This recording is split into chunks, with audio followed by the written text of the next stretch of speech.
stuck in the rain, dealing with all this pain. Why you gotta do me like that? Don't say you love me, then go and leave me. It can't get ugly, trust and believe me. Saying to myself, looks so deceiving. Trying to fight back, this far from easy. I've seen your hands.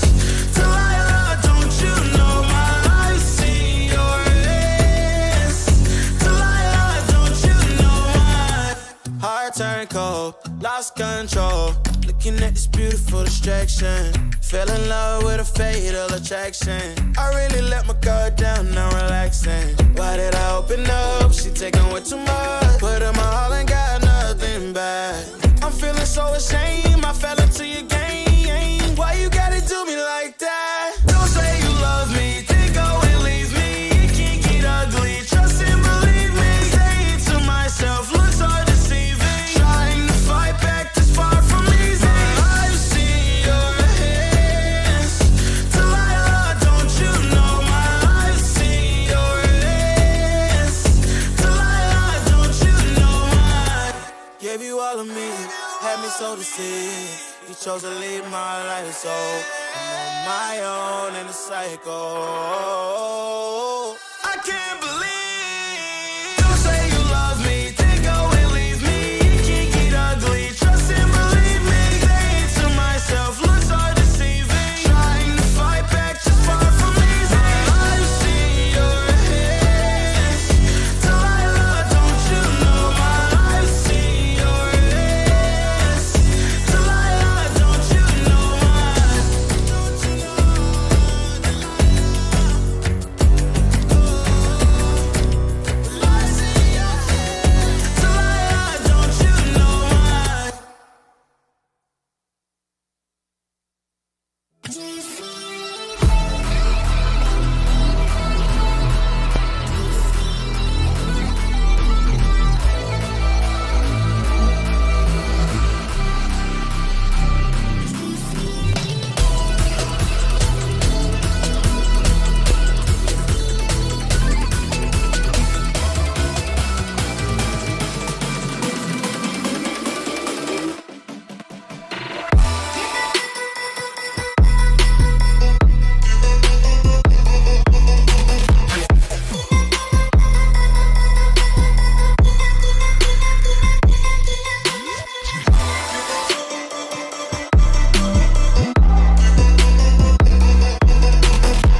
You think that I'm running in place? Y'all really testing my patience. Right before I blow up the spot, I had to get back to the basics. What if my talent is wasted? And see what I'm lacking the placement. Thought since I rap in the basement, but my come up is legend, is greatness. I don't care now, it's pedal to the metal. I can never quit now, I will never settle. Puppet to the game, I'm pulling strings like Geppetto. We in the same game, but I'm on a different level. I passed it. Gotta keep grinding till I'm laid up in the casket. No fake round me, you feeling too plastic. Yeah, y'all feeling too plastic. They say my style crazy, but then it's straight jacket. Wow. Why you still testing my patience? Trying to turn me into something I ain't trying to be. All the hate is a heavy rotation. You gon' lose yourself, quit testing me. Don't make me lose my mind. Don't make me lose my mind.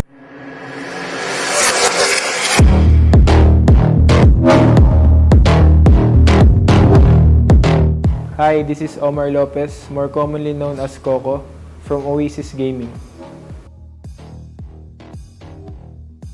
I'm looking forward for the teams that will participate because I think it will be a good fight for all the teams because all of us are really working hard and we will do our best. I think our band as a team and we enjoy playing with each other and we're comfortable all the time. I'm looking forward to play against Team Secret again because playing with them is really fun and it's not easy but it's so enjoyable playing with Team Secret. I think the one to beat is SBE because they beat us last VCT and we want a revenge. To all the fans and supporters, thank you for supporting us since day one. Keep on supporting us and thank you so much. Again, this is Coco from Oasis Gaming. Catch us on VCT Stage 2 on PPGL. See you guys.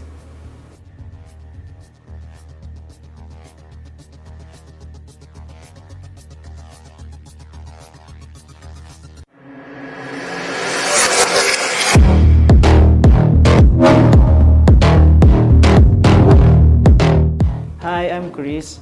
My in-game name is Pro and I am from Southbuild Esports. Looking forward ako na makalaban ulit namin yung Naos Esports. Because last time na nagkalaban kami is sa finals yun ng VCT Stage 1. And hopefully kami ulit yung magkatapat sa finals. Siguro yung the way kami mag-banding namin outside the game. So, doon kami nagiging solid hanggang sa inside namin sa paglalaro. Siguro yung Secret na lang din ulit since sila talaga yung rivalry namin way back CSGO pa lang dito sa PH. And sana magkalaro kami ulit ngayon ng VCT. Sino ba? Naos?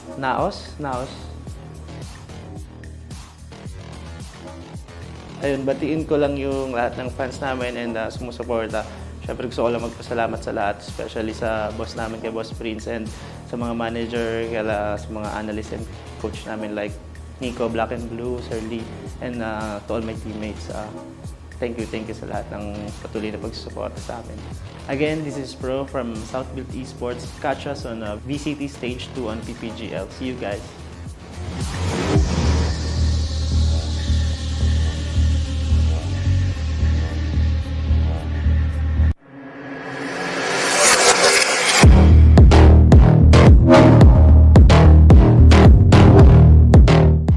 Hi, this is Jim Albert Timbreza, aka Borkum, from Team Secret. Hi, this is Jesse Christy Cuico, aka Jesse Bash from Team Secret.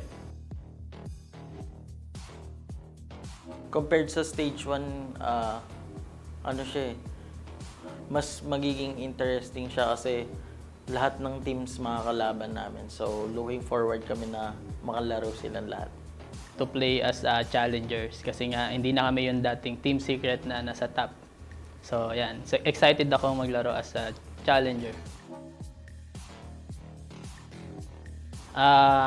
Siguro yung reason nga na nakapag champions kami last year So yung expectations talaga ng mga tao andun lahat.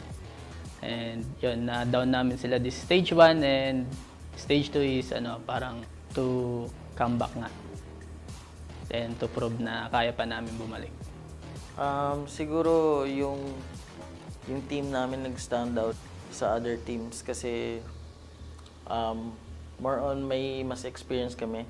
Kasi nga yun nga, nakapag-champions kami then nung last stage medyo na-short kami ng preparation pero yun nga.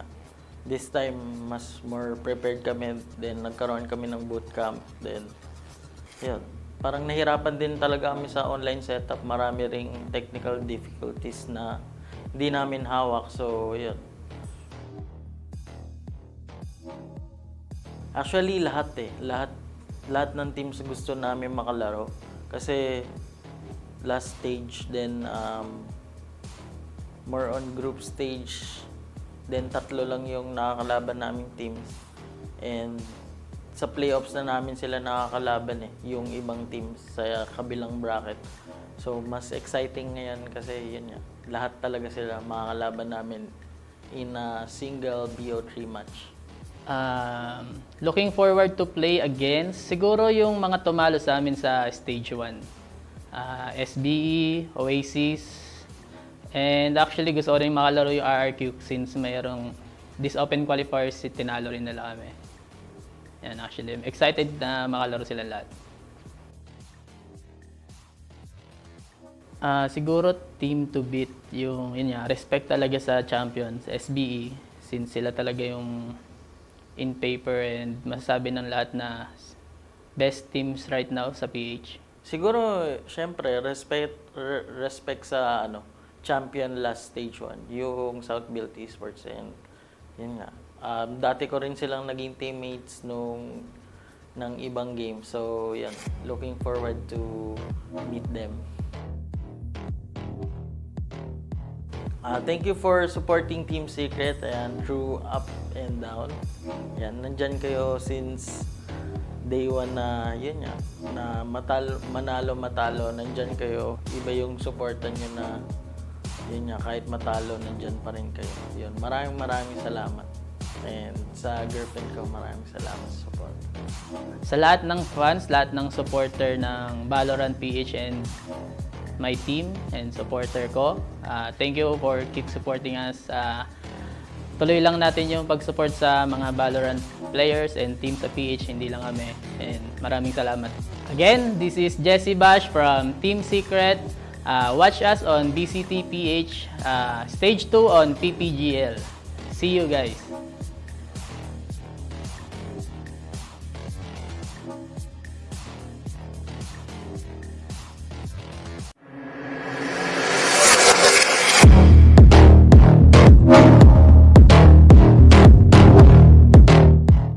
Hi, this is Vince Nino V. Mirado, aka Flash, and I'm from Team RQ. Hi, this is Francis Danison Bunyag, aka Rabbit, from Team RQ. We're looking at the new strats that our opponents will use, so we can pick up on it and learn to use it against them. Excited ako na ipakita yung mga bagong strats namin as a team, and excited ako na mapunta kami sa APAC Challenger C. I think the thing that makes us stand out is our structure, our team structure, and how our team plays. Because we have a weird composition. We have 3 controllers on our team and 2 sentinels, and we only have 1 main duelist. So currently, right now, everyone's going flex and adjusting to the meta. Siguro yung team namin is kakaiba kasi hindi lahat sa amin kagaya ni Kelly na parang merong star role. Yung mostly sa amin is support roles. Siguro SBE and Team Secret kasi sila yung dalawa yung parang merong bigger experience sa amin. Pero para sa amin hindi kami natatakot na makalaban sila. We're looking forward to play against Team Secret again, so maybe we can beat them one more time and show to the world that it was not a fluke. The team that is the one to beat is, I think, SBE. Because they're the ones who were the champs for PH, for the VCT Stage 1 PH. SBE, kasi sila yung former champions ng Stage 1. Continue supporting us and continue watching our games kasi gagawin namin ng lahat for you guys. My message to our fans and supporters, continue to support us. We will show you that RRQ will be the best here in PH. And thank you for the continued support and Viva RRQ, guys. Again, this is Rabbit from Team RRQ. Watch us on VCTPH Stage 2 on PPGL. See you guys.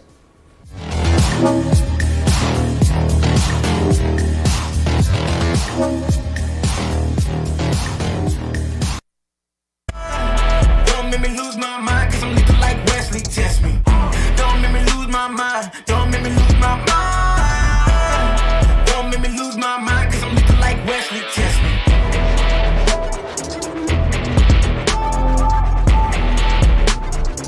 Cause I'm looking like Wesley, test me.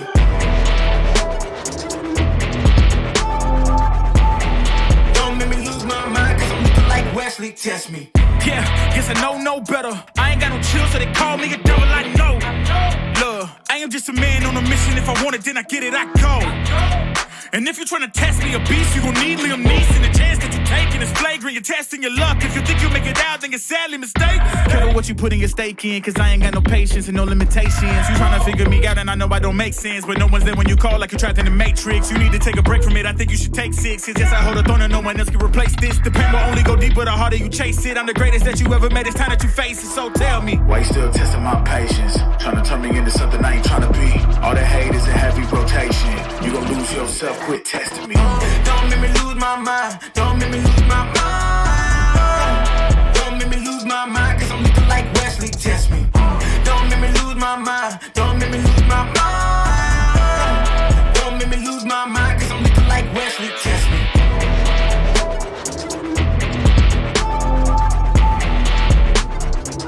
Cause I'm looking like Wesley, test me.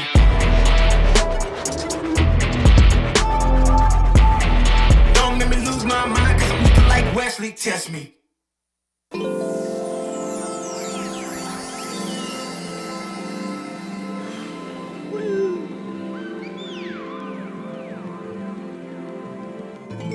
Yeah.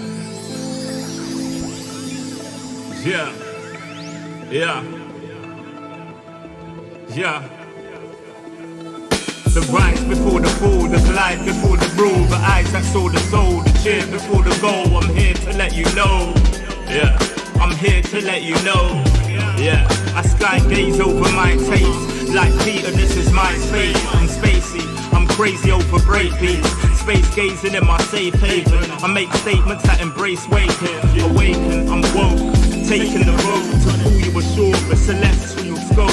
The stars blow in your inner. The starts at the core. Inner space and more. Your body's a planet for sure. Nurture it with the words I've written. Scribe like highlights. Flying saucer. Supply the order, it's the author. Walking on air. Walking on water. Blending between borders to let you know.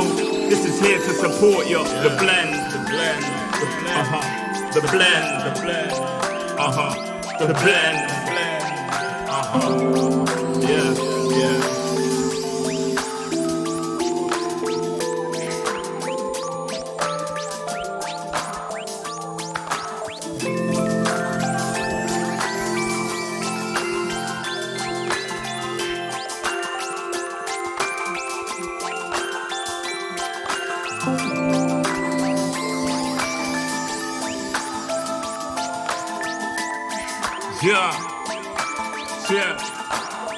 Yeah. Second verse after the first. Take control with words, roll reverse, the rebirth of verb from inside out, outside in. We control the hurt frequency. The heart of the world beats in me. It beats on beat as we breathe deep. Oxygen from trees feed. Gift in our gift. This right here, proof we exist. Mind state is gravity, the way you uplift. Across seas swift, water quench thirst. There's a shift. Set sail like shit to find other lands. The motherland, sun is planned. With the words I'm writing, I'm fertilizing the earth to rising, realizing global warming and the sea is rising. Pollution the planet needs metabolizing. It's full of fire like a dragon fighting, creating hot springs when the pressure rising. It's terrorizing, but I'm never frightened, cause the days will brighten. Yeah, the blend.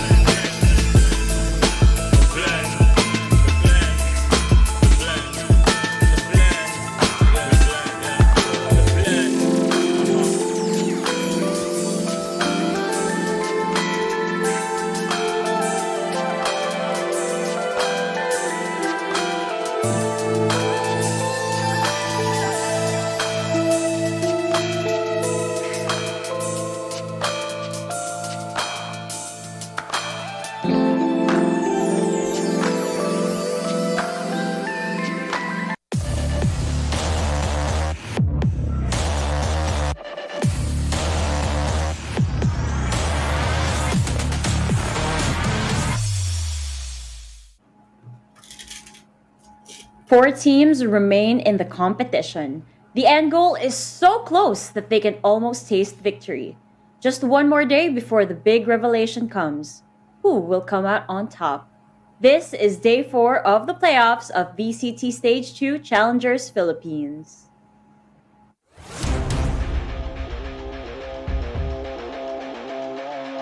The battles have been fought. Heading towards that C site and Borgie is standing now. Real. If he actually gets this! The heroes have risen, but they're not done yet.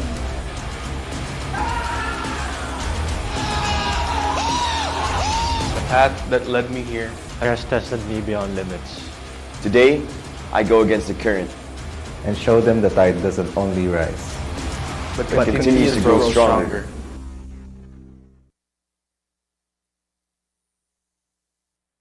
Unaffiliated fluff.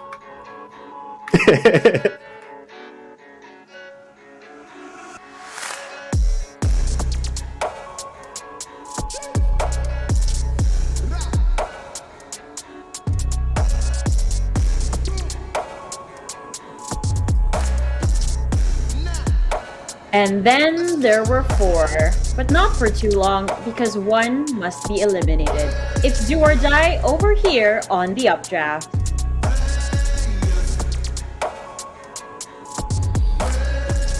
Ladies and gentlemen, welcome to the VCTPH Stage 2 Challengers Playoffs. It is day number 4, the final day before our long-awaited grand finals. I'm Likeable, and here on the panel, I am being joined by G10 Fluffy. 02 with 2 Fs and a single E. Isn't that right, Fluffy? According to Oasis Gaming, yeah, but otherwise it's just the 1 F in the start, 2 Fs in the middle. That's it. Nice to know that that is the actual spelling of your name. Now, G10, do you feel like the atmosphere in the playoffs is starting to feel a little bit different at this point? Oh yeah, 100%. It's been do or die for quite a lot of teams, but today I think it is the most intense day that we're going to have so far, because today we're going to be determining who gets that last APAC slot. We already have Team Secret, we already have RRQ. Now the question on everybody's minds is SBE going to make it back to APAC, or will Oasis Gaming stomp on their dreams and, try to make their own dreams come true? Oh, definitely. But let's not get too ahead of ourselves. I know that we all feel the adrenaline pumping. I'm all hyped up. In fact, I'm so hyped up that I'm ready to see the hype moments from yesterday. Let's look at the series highlights. Here it is, boys and girls. The first series yesterday was Self-Built Esports versus Alpha Esports Pro. G10, we all put our faith in SBE for our talent predictions yesterday, and they did not disappoint. SBE showed complete dominance, which we've witnessed here on Fractured. Yeah, I mean, SBE, they have been scrimming Fracture a lot. They've been practicing it quite a bit, and really their playoffs form has really shown up. They seem to have kind of scaled up throughout the competition. Really, it was a little bit of a struggle for them in the group stages, and it was kind of a question whether or not they would even get the playoffs, but they are here, and they have been absolutely shredding Even though they lost to Team Secret in the upper brackets, this lower bracket match versus AEP, man, I thought it was going to be close, but SBE just kind of rammed them around, and it was absolutely no question that SBE was going to move forward here. Ja has been kind of a staple for SBE, and he has kind of been, I wouldn't want to say carrying, but he's been really having a lot of high impact plays for SBE, and that's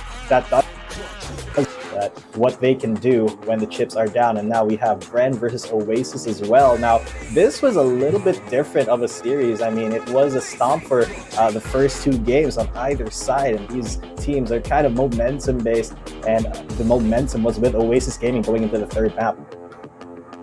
Yes, indeed. Now here, it's been a lot happening on the side of Oasis and Brent Esports. As you said, it was quite of an odd series to get through because we did reach game number 3 over here. However, it's very important to state that the first game was one-sided, the second game was one-sided, and that led us to game number 3. So let's talk about Fracture over here, Fluffy. I mean, for the third game... Sorry, Breeze, my bad, yes, I got Breeze. lost. For the third game, Oasis Gaming had a very steady lead going into it in the first half. I think most of the time they were also leading their rounds, although Brent Esports really showed some signs of life during the second half. At the end of it, Oasis Gaming still took it. Marquee going super big on the map on that Jet, even getting an ace. Envy as well with the support, playing the KO as they have flexed their silver roll on the Breeze map to Courtesy, subbing out Ripperoo, and Coco is now the Viper, where previously it was Wild Oreo. So the team not only showing their newfound skill in proactivity, but also the flexibility of their roster, flexing in their 6th man, and also adapting the roles of everyone else. You know, normally we see Coco on that Sentinel, Wild Oreo on a duelist / flex role, like an initiator, but no, they're playing the Sentinel and Smoker role. So just a veteran team, because you know this team has won VCT in the past, really flexing what they can do. They still have the potential. They have a lot of aspirations, but if they don't get too ambitious and ahead of themselves, they can really be really steady. But if they do falter, like what Jitan mentioned, they are kind of momentum based. So it would be nice to start out really strong, but normally Oasis Gaming, they kind of go for the comeback. Very interesting read over there, Fluffy. Now, I am happy to report that, as you said, they're becoming really flexible players over here. We've got the adaptability factor, yet once again, like we discussed yesterday. But now, unfortunately, for Bren Esports and Alpha Esports Pro, that is the end of their journey in this point of the stage. It is, however, the right time for our sponsors. So with all of that said, we'd like to thank our sponsors over at Globe at Home for the wins, and with the ROG clutches over here. So we would like to thank PPGL, the largest multi-game esports league in the country, together with Riot Games, for bringing the Valorant Champions Tour here in the Philippines. The VCT Challengers PH Stage 2 tournament is also sanctioned and overseen by the Games and Amusement Board. We would also like to thank our official sponsors. VCT Stage 2 Philippines Challengers is organized by Globe at Home. Fiber strong, family strong with the new G Fiber, only $20.99 on Globe at Home. Game it up to speeds of 150 Mbps, mabilis na, unlimited internet path. To learn more, go to shop.globe.com.ph/broadband. And finally, VCT 2022 is brought to you by the Asus Republic of Gamers. Get the powerful ROG Strix Scar series powered by up to the latest 12th generation Intel Core i9 processor to help you unleash the legend inside. No holds barred performance with a crisp QHD 240Hz esports ready display and improved intelligent cooling design with liquid metal. The ROG Strix Scar is the only choice for the best competitive advantage in any esports title, and it's a laptop. Go to ph.rog.gg/ROGXVCT2022 for more information about the ROG Strix Scar series. Once again, thank you so much for our sponsors satisfying. There we go. I'm getting a little bit tongue-tied. I'm really hyped up. I had a lot of coffee today, and I'm just so excited to see these matches. But as I said, thank you so much to our sponsors for satisfying our cravings for some amazing Valorant content. And speaking of Valorant content, here with us, you have the option of watching the broadcast at your preferred language and at your preferred platform. So we do have an English broadcast where you can catch Dax, Black and Blue, Aserai, and Graph, and a Filipino broadcast to see Terror, Vil, Ray Ray, and Honey Glaze. Here are the links on your screens over here. We've got a broadcast on Twitch, YouTube, on Facebook as well. So just check out all of the links over here to find out what is gonna fit for your flavor. Now, we'll be talking about the games in just a bit, but before we do so, I think it's best for us to understand how the tournament format is like so we can fully appreciate the journey that these teams have had to go through in order to get here. So, Terror, show us the ropes.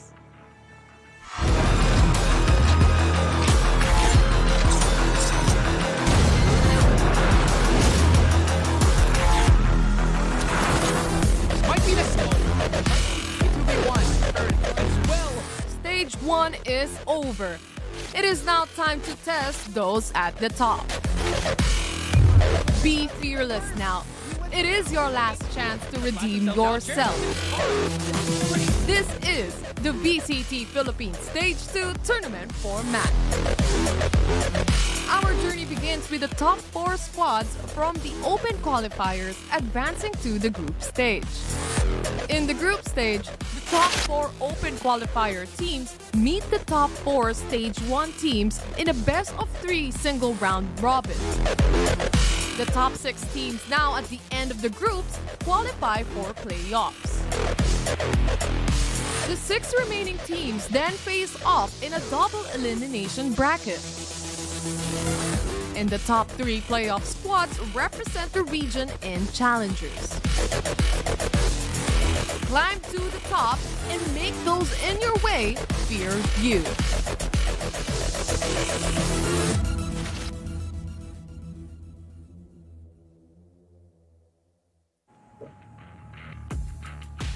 Thank you so much, Terror, for sharing with us how the tournament flows here on the VCT stage. We went through 10 days of the group stages, and now it is 1 day away from the grand finals. It just goes to show how much dedication and determination these teams had in order to get to this point.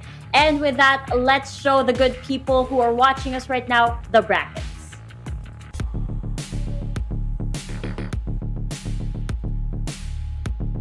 Here you have it, folks. We can see Team Secret over here, the beloved kings of PH, that are set to face RRQ after previously defeating South Built Esports.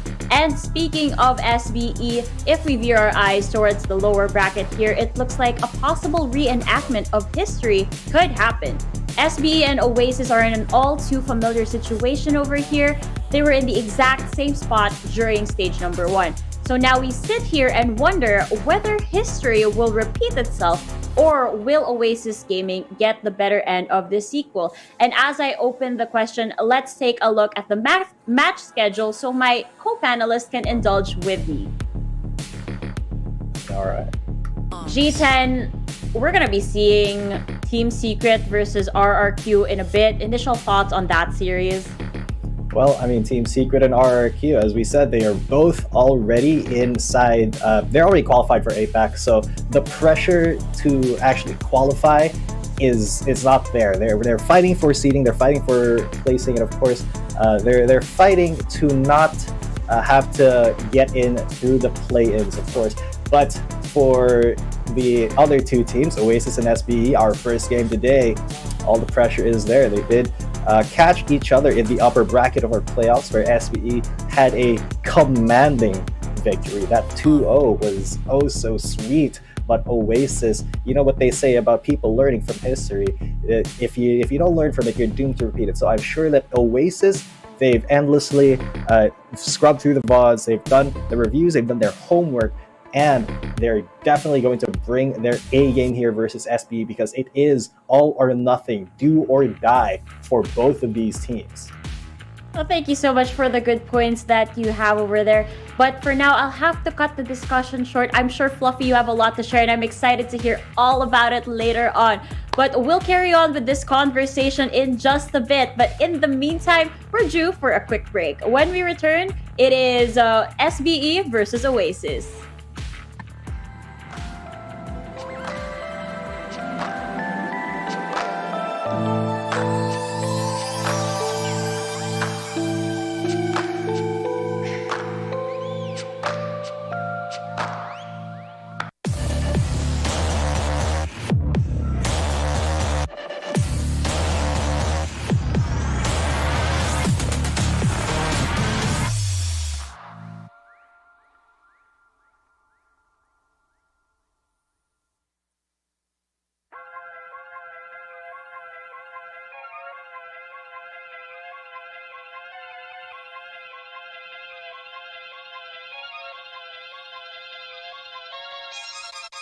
everywhere I go. The people really wanna know who I is and who I be. They stop and stare when they see me. If it's said it once, no need to repeat. Run up on me, watch you fall to your knees. Tip my hat when it's time for the kill. Ain't no beast when you're really real. I am the boss, I am the Don. I am the one they call Lucky Charm. Got my own shit, I don't need your farm. Life was so hard, it made me weak. Built to last, this girl ain't weak. Sturdy and still when I plant my feet. Got it out the mud, now it's racks in my sleep. Look to God, he supplies my needs. Endless faith is what brought me next level prosperity. Silent power moves is what I'm giving. They love to hate the world they can't live in. Always present for the high roads. Go swim within the deep lows. Low. What told the future? Who knows? I don't do it for the likes, I do it for the love. Do it for the ones who really need a hug, cause they had it tough, never had enough. Feared, loved, and respected. Using words as a weapon. Test and she. Hurry up quick, El Jefe's coming soon. Sit up straight when she enters the room. Be enthused, but don't look too amused. This is her queendom, please respect her rule. Hurry up quick, El Jefe's coming soon. Sit up straight when she enters the room. Be enthused, but don't look too amused.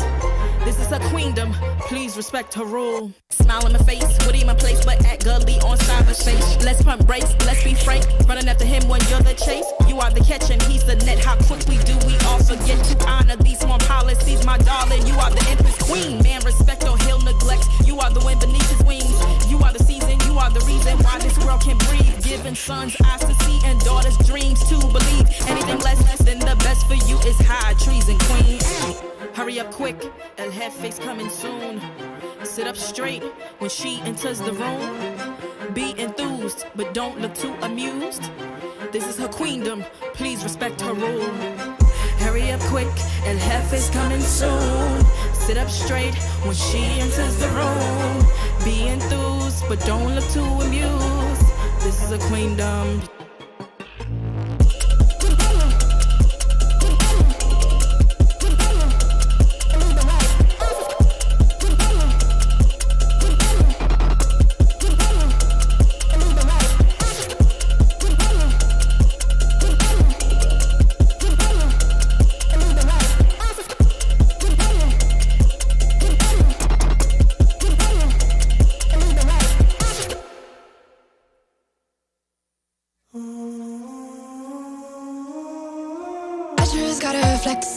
Flex on the lean.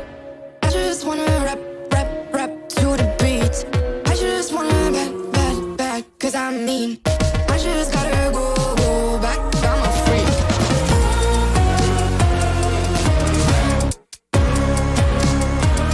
Gotta go. I just wanna rap to the beat. Move of emotion, they drunk at their problems. They always on road and they starting. She knows this cause she's the same. She's trying to stop playing games. Move of emotion, they drunk at their problems. They always on road and they start. She knows this cause she's the same. She's trying to stop playing games. Where the people at, what they really wanna know. Who's your lovers and who are your bros? Who are the enemies you do keep close? Who are the people that you shouldn't know? Where the people at, what they really wanna know. Who's your lovers and who are your bros? Who are the enemies you do keep close? Who are the people that you shouldn't know? I just gotta flex on the lean. I just wanna rap to the beat. I just wanna back, cause I'm mean.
Welcome back to VCT Stage 2 Challengers Philippines, wherein Team Secret and RRQ are sitting at the top, and here on the lower bracket, it's beginning to look a little bit shaky. We do have South Built Esports versus Oasis Gaming in just a bit, but over here on the panel, it's the likable, Fluffy, and G10.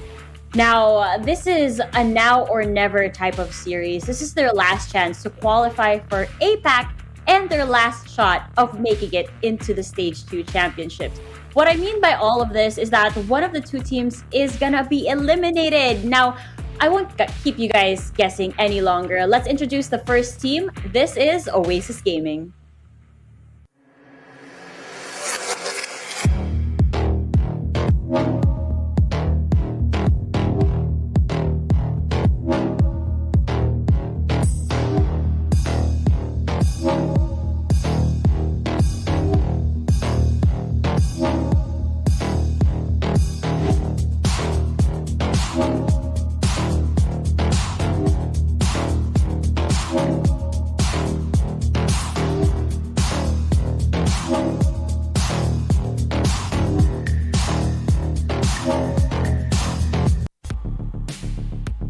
Oasis Gaming, the first half of the teams that is at an all too familiar situation. Lower bracket round 2 with everything on the line.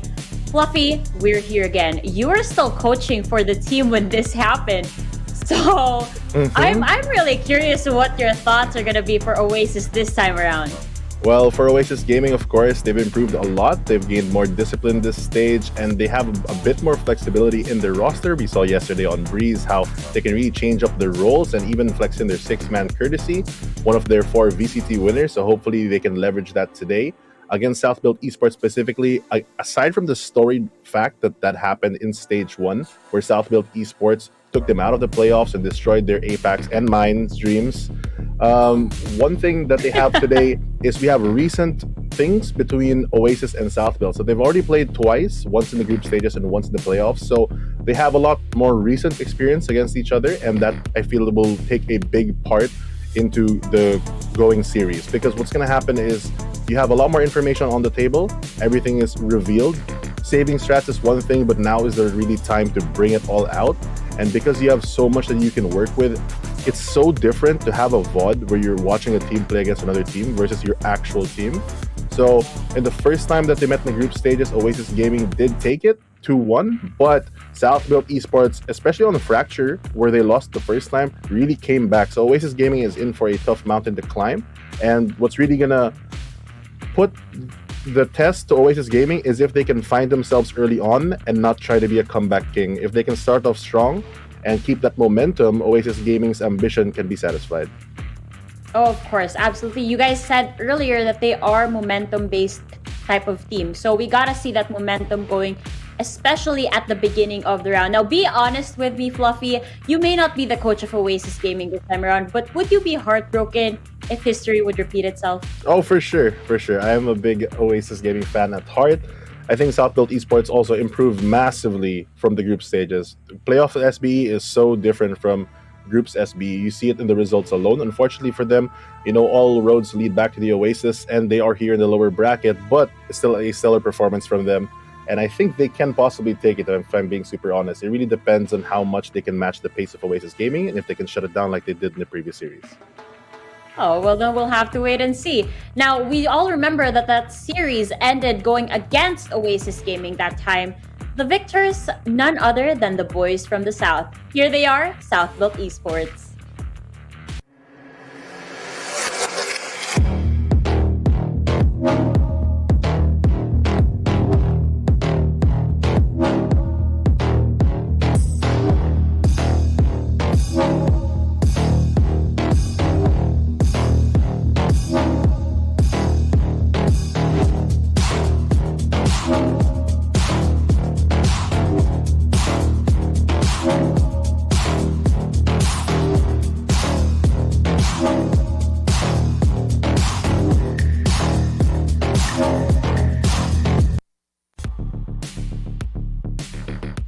South Built Esports, the team that flourished in the lower brackets last time, here to do it all over again.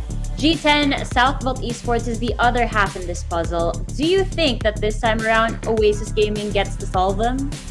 Well, if I'm being super honest, for me, this match is kind of 50-50. Southbuilt, yes, playoff Southbuilt has arrived. They have been absolutely beasting. But Oasis Gaming, there is something in them that I think can actually take the win against Southbuilt. They just need to kind of focus up. And as a puzzle to be solved, Southbuilt, this is a kind of a puzzle with a lot of moving parts, so to say. They are very flexible. We discussed this yesterday, I believe, when they went up against AE Pro, where they kind of sub in and out either Micro, Flippy, sometimes Pro, and I think they've subbed out Papi Chulo once.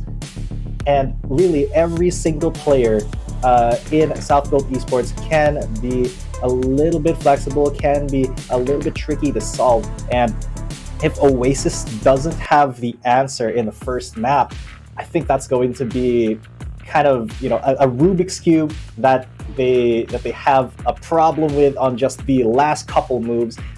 And it is, I think, definitely how do I say this? I'm waffling. I'm trying to think of a way to say that Oasis needs to outthink SBE here, because SBE, they have kind of shown us their own style of play, especially against AEP. And I know that, as Fluffy said, Oasis has been doing some insane VOD reviews trying to prepare for this day, because the last time they met, they did get 2-0'd. And I remember seeing a tweet, somebody was like, oh, SB is about to experience the monstrous bind of Oasis Gaming. And then SB just kind of took that map by storm. And then Fracture as well, which, to be honest, throughout the group stages has been an Oasis pick. Being dismantled there by SBE definitely kind of rattled them, shook them a little bit. But now I think Oasis, they are running out of pocket pick maps, and SB just plays very cleanly on everything. I think Oasis really need to focus up and really kind of commit to their own game before being able to solve SBE. I think that they have shown some inklings of this, especially against Brent Esports yesterday, where they took a really, really good victory. And if they can show us that, except for the map where they did lose, I think it was the first map, then it is incredibly possible that we may be seeing an Oasis 2-1 here. Yeah, I think to add on to what G10 was mentioning, the biggest thing for me is, yes, the teams are very good. Yes, the teams are very 50-50 on paper. And the biggest thing that can change a lot of these, like G10 has mentioned, is the maps. The maps will, in my opinion, determine the outcome of the series more than the players itself, because we've seen them play so much already. We've seen their strategies and their strengths at this point. It really will boil down to how good they are at map drafting, because whoever gets the first map, in my opinion, gets the momentum for the rest of the series. Gotcha. Now we're getting way too ahead of ourselves, boys. You guys are overly excited for this series. Just am I. But before we head on over to our map vetoes, we're going to go to our head-to-head. We've got some incredible players out here that we need to shed some light on, people. We've got Envy and Ja, and they are the featured players here on our head-to-head. Fluffy, I'm pretty sure that you know how these players operate all too well. So please tell us how their dynamic affects the rest of the teams. So both Envy and Ja are the type of player that really sets the pace for the opposing team. They're the linchpin of the team that allows your team to move, normally on that initiator role. Ja, a bit more flexible though, has played multiple roles, has played Jet, has played initiator, even on that popping off as a sentinel as well. But regardless of the specific role in game, the role in the team is the person that makes the calls, that does the play, has the impact to really affect the round, and support his team mostly with utility, but really help your team alleviate a lot of the pressure to make a move and do their own job. So you doing your job just allows your team in general to have a bit of weight lifted off of them. So both of these players really good in their role, the stats reflect it, and I think it's a really good head-to-head today. Oh, definitely. And as you said, once you do your job, your role is done. You've contributed to the team. There's no need to do ego peaks or go further than what is expected from you. Sometimes, obviously it's great for the players to surprise us and their team pleasantly, But sometimes when you get too confident and overstep in the role that you're fitting into, that's kind of where things start to fall down, right? Now, I gotta say that having Envy and Ja in our head-to-head is sending chills down my spine. I'm elated just thinking about how much of an impact they'll be in the games to come. So let us head on over to our map vetoes, as you guys mentioned earlier, and find out what maps will be picked. Again, a quick blast from the past. So when they met here at the lower round 2 in stage 1, we got to see the action over at Ascent, Icebox, and Haven. In the recent group stages, though, we saw them battle it over at Bind and Fracture. Now, there's definitely a diversity in terms of maps happening between these two, Fluffy. And you were with Oasis Gaming last stage. So where do you think rather they'll find the most success against SBE today? Generally speaking, maps where Oasis can set the pace instead of waiting for SBE to make a move. Maps like Breeze or Icebox are the type of maps that Oasis Gaming can be strong in. We see from the first 2 map vetoes that SBE has banned out Haven. Very interesting, because in their previous 2 series against Oasis Gaming, they did not ban out Haven first phase. I think they banned something like Icebox and either Bind or Fracture. But Oasis Gaming hitting hard back with Split, a map that they have won with this stage, but unfortunately, generally it doesn't have the best success with, so I understand that. And SB going back selecting that Bind, a very interesting map. I know it's Leica's favorite map, but I'm not sure if it's Oasis's favorite map after the results against SB on Bind. But because they are playing the same map with the same teams, like I mentioned, with Oasis also getting that 1-day break, they do have a lot of time to really do their homework, and if they do it, they can succeed where they have failed before. Oasis Gaming, on the other hand, striking back, picking up the Icebox, a very pivotal map, very fond memories for one team, and a lot of hurtful memories for Oasis Gaming. This is the map. The second map also, I believe, where Oasis Gaming faltered in stage 1, meaning that if SBE takes map 1 and Oasis Gaming falters in map 2, it could be a repeat of history. Oh no, Fluffy, Maybe that's not looking what like it. you want. That's not what we want for you. Now, good past is past, you know?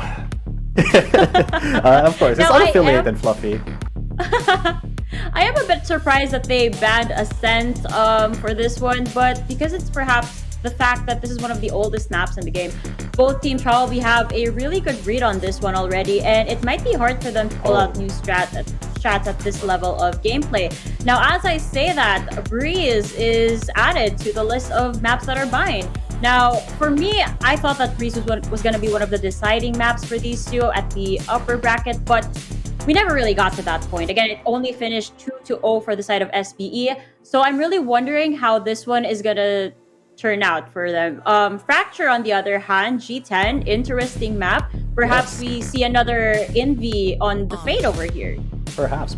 I am very interested to see what Oasis Gaming can pull off if they do get to that Fracture, but just looking at these map picks, I mean, SB, of course, their comfort pick Bind, they have been really good on that Bind. The last time they did meet Oasis there, you know, it was that 2-0 in the upper bracket, and Oasis, they do have a very good Icebox. I feel like they're feeling kind of confident on that map if they've done their homework, but as Fluffy said, it could be a history repeater here, just looking at how Oasis has kind of staggered these. But Fracture, they did falter here against SB the last time.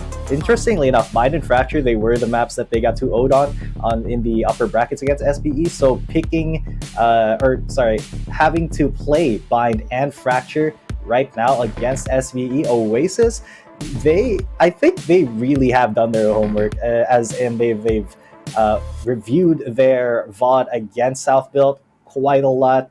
And they've seen how South Built was playing, so I'm fairly certain that they have the systems and plans in place to, if not beat SB, at least give them a really hard time on Bind.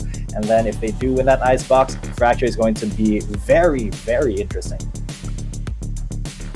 Yes, very interesting indeed. We've got these 3 fantastic maps, and I can't wait to see what's gonna go down over there. Now, Fluffy, is there anything you wanna say? Maybe wanna give some words of encouragement to your team as they go through this again, hopefully not with PTSD in their head. I think what I said previously does apply, that you really have to play to win this time around. There's literally no more chances after this one for either team, so you really have to pull out all the stops right now. Very interesting to see that two of the maps we've already seen before in the Bind and Fracture, which have gone both ways on Fracture and Bind heavily for SBE. On one hand, it's an advantage for both teams because they've already played each other in the map. They know each other's general strategies. But on the other hand, it's a lot of time to also adapt. It's a lot of time for anti-stratting to figure out, oh, this is why we lost. This is where we made our mistake. So how are we going to patch it up for today? So it could swing either way. It depends on which team plays the cleanest. SBE is known to be the more tactical of the two, where Oasis is the most explosive, really overwhelming with their firepower and insane aim. But the thing about Oasis Gaming is sometimes they spread out a bit too thinly, where SBE always has someone ready trade for them. So just because they get an opening pick, which normally does happen in Oasis Gaming games, they can falter later on to the round depending on the mid-round call. But going back to the maps, for the first map Bind, I feel like it's going to be very interesting because aside from how they want to play, another question I'm going to wonder is if one, Oasis Gaming is going to flex in their 6-man, same with SBE, because aside from the actual play styles of the team, we could actually have a different set of players. The other option also is a different agent pool. On Fracture, we've seen Oasis Gaming play things like their Sentinel being Chamber, then back to Cypher, then back to Chamber. So all these small things can really add up to become a snowball effect for one of the teams to really succeed today. I'm excited to see what the compositions are gonna be. That's gonna be very exciting. Are they gonna pull in the 6th man? Aren't they? Like, there's so much possibility when it comes to this game. And there's also so much possibility because of the fact that these guys have practiced over and over and over again. And we're just here as enjoyers. We're just here to really look out and be surprised at all of the stats and all of the strats that they've presented before our very eyes. Now, as I say this, maps are locked in. It's only fitting that we talk about our dreaded panel predictions. I've been trying to stall. I'll be honest, you guys. I've been trying to stall because this is the part of the show that I really don't like talking about because, again, there's a potential for me to embarrass myself in front of thousands of viewers, but we have to do it.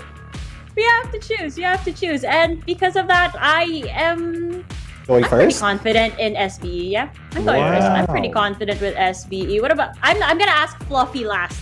G10, you go first, even though I already know Fluffy's answer. Okay, well, Laika, I am also very, very confident in SBE. I share that with you, and honestly, I am kind of a fan. I have seen these guys ever since, even before Valorant. I've seen the way that they play, and I feel like they would be maybe the better representatives to APAC here, so I'm going to have to go with SBE as well. But it's going to be a close one, possibly a 2-1.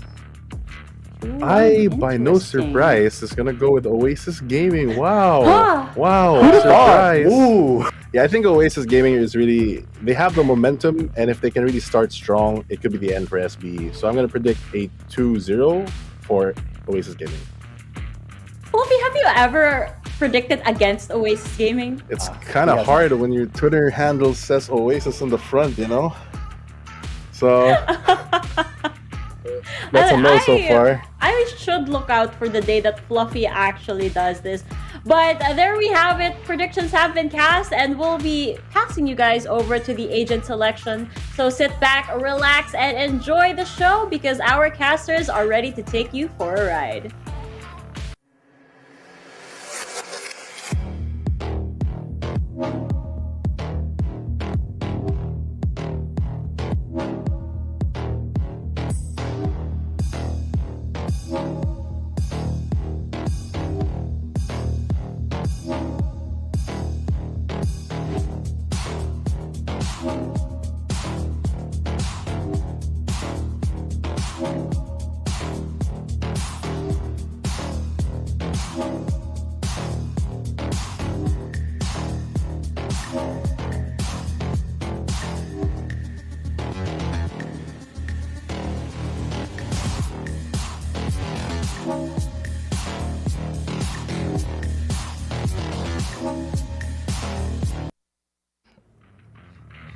So what kind of ride are we getting on? The Oasis Express or the South Belt Stations? It's a game of time, a feeling of deja vu. And are we stuck in a time loop here, my friend? Because here we go yet again. Same case, same stakes, same teams. Welcome, ladies and gentlemen, to another day here at VCTPH. My name is Dax, we're Black and Blue. And then we just cast this before, all the way back the start of the week, man. Oasis Gaming, South Belt Esports, and not only that, it's the same situation they find themselves back in Stage 1. You know, Dax, we really talk about how the rivalry of the Philippines is Team Secret versus South Belt, but there's a good case to be made for these two exceptional teams to claim that title as well. We've seen these two teams match up against each other 6 times now in the entirety of basically the run here, and that's even excluding most of the community tournaments that we have seen between them. And unofficially, unlike the list of what we do have, at least in the VCT, when they do play up against each other, no team has been able to win 2 series in a row. It's always been a back and forth. Oasis SB, then on and so forth. And now the question is, does that pattern continue with Oasis taking this series, or do SB finally break the mold here today? It's either history will keep itself. SB goes back to ASAP, or Oasis avenging their fallen cases last time. This side though, Apple looking slightly similar to their last outing, only real difference is the ice box for the second half instead. But really so yet again behind, and it's very interesting that we let go to Apple, but since what we thought last time didn't really work out, go back with absolute flash. One Oasis double facing Marty and Quad Oreo. We got Indy back on his comfort zone, got Coco over to the stage, and Ripper will wrap things up into Brimstone instead. And for Oasis Gaming, and honestly for what we've seen here in VCTPH, in a pinch, they go back to the roots, go back to, I'd say, comfortable competitions, especially for the individuals involved. And those comps is really what they have to rely on, what they've built upon here right now. When you go and get stuff, they gotta call home and see what's cooking. In this case, really, going back to their strengths, it does seem like. I'm surprised they do pick Bind, but also at the same time not. Like, when they did win that opening series here in Stage 2 versus South Belt Oasis, they were playing on split for the first part of that, which they did lose, but it wasn't by huge margins, not at least as big margins as Bind was the last time they matched up around. Now, after seeing, though, Team Secret demolish South Belt on Bind, and after seeing, I guess, them really do super well yesterday when they were playing against Alpha Esports Pro on split here, South Belt, it gives the notion to Oasis that, you know, maybe Bind really is that big. Maybe it's falling out of their comfort zone, or hell, even out of their confidence. And I think that's what Oasis here are trying to bank on, learn the mistakes from their last matchup on Bind, where they had Envy, you know, come out on that fade, new surprise, but at that point they haven't played Bind in such a long time, so they didn't know exactly what to do. This time around, though, they have the benefit of losing the last match, which gives them the idea on what to adjust for this one. I mean, we just had to shake off the rust at this foundry. And South Belt Esports, even though they imposed heavily all the way back the first day of the week against Team Secret, they faltered on this map. So Oasis Gaming might have used that for a little bit of the tape, a little bit of the records. And now it's time to see if we can get a new DVD out here. A new, perhaps, show courtesy of Oasis, especially the defense side top for Oasis. South Belt Esports, though, back to double control, and Ja, come on! Playoff Ja is just as amazing as can be. Stats don't lie. He has been at the top of his game all throughout for SBE, and there is no exception whatsoever. Off to a good start here for South Belt Esports. A rarity, sure, but for an APAC slot, they want to go for it. As this also playing the timing, letting Ripper through, and SBE just playing with Oasis at the start. I thought for a second Ripper would have known where Aziz was because he threw that paint shell, but both of the duelists here for South Belt finding 2 kills and a flawless opening pistol to get the game going here for South Belt. That's a statement, if anything, Dax. South Belt just win a opening pistol round? Did that just happen? Yeah, that's... Can you check the player cams? I don't think this is SBE. Yeah, this is not SBE, man. Look, maybe it's because... Oh, okay, so this is it. If we believe in the superstitions, right? There's a counter superstition going on, my friend. You look at the time right now. There's still some bad juju. So this is the thing. It's still 11 a.m. PH time. And even though SBE has a debuff at the start of a series, Oasis also has a debuff.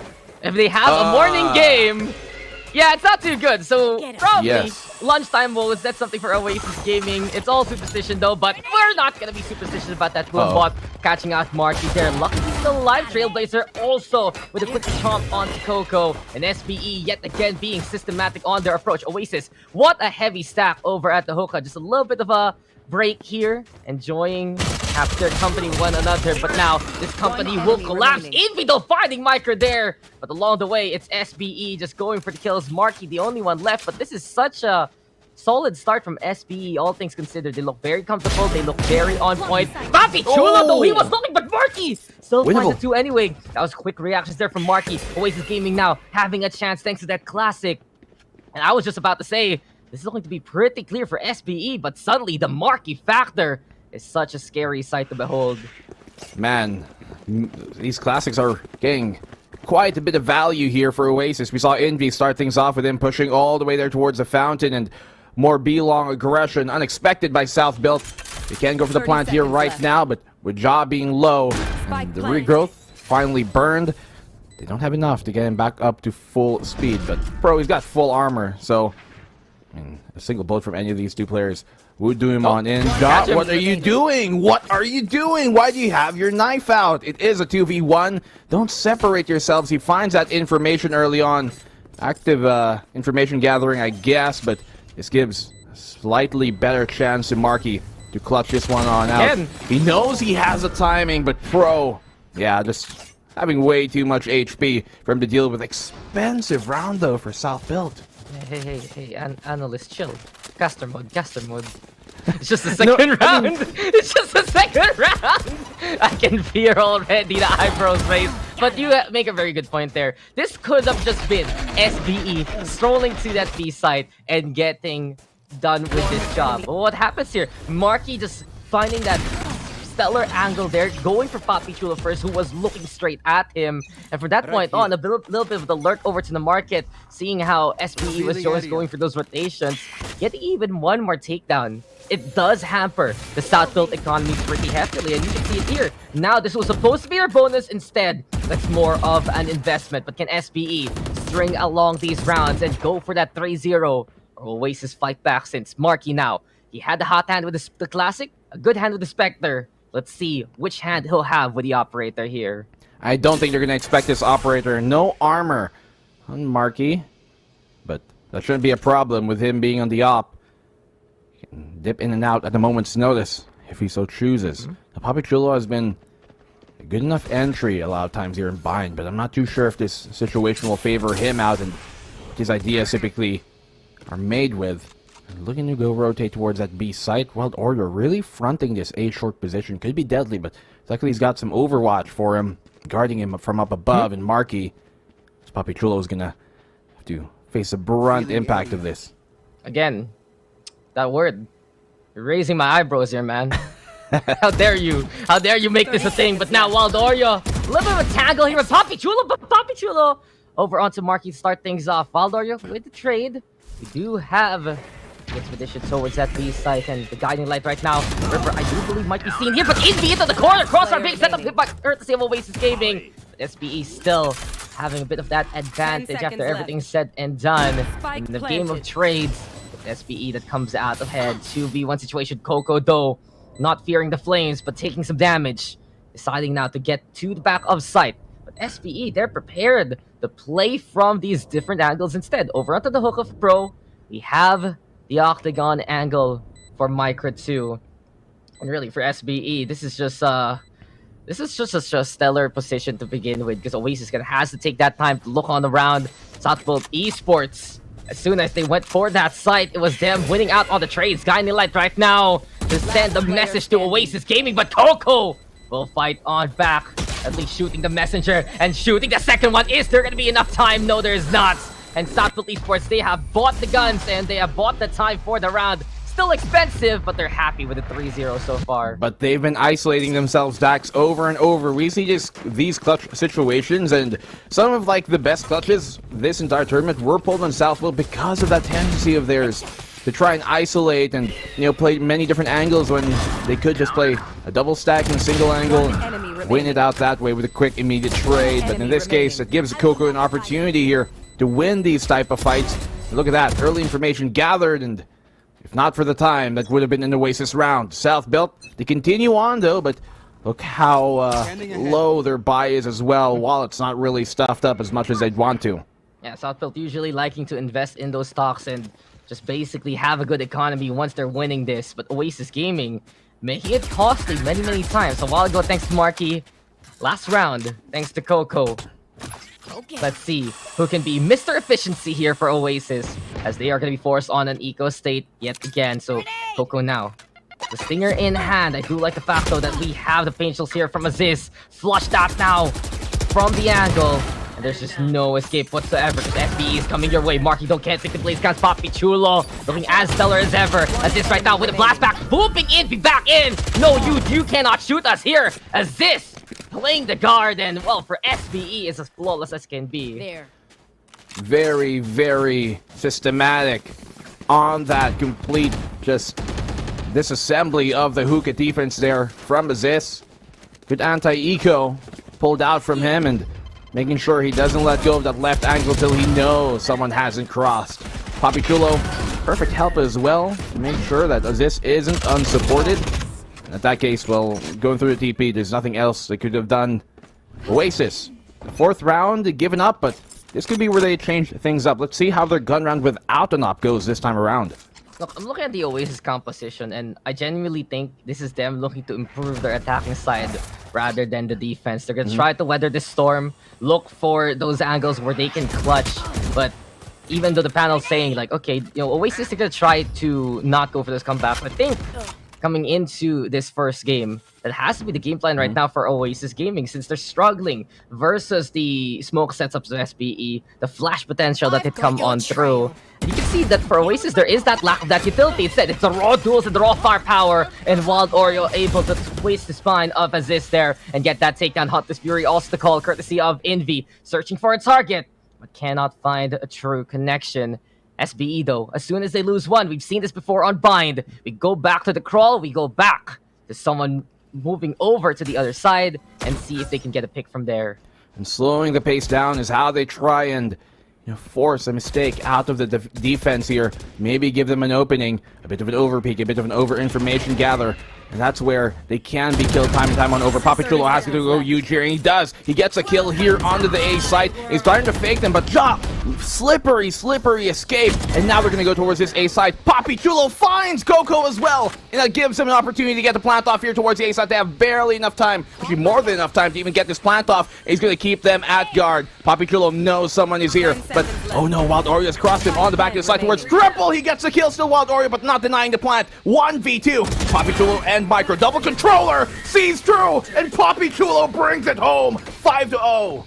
Oh man, the bacon sizzling right now here for SBE, and the crunch of Papi Chulo is able to get those lethal wounds over to Oasis Gaming. We know that SBE is gonna do it. Oasis should know that SBE is gonna do exactly that, but with Papi Chulo getting a foothold, again, the flag of SBE flying high for another round, and you can see that these smoke plays right now from SBE, that's absolutely criminal, man. It started off at the showers a while ago at the start of the game. Now, with Papi Chulo able to set up that Viper Spits, Oasis Gaming will no fear with the unseen. And truly, their eye is not their best friend right now. Perception will be a problem, as this enduring one more fight designed to show his strength. And he has shown he can be a special case here for SBE on their entries. Wild Oreo though already with the boom, but Papi Chulo getting backing on away. But truly, the snail's pace is systematic, and I do have to say, as ingrained to the SBE culture as their years of experience, this is something they thrive in. Oasis Gaming cannot handle the slow burn right now. It's a suffocating room they're in, and the smoke seems to pile up ever more so by the second. That's what Southfield love to do, run that hour clock down. We've seen them bite them in the back though. This time not seeming to be the case. Is this double opening entry here towards the B site, and that gives him firm control of it. He's going really deep though. He's gonna get punished by Ripperoo, rightfully so. Well, Ja, he's ready right now. Over into the back of the site, covering Pro's flat. But no one can cover the orbital strike. There we go with the swing. Ripper able to still hold on for dear life. And Wild Oreo now into the hookah. Distraction perhaps from the TP. Coco going for the heals. Micro though knows it's coming thanks to the hand motion of the stage. And from right to left, it's Micro with a gigantic effort. Bro also there versus Ripper, and SBE have just taken command of this game. It has all been SBE so far. They glisten gold and they're shining bright tonight, or well, this morning. Where's the timeout here from Oasis? 6-0. An equalized scoreline at the very least, secured by South Build here on the attacking side. Not a bad half just yet, but Oasis, if they can tie this up 6-6, not going to be bad. Hell, if they can even get it 5-7, not too shabby, but not great either, especially knowing that they're going on the attack. But yeah, this is, I think, the game plan from Oasis, as I have to agree with you, Dax. Their composition suggests more of offensive prowess than it does on the defensive side, on the inverse. As this, he's got the showstopper, so they have to be careful about holding this to see if they can shut him down.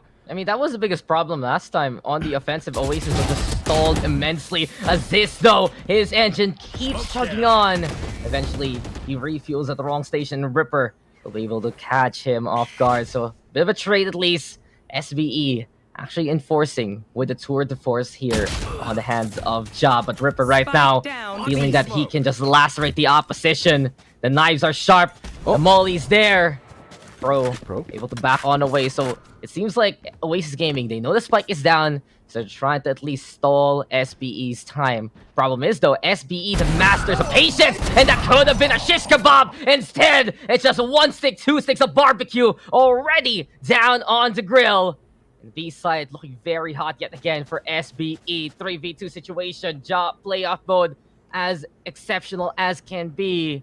The question now lies, will Oasis even bother with the retake or save that operator for the next round? Look at Papi Chulo's patience. Even after they found the 2 kills of the 2 players they knew were in the B site, he still walked his way up in the short and made sure he cleared Hookah very diligently, knowing that Oasis love to hide in every nook and cranny as they can.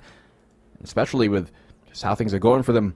Marquee operator, we haven't really seen it come online in this series, in this game at least so far. Not expecting that to be true for so long. We know he is one of the most explosive players once things hit the fan. But in this case, it's an absolute breeze right now for South Build here on Bind to get things going. Attacking side of theirs already proficient. How long can they keep this heat up? Well, this is Sans. They're going to keep the pressure on, and really South Build Esports, they're the chefs in this kitchen, man. It just seems like that as soon as they decide to have a recipe of success, the foresight. Right before it even happened, you're just like, yo, this is a timeout. Black and blue. One prediction rate you've had for quite a while in our VCT run, my friend, has been timeout predictions. Timeout prediction rate. My predictions have been spike predictions, spike defuse predictions. Yours have been timeout situations. But you and I both know that the Oasis Gaming, they need a break after everything is said and done, because if they find a way to stop the Aziz entry, Papi Chulo is just able to be the Baron of these lands. If that doesn't work, Josh is able to find the frags anyway with things like the Tour de Force from afar. And we go back to that plan A of South Build Esports. We go back to plan Aziz here. And look how successful he has become. 11 takedowns. Showstopper is available. And that's the best sign here for SBE, because they do have a stellar plan B. They have a stellar plan C if need be. But just having that initial entry point and taking command of the site early on, that gives SBE even more confidence to keep pushing forward and keep playing Oasis's game against them. They haven't really even been needing to use their ultimates in the same way that you would to try and force around, you know. We haven't seen Aziz pull out a showstopper. We've seen Ja, yes, with a Tour de Force and Papi Chul to secure that plant on that one amazing round of his. But Pro, you know, the Seekers didn't really have too much effect in that other round, although they did win it. Still, in general, they really haven't been having to use that fallback for them to secure these rounds aside from that one. And it's been a very difficult thing to try and challenge when simply just methodical how they're dismantling the defense and not through brute force. It's just bit by bit. Rip and tears, basically. You start by scraping off a little bit of the skin. And truly, Oasis Gaming tortured right now like flayed men. Guiding light, though, now to call. And Oasis just trying to get a little bit of that intel. A few peeks here and there, a few jiggles with their motions. But while Oasis Gaming have amazing dancers in real life, it's South Build Esports right now. look at the flank. Dictating the steps truly of how this game's gonna work. But the flank you mentioned, watch out for Marquis as he is ready to make perhaps a backside work for the operator. But Aziz already fighting Coco, rip there over Papi Chulo. Showstopper Prime looking for a target assist, regrouping here with Ja actually. And while SPE is on site, they know that they're in a bit of a pinch. Positions for Oasis right behind them. Here we go with Marquis, but my crew will be the one who is more impactful. And Oasis now in a spot of trouble. Can they bail themselves out with a showstopper? Got Kamikaze from Wild Oreo, but beyond that, it's just Bullets yet again, deciding to label SPE as the winner. 8-0 now. 8 SPE again, man. It's just all South built from this point on. Marky, he had a really good flank, but with an operator. Did he have an operator? I think I heard an op shot run out. I didn't even look at the hood at that point, but it seemed like he did. And Micro was able to find him and shut that down. Yes, he did have an op. That's just so unfortunate and really a constraint that you find put on a lot of your players that want to bring that up. You don't have as much moving forward potential. You don't have as much flanking potential because you hit one shot, yes, you get a kill, but you can't get any more, and that's barring if you even get the shot landing in the first place. Ja gets a kill here. Can Rendezvous back out of this position if things get too hot, but he seems to want to overstay his welcome. Let's see how welcome he really is here in his home. I mean, he's the one with the get out of jail free card. He doesn't care about landing on that spot. The Rendezvous ready, as you mentioned, ready again for another duel. And truly, Oasis Gaming can actually go for the pre-fire here. They should know where Ja is, especially Marky right now, just jiggling around. But you can feel it. Oasis Gaming, very hesitant right now in their motions. The pressure is absolutely on. And truly, again, suffocating here from SBE. That could have been timing for Marky, but this time, he finds the shot. Anyway, quick escape, cannot get the hell out of there, because Aziz will take his number and take one more. A buy one, take one from the Rays. Coco, the only one left. But this site has been left behind, foreclosed right now by SBE. Territory is theirs. And Coco, a 1v4 situation, not too feasible to say the least. Might be a little bit of a no-no to actually go here. Resurrection right now in hand, but the money has not been the side of Oasis. The rounds have not been on the side of Oasis, and especially the trades. You get the one, but SPE fight back, bite back, get 2, get 3, and we add on the numbers and get the handful. 9-0. It's all SPE, man.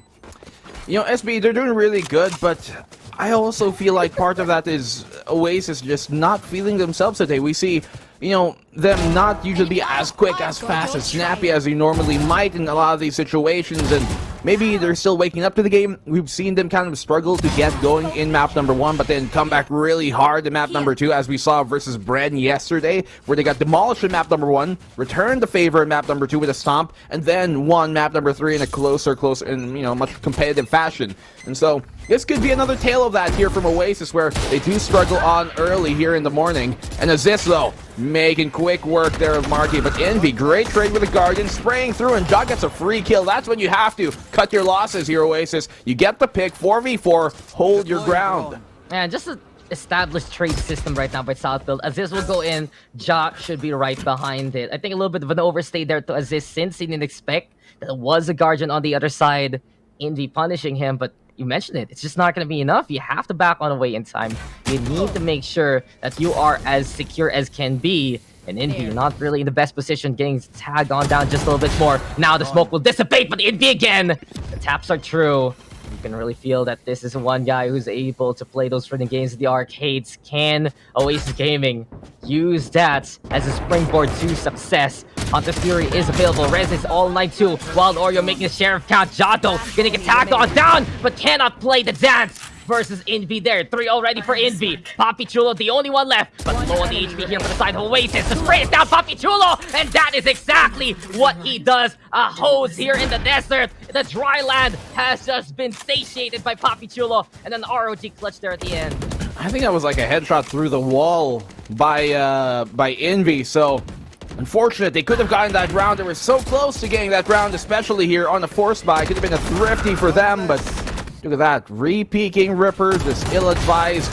It does seem like they're pretty shaken up by how this opening map has gone so far here in the first half.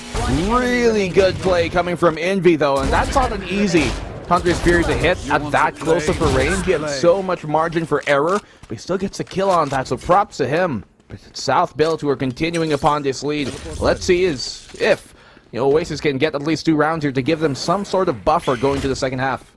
South Build Esports, man, they have all the money in the world for this first half. And usually we say it's a sprint, not a marathon. But South Build Esports, their game plan has just been solid. This is just the usual stuff we see from SBE. And they're truly pacing themselves while Oasis already exhausted at the starting gate. Wildor, you're having to back on the way thanks to the paint shells. You do have the Orbital Strike though, canceling the plant. And Oasis want to at least find the scrap along the way toward the course though, watching out the exit of the labs. And it will be exiting the life of Coco there. Body broken right in front. Second one will fall as Ripper goes down. And Ja yet again, a whole brat right now for SBE. Wildor, you're gonna fight on back. But Jack calls for the action. Ja makes the tour de force work. And that's gonna be Ja again and again and again, giving the kills to SBE. Man, popping things left and right, unlimited here for South Build, and Ja especially. Nothing really stopping his boomstick from exploding anytime he wants to, and getting all those skills, and the slowing field just being a complete hamper to the retake here of Oasis. You can see the Ripper, no real chance to fight back unless he hits an incredible shot. Because of that slowing field, he gets him through the wall too, Ja! What an absolute monster! 11-0. Can they at least get a single round here, Oasis, to end this half? Dude, I'm gonna show you some labels right now which are pretty hype. You got your Gucci's, you got your Louis Vuittons, and you got your Ja series, basically. He has just become truly above and beyond SVE's shining star here. They have all been incredible, and they have all done their job. But really, with Ja this on point, this precise, his name has been lighting up the MVP charts again and again for many of the series. And truly, with performances and rounds like that, there is no exception to this one. As this, of course, not even his right-hand man. It's really just the perfect complement to his playstyle. Ja gets the space, as this will make it. And now, Ja dealing with the last ambition of Oasis over on to be long. Oasis, though, only having Wild Oreo, but with that ace side, so it's a little dangerous right now since SBE has a very good goal to go that way. Toxic screen set up. SBE right now crawling on through. And Oasis again, looking for that desperate prayer, a Hail Mary perhaps, with the 5v5 retake. They're running the clock low though. And with Wild Oreo still having his Boombot and Paint Shells, they can delay this plan quite a bit. If it comes down to a single attempt left, then it's going to be very difficult for South Build to win in this post plan. Here it comes that utility, but Ja crawling up, playing that contact, catching him off guard. He knows Marky is pushing him, and he still wins that fight with the Spectre, retrieving the Vandal. Only 2 rounds in the magazine, though. Not much to fight with, and Pro capitalizes off of it, but Coco on the flank. He's got a res to work with. They push for that CT, but the plant is towards the APC, towards default. Ripper has a crossbar to try and dismantle, but it's all onto Coco once again. The Battle Sage has to come in through. Win this fight. He punishes Aziz. They're up top, able to get himself healed up, but Pro, the other regrowth here, shutting him down, not letting him get a single sprout in the round. 0-12, what a half from South Build. Ripping the band-aid before it even settles, and you take a little bit of skin along the way. These wounds are deep for Oasis Gaming. And, okay, so, my friend Nico, this is the thing. We're talking about, Oasis, this is gonna be an offensive composition. It's for the comeback. But going down 0-12 is never a good sign. You know, you lose the pistol, you're done. You get lost in a force buy situation, you're done. Suddenly they have the rifles, you're done. So really here, Oasis Gaming, seeing all the bad endings in front of them, one possibility to actually win this is to do the exact same thing to SBE. And unfortunately for them, with SBE this hot, this on form from the get-go, I do feel like that might be quite the improbable task for Oasis Gaming. 17 for this, Ja with 16. I think it has just become a kill race between these two right now instead of a matchup over Oasis. And that's the unfortunate factor since Oasis, they have a plan to really be the ones to set the pace into the second half. But we're not even going to be able to play into the second half if things go SBE's way one more time.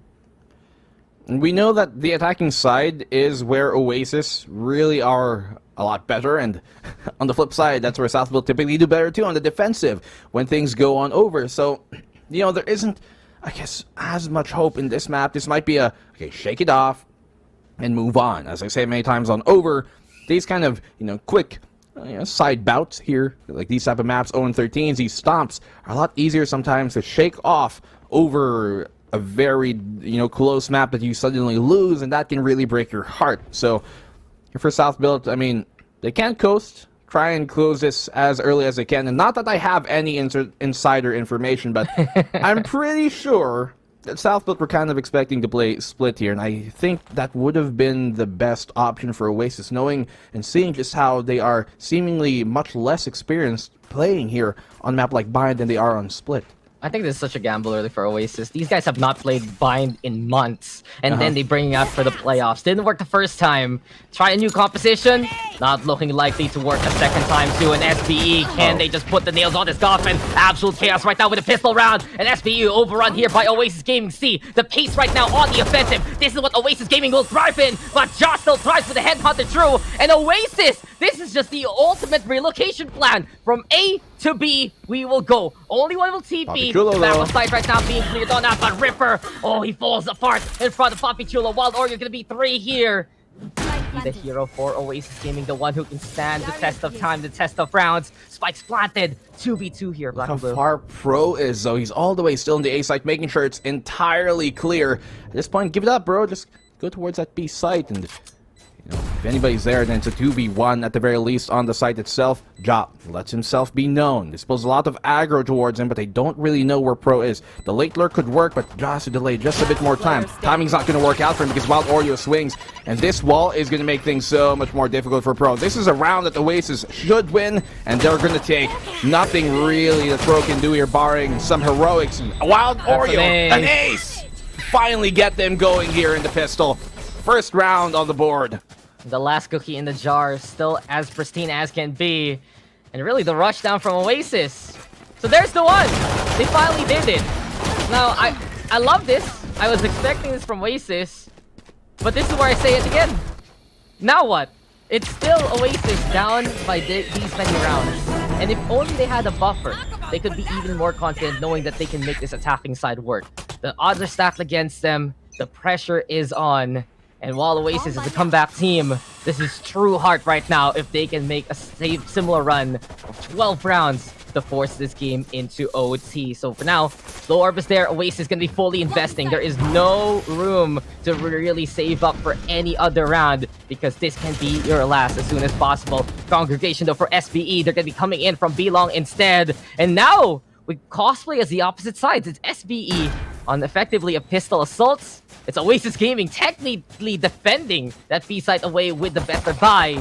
And can Oasis now do what they haven't been able to do in this game, defend that site? We don't normally see SBE be proficient at these kind of rush down strats, though. Like, it's when they go slow that things start to really work out for them. But, I mean, they don't really have a choice here. Hookah walled off, Jog will try and go for a late lurk, and they're all just going to be fed here into Oasis. So, knowing that the Oasis are in the state that they're in, every single round is going to be a force round. They line up for Coco, Ripper as well. Oh, shot almost connects for Ja there at the end, but okay, they get 2 rounds. You know, knowing Oasis, we expect them to get a few more before bowing down in this map. But what if? What if? They come back? What if? What if they come back, man? That's the thing. This is where they're gonna thrive. This is the half that they want to show SBE how it's done. But again, only problem, they're 1 foot out of the door already, screaming their last rites by this point, and looking to still stay as the bouncer is trying to keep them away. The guns are out for Southfield Esports. True do or die time here for Oasis. And if they can win this, there is hope. There is still a chance. Let's see right now if this Aldron can get a bit of that into Wild Oreo, though. He's high with the ace a while ago, but look at this! Able to creep on in. Ripper, though, making the trade work. Oasis Gaming right now, establishing a foothold towards that ace side. And we also get the wall here. It's not the standard one. It gives them more space to work with, actually. And Oasis now fighting back. Ripper is there to catch one more. Pro and Papi Chulo absolutely separated. And apparently, miracles can be made here at VCTPH. Oasis Gaming deciding to go on a hope and a prayer. And they're living by it. Take your hand, Oasis. Can they continue on from this point on? 4v2 situation, though. And SBE, I do believe this should be a concession. They cannot regroup between Pro and Papi Chulo. No way to really play the pinch right now. Oasis survive the fights, or even more. They're on life supports, but he will take the status of being alive. Teleport right now. They're trying to perhaps get the catch. Papi Chulo inside the hookah here. And in all honesty, for SPE, they can find a few pickoffs that can help them out in the long run, but Oasis, they're not going to be too ambitious there. Let bygones be bygones. Let the players survive, and we go again for another round. And whatever the outcome of this map is, it's really good for Oasis to be winning these rounds at the very least near the end of it, so they can regain their momentum going in Icebox. Whatever happens, if this goes Oasis's way, if this goes South Built's way, they have that momentum carrying over in the map number 2. So, Rifles here, much more proficient, much more, at least quantity of it is higher on the Oasis' side. So, South Built their defense could struggle here right now. And we have seen them be pretty proficient on the attack, South Built, but their defense, also typically what they're known for.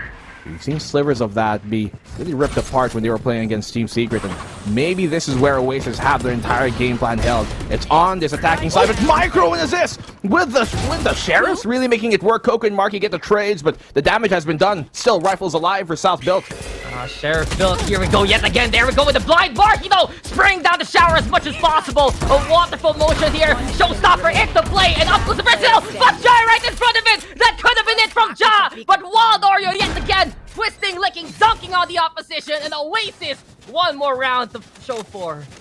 They give us one more round, but that was very dicey considering it was also kind of like a double rifle, a force buy here from South, but a bunch of Sheriffs and only 2 Vandals. Still, the Vandals, the rifles not able to work out for South Built. It was really the pistols that did everything in that round. Playing those cheeky angles, cheeky positions, and landing their shots. Oasis secure the round here, burns the showstopper, and that's a big gun to take off. Ja, one more shot to the body with that headhunter could have been it. But here we go, another round. They cut the lead down to 8. A tall mountain to climb still for Oasis, but one that's a lot more palatable.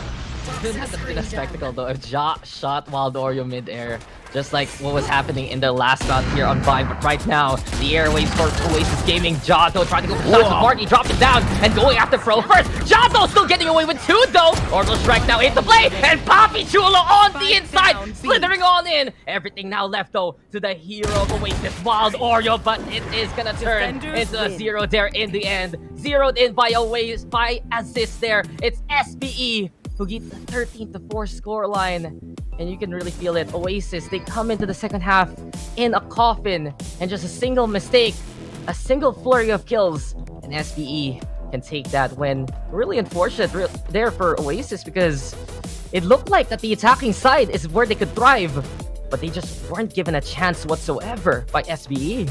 Yeah, if maybe they started on the attacking side, this could have been a very, very different map, Dax, and it's hard to fight when you're just a single nail away from being 6 feet under. In that case, who's even going to expect Papi Chulo to be there right with a judge? And it's so difficult for them to try and get back into the game, as I said in the first place, when, man, you don't have a round to give up. There's no real kind of super high-risk, high-reward stuff that you can do, because if you lose, you automatically lose the map, and there aren't strats that they can try and pull out and see and try and condition the opposing side on the attack that they otherwise could if they had those rounds to buffer. If this was maybe like a 7-5, 6-6 ending of the opening half. But because of that very aggressive, not even very aggressive, just very methodical dismantling of the defense by South Built on the opening half, it allowed them way too big of a margin, a flawless half, if anything, 0-12 in South Built's favor, to really just secure this game anytime they needed to.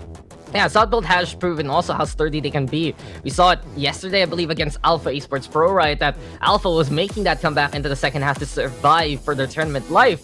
But since they had that gap, since SBE had an overwhelming advantage, eventually they found the string along, they found the round that they were looking for, and they found the round that they would win. And that was just case in point. You had a good point there for Oasis. They cannot do those aggressive all-in plays. They cannot take those kind of risks, and that really hampers the Oasis game plan, because it's truly their attacking executes that give them the angle of opportunity.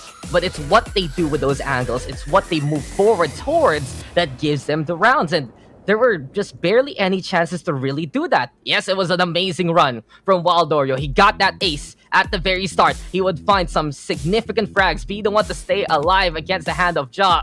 But just that one blunder there by Oasis, not shutting down the tour de force immediately. That allowed SBE to just get the kills. And look at that. That's a good point. Oasis just never got to the 30k mark. They were always down bad here on the money, down bad on the graph, and Shoutouts SBE. Shoutouts to that's right. I'm gonna say it. Shoutouts to that's right there real quick. But look at this. SBE, they're up good, they're up on the scoreline, and Aziz right now showing how important he really is for the SBE roster. He gives that plan A to just be the ace in the hole here for SBE. It's so difficult to try and get going in the game when, like, for example, on the attacking side, they weren't being able to punish, Aziz on that wall break towards Uka when he was breaking the barrier orb. There was no real punish here coming from the side of Oasis, and when you have basically three of the quote-unquote air quote stars of South Belt in Ja, Poppy Chulo, and Aziz all popping off, very difficult to get back going into the game because the way they pop off isn't necessarily because of crazy mechanics. No, although they are insane mechanically, it's really just proper decision making and proper placement and this suffocating, slow burning, slow dancing in a burning room over and over. And the gravity of it all just is so difficult for them to try and fight against when you simply are fighting against every urge to peek. Don't peek. And when you do peek, there's always another peeker. There's always a trade frag coming on in. And that methodical style is what Southbolt have banked on. And this time they cash in for map number 1. Yeah, the overstay, I think, for Oasis Gaming really hurting them on the defense because that's where the blunders would happen. They try to escape, cannot get there. They book for 2 dates, they only get 1 date into the room. And while they, again, showed up on the attacking side, at least I think that's something they can build on now, moving into the second map. That's a foundation that Oasis will have, that they know they can play the series, that they know that they can beat SBE. It's just that they're gonna have to do it 1 map down. This was also another thing to factor in. The fact that Poppy Chulo just being cheeky with the shotguns. We see a lot of fracture. You see it a bunch on split sometimes. And, well, here on Bind, the same case, SBE willing to pull out all the stops just to secure that victory. So commanding game by SBE, especially in that first half. But the heartbeat of Oasis is still there as they want to truly get the purest revenge against SBE and take the APAC slot away with them. How will history go?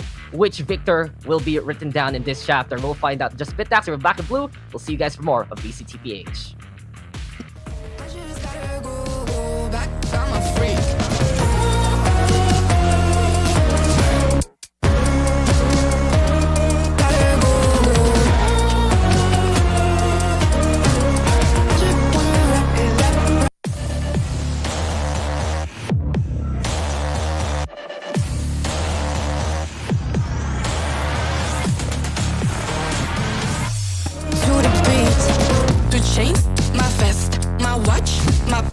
My cheese, my house, my sneakers, my blouse. I just party hard, popping the 1 in the chart. I've already won, babe, I didn't even start. Flexing on, flexing on, yeah. Flexing on, flexing on me. Flexing on, flexing on, yeah. Flexing on, flexing on me. I just gotta go, but I wanna hold on. I can't let you go, but I gotta stay strong. Unless you heard it from me, then you ain't heard it from me. Got it from me, all the energy extra. You don't wanna see me with the hitters. Generations caught up, look how things will switch. People there quick, now they wanna move at the bits. Boy wanna go to bitch, nah. Now I'm moving. I gotta do what I do. I'm really here on my ones now instead of 4 3s or 2s. And now it's effing from Paris. I could've been effing you in Paris. I don't wait for the drop, I just flow from the pop.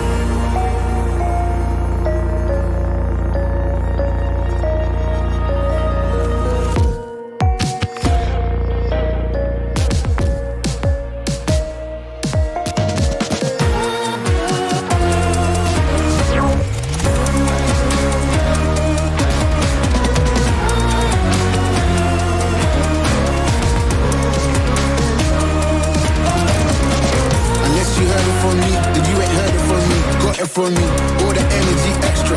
You don't wanna see me with the hitters.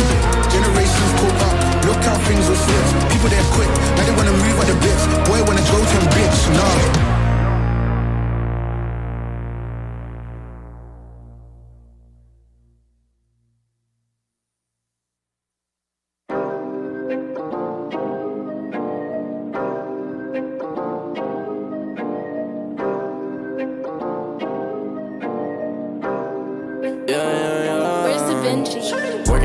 to 5, I had to go and feed the guys. Nobody did it right, I had to show them how to grind. I had to beat the odds, this is the life I live for God. Taking a step at a time, we going up, we headed to Mars. Taking them chances, making decisions, you know I'm never gonna lie. Till you let go, I'm copying all of them, who you gonna be inside. I cannot fake it, I gotta face it, I gotta do the time. You gotta wait, make for a great pay, make sure you're doing your job. Gotta deal with the patience, 200 every occasion. Going to different locations, how they got when I need some direction. Me and Vinci go up every session. Cook it up, yeah, you know it's no pressure. Yeah, you know how we do it, we all in. We can slow up and you never catch us. Working at 9 to 5, I had to go and feed the guys. Nobody did it right, I had to show them how to grind. I had to beat the odds, this is the life I live for God. Taking a step at a time, we going up, we headed to Mars. You know my slimes, they came from the bottom to top. They can define us, they tryna find us. Boy, I know you with the ops. We're not the same, no, you can't compare me. I don't belong in the box. Don't try to play me, no, I'm not friendly. This is everything I got. Ain't no playing around this.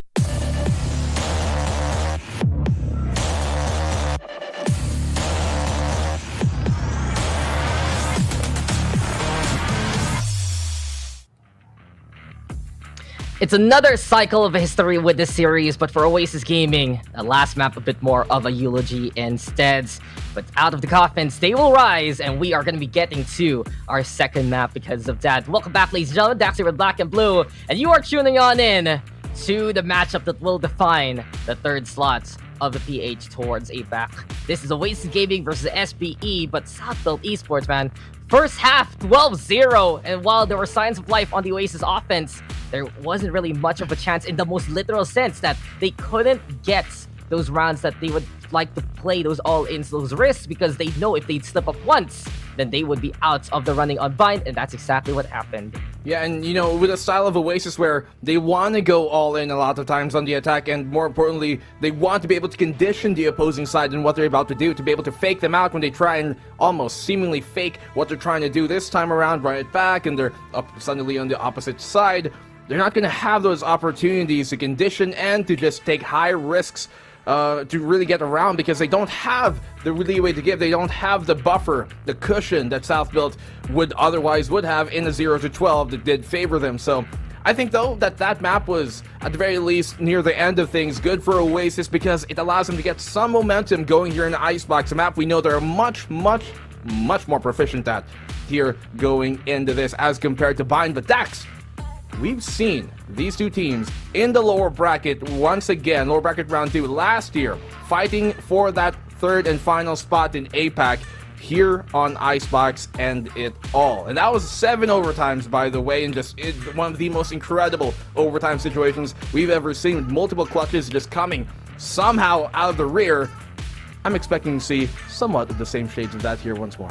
Yeah, I think it was 6 actually, a 6 OT game, and it got pretty spicy. There were times where you'd see Aziz just look to go for those aggressive plays, not given a chance to really teleport. Jao was the one on the jet there instead, but I do believe right now that it's a lot more streamlined for SBE, what exactly they're going to be playing and who's going to be playing on what. Oasis Gaming, though, I love the map pick, man. As soon as I saw it in the draft itself, I was just like, this is absolutely poetic. If they can win out on Icebox, it's just the ultimate redemption from their folly from last time, because they knew they could have forced out that map number 3. They knew they could have gotten that APAC slot, and it was SBE taking that chance away from them, because looking back at that series, both maps went into OT. It was as close as can be. Problem is right now for Oasis Gaming, in their second chance, or in this case, how many chances is it already? A second chance, especially in the playoff bracket, a second chance perhaps in the lower round if you consider stage number 1. But this is their chance to try and beat SBE, and losing out map number 1 like that's a little bit wonky to say the least. Yeah, and I do think that this Icebox pick is the right pick for them, especially just, storyline-wise, poetically. We have seen Southfield falter yesterday versus Alpha Esports, 10-13 on this, even with a big lead, or a sizable lead, that they went into the second half with 7-5, and then they lost heavily to Action PH in the matchup right before then, when in their previous series. So on the opposite side, Oasis, they did lose to Brent Esports, but they won against Alpha, against Nous, many teams, Team Secret even, and so they have a lot more going for them when it comes to Icebox, and I do think that they are much more proficient in general. One of the best teams on Icebox as well here playing on this. Southfield, are they prepared enough to try and end this year 2-0 once more, or are we going into that map 3 that, honestly, I'm expecting to see at this moment? Looking at the compositions here of Oasis Gaming, they do have that KO Killjoy as well. And from what I've seen, Southfield, they typically do struggle with teams that do play that Killjoy here on Icebox. Yeah, but Southfield Esports, in the meantime, they run yet again the no duels composition. We see when Jaw's on that chamber, you know we're going to be in for a show. Aziz also finding ways for those suppressions. And perhaps it can actually bother the Oasis upset up here as much as possible. I think for Southfield Esports, problem with sometimes dealing with the Killjoy is when they establish that foothold, especially towards that B side, it puts a big bane on what SBE's rotations want to be. If they want to go perhaps through the middle, a Killjoy should be there around. If they want to go for the default plant, Nanoswars will get in the way. So just by the existence of that Killjoy, SBE is hampered towards that side of the map. And of course, at the Tain, buying that space, with the lack of duelists, there isn't really that sudden speed that SBE can build on. With Oasis Gaming, their folly here, the problem sometimes against especially SBE is when they go for some of the lurks, when they go for some of the angles, then that can be SBE catching them off guard. One thing I noticed though, Kurt's back online. We have the rotations from Oasis Gaming, we have the rotations from SBE, and we have one map that has already defined the histories of these two teams before. Going back at it for the battleground, but Jaw this time losing against Wild Oreo. Really, Wild Oreo invigorated after that second half on Bind. Oasis Gaming starting things off strong with first blood. It was a crucial fight to win here for Ja. Barely missing the head, scraping the cheeks, left and right, puff puff. A Beso kiss coming from Ja. Start things off, but it's Wild Oreo who has the kiss of death in that one. Execute here on towards the A site as the aggro was pulled. The defense of the rotations were pulled towards that B site, and the retake it's going to be quite difficult here for Southfield. Early damage being done, though. See if this will really benefit them out here in the post. Yeah, Oasis, though. Oh, Courtesy gonna go down quickly. Micro finding another target here. 4v4 situation. And SBE now on the retake duty. But Marky right in front and able to deal with Aziz alongside Envy. Snake Bite though is gonna get thrown on out. But Oasis Gaming having the angles anyway. It's SBE getting into their lanes. But Micro yet again with the classic shot. Marky though, backstab is clear. And as soon as he turns on around, it's just a face full of lead there, courtesy of Oasis. So 1-0 right now. And speaking of courtesy, so this is what Oasis Gaming is doing lately. You have Kurt in for Ripper, because he wants to play that Sova. Allows Envy to transit himself towards that other initiator role instead, and he's gonna be running the KO. So it's the same composition that they brought out against Bren. It's just different players right now deciding to go at it. So Oasis Gaming rotation, will that be a factor here to get the second map?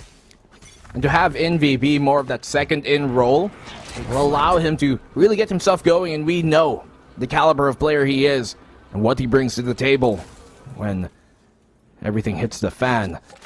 Courtesy for him to be that breath of, you know, those fresh legs here for Oasis has been pretty beneficial for them. We've seen that yesterday, especially on Breeze versus Bren. The long-time questions finally answered. When does Kurt play? Well, yesterday and here today. Yeah, well, Kurt's here. He's always been there in the background. Bleached hair and more. It's time to see if he can be the cleaners here alongside Oasis Gaming. They're back towards that B site. They're going for the assault. And Marky yet again with the takedown. Oasis right now looking for the plant. Flippy making that kill work with the classic. But beyond that, we're seeing what Oasis's bread and butter truly is. The execute is the prime Oasis Gaming strategy. The attacking side is where they can just make their stratagems work. And that's when Oasis Gaming can truly shine and become that top team in the PH scene. But SBE, can they find the answers here sooner or later? Of course, an eco round for them. And this should be their demise very, very soon. Oasis all around that B sites. Got Flippy and Assist, trying at least to catch out whoever is peeking here. Here's some utility. Flippy gonna be turning on the round, and here comes Flippy. Assist though! Where did that come on? What are the free guns doing right now? And Assist able to perhaps go for the defuse, but he runs on away. Not enough time. But what just happened? An RG clutch there at the end, but what? just happened there? I'm flabbergasted from the fact that the classics coming through and get 3 out of 4. Does that even count as a clutch, Dax? Like, I mean, technically, yes. The game said so, and I will say so because we are told to do so. We are obliged. One enemy remaining. Oh my goodness. What an eco round for SBE. Dare I say they lose the round, but that was an amazing round for South Built. Free guns, zero investment, everything to benefit from it. Well, obligations aside here, South Built Esports now with the opportunity, to say the least, to have the rifles and to honestly put a big dent on the Oasis game plan. Now Oasis will have to actually go for the rebuys. Not a true bonus here. Investment is clear. The 410 position over onto Marky, over and out. Roger. The droids of Oasis looking to just march on forward, but Ja again, snap of fingers, erasing Marky and getting away scot-free. But Envy right now with the catch on Pro. Oasis looking to set up forwards inside. They're trying to contest the back here, but Ja yet again, truly the tower that overwatches for SBE. Even I say it here. Courtesy now the only one left, but Ja is coming and he has your number. A 4K from Ja, and it's SBE who get a round back. Well, Dax, I think out of anybody here, you're the most qualified person in the entire country to say that. So, it's fine. Well, the question is, what pot of luck is at the end of the rainbow? Maybe 6 of them. Perhaps, you know, a payload perhaps to reach to that site. Yeah. But, sure, references aside, that was South Built Esports setting themselves up for success, right? This is what they love to do. If they can make some of these eco rounds costly, they will make the next round be a decisive situation. And now, they have the advantage. They force the eco from Oasis. And look at Ja, 1 away from the tour. The Force needs to get a kill here. Now the 0 point. Okay, we get the knife. Sticking onto the corner. A little unfortunate for the side of Oasis. But beyond that, well, it's Oasis who cannot really push out as confidently as they usually do. They did pull the defense to rotate all the way towards that B site, though. Allows Oasis now to potentially crawl up here towards A. Now the cross is being held by Flippy, making sure that He just swings by, but if they take the maze, they can close that gap and make things a lot more dangerous, potentially, for Flippy. Playing this position, he gets that kill, realizes that probably is going to be more, walls himself off it, but actually it just keeps him within the sight here, not allowing him to escape, and allows him to just pie the corner here. Flippy, 4K for him. Don't steal the ace, give him everything he wants. Oh, he's ready for it, and that will be the duel to define the ace there. Flippy, one more time, keeping things right and orderly. SPE, that's just how secure they can really be in these rounds that they have to play the anti-eco. They know that the pistols are coming, they know that Oasis can look to be explosive, but in all honesty, that was a relatively neat approach from Oasis Gaming compared to what they usually do on Icebox. There is still a few shades of what happened there on Bind. Oasis being a bit more methodical to say the least, but slow and steady is the pace that South Built Esports loves to play. And now the Blade Storm needs to be the high gear here for the Oasis if they want to make their mark. Speaking of marks, his name is Marky, and the quiet one, able to dash on in. Frodo on the other side, gets the read and gets the headshot anyway. Screw the smokes, I'm ready for the fire. Here comes Invi though, with the refrag at very least. Oasis now contesting every angle, but Ja, he's able to get it to cover. And no cover needed by anyone else. Ja, truly a one-man army. Envy now gonna go on down, advance back favor SBE, and we're not done here with the Ja show. Just put a label on it already. Line up because Ja is ready to catch you off guard. And SBE, yet again, this defense looking as stellar as usual. But their defense, it was pretty good yesterday as well versus Alpha. It was on the attacking side that they somehow were starting to slip. That's not going to be true, potentially, if they can lock things down as proficiently as we know they can. Pick found here. 4v2 on the swing. Wild Oreo, great, amazing shot, and he finds an opening. Suddenly they have a real chance of winning this round, Dax. Oh, no. Here comes out the shock dart, though, dropping immediately. Ultimate for a shock dart. It gives a 1v2 situation towards Courtesy, and he's going to have to, not so courteously and very rudely, take this round away. But Ja doesn't let that, saving the day here for South Built. Dicey, but the dice are willing to roll. And it was just the perfect toss there by Flippy, basically. The roulette of resurrections was like, bro, come back. We need you. And when he is resurrected, when he is ready for the fight yet again, he just comes in big for SPE. So I didn't know that electricity was super effective against poison. That's a little bit new to me, but Oasis Gaming, really Wild Oreo, is looking to make an impact in this series. It's just so unfortunate that he runs straight into where Pro was priming that shock dart. So Oasis Gaming right now, they're dealing with the suffering. They're dealing with SPE and their momentum. And now, it will be the Sheriffs looking to deal the damage, but Marky, Hero Rifle into play. Micro caught off guard by the sudden Arsenal on the other side, but here comes Ja yet again. A dash on in. Can they actually go for the collection? Ja instead, though, has to look on up. Marky, right here, right now, gonna be the distraction, and Invi will find two as he goes for more of the isolation plays. Coco even going after Flippy, and how the tides do turn back in favor of the Oasis. This road right now leading them towards the B side, hopping on a ramp, but assist! What was that? A statement with the jump, putting his feet firmly on the ground, and just showing a feat of a kill. Suddenly they're giving him a small sliver of a chance. 1v3 situation though, creeping on up from the pile to the orange crate. Problem is though, doesn't really have the intel. He's walking in absolutely blind right now. 5 seconds left for the knife, for that suppression if ever. The time is ticking.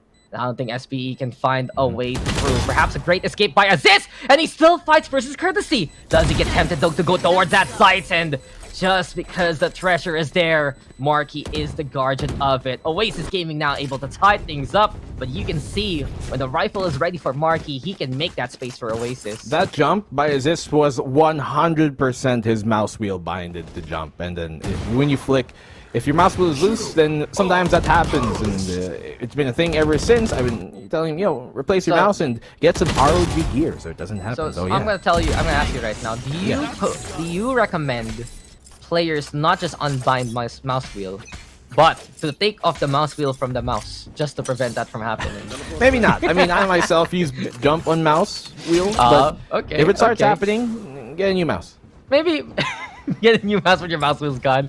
I kind of remember back those old mice, right? Where there's like the ball inside at the bottom, and then you take it off because you think you can play with it. And that's like a computer lab class. So the next class they come in, why don't the mice work? Because all the balls are missing and there's nothing to track with. So there you go. If there were anyone, anyone back in high school who had that one day they couldn't make the mice work, that was one. Really sorry about that. But right now, it's gonna be a brawl here into the B side, and Pro able to find two anyway. On this Fury though, the call, Oasis Gaming, sudden impact, sure, doesn't matter because SPE was already on guard and ready for that instance. Coco though, interesting flank waiting to happen. Does he find the angle? This is 3v2 slate, courtesy though. Bit of a distraction, a few taps here and there with the jiggles, but Coco time looking to be absolutely ludicrous. He's coming in closer and closer, creeping on forward. Frodo able to see him coming, but it doesn't matter. Coco will get one. Didn't expect Flippy is right there. The snowman able to pile on up, and SPE right now still with the man advantage. Courtesy though left all alone. But truly, will this be a courtesy crawl? As he's creeping on closer and closer to his own demise. No, it's the curtains for him instead, as Flippy will be the one to receive. 4-3 right now, SPE still able to hold the toe. Old Oaks Wise. Hair on the back of Pro's neck, suddenly twinkling. Hey, I can feel a presence around here. He checks it, that's right, perfect time. And this is one thing that I expect from Oasis, and one of the reasons why I feel like they picked here on Icebox, knowing that SB is that team to not have a duelist here and to rely on that chamber to be their duelist, which now with the nerf, only having one trap allows more avenues for them to lurk. Lurking is something they love to do, and this Icebox map helps enable that, especially with having only one trademark now on the chamber. And in that case, it almost worked out, so I still think that even though they got caught out that time, not a bad idea for Oasis to continue to find these gaps in the defense. Yeah, astute observation there, my good sir. And the thing is, usually it's Ripper on that lurk duty. But since he's not here, Coco is the other one who can play those flanks, play those angles. But these angles right now cannot be used by Oasis. Denied entry, no visas are shown. And SPE making quick work of the A expedition. That's one Spice Island that Oasis Gaming cannot call home. Wild Oreo now sleeping with close. Explosive Pro is ready, and he's spraying it down. 2 for the price of none. Easy pickings here for SBE, finding the bargain bin in this place. Flippy though, he's technically in cover, and the trademark will find its mark there at the end. Flawless win here for SBE. A systematic defense showing all stations are greenlit.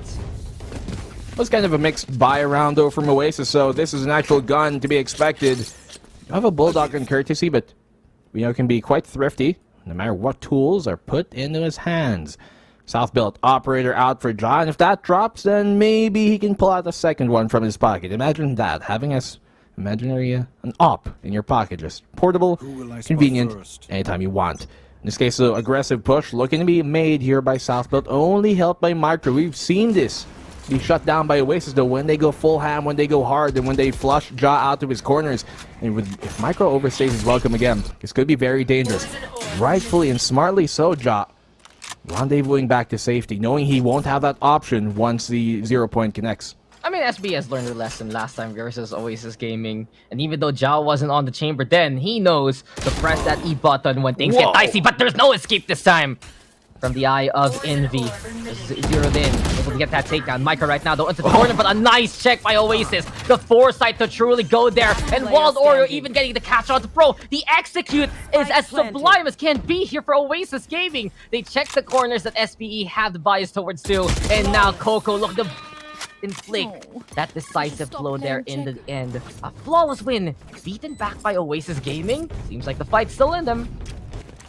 Seems like here for Oasis, that B site of theirs has been looking a lot more effective versus South built than their A site attacks have. And so I know teams like to change things up a lot. Like they go B, they'll try and go mid this time, or go A, as it almost seems like Oasis are about to do here. But sometimes, if it works, stick with it. You don't have to really change until the opposing side makes the adjustments. Now, I'm not saying be predictable, but I'm saying just stick with what works. In this case, Oasis once again trying to take their luck here towards his B side. The Owl Drone finds some information, but it won't go deep enough to really be able to flush him on out. It does push him back down though, and knowing this, the rotation will be pulled, but Oasis looking to go towards the A site once more. Yeah, an interesting call by Oasis. You'd think that they want to go for that B site, but since Shaw is prepared for it with the operator, Oasis, great assessment now. Decide to relocate themselves all the way on the other side of the map, but the Oasis execute yet again, now showing a different kind of plan. Subscribe now only for $4.99, but it's just absolutely free real estate here for Oasis Gaming, as they will get the side take anyway. 5v5 retake now the plan, but it does become a 5v4 as Oasis Gaming will find the pick off there courtesy of Jato, operator in hand. Flippy now bringing assist back to life. Apparently not just a healer, but a mechanic too. This is a press, getting a bit of that intel, but Oasis, they have their stations and they're at the ready yet again. Fragment right now from Envy for the stall, the detain already, giving them the space to work with, and the Hunter's Fury cannot find the targets here. SBE though dropping on down, and it's Marky already with the first kill. Wild Oreo fighting two along the way, Courtesy getting it on the board yet again, and it's Pro the only one left, but there's no chance whatsoever for SBE. Oasis have staked their claims, and they are truly the ones in the wild west of that A side, getting the land there. I get that they were trying to use that Hunter's Fury to get some kills, but I do think they should have burned it to try and destroy that lockdown prematurely and give them much more opportunity to use that null command for the retake here. Don't be so pressed on time so they can actually be methodical, because when you go for those late round retakes, it can be so difficult to win. So the chances just completely go out the window every second ticks. Much more difficult, but Oasis, they tie things up here. Great take and great fake out on that B site initiate here now, trying to go for that A site once more. Finally, looking better than it did earlier on. They're looking to try and, at the very least, replicate that success here. He sees all of them, all 5 players on Oasis here, and that's probably going to send them back, but it pulls the SB rotate. And I think this is kind of what Oasis want. They're going to try and either re-hit this time or rotate back around towards the B side, which they did the inverse of last round. In this case, stalling out Dax. Maybe looking for an over push here, an over peak from South Build. Someone called the FBI because Pro somehow hacked into one of their satellites there. Crazy value with the Owl Drone. Just one It's a UAV. piece of intel. It is UAV online. UAV Didn't online. even need to get the 3 kill streaks. It's like, okay, cool. We'll get it there. And No one ready with, well, something shoot it down. More RPGs needed here because it's Ja again with a stellar snipe shots. It's heartbreaking though for Oasis because they knew the 0 point was coming their way. That could have been the way to suppress, but instead it's Pro who presses on the left-hand side of the maze itself. As is right now, ready with the flash drive. Here comes Courtesy, completely blinded, and he doesn't even see Pro coming whatsoever. SBE, the timing is perfect, the angles are clear, and they're the ones who get the drop on Oasis Gaming. It all started with the Aldron, and it's all ended by Pro yet again. A pioneer of the FPS scene, and the 4K there to truly keep his chapters going 6-5. There's a very possible chance that Pro could get his Hunter's Fury in this round, and that could be crucial. Now, it's not a high chance, because it's still 3 orbs away, something you won't normally see from a Sova, but if they prioritize maybe forcing an orb here, orb control, and then getting 2 kills on after, who knows how things could go, but I'm not holding my breath out for that. Wild Oreo has a Viper's Pit, which is the ultimate to talk about in this round. Marky as well, knowing he's got blades, can be absolutely explosive. 6-6, the scoreline Oasis are hunting for, and the B side, I think rightfully so, is their target this time around. They have to use that 0 point though to flush out the deep angle, and now they know where Ja is. Has to be careful with what he's trying to attempt here. Location has been revealed, things are looking pretty dicey, and Marky cuts him up. That's the problem if you're a little too ambitious with the operator peak. It's a relatively safe angle with the chamber, but the Blaze Storm is just way too wily, way too quick, and way too annoying to deal with in terms of the motion. So Marky eventually hopping on around like a bunny and finding the angle to be the true predator of these icy wastes instead. All Alpine right now, and well, it's Wild Oreo getting rid of Micro Assist, though, making trade happen over to Coco instead. And Envy and Wild Oreo get on the board yet again. Oasis Gaming, when they find that first frag, when they get that foothold, then things are stellar for them. This is the Oasis Execute.exe, and really the application has been pretty clear. 6-6, shades of the past going here to the present. We are all tied up in a potential close matchup akin to what we saw last stage. Oh my goodness.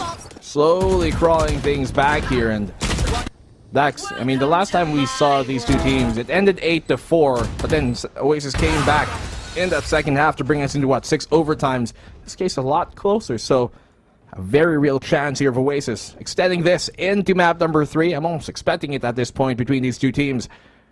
But what a great showing on Oasis on that attacking side of theirs. Let's see if the defense can keep up. We saw South Built struggle on their attack last time around versus Alpha Esports. More importantly, we've seen their post plant specifically be the problem there. They have yet to address. Let's see if that's going to continue on for long. Flippy and Pro, the supporting players, getting a lot of the work done here in map number 2 in that opening half. Will John Assist finally come alive, or as Oasis can continue the tirade that Marky and Envy are setting upon them? And the thing is, between Ja and Assist, that's a good point to make. They haven't gone as completely online as they usually go for. It's because they're thrust into a bit more of a supporting role from time to time. Ja has to be the one on guard duty to try and scare off Oasis. Assist, especially if they lose Ja early on to the Oasis peaks, to the Oasis sudden kills, then he has to play into the backline instead to keep the suppressed value on. So that's really the reason why SBE don't see those two guys at the top of the scoreboard, and also a reason why Oasis Gaming is making these executes work, because usually it's a reversal that SBE does, right? They let Ja go for that first contact, snap on away, someone else is there to take up that mantle, and towards those A-side defenses, as someone like Aziz is down below, Ja is up top to make that space. Those stations were cleared more so than Oasis did many other teams in the playoffs right now. I think, though, coming into the second half, my concern isn't even that post plant, it's the pre-plant. They're not gonna have that duelist, and if they lose the initial fights there, the initial clashes early on, it's Oasis who will have their number, because SBE, they're gonna struggle to make that space, especially if they burn their utilities early on. So we'll see if South Builds can figure out their attacking woes and at least acclimate for a better climate and a better tomorrow here. I think Envy has a perfect key to shut this down, knowing how that KO can just destroy all the utility that they have. And South Built relying on that utility to gain them space, since they don't have any space creating tools in terms of mobility. It'd be very difficult for them to get much going here on the attacking side if they can't find opening picks, as you said. And if the plant in the first place doesn't work, how much less will the post plant if that becomes a problem, things are going to be very dramatic here in this map, in this series. And South built up smoke here towards mid, walking up. Will they go for that 2 presence? It does seem to be the case. They will kind of filter themselves here though, but they go for that orange push. And without much B-long control, Micro has to win this fight for Southfield. Whoever wins this fight between these two Vipers is going to control how the rest of this round really goes. And Wild Oreo, great shot to find Micro. Yeah, the King Cobra of that B angle, but Envy right now with the point onto Ja after he makes a headhunter count. Pro though on the board with 1, with 2, and Pro yet again. He's trying to make his mark here. Another legacy perhaps in the chapters of Pro. With Coco now all alone, it's Pro again, truly playing to his namesake. 7-6 SPE despite the loss of the Viper there, able to make that mid push work and take Pistol. Just wide swings that, doesn't he? Chris, they're never going to expect us over to be here. Pro making things happen at the end. What was that, Dex? Oh, you don't know that? Okay, I'm gonna stop there before we continue. But yes, our good friend Chris Pro himself, 15 takedowns. Just the fact that he knows he can get away with those by immediate instinct, right? The immediate experience, no matter the game he's playing. That is what separates him from many of these players, because he has the wisdom that has come with age and experience, and he still has the skill to boot. So no boomer aim, just absolutely precise there. Jado ready right now with the Spectre. Some shades of it sometimes. Some shades of sometimes. Only on Fracture. That one specific corner on Fracture is when he needs to get a senior citizen card. Beyond that, he's good. He's good. He's good. Well, in that case, Southfield better hope they don't go to Fracture. For many reasons. Just that one corner, man. That's just it. Maybe just like pile some efficacy and oil on it real quick. Make it a little bit slippery for Imagine if the series is decided because of a slip because up of that on one that corner. Oh my goodness. Oh no. How you're jinxing it, dude. You're exposing the script already. That the fact that we built up that one corner for Pro and then it's gonna happen again. No. This is why the scriptwriters get paid big bucks, because they know the storyline, and the storyline is Oasis. They want to get back on SPE on Icebox. This is the perfect poetry in motion, but Marky's motions are caught by Micro. Flippy gonna get 3 so far. Over onto the right hand side. Envy the only one left, made it a little bit dicey, but Flippy yet again. The table is still set with silverware and all, and it's lunchtime here for SPE into another round. It's really important, as if you guys notice, it's been the backline here for Southfield to really clean up house many times on over, both on defense and attack. And the benefit of that is when your duelists go down and it's the supporting players who clean up house, they're the ones who get to farm ultimates, and typically it's a supporting side, everybody on the backline who has the more high impactful ultimates. Those Vipers, Bettles, Hunters, Fury, the Res, especially one of the most important ultimates you can have. So it does at least give them those benefits, but once again, on an eco here, or maybe a bonus to be more specific, it's quite difficult to win on some of these long-range angles that Icebox, kind of offers. Well, for Southfield Esports, they usually play second, third gear. They're happy to coast in the pace, but this time they might need to hurry the hell up, to say the least, because they need to get closer to the opposition. And now they clear towards the middle, but you can see the range advantage from Wild Oreo, and these are going to be chips ahoy and shots ahoy from Wild Oreo yet again. 3 already as the cookie crumbles for SBE. Pro from up top, he's been swinging wildly from the kitchen before, making that noise. We believe that he's gonna need to retire here. Never mind. It's gonna be Coco though, all alone by his lonesome towards the snowman, and he can be the rock here to throw with the snowballs there. Oasis Gaming, they bite back, only losing 1 member there.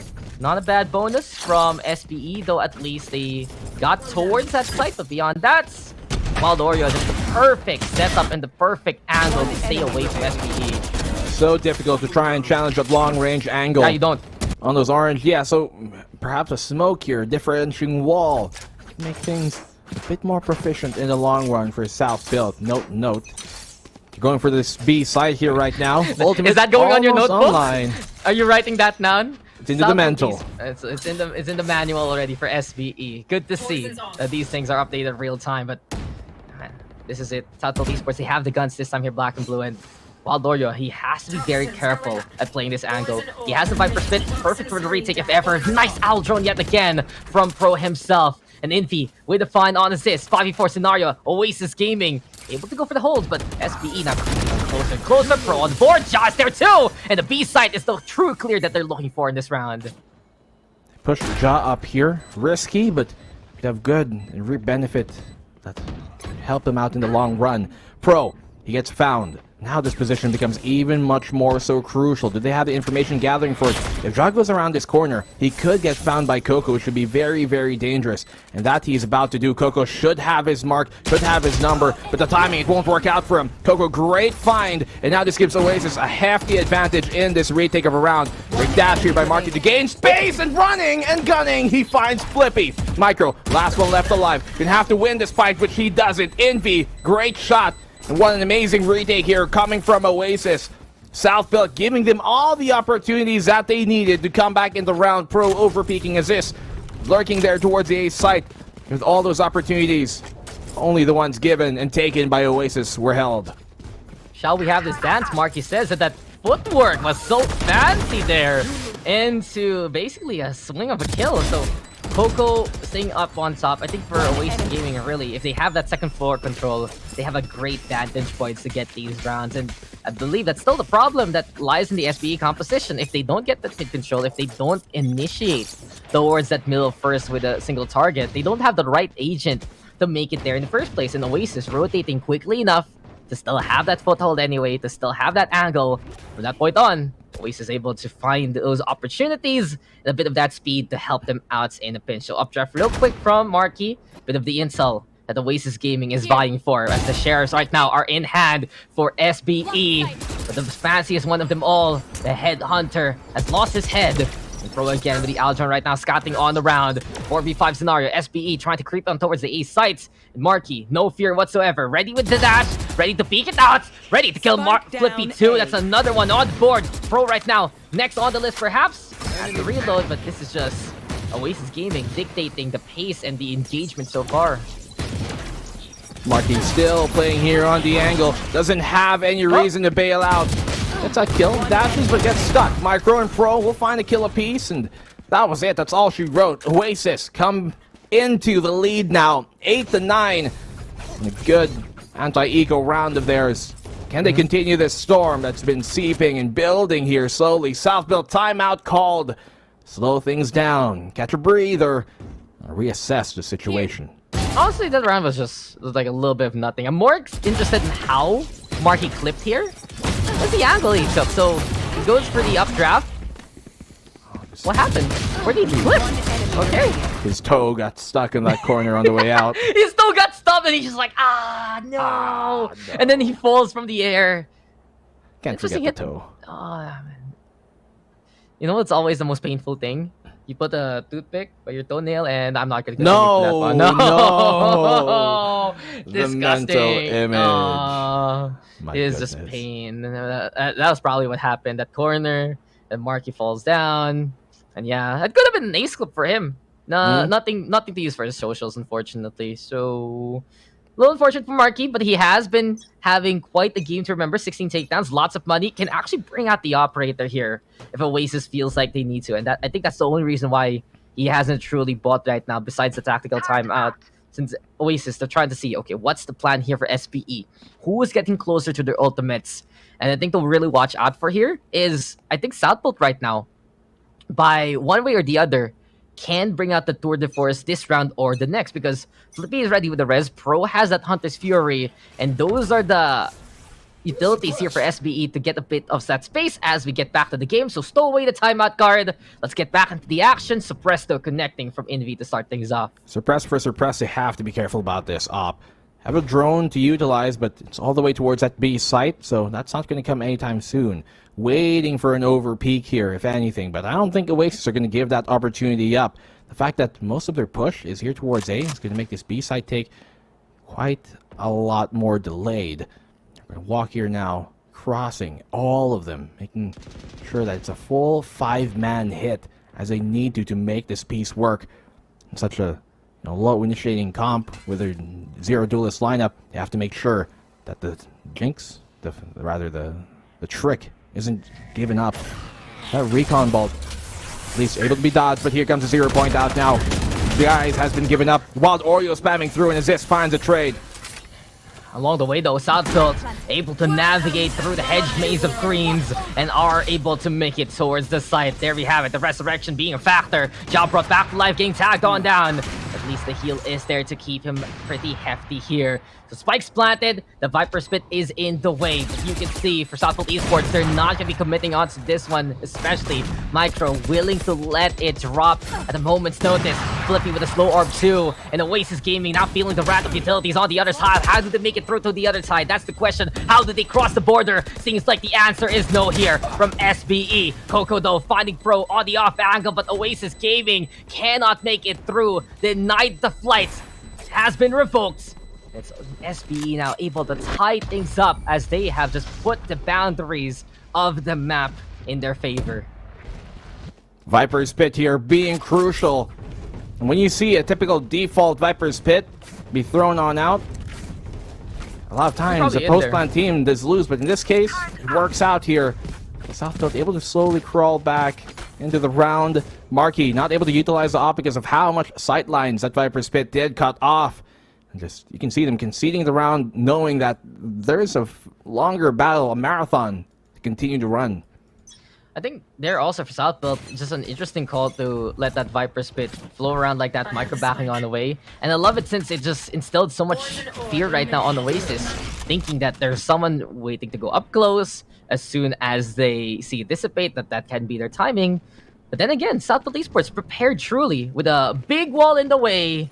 We're building this wall, not tearing this down. And Southfield Esports instead making Oasis go back to where they came from. So 9-9 scoreline right now, up in hand for Marky.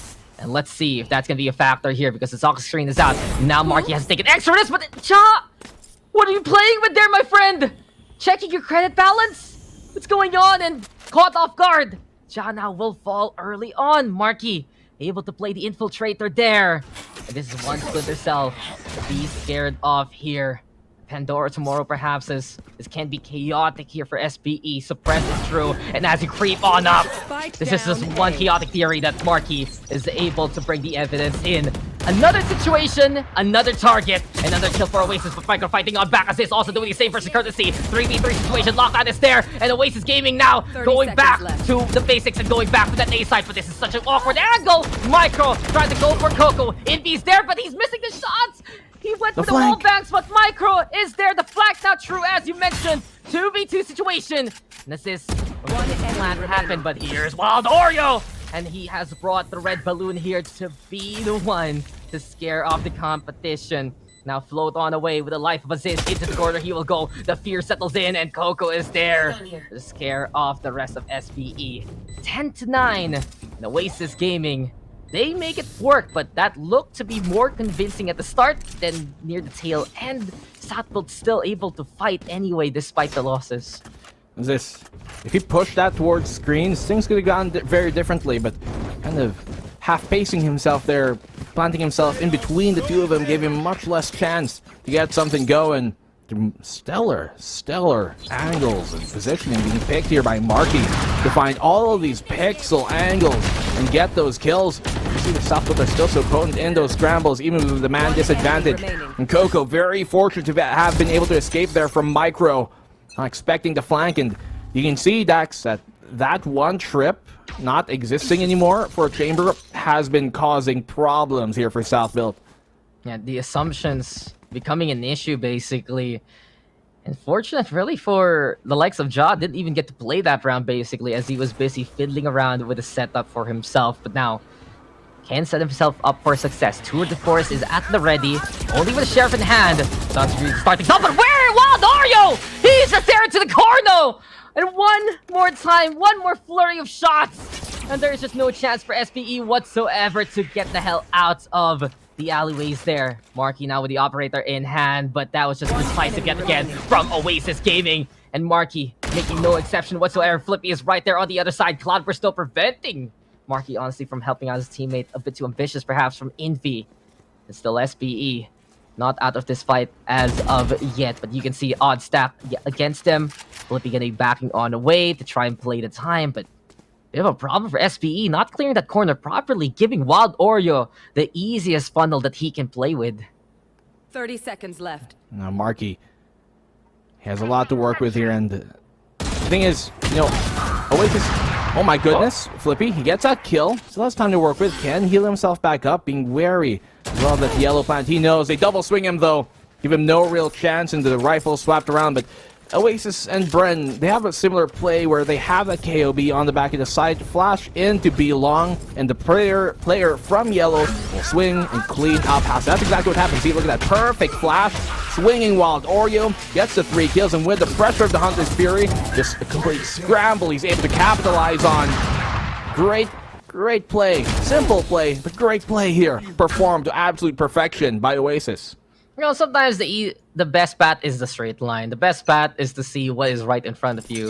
And for Oasis Gaming, that's the road that they want to pave as they lead now this game up by 2 with Oasis. Job's not done as of yet. South Esports have proven round after round that there is still a potential to be lethal.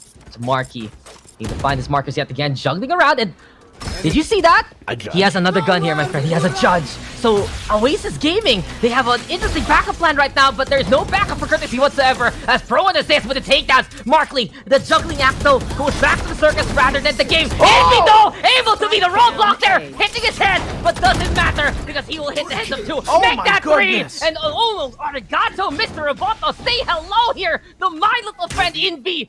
He's on top yet again of things. On top of the SBE assault, and he has gotten 4 already. Will he slay them all? That's the question. The fragment is there. 0 points. Also trying to get a bit of that intel. Pro all alone on this island. Truly, Envy the one looking to carve paradise here for Oasis Gaming. For their kind, he will become the potential Terminator here, and he is just able to eradicate them all. 12-9, map point for Oasis, but what a read yet again by Oasis Gaming. What a position to be playing, and that barrier just broke down as soon as it was, erected. And Flippy, assuming that he was going to be safe from that, crumbles immediately. See it because Envy was standing on it. Perfect timing, just fortune favoring the bold, and that is what Envy is. Really not going to shy away from those moments, from placing himself in a hard position to win it all. That he does. Oasis a single round away from extending us into map number 3 rather.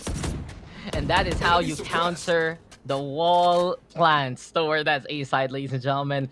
Could have been a chance, honestly, for SBE, but just couldn't find the mark on Envy early enough. And you can really see stability of Envy there, even while he was getting lifted. Found the shot onto the one angle that threw him over. And as soon as SBE just strolled on in through the ropes, they knew they were tied up immediately there in that angle. So now 0 points, null command even, rather, from Assist to try and give the space to Oasis, but Envy, he felt the clutch a while ago, has no fear whatsoever, tries to go for the wall bags, but the wall this time heftily fortified, and Southfield Esports now able to go for the plant, but the countdown command is the call. Wild Warrior Courtesy getting to get on the board. Here we have the Viper spin into play too, and Oasis Gaming looking to stare history in the eye and say, perhaps this will not be repeated, but Micro still fighting on back. Courtesy right there. Frodo, the one with the angle, and the one with the shots, but Wild Oreo on top of things. All left the Jotto in a 1v4 situation because Envy is rebooted to go for the eradications yet again. Coco though does fall down. Oasis Gaming, this is just through poetry and motion. And the win that they were able to attain last stage right in front of them in their grass. Time is ticking though, at the plant hasn't been connected as of yet. So Ja on a one-way trip, a highway to hell, but it's still the high road there. Caught out by Ja. One more perhaps. They almost line up, but for Oasis Gaming this time, they will not make the same mistakes. They will take the map that has been haunting them for all these months, and a victory for Oasis Gaming to keep them alive. We're going to map 3, and what an incredible performance from all of the players here, especially Envy with that ace marquee. Perfect opportune moment to try and capitalize with those pixel angles. And South Built looking pretty shaky in that final half of theirs. As I said, their attacking side here in Icebox has been struggling. We saw that play on Oasis towards B-Long work out to absolute perfection. And we also saw that, when South Built, they were trying to initiate with their own null command in that final round with a KO ult. Taking a bit too slow to even get the plant going. The null command's about to expire, but they're still trying to even prepare for a plant. So those things have been catching Southfield off on a map like Icebox. This really does help out the Oasis's case. With that one single trip not existing anymore, so much more avenues of attack for the Oasis's side to try and blow wide open. So all I noticed was they almost lined up, and I remember way back when that When they did. that was the time that they did. That was that one OT where I know a certain coach standing up to celebrate, humbled immediately by SBE there, and from that point on, that was SBE who took that win and took that APAC slot. Not this time though, says the Oasis. Not this time yet again. No more follies on Icebox, no more mistakes, and truly, that was as clear as can be for Oasis near the end of those rounds. Ever since they started stringing along those wins, it was just all them. But I think the true coup de grace there by Oasis Gaming was just that ace from Envy. The fact that he bothered SBE's initial plan, the fact that he shut down Ja there overall immediately and then caught out Flippy off guard, that was just a perfect situation for Oasis Gaming to build on since they had that foothold anyway. And coming into this round, the last one, you would think that SBE actually got that plant down. No, it was being initiated. Oasis getting in the way yet again. And those are the prime targets and prime kills that Oasis Gaming are able to do when they have that round buffer. When they have a few rounds to give anyway, they can be extra ambitious and they can go the extra mile. We did see that on Bind because that was 12-0 at the start of the half. Completely different here. We ended the first half 6-6. And those are the situations where Oasis says, okay, guys, we have to buy. I have a plan. Let's do it. There is that absolute thrust between one another. Oasis, one of the most storied chemistries really in the PH scene. And case in point, something to prove on a map that has tugged their heartstrings. The Oasis Gaming squad linked to fight for a third map. And now we're going to fracture. It's going to completely crack open. Whichever team isn't going to be able to take it here in this final lower bracket decider on who goes into APAC. Map 3 will be underway soon, but look at that play coming there for Wild Oreo and Envy especially. This is the one we're all talking about.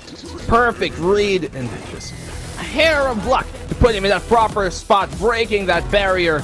And seemingly to be the key to dismantling that plant is simply just have somebody stand there and break it by his own gravity of will. Envy, absolutely crucial moments there, and he's my MVP for the round. Whatever the stats may say, he had so much high impact plays, both as a frontline and as a backline supporting player that he can be. What a map number 2 comeback here from Oasis, a rally back from map number 1 on Bind, and we're going to map number 3 to decide who goes to APAC. Oasis versus South Built right after this break continues. I do what I say now. I'ma go give him something to say now. Got him stuck on my back like a spray ground. See, don't gotta complain. I'm a shooter, got eyes in my vein. They said that I would never make it. They thought I was crazy. They said I'm insane. Working a 9 to 5. I had to go and feed the guys. Nobody did.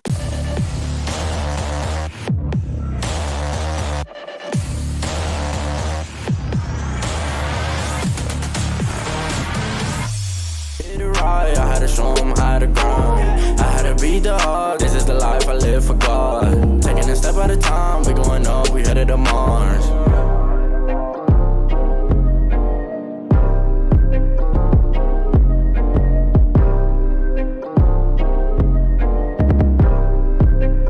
Undefined for life.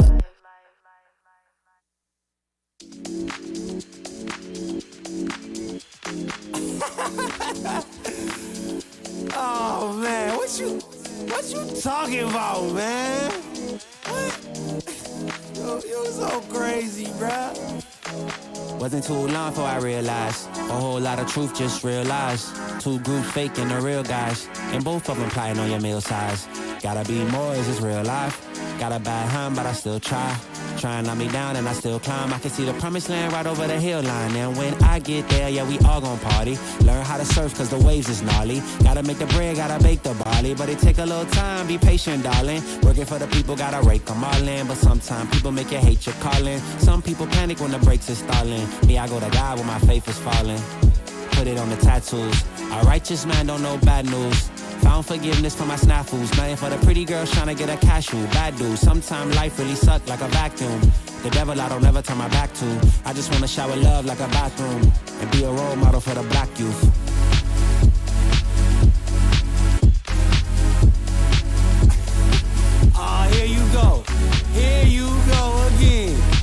talking all that. What? What are you talking about, man? Wasn't too long before I realized a whole lot of truth, just realized. Two groups faking the real guys, and both of them plotting on your meal size. Gotta be more, is this real life? Got a bad hand, but I still try. Trying on me down and I still climb. I can see the promised land right over the hill line. And I broke a lot of hearts in my lifetime, thinking that their heart wasn't like mine. Finally got through a lifeline, and I stumbled upon a right mind. Love showed up at the right time. Put her in a white dress, get the white wine. Some people do it for the nighttime, but I'm thinking more, make your life mine.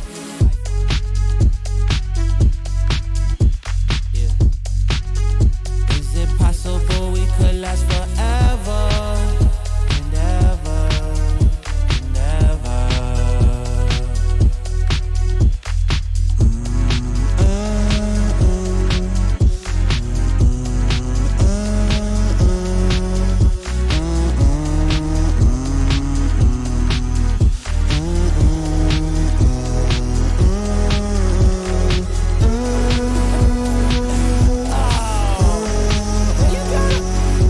You gotta be kidding me, man.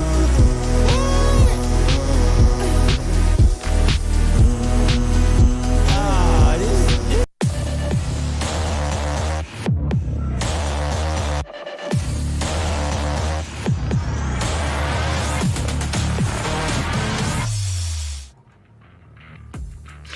Paradise, not just a place, but also a concept. And for Oasis Gaming, they made past Paradise absolutely blossom there on Icebox, preventing history from repeating and preventing their collapse into the series. So we are now tied up 1-1 to figure out who will take that final Apex slot from the PH scene. Welcome back, ladies and gentlemen, the VCTPH. Dax here with Black and Blue yet again, and it was a lot more convincing from Oasis Gaming this time compared to that Bind map. And it really goes to show, Oasis Gaming, they're not gonna roll over in this series. They're not gonna say, okay, you guys 12-0'd us in the first half, we're done, we don't want to play anymore. Because they showed a bit of that life in that Bind map, and then their full heartbeat was just there with presence on Icebox, giving them quite the edge, especially coming into the second half.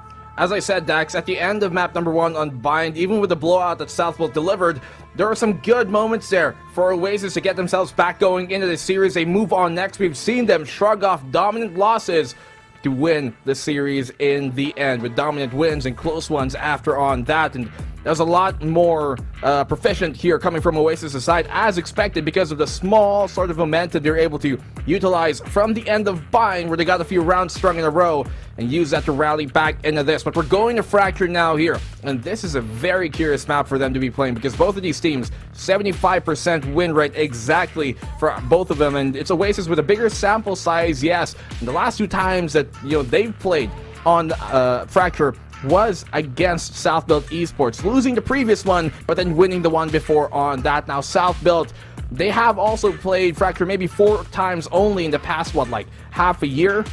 But both of those, actually all of those maps that they did play on Fracture, the only loss that they did suffer was against Oasis Gaming at the start of this stage. So there is that caveat, there is that experience for Oasis to best South Built here, but so also on the inverse. Isn't that the funny thing? There's an asterisk for the records of both Southfield Esports and Oasis Gaming on Fracture, and it's against each other. The only time Oasis also has lost Fracture as well as against SBE in that upper bracket round, and it's just another way to end it all. It's just, this series has gone on long enough, don't you say, for this year. It has happened in stage number 1 to define the fates of these 2 teams. And it's gonna happen yet again. This one last map will tell us, can Oasis defeat the defending champions and get what they have felt to have been rightfully theirs ever since stage 1? Or will SBE show up yet again, give us another run towards that Apex side, and another run for the crown here in the PH scene? Just, the implications are absolutely heavy. The fact that this matchup is just becoming more happenstance here, it really goes to show that these squads are at the top of the game. But the only problem is, there's no prize properly for 4th place, man. You don't get onto that podium, you don't get onto that regional stage, and you're always gonna be wondering, what if I was there in that spot? And that person who has been wondering, that team who has been wondering that same situation, that's Oasis Gaming right now. Everything on the line for both of these teams. Dax, playoff slots, a single map away. One map to win. This final decider of the series, probably the most crucial series we're going to have played here today to really decide who goes in APAC, who will be that third representative and has a chance to fight for the lower bracket and then on the grand finals slot. Fracture, I think a very, very appropriate map to close this off of. Two of some of the best teams on Fracture here in the VCTPH will be playing up against each other. I'm even going to say two of arguably the best teams on Fracture here right now. Oasis, they started that trend ever since Stage 1 to be such a proficient Fracture team, and Southwood only in recent times have to kind of somewhat found footing on it. So shaky, muddy waters for South built it. Not something that they aren't experienced in dealing with just yet. I don't think there are too many changes in the composition for either side, and it will all come down to the preparation here for this game. This series, Dax, has been a long time coming. It's about time to end. Yeah, it's finally time to get back into it. The Fade can be online here for Oasis Gaming. They also are running the chamber this time. And last time these two teams faced off, I do believe it was Wild Oreo on the Cypher. Yes. And even though he has been crazy with it, setting up those mazes, so it was South Esports able to clear whatever the Cypher wanted to do. Instead, they go back to what has succeeded versus Southfield Esports. Chamber pick, Wild Oreo having already a series to remember. Map number 1 showing that impact, same case in map number 2 alongside Envy. And yet again, Fracture is a playground where Wild Oreo can truly contend as cheekily as possible. But speaking of the cheek on the other side, Ja can do the same. He knows what he can get away with. He knows that he can play into things like holes and still snipe one and snap out with relative safety. So truly nuance and that extra little bit of oomph right now for both of these teams. Whatever can inch them ahead in this game, they will be bringing it out. It's time to black and blue for us to get ready for the one that will decide them all. Who will stay in the VCT circuits and who will have to take a forced leave here.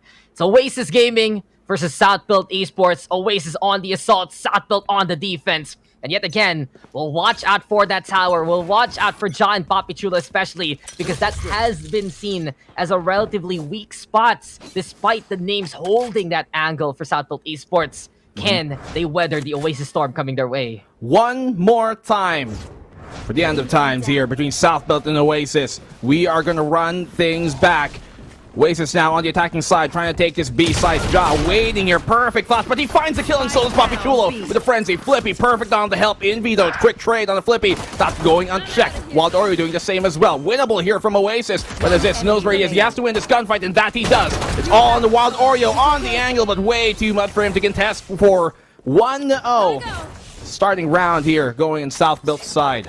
And we posited the question, can Southbuilt handle the tower hold now? Apparently, for the first round, they say it with a resounding yes. Very convincing here from Southbuilt Esports. You got Assist there, getting 2, still to hold there. Papi Chulo and Ja getting a 1 apiece, stopping the Oasis assault in its tracks. And that's the best thing you can really do right now against Oasis Gaming. You know how stellar their execute's gonna be. It will be very streamlined for Oasis on what they're gonna do. But if you can trip them up, if you can suddenly remove a piece from the equation before the final solution is there on the blackboard, then that can be the writing on the wall that Southbuilt Esports is able to basically execute on. So now, Marshall in the hands of Aziz, we have Spectres for the rest of Southbuilt Esports. But every single round counts for the heartbeat of these two teams, VCT.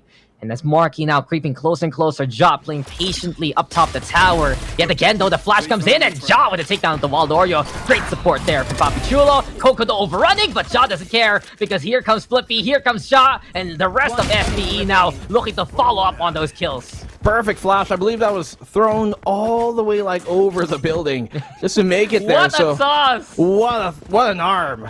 Papi Chulo, I know you're training, man. Baseball, right? Nothing else? Yeah. Yeah. Baseball. Baseball.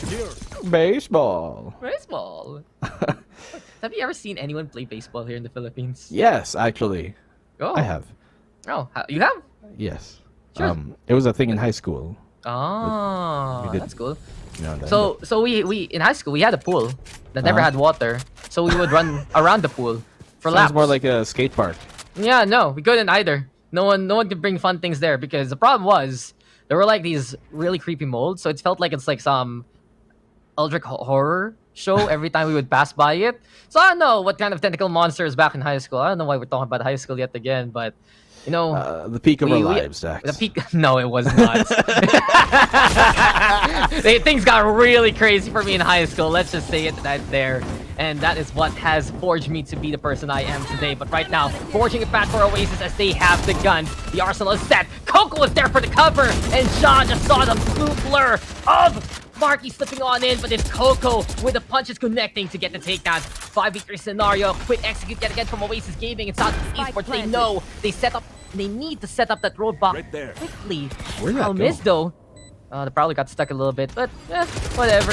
Pro, okay, he's ready versus Marky. Flippy able to burn too. Coco, you're just gonna get turned into quite the crunch there. One As enemy absolutely remaining. going down after that one. Stop Esports getting the kills that they need. 1v2 situation now. And as we saw the chef there able to cook up a storm, it's Papi Chulo who stays sturdy to give the round to Southfield Esports. That all fell apart though for Oasis. That was their round to take. And as soon as the molly came, that was the fire they could not handle whatsoever. Yeah, what a bonus here coming from South Built-in. That aftershock just disappeared in the thin air. It almost seemed like it went into the wall behind him and just playing into nothing, right? So, Oh no, it's because it's Pro on A it's because side. it's Pro on that Pro, same angle. no. Man, there's The something one- about that spot. That, He's that got one corner, he will remember. he's Third got to light time's some the boomerang. incense around there. You know what I'm saying? He has to. He needs to like. It's like when you go to a funeral and you have to go somewhere just to remove the vibes away. It's that kind of thing. It's that kind of concept. And well, it was more of a funeral for Oasis Gaming after everything's said and done. Flippy's Molly was just pitch perfect, throwing incendiary, something he probably has heard many times.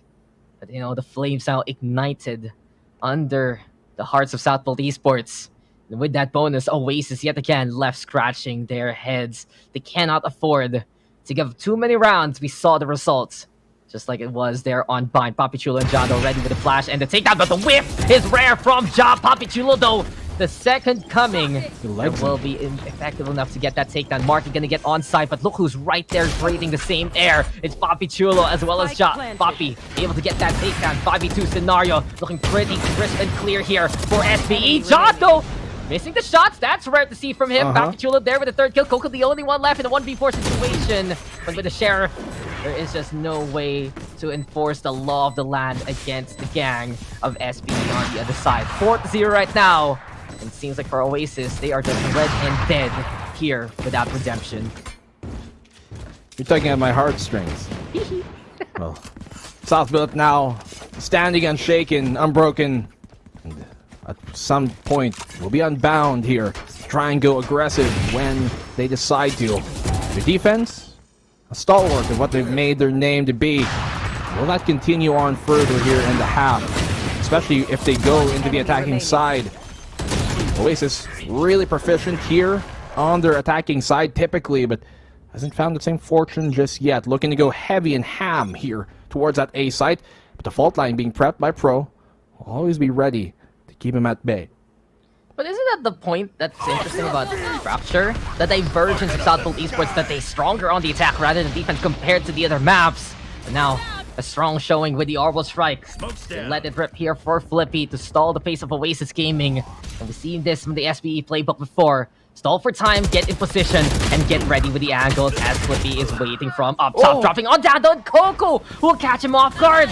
Nice read here from the Oasis. It's not 5v3, but is this able to still hold on for one more? Then Ilsby now making everyone face their fears and facing the Nightfall. Ripper there on the other side, able to outclass the Operator. All left now to Papichulo in the 1v4 slate. We've seen him get out of these situations before. The Fragment will catch out Indy from the grave, but Ripper, a quick kill to stop even SBE from having a chance. So Oasis, they will get that round now, and well, they needed it desperately after the strings from SBE. Ja's having difficulty to make this Operator work, and dare I say, if he buys another one. I was gonna say, use the tour de force and then see where that gets you. If it doesn't work out, then maybe buy a rifle the next round instead. But sometimes just because you can afford one doesn't mean you need it, doesn't mean you should, and doesn't mean it's the right answer for this puzzle. Let's see, Southfield committing to that operator. Haven't really seen it be too effective as of yet. Aggressive plays being shown here by Oasis, but the counter relay bolt here from Aziz is going to be a bit too much for them to try and force him back with. At least they do get that job done, and they find the kill on Aziz as well, overstaying, not able to really get much done. Pro, realizing he can't really help out, has to play for retake. And that's why you don't do cardio at night, kids. Can't see anything, running all around blind. And Oasis Gaming able to just haunt truly the presence of Aziz, but PPGL finding Valdorio, drop control now, ceded to SBE. So they have a different angle to work with, some space here for Job perhaps. Problem is though, Ripper's ready with the molly, preparing for the lineup if ever. Envy also looking to go for the backstab here. Oasis stalling for time, getting the kill onto Flippy, helping them out immensely now. And Envy's coming right behind you, but Coco doesn't need the flank to work out because he can hold down the line by himself. Marky there, the shots were coming from Envy, there's no escape from Job whatsoever. Oasis now creeping closer to SBE. It's been the A site that has been problematic for Southfield to hold on to this time. They put an icebox. It was that B site here this time. With Alpha site really being secured by Oasis. Time on over. There was just that one round on the bonus. It didn't work out, but everything else seeming primed and proper here for Oasis. And Jop, he has that tour de force to pull out here in the eco to try and get something scrappy going. They've got that overdrive on Aziz as well. But see how it goes. They can be thrifty, but Oasis, they're building up steam. Drop in the ocean right now, though. With the rounds, there's still more to come. And Jod this time finally waking on up with the tour de force. He just needed his comfort pick. And Aziz also helping out in a pinch. And the pinch now coming on through with the overdrive and the stuns looking to go online. Ripper, though, it's corner. Jod will be able to get that takedown. Coco, though, gonna go for the flat. But the Rolling Thunder is there. And SBE is rolling the competition over. As quickly as they come, quickly they will depart. The souls of Oasis evaporated at the seams as SBE show up yet again when they need to.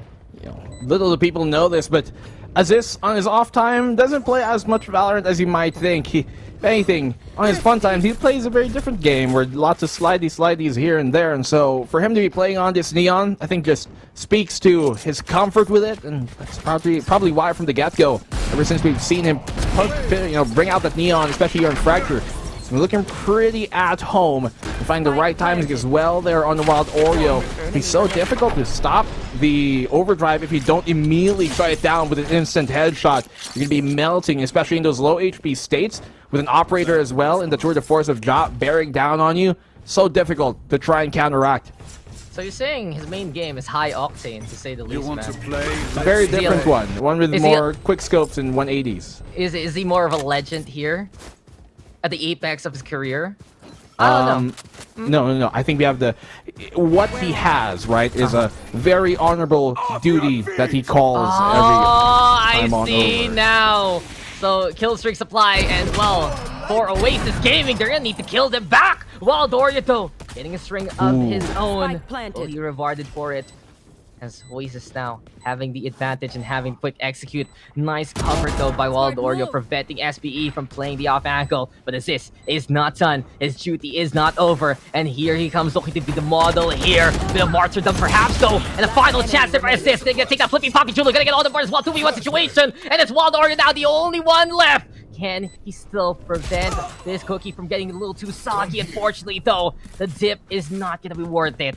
SBE make it work. A string of kills out of nowhere, and they still get the round. Great retake here coming from SBE. Exceptional in that case. Exceedingly just exploding on all the expectations here. Wild Ori, though, had such a great hold off the flank, but I was going to say, when Aziz got that kill on B main, that increased the chances of Southfield on the retake sevenfold, especially with Flippy being able to find and sliver his way through that smoke there in Cafeteria, allowed him to have that trade potential. And even with Aziz going down, the mere presence of him throwing those relay bolts out will knock Oasis off of their very, very, just foundations, and just allowing them to be able to get this going. Now Aziz realizes, hey, there's too much here. Chris Pro not on the help with that breach with the fault line just yet, so he's going to back on off and could give them control of A main for the meantime, playing the long con.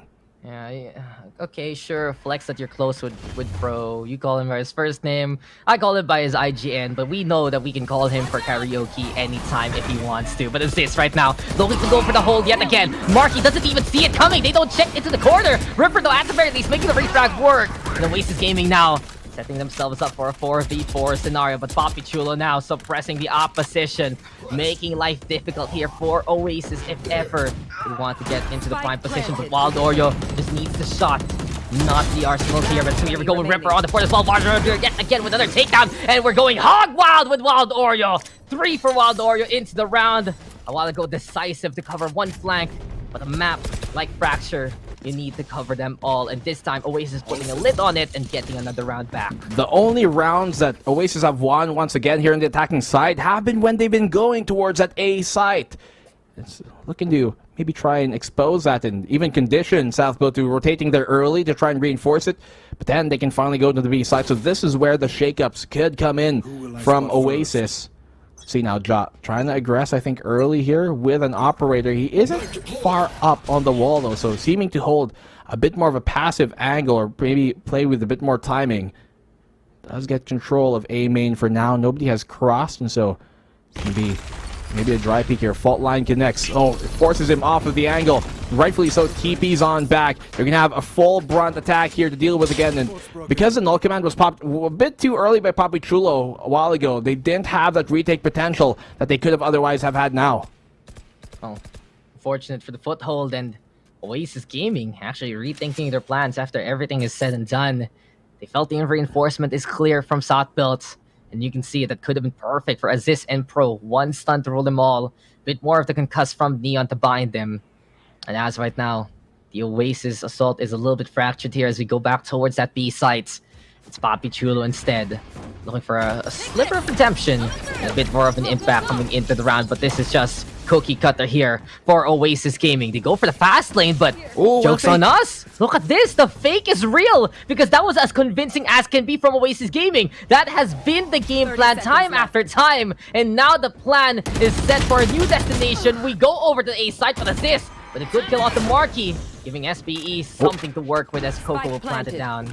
He bumped into Pro there, trying to bail on out, but they have utility to work with. A main control, they're going to have to be crucial. They're marking off the flank, so no real flank potential for Southbilt here. But the fact that they do have Envy waiting here on drop is going to make things a lot more difficult on this retake, exceptionally so. Coco able to dodge and weave through the aftershock. Quickly traded out by Papi Chulo as this gang got killed. As I said, this orbital strike is going to be crucial, and so is Envy on that drop position. Ja getting the kill. Envy going big once again. 1v2, it's all on him. But the time is ticking. They have to try and go for a defuse here. You see Envy trying to go for that information, but Ja finally connecting the shot, keeping his teammate safe and alive, and keeping SBE with an advantageous half here. Your guardian angel, and his name is Ja. Give him a halo, why don't you, along the way, because he is the protector of the realm and the protector of us this time and time again. This was an interesting play from Oasis, and I really feel like it could have worked better if only Marky didn't die early on there to that fight. So some great rotations there from Aziz, great heads up to get in the way, and that's the beauty of a Neon on a map like this, because these rotates can be very, very convincing and very effective if ever that's the case. Only one who can stop it really and get in position in time has the player on the Neon itself. And Assist, yet again, not disappointing whatsoever. Oasis right now gonna go for the overdrive. The Nightfall is there as well. And here comes Marky looking for a target, but he cannot haunt the opposition. Send Wild Oreo and Ripper come in close and come in for that concept. While this happens though, it's another cut towards that A site. SBE, they realize the situation, and now Oasis Gaming, just the perfect raid at the perfect time, because this is a judge in the hands of Papi Chulo. He's not going to be too effective right now going for the raid take, and if they get the kill on Ja here, that's going to be even better for Oasis, but Wild Oreo goes down to his hand. Has a lot of time here, man. Minutes still remaining. Aftershock is there, getting away from the crowd control vantage points. Now, 2v4 scenario, Ja has been felled, the haunt is there, and Oasis Gaming, this time, they're looking to make it convincing. Coco, though, at least intel, but hit the shots, why don't you? You need to get that kill on Papi Chulo soon. He doesn't have a rifle to either, Papi Chulo, so it's going to be much more difficult to get this retake going. And Oasis, they're really good at conditioning the opposing side. Look at how easily they're able to sell these fakes because of how much they've conditioned South Build to try and rotate quickly and reinforce the opposing side. And it's worked now twice in a row. So Oasis, great round by them, great reads by them. South Build shaken, can't be stirred too much here. Judge held on to Papi Chulo for the meantime, but I don't know if he's gonna continue to stick on that moving forward. Maybe next time for Papi Chulo. Maybe next round they're gonna go to your site.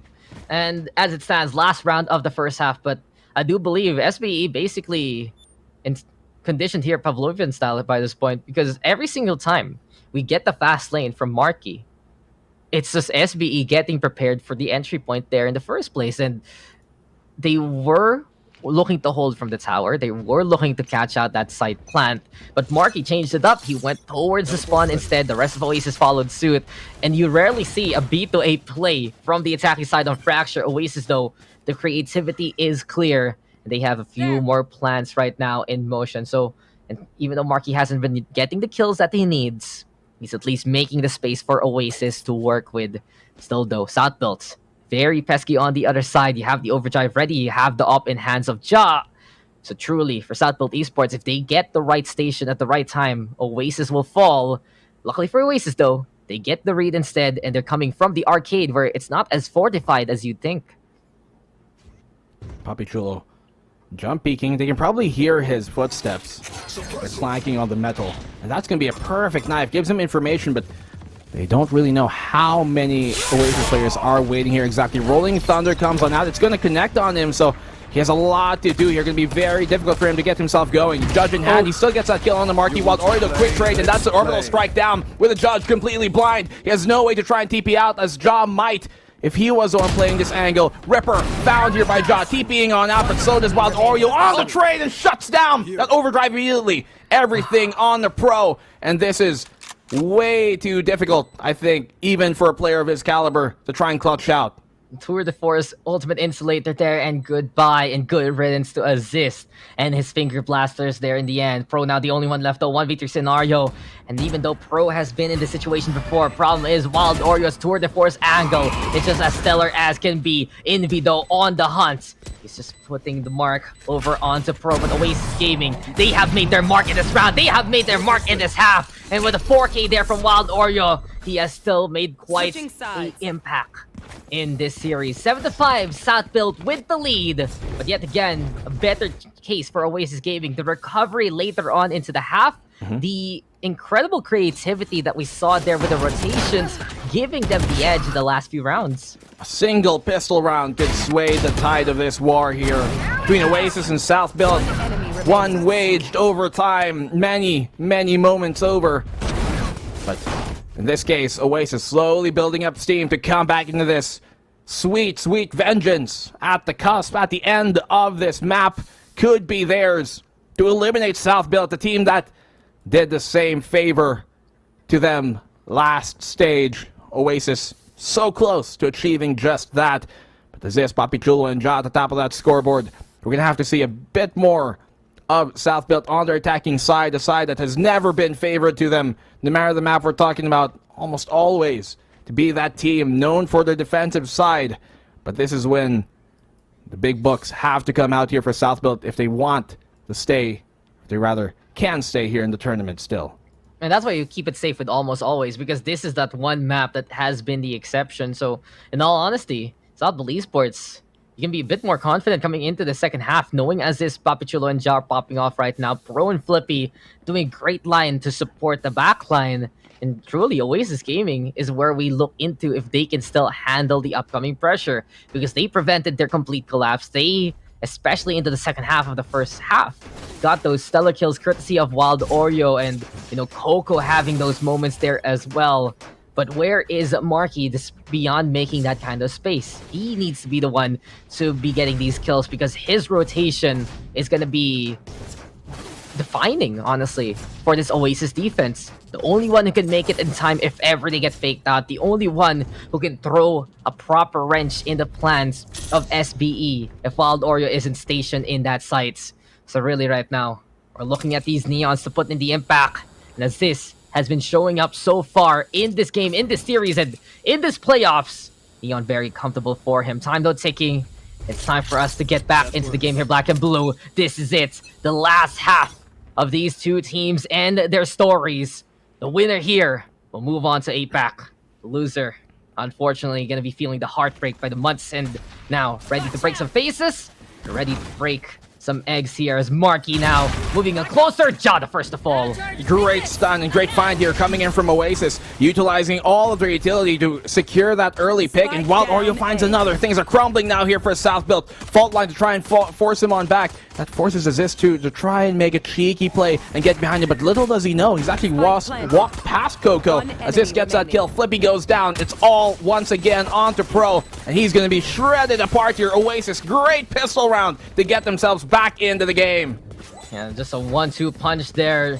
Just give him the old classic, why don't you, courtesy of Marky, and from that point on, Oasis Gaming, the defense showing up when it needs to, and in terms of the history, in terms of the statistics here, Oasis Gaming, not the most stellar defense as of late, hasn't been the most successful. It's really the attacking side where they shine.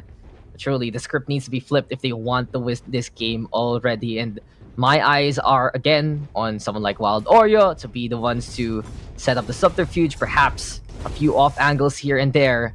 SBE though, how will they make their side takes work? Because if you look at that history, right, Southfield Esports, they're strong on the attacking side here because they're quick to take that plant anyway. They're quick to get onto that site and then call it a day from there.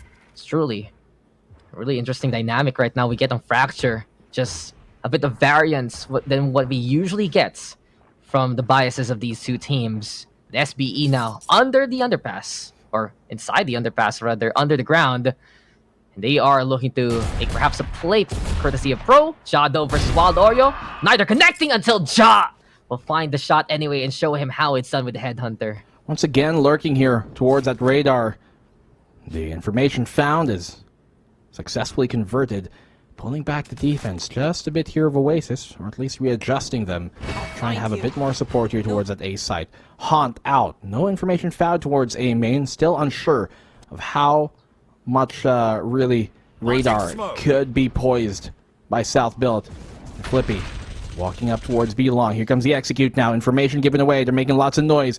But Flippy still on that walk, still on that crawl, making sure nobody's on the flank. This eco round could be crucial here for either side.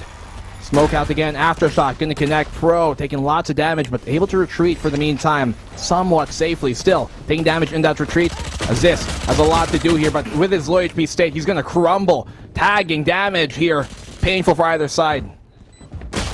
Gaming now looking to go for cleanup duty. Papichulo can't get away with it this time. Ripper there with the refrag anyway. For Oasis, this should be clear cut. Jado with the Headhunters, cutting, decapitating, but the fault line is clear. Marky already going for the defuse. Oasis Gaming looking to secure the round as quickly as possible.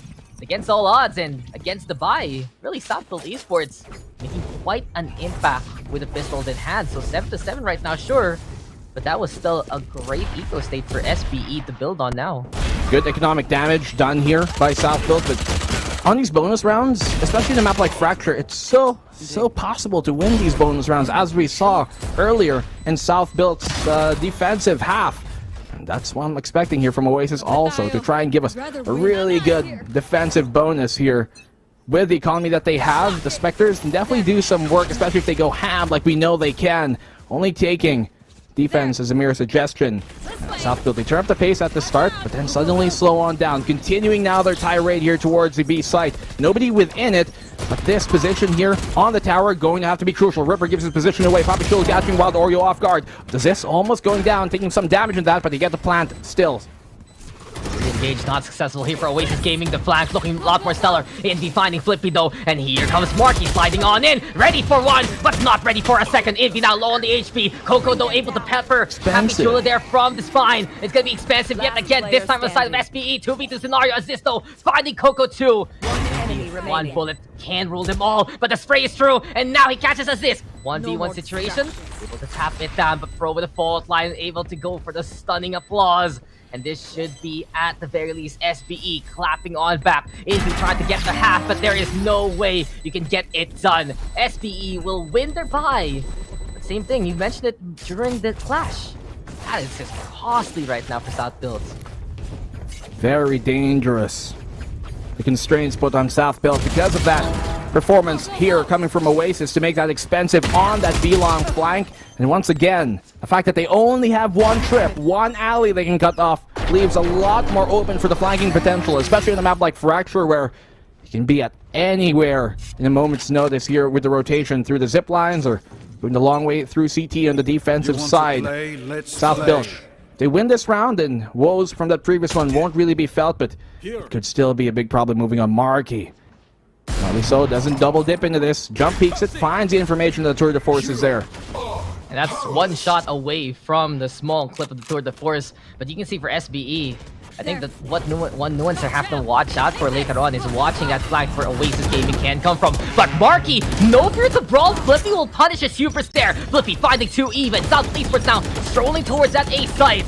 And they also have the smokes in the way, just in case. Aftershock though for the stall, forcing the plant in the middle instead. Frodo with the blind Wild Oreo out in the open, and he doesn't even see it coming whatsoever. Last surprise there for Wild Oreo, but surprise, Coco Ripper fighting on back. It's a quick little pop of the Weasel, but John there with the Tour de Force there in the end. One more time, one more shot. It's Ja who stands tall in the clash of these clans. 9-7 now. SBE, they make it work. Way too close once more. We see South Build use that null command time and time on over to kind of set themselves up for the take, not actually during the take itself, which does give them many big risks to run, because when they go for the plant, now suddenly all the utility is going to pour down on them in that case. And luckily here, for their sake, Oasis haven't been able to capitalize on that just yet, but this could be a very different story. They got the Orbital, they got the Rolling Thunder as well, and that Nightfall to capitalize on almost every single ultimate online here for Oasis in a mere second or two to get these orbs. Starts rolling its momentum, and you can feel the pulse of Oasis Gaming already starting to lower here. Marky going down early on. Wild Oreo on the other side, Battle of the Chambers, and Ja yet again. And the head of Wild Oreo being the one, the true doppelganger in this situation. 5v3 scenario in Oasis. Can they actually make these shares work? If the S in Oasis stand for shares, seems like Ripper and Envy trying to make that moniker count. Problem is though, Ripper having to go for the reload as it's going to be right in front of him. Flippy on the board versus Coco. All left right now to Ripper in a 1v3 scenario. But we've seen the one from day one be the one to clutch it out before. Can he do it yet again? Truly the pillar of the Oasis Gaming squad. He's facing off against assist. Papi Chulo though from up top. That has been his position from start to finish. And I think for Ripper, he has to disengage Papi Chulo though up top there yet again. And well, there's just no chance with 2 beaming down on you. Southfield Esports now getting the string that they need, getting the streak, and they have just gotten a 3-round lead over Oasis now. But Oasis, they're making all of these rounds quite expensive for Southfield. You see that even with those 3 rounds that they've built upon here now, still not the best economy on the side of Southfield. Now, if they lose this, they still have some sort of a buy to force up on the next round, but it's not going to be a great case for them just yet. Papi Chulo coming in big, being that reliable backline, so is Flippy to get the trades immediately when it does come.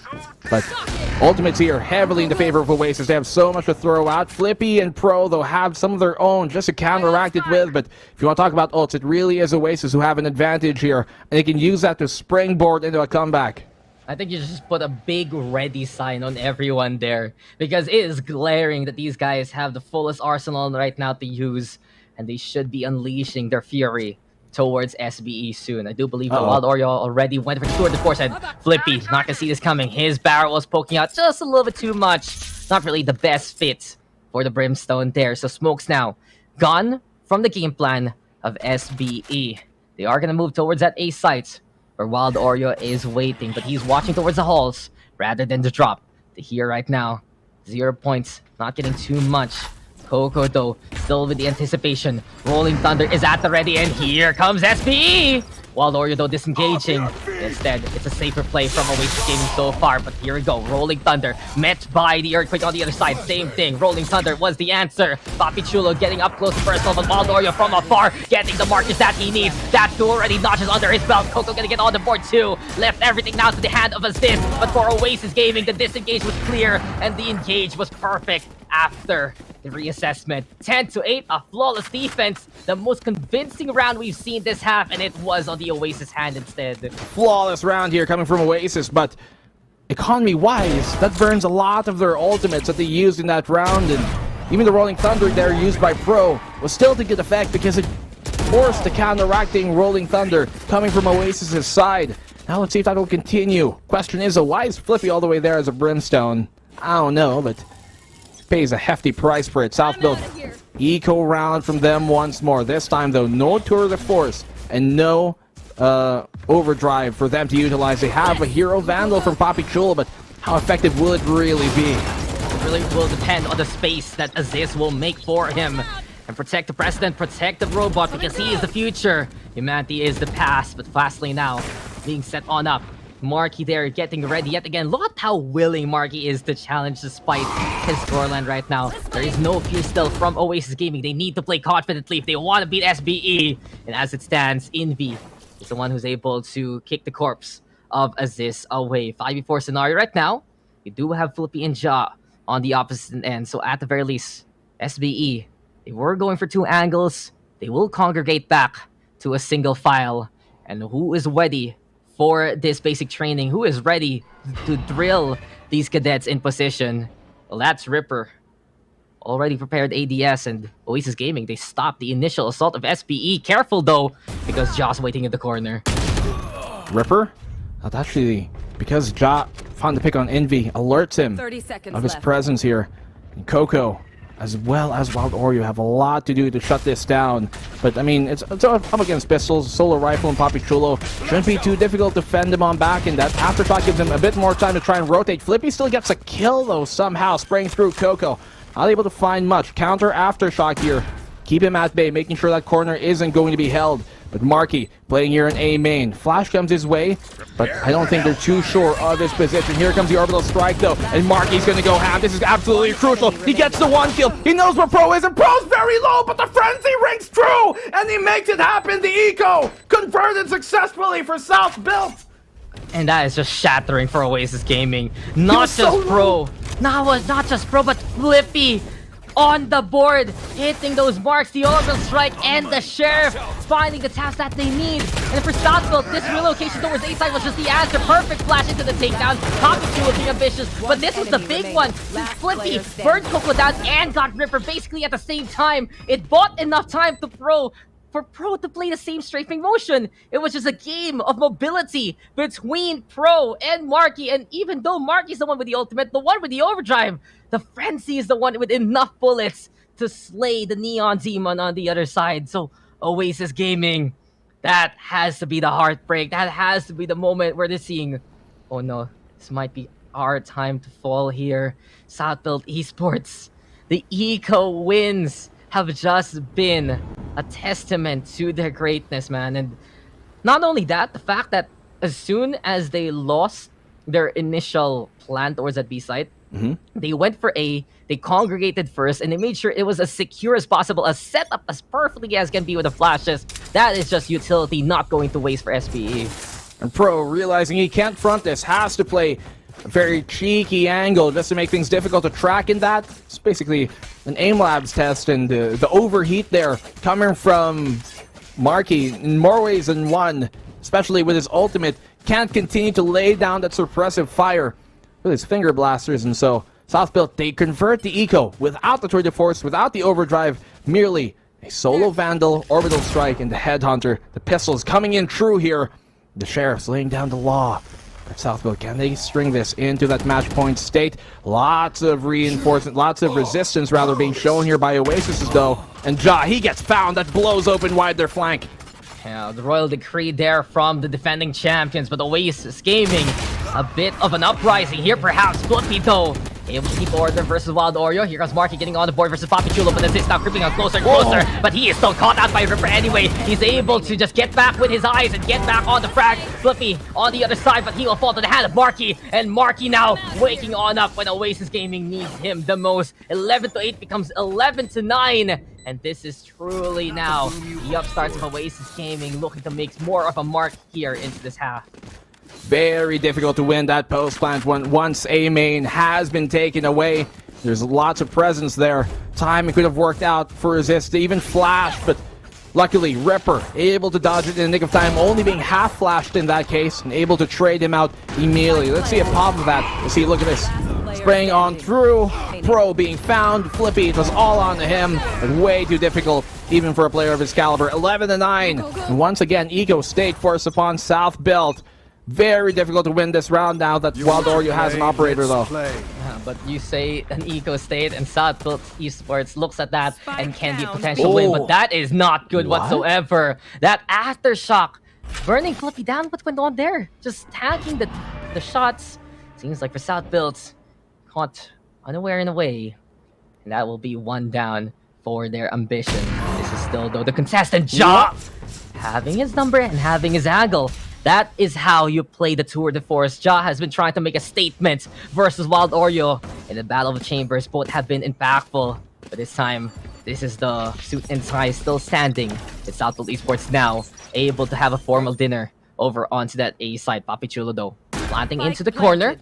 We do have some rifles in hand here too for SBE, so the arsenal isn't the worst. Papi Chulo actually gonna get the op in hand now. So it's two operators here for SBE to try and hold. If Oasis can get up close and personal, there is a chance, but if they walk into these sight lines, that will just be their folly immediately. Coco though setting things up. Here we go now with the follow-up line. AB ready with the Prowler as well, looking for the stalk, looking for the Haunt, and looking for more targets. AB right now able to designate where assist is. There we go with a bit more of the breach utility, but from afar, Pro and Papi Chulo trying to go for the spam. The Molly is there to get in the way, and here comes Marky yet again. Papi though, the only one left. Coco able to get the clock on, and we're not done. It got dicey for Oasis, but this time it will roll in their favor. 11-10, we're still alive here. Yeah, that operator, not the best weapon to have in the post plant, but they didn't really have a chance in that Eco State. Crucial round now for South Belt, otherwise their economy will be broken once more. If this goes Oasis' way this next round, dare I may say, this is probably, could be, an Oasis win to get in the APAC.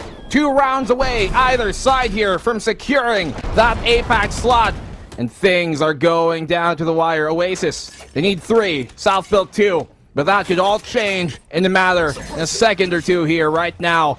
Ultimates up online for either side, not too proficient, nobody really having that to utilize, and so it will come down to who can be more methodical in how they win this round. Look at that radar push coming here from Oasis, taking control early on to make sure that that avenue is cut off. They know Ja loves to lurk there. They're making sure that isn't an option for him. The A site looking to be taken by South Belt, seemingly not going towards B over and over. Oh, the fast lane though, it's not as far as you'd like, and Aziz having to use the slide to get on in. Oasis Gaming still by drop. Now South Belt, they had one street to work with, and at least they get to their destination in time. Now then, 5v5 retake is the option here of Oasis Gaming. Truly the map 3 that we didn't get in stage number 1. The scoreline as close. It feels like a continuation of the rivalry between SB and Oasis. Yet again, another chapter looking to close this book. And Assist right now going to be on site and revealed by the Hot Ripper on the board. Here we go with the Prowler. Papi Chulo trying to go for the hold, but Oasis Gaming, they come in as a tide, and they're just flooding the gates really here of SBE. No chance whatsoever with Oasis getting the drop on the opposition. Make a wish, Oasis Gaming fans, because we are tied up 11-11. 11-11. South Belt, their insistence to go towards this A site has been punishing them. Their post plant suffering time and time on over. Where is the B site take? Seemingly non-existent here for South Belt. And now I feel like they're going to try and attempt it with the lesser buy. It could have been around. They could have secured. Oasis, great retake once on over. And when you let them reinitiate, we know that they're very, very good on the attacking side. And with Oasis being able to set themselves and retake full head of steam on forward, that's when they are the most deadly. South Belt facing the brunt effects of that. They have to be careful. And Assist! Too ambitious in his ways. Market right now with the fast lane. Can't even catch up, Pro. Yes, he does. So this is being served right now by Oasis Gaming. They felt that revenge from the group stage. They were happy to get that win over South Esports. But this would be even better if they can get the lead from them and puts them in quite a perilous state.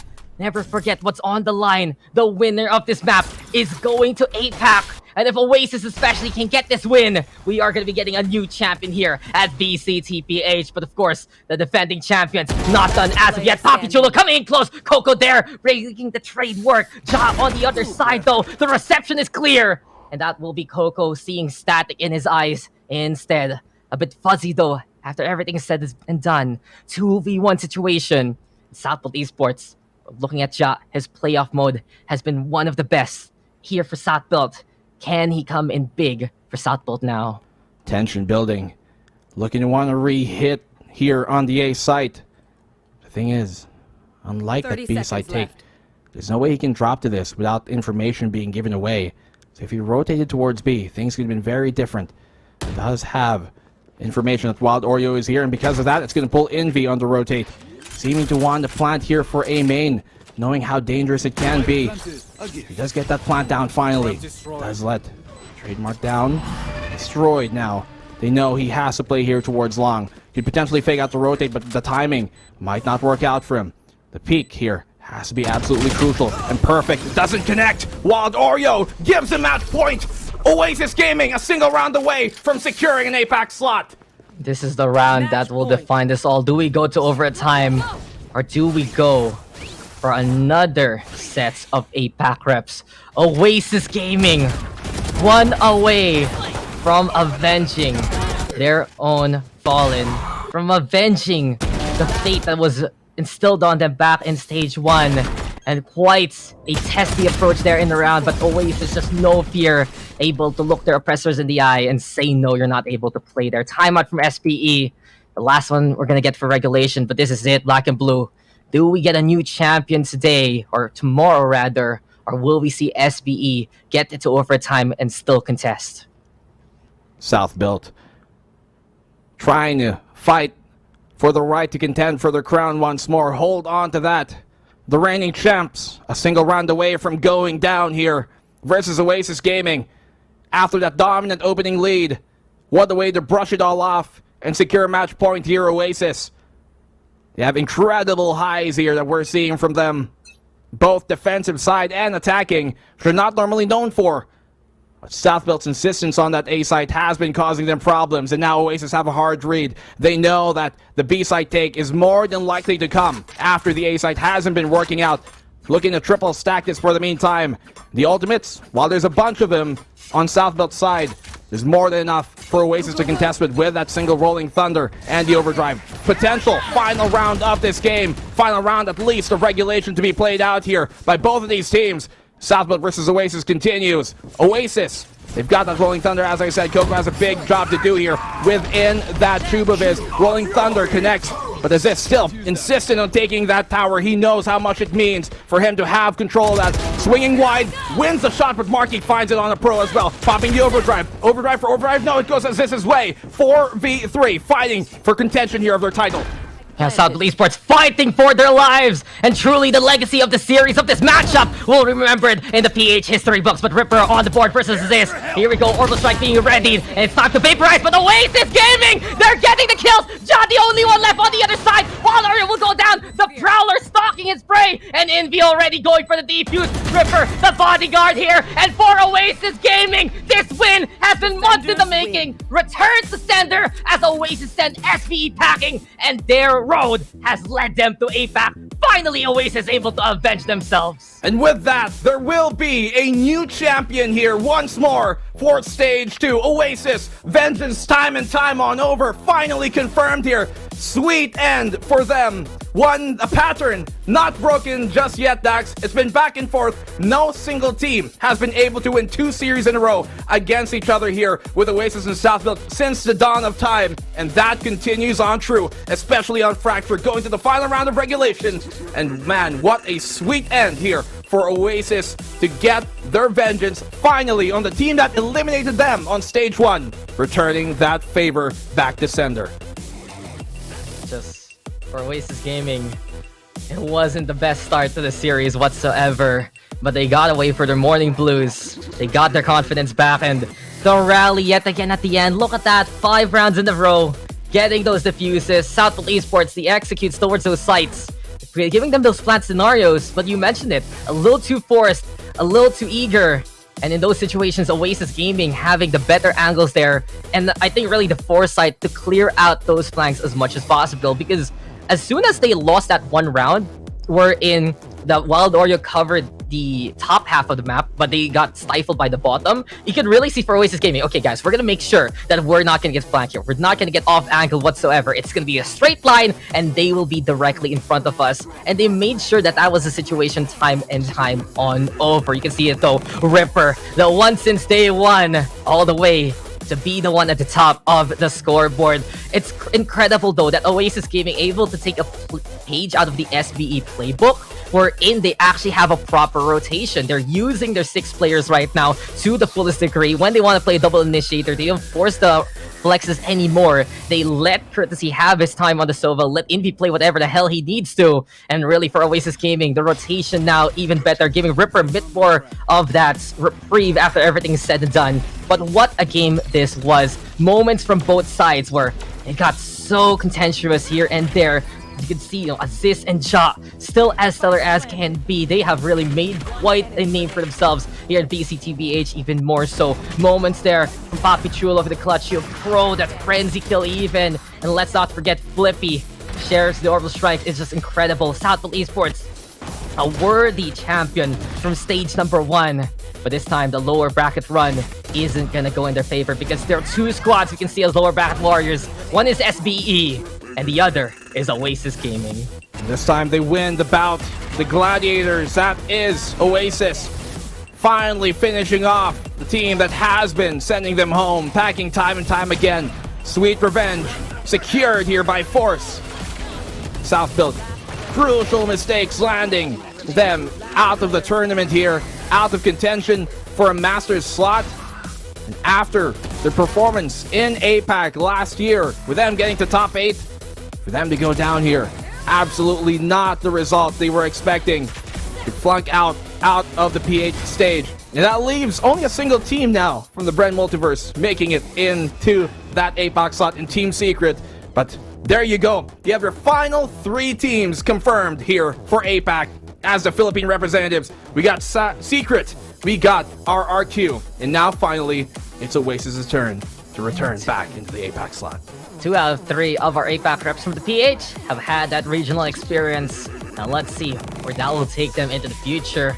But thing is, we're not done with the locals as of yet. Oasis Gaming, they still have a match later on into the day, and that will be against the loser of the next match coming. It's the upper bracket next between Team Secret and RRQ. Winner there going to be the first grand finalist. Of course, loser will be facing off against such a happy Oasis Gaming. But APAC has been set, and here at the PH, we're gonna be needing quite a break. Panel gonna be breaking it down. Amazing action on all fronts, and I fully expect one guy at the very least in the panel to have the smile that has been months in the making too. That's Zero Black and Blue signing out for now. We'll see you guys in a bit for more of VCTPH.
I think I let my guard down.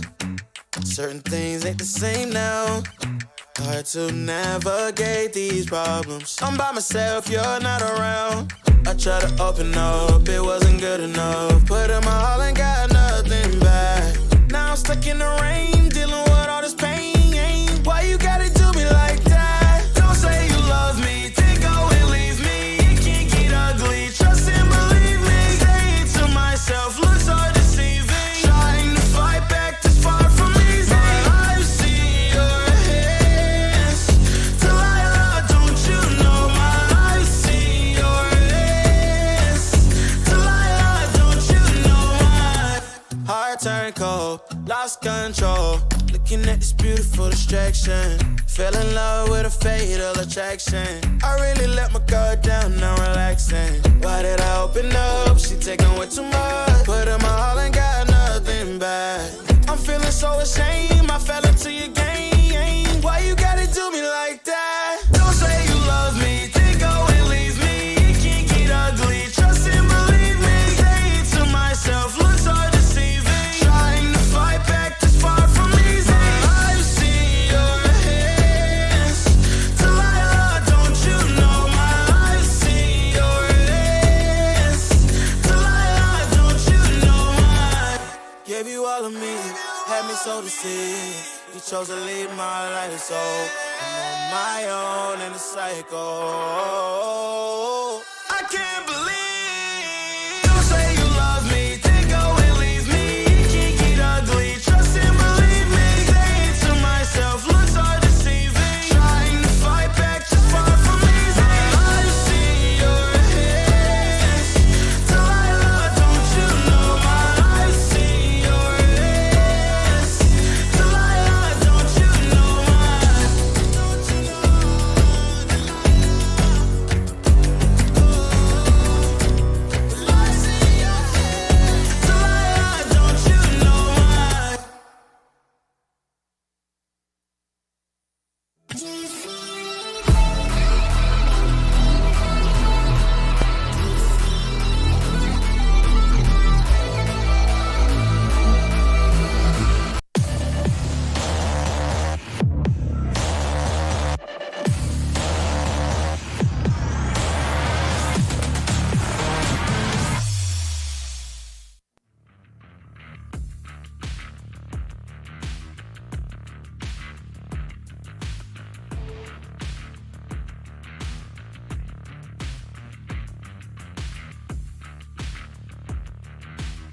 Oh no, Mic test. is Can he you guys hear back? me now? Welcome back. You guys Yes, hear me I now? think so. Yes.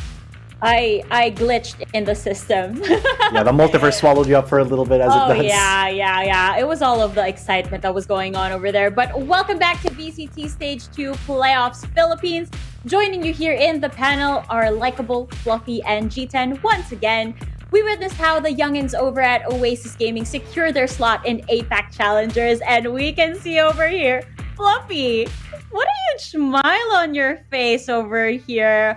You want to say something right now? I would say GG to South-Built Esports and congratulations to Oasis Gaming. That's a deserve. Deserve win right there. And again, GGWP to South-Built Esports. They put up a good fight. And let's take a moment to review the momentous events that occurred in that series. There you have it, guys. This is Bind Fluffy, where it all started in this series, where round after round, SBE just displayed absolute dominance, getting 12 straight wins in the first half. Yeah, I mean, they played this map properly before it, but even a more dominating first half, it almost looked like there was no hope. It's literally the perfect first half for SBE, taking it into a close on the second half. A lot of players really popped off there for them, Aziz and Ja especially making so much space for the team. But as we move over to the Icebox, the comeback kings of Oasis Gaming really made it a remorseless winter for South-Built Esports. Ending at 13-9, they really stepped up. They even flexed their 6-man courtesy. I'm glad to see the whole roster playing for the series, especially on this elimination match for them, moving them into APAC. Wild Oreo and Envy, especially on the Icebox map, really making so much moves for the team. Envy, even with the amazing ace there on Nest for the site. And lastly, we move to Fracture, the map that Oasis Gaming secured. They had a decent first half, but SBE really led it for the most part. But on the 19th round, Oasis Gaming really woke up, put up a lot of their discipline, and clutched a lot of rounds, being a lot more proactive than they used to be. Ripper especially stepping up to the plate there on the Brimstone and landing a 25 kill. Yeah, I mean, it really was, so the pressure was really on for Oasis Gaming on that 19th round, because that was the round where Southfield got their 11th round, and Oasis, it just seemed like that was the wake-up call for them to say, hey, we have to turn on now, because at the time it was like what, 11-8, and then every single round after that Oasis had win after win after win. Yes, quite a few of them were very close. Quite a few I thought were going to be the nail that would seal the match point coffin here, but Oasis Gaming, they just kind of stuck to their guns, and it felt like Southville couldn't outthink them, couldn't outposition them in those last 5 rounds. And I know for a fact Fluffy, he was really, well, biting his nails, for lack of a better term, in the upper Discord channel where we were waiting, and that really kind of solidified what Oasis Gaming can bring to the table here in the playoffs. Look at these faces. Look at the happiness on their faces after finding out that they are going to be qualifying for the APAC Challengers. And as we just saw the reactions, one of the people that should be shed some light on is none other than Wild Oreo over here. Look at this man. Incredible performance all throughout that do or die series. No surprises, he had a stellar performance as the round progressed, but Fluffy, I'm sure you have a lot to say about this guy. I mean, Wild Oreo, one of the most flexible players out there. Normally we see him on the duelist or initiator role, but this series he stepped up on the Raze, a duelist, he stepped up on the Viper on Icebox, a controller, and even a Sentinel on Chamber for the end of it. Along with his teammates, Invi and Coco as well, really flex the fact that they can play multiple agents. The team showing how strong they can be when they do adapt, but Wild Oreo really being the pinnacle of all of it, because not only did he flex, but he also landed all the important kills that he needed to, ending the entire series with a 54 kill deficit. Wow, 54 kills. That is amazing. Wild Oreo definitely on another level. Now, I would like to say that the plot continues to thicken here on the VCT stage, and we're very lucky because we have the opportunity to talk to the characters that are part of this storyline. So, ladies and gentlemen, let's welcome here to the panel, Ripper. Ripper, congratulations! Thank you so much. Has it synced in already? Hindi pa. Job's not finished. Oh, I like that. So we talk a lot over here about how momentum-based your team becomes from time to time. And obviously, in the first map, momentum was not on your side. How did you guys recalibrate from that and reset going into Icebox? Well, on the first map, we kind of knew we were gonna lose, like in a way, because it really wasn't our map. It was their pick. And we also kind of got used to like losing on the first map like every time. Like almost all series we lose like on the first map, and then we immediately like bounce back on the next 2 maps. So it's all about crazy mindset. When you think about it. Yeah, but it's kind of crazy. Like, what kind of level is that? That, you know what? I'm accepting that we lose the first map, but we'll get the second, we'll get the third. That's kind of funny when you think about it. Now, last time that you guys were in this part of the playoffs, you guys did not make it. Yeah. But Fluffy was there, and I want to know, did you guys ever consider that maybe Fluffy was the problem? No, definitely not. Like, he had lots of impact to our team, like pati sa mentality namin and like how we play, our fundamentals and discipline. It's all Fluffy, so we love Fluffy with all our hearts. Okay, just to be clear with our audience, that was Dax who made me ask that question. So don't flame me for it. They made me do it, but all love for Fluffy.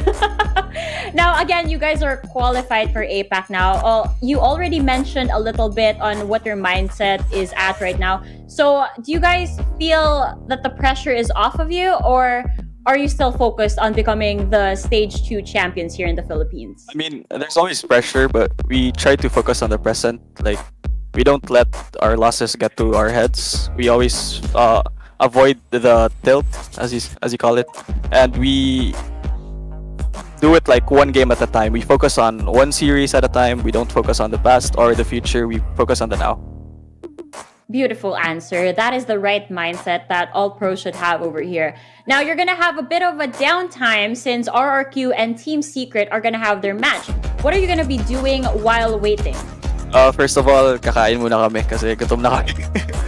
And ayun, mag-review rin kami sa next opponent namin. We're gonna watch the stream. Oh, that's going to be interesting because, like, if you guys are going to be watching, that means that there's a certain level of adaptability from the match that you just watched, which we'll be seeing later on. So I'm excited for that. Now I'm going to give you the floor for some shout-outs you'd like to give. Ripper, all yours. Okay, thank you. Thank you so much. Shoutout po sa mama ko, sa papa ko, sa mga kuya ko, si Christian, Terrence, my girlfriend, Denise, lahat ng cousins ko, friends na nagsusupport sa amin. Sa relatives ko din, sila tita, tito. Thank you so much. And kayo guys, may shoutout kayo. Shoutout kay mama, kay papa. Yun lang po. Thank you so much. That's so cute. Thank you so much, Ripper. It was a pleasure having you here on the panel. Congratulations and good luck in your next match. Thank you so much. Oh man, Oasis Gaming. We've been with them almost every single day of the playoffs, and I can't get enough of them. Fluffy! Fluffy, look at that smile on Fluffy's face, you guys. He's not the reason. He's trying to hold it in. You're not the reason why they failed last stage. We wanted to clear that out. Again, please don't come after me. I feel like people are gonna start thinking that, wow, Guys, Laika is really out to get Fluffy. It's all a meme. We love Fluffy. Dax made me do it. It was Dax. So blame Dax. Like, come after him in the comments, guys. Yes, please leave me alone. I love Fluffy. Oh, he's an amazing guy, amazing panelist. But anyway, this was just the first series of the day. We're about to find out who's gonna go against the team here at the lower finals. But up next is Team Secret versus RRQ. VCTPH will be right back.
Oh no. my! I keep the getting multiverse. stuck over there. I don't know, man. It just happens. But as I was saying, welcome back to VCTPH Stage 2 Challengers. Before the break, we bid goodbye to Southbuilt Esports as they lost against Oasis Gaming. Moving forward, though, the second series is about to start between Team Secret and Regum Qeon. Fluffy, in terms of strats, how much do you think these teams will reveal, considering that this is the series that is super close to the grand finals? And on top of that, you know, it puts them at the risk of being put at the lower bracket finals. I feel like at this point, every team just has to bring out everything. There's really nothing more to lose and only things to gain. So you have to really go for it and pull out all the stops, because these couple games that we're going to have today and tomorrow are just going to be the decider and the end of the entire VCTPH. All the teams are already qualified and are already known for APAC. So all the things that they're going to fight for the APAC scene will be seeding. But regardless of that, I'm sure every team and every player that goes into this competitive scene is in it for the win. So everyone has to go for it. So they have to go all out, like cards on the table, nothing to be kept behind, hidden behind those walls. So yeah, I guess we're in for a treat in this series. So with that said, I'm eager to introduce to you guys the first team, the GOATs of the Philippine Valorant scene, Team Secret.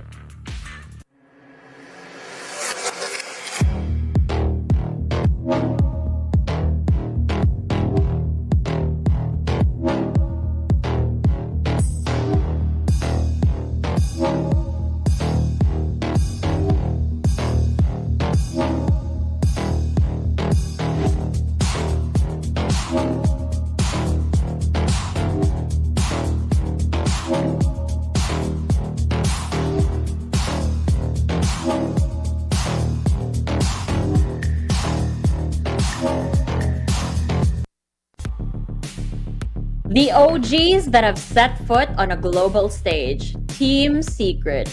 With the performance that this team has been showing, Fluffy, I think it's safe to say that Team Secret is back. Team Secret is definitely back. They have everything they need. There's no more excuses this time. They have the bootcamp buff. They've had practice. They've had time. Their coach has moved in, and it really shows in the results. They are the top seeding team right now, the king, if in fact, of our leaderboards. But they will be facing against the King of Kings, RRQ, very shortly. But the team has proven in the past that they can deal with any situation. They have the discipline and the patience, especially, that comes from being such a veteran and such an honored team. The team also is very flexible now that they have Jeremy to flex in for a lot of things. Sometimes they get out with, sometimes they take out the Spencer. You know, they have a lot of options. The core of Jesse, Vash, Dubstep, and Borkum is still a rock-solid core for the entire team to carry them throughout playoffs. And I believe that they might make it into finals because there's no signs of them stopping. Oh, definitely. We've come to love all of the players of this team. Their showmanship has never failed to entertain us, whether it's 5-head Omen plays that we get to see from Borkum or the ton of things that Jesse Vash has gone through. That is just how Team Secret operates. Now, on the other corner, we've got the other kings, the Kings of Kings. This is a team that has displayed the utmost growth and experience as the days went by. None other than Regum Qeon.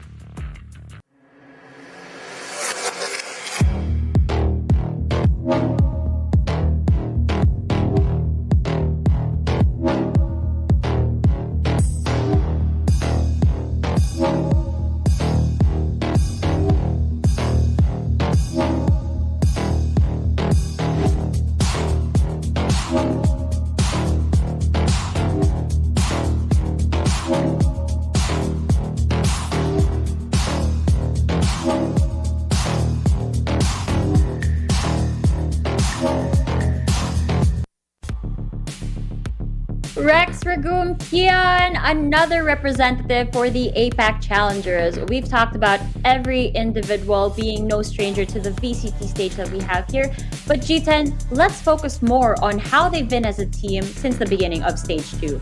Yeah, well, since the beginning of Stage 2 in the group stages, it really didn't look like RRQ would be, you know, a top 2 seed material team, but, well, we were proven wrong by everybody in the group stages, kind of being shuffled around after the second week, and after all of it was said and done, after all the scuffling, RRQ, they did maintain that second seed. So they really did have a good performance in the playoffs as well, going up against Bren Esports and absolutely demolishing them 2-0 to get here to the upper bracket finals. And man, this team, even as good as they are and as impressive as their highlights can be, it's really going to be a tough road for them to go up against Team Secret. I'm just finally happy that the honor students of VCTPH, Draxi and Nexi, are finally getting a chance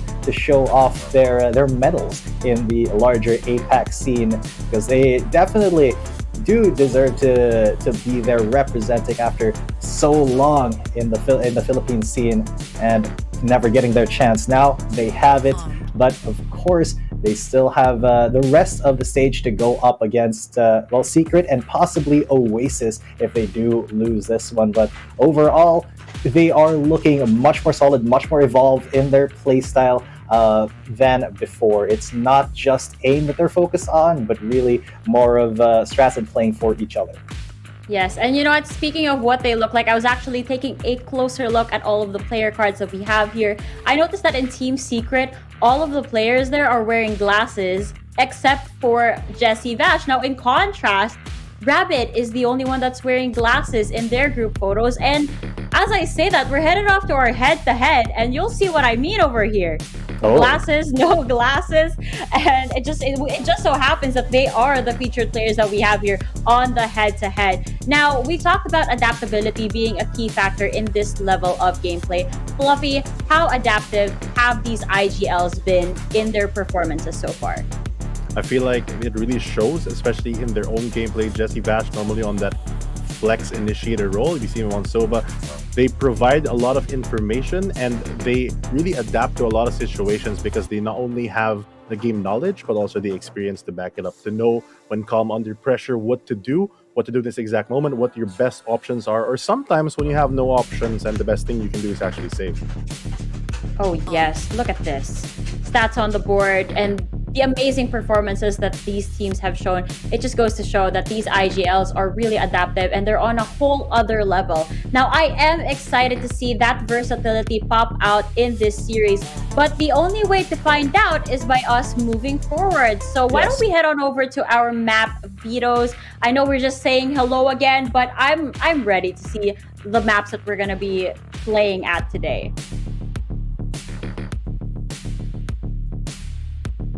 Now, in the last series between RRQ and Team Secret, it was over on Bind, Split, and Ascent, with a dominant performance, of course, by Team Secret on Bind. Fluffy, do you think we'll be seeing them play at this map this time around? I mean, on one hand, yes, because it's comfortable for them, but on the other hand, because the VODs are out, like I mentioned, it is towards the end of the tournament, so much things are already revealed. There's no secrets even for Team Secret. But if Team Secret's Fade, their coach, has anything to say about it, he said there's a lot of strats that they haven't pulled out yet. So I'm going to predict that we'll see a bit of variation of their playstyle, but probably not for the map veto. As we go into it, Team Secret with the first map veto taking out Icebox, and RRQ vetoing out Fracture. So those two maps, very aim-heavy maps, very similar in structure, where you have a very hard committal attack and a very hard to rotate defense. It really is, I guess, not the strength of either team, so we're going to go for a 50-50 map as Team Secret locks in Ascent. Whoa, I did not expect that. Team Secret, I mean, I know they're confident, but I didn't know they were this confident. When's the last time we saw Ascent on first rotation, first map pick from Team Secret? It's been a while. RQ, what could their response be? They have quite a few maps. In the time that they did go up against Team Secret, I believe they did win up against them in Split. Yeah, RQ, we did know them as Kings of Split in the group stage, so that's going to be kind of a comfort pick for them. They do tend to do well, and if they want to repeat history, they do want to win that split up against Team Secret. Now, RRQ has had their major success on this map, especially after winning against every single opponent that they've had in this stage, including Team Secret. Now, I wonder if Team Secret has read through them as we go into Split, but I guess we'll find that out in just a bit. But what do you want to say, Fluffy? I feel like the maps are leaning towards Breeze as the decider, which could go either way. For RRQ's side, I'm really happy that they are focusing on their strengths, picking that split up. Team Secret did play Ascent fairly recently with Wits, I believe, subbing in for them. Breeze, unfortunately, my prediction is wrong, and they're taking that out, leaving our last map being Bind as the decider. Very interesting map pool. Ascent, normally it's a 50-50 map, but with practice isn't really, because it is one of the longest and most outstanding maps of Valorant in general. Most teams have so many repetitions on this map that anything is really viable, and because there's not a lot of special things on the map like how you have on Bind or Icebox with the ropes or the TPs, you can play with more basic fundamentals, and of the two teams, I believe the Team Secret has the better fundamentals, so I am expecting them to take that map. RRQ, on the other hand, of course, Kings of Split, they really have a strong showing there. RRQ in general, in fairness, going into this playoffs, has had a great run of things. They've ended every series 2-0. So moving on to this, I feel like they're just on an all-time high. You know, they say that no king rules forever, but with both teams already qualifying for APAC, it really is the debate if the King of Kings RRQ will be able to continue their infernal cascade of 2-0s, or if Team Secret will come back and strike, because Team Secret are still the kings of the leaderboard right now. True.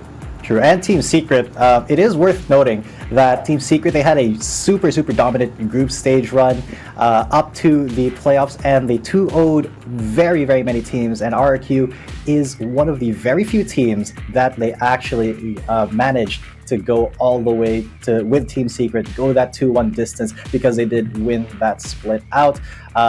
And if I'm being honest, it may look like, it kind of looks like they're going to do it again. They do want to win out that split and maybe bring us to that map 3 with Team Secret to show that even the GOATs, the gods, can be taken down by the kings. Oh my, that's a storyline for today. I'm excited to find out what is going to happen. The maps are locked and loaded. I would have loved to see a Fracture map in there, but I guess they're still securing the strategies over there for our grand finals. But now it leaves us to the bittersweet part of our casting predictions. I am in so much pain as we go through this, but I didn't do too bad yesterday. Today, so far, it's an 0-1. Fluffy's smiling. Fluffy has a good run so far. So let's start with you, Fluffy. What's your prediction on this one? I am very confident in this one. I feel like Team Secret shows no signs of stopping, although they have shown the cracks. You know, every now and then against like Alpha Esports Pro and stuff, I feel like they're the type of team that knows how to bounce back, how to reset, and so far they've been playing really smoothly. So for me, it's going to be a 2-0 for Team Secret. What about you, G10? Is it the same prediction for you? Yeah, well, it's still going to be Team Secret, but I will be going with a little bit more generous 2-1. I think that RRQ, they do have that very strong split. So if they do manage to get going on that map, especially in the first half, then I think we will be seeing a map 3. So it's going to be still Team Secret, but RRQ's going to give them a little bit of a tough time.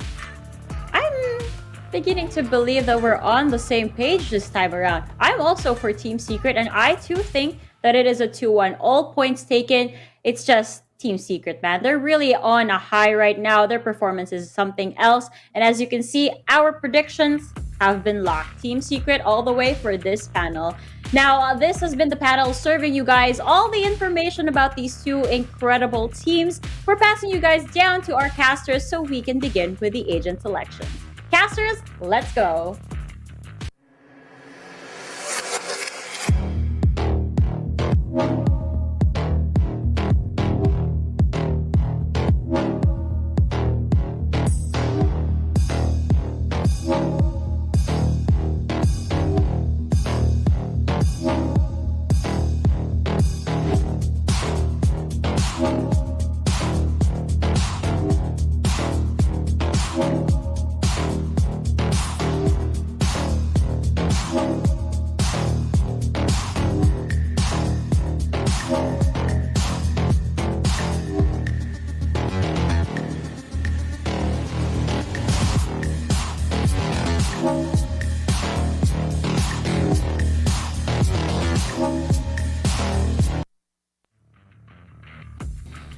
The honor students. Now they face against the very top of the class, the very, very top of our region, the King of Kings.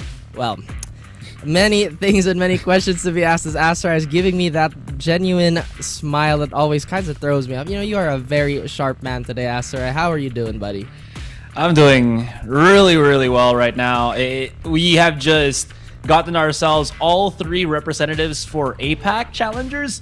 So this is I think more than anything else, this is just a way to see who is the best out of the 3 teams that we have left. And we have, of course, 2 of those coming into swing right now. As you mentioned, it is going to be Team Secret and Regum Qeon on Ascent, mind you. This is a map that I feel we haven't really explored as much because I feel like teams, yeah, exactly, right? Because teams just really want to play, I think, the more notable Icebox, Haven. Such a weird little swing. Before it was always Ascent, and now this time it's this map that we scarcely really do see. But with all of that, Team Secret Haymaker already dubstep, gonna be playing the Yoru here.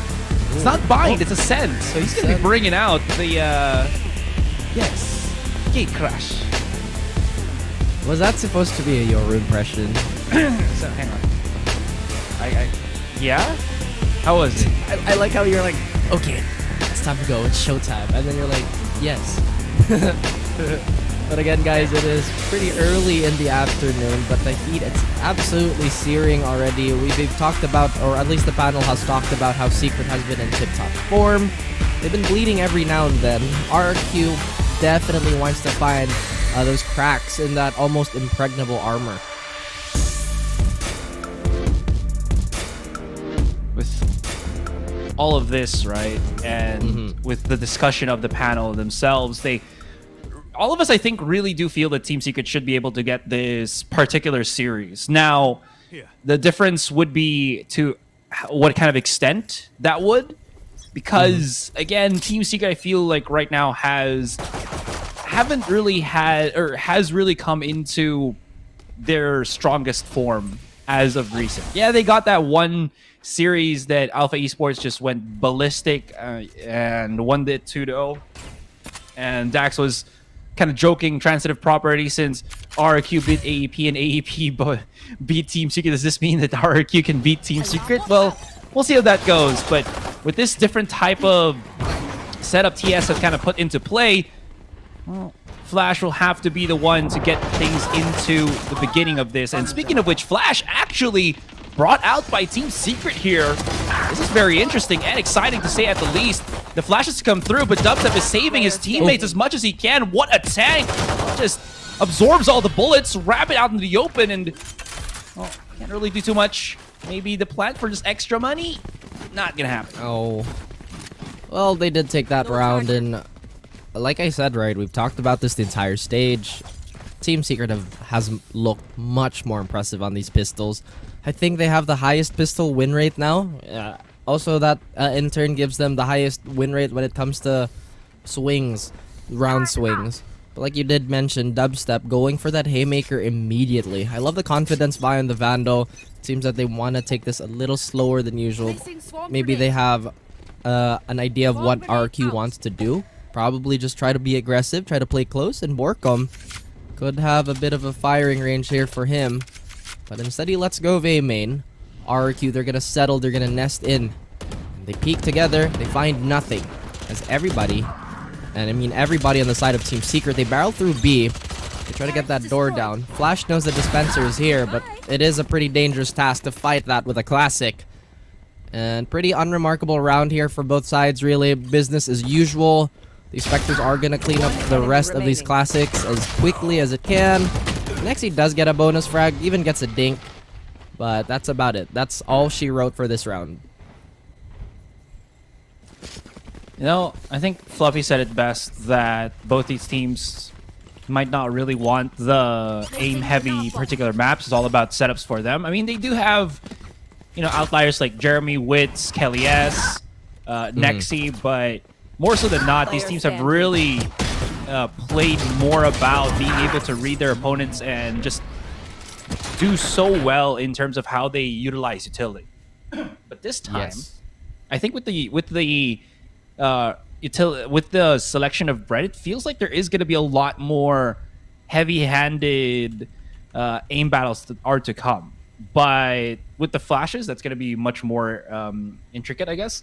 Anyways, RQ not going to shy away from a very early timeout, as we've already taken quite a bit of a beating here, as you can see. There is really this, I think, new question, right? This new test paper that is set on them for today. How do we deal with this Yoru? Yeah, I know. I don't want to think about tests, you know. School is done. It's been a good minute since I've been in school. Probably gonna go back to school. And yeah, sometimes when the test paper is throwing blinding lights at you, I don't know, man. I feel like that's actually a health hazard. Oh boy, you open the folder and you just get flashed. There. That's a terrible test paper to get in on. All right, RQ already just looking at the swing here through the one-way smoke. Next, he's gonna be holding the angle, but they 5-stacked it already. Vash scans it up just a little bit, spots out Nexi. I don't think the Prowler... Does the Prowler actually show which particular agent is actually right in front of you? No, it No, won't. right? It'll give you a sound cue, but that's about it. As Nexi, he does find wits, and now that's one rifle away from the board. This bonus is looking pretty good on the side of RRQ. Dubstep has a frag to himself. Dispenser finds a trade, and this A side is looking like it is the point of interest. Draxi gets a dink, I believe, through the box, but Dispenser peppers him down with superior firepower. And this onslaught, oh my goodness, Rabbit, that does not feel good. That's not the way you want to start your game. And a 1v3. Flash has a 1 to his name today, maybe signifying that he is the one, the chosen one. Did he take the blue pill or the red pill? He will take a first frag onto Borkum, but Dispenser's very, very quick on that trade. Yeah. Not bad. Wow. All right. Not bad indeed. Fade. All right. I love that our agents can actually talk back to us. Makes me feel like they're sick. I don't know, man. I don't think they're actually talking back to us. Have you ever considered going to a psychiatrist? I'm just saying. Nothing wrong. Yeah, I've been told that multiple times, but you know what? I hear voices in my head. They talk to me. But maybe you're a viper. Yeah. Anyways, teams. Oh, this is gonna scan a lot. They already know once onto the right side. The flash from Nexi blinds a lot of them, but they get back into cover. Draxi tries to just frantically get something with the Sheriff as his teammates fall all around mid. And Team Secret just jettisoning themselves in this particular start, just not stopping at all. It feels like whatever RQ do, you know, whatever they kind of want to try out, it feels like Team Secret have read it already. And like you said, there's nothing that you can say what Secret has done to RQ this round. RQ, they try to go for that quick eco damage, but that plan fizzled out as quickly as it came to mind. Now they go for a B explode. Kelly S does have an op, doesn't have any line of sight, but Dubstep falls anyway. Did not anticipate. Flash goes for the spray, gets the flick onto Wits. That's the Jet and Dubstep removed, so both duelists are removed from this equation of the round. But look at that, a lot of utility to go for the salvage. This time around, they're not going to go for any cheeky peeks, or rather picks. They go directly to the site, just get that plant down. And Vash had a great angle, but Nexi had an even better shot. Kelly finds Borkum. This operator is already turning up for RRQ, getting the first round on the board for themselves, but still, a battle to be fought. 3 rounds up is Team Secret. Man, Flash's flicks have been just snappy this entire start. Like, maybe he's the secret weapon of RRQ against Team Secret here. You know, just build up Flash just a tiny bit. He's starting to hit these shots, and as you say, he's learning. He's understanding. He's becoming the one. But still, again, very He's starting early. to believe. He's starting to believe. Good God, Matrix was such a great movie. I'm so glad we don't have a second, third, and fourth movie. Otherwise, it would ruin the legacy of the franchise. As RRQ, I'm alright with like, I'm okay with them. no, I think second and third one were kind of okay. I've not heard good things about the latest one. You should watch. But- It's very weird, but Is it somehow really? satisfying to watch, I guess. I mean, so I feel like The Matrix was such a meta movie, right? Like back in the day. So how do they do that now without being too silly? I don't want to be a spoiler, but they kind of just steered into the skid, so I see. Yeah. I get what you mean. I get what you're trying to say here. But Okay. again, enough enlightening our audience. Sorry, guys, getting sidetracked just a tiny bit, as a default is already in place. It looks like they might have a possibility of exploding towards mid, seeing that Borkom has guarded the flank and could potentially punish any overextension. But RRQ, they seem to hold steadfast with a 2-1-2 setup. And Kelly, yes, wow, finding dubstep again. That's 2 rounds in a row where he gets the opening frag, and on the same player. They do kind of flush out market, 30 seconds left. but the contention for the site still definitely in favor of RRQ. They're just gonna let this one go, and like I mentioned, leaving Borkom there will find anybody trying to reinforce B. Grab it. He has been discovered. The flash is there, but Wits, hear not, see not, Got one. live not, apparently.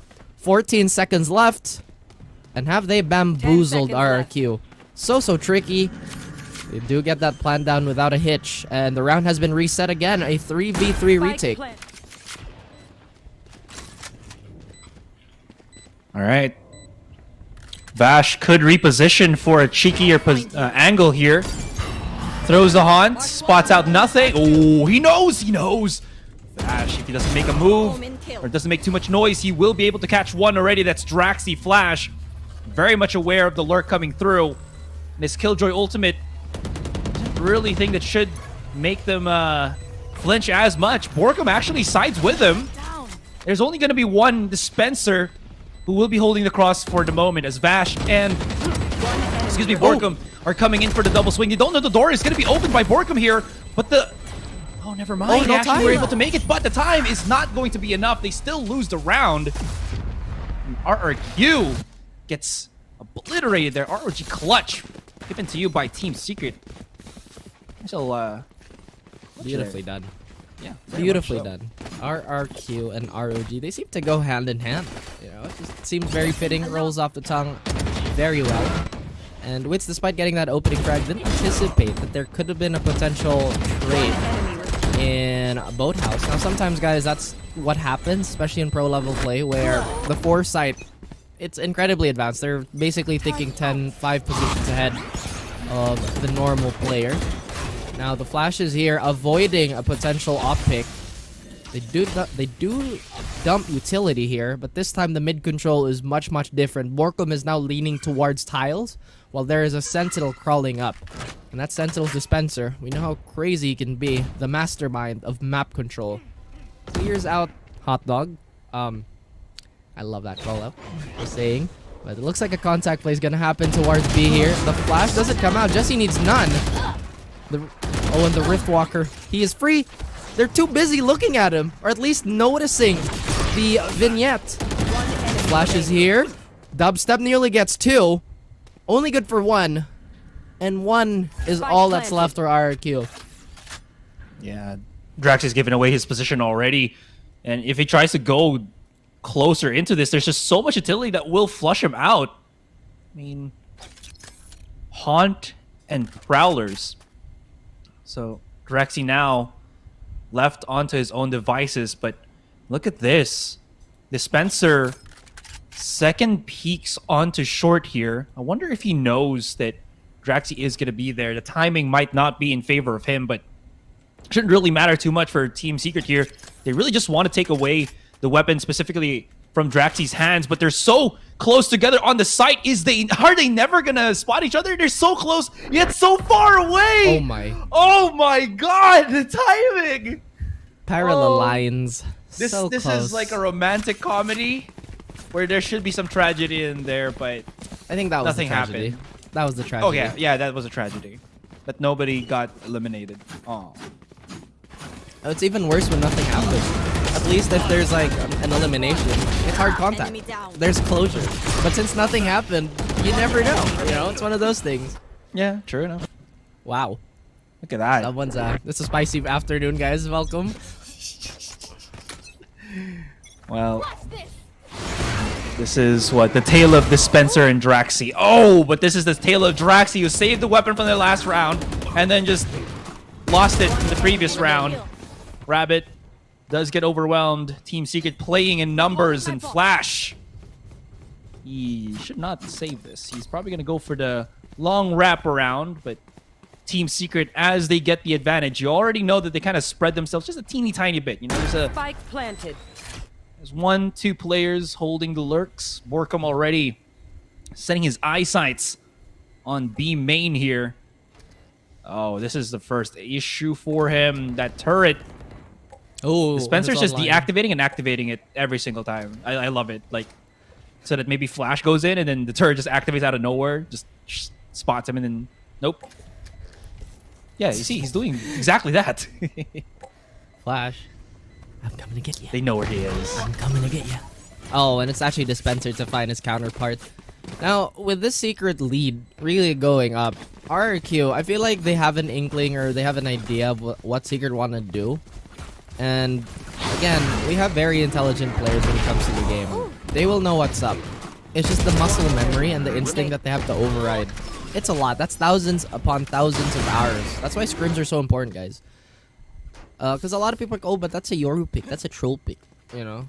Oh, but what if RQ does this and this? Again, just a quick reminder to a lot of the folk who love to backseat. That's Spectator Sharingan. We see everything on the map. Spectator Sharingan. Because it's so true, dude. It's like people think, like, oh, if I was in this... No, the reason why you're not here is because you're just not as good as these players. And Kelly, yes, he is as fantastic as they can be. Now there's a double hold on A. One hell, one heaven. As Earth seems preoccupied by Borkum. And he's undiscovered. Oh my goodness! And into the gates of Tartarus as he falls, and RRQ deny anything, any semblance of a strong post plant. Dispenser could potentially salvage this, but the defuse, the stick is already there. Even if he won that duel, there was really not much they could do there. And Secret, they bleed just a tiny bit as RRQ. They get their bearings straight, and they get their bearings set. Bit of a weird setup there for Team Secret. No? They just get the plan, and then everybody starts chiming into the site as the smokes dissipate. And it's like unwrapping a very unpleasant present. Maybe you're not bad. Maybe your mom gifted you a sweater that you do not like the design of. Oh, this is so nice, but not so much. No, I'm kidding. I'm kidding. Mom. I'm kidding. My mom has great fashion sense. Thanks, Mom. Why did you become so defensive all of a sudden? You were the one talking about ugly sweaters and so. No, man.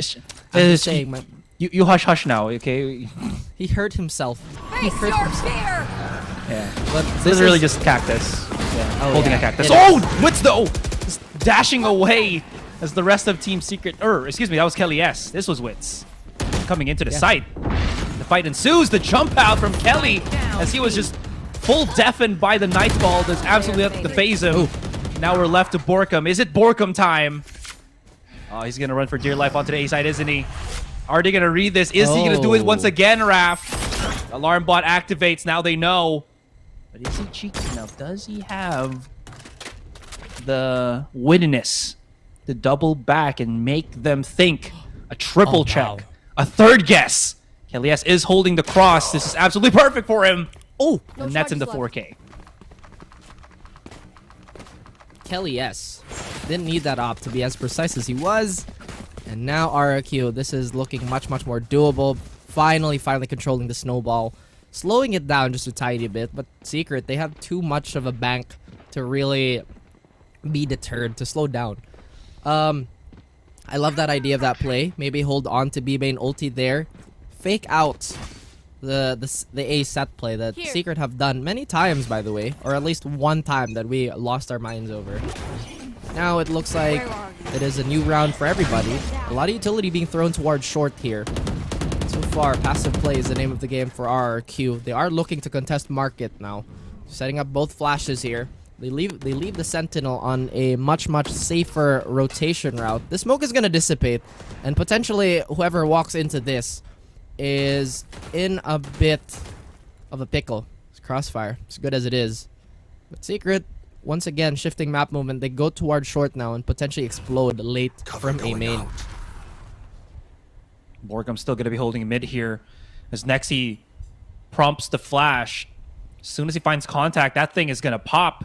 But Borgum very controlled. They don't really want to go about this. I thought it was going to be an A-short hit, but actually back away. I'm loving this. The smoke play from Borgum is selling the fact, I think, to RRQ that it could be that mid hit, even though they already put the smoke right then and there, because there's no clear vision for this particular team. But the opening has been utilized. Can they break it in time? There is only about 5 seconds before everybody gets detained here, and they still somehow manage to do it. And we'll have plenty of time to plant the spike. No smokes, though, so Dubs is going to have to hold this heaven by himself. No more flashes to supplement that. But somehow they still should be able to manage. Vash! Oh no. It's just served on a silver platter as Rabbit was so prepared with the flash to come through. Now Nexi is trying to challenge everybody. Perfect use on that recon dart. What was that? Where did that come from? As now we only have this Spencer in a 5 versus 1. But the flawless comes through from RRQ. And just the shift, there was 30 seconds, but it felt like they needed so much more just to even secure that site against RRQ. Insane round from RRQ there. I love this recovery. And this has been a trait that RRQ have been very proud of. They remain unshaken despite losing so many rounds in a row. And they're adjusting as well as they have been. Again, in the eye test, right? It seems that, oh, they're just running 2-on-2. But the way that they're executing it's absolutely beautiful. Much like that shot by Nexi. Like I mentioned, it's all about how they're handling with it. Again, super basic. But the flowchart that they're applying, it's super effective. The lineups, man, so good. Able to just really punish whatever I think Team Secret were there. I think that's been the real bane of the existence of Team Secret. It's that one slim arrow. That one slim arrow that gets the one pulse. And after you get pulsed, everybody from RQ just knows their assignments. You know? It's a good team project. Shoutouts to all the people doing assignments right now. That's right, kids. Stay in school. Careful here. A lot ahead of you. A lot ahead of you. You don't want to end up like me and Asarai, who talk about video games for a living and play a lot of it. Yeah, okay, maybe that's not the best example.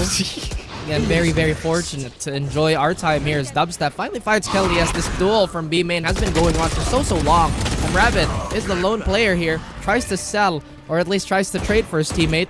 But the rest of the boys from Secret, they chime in. We see a bit of a trade, or at least a bit of a confrontation going on. Dubstep getting sick of RRQ trying to mount the comeback, and just says, fine, I'll do it myself.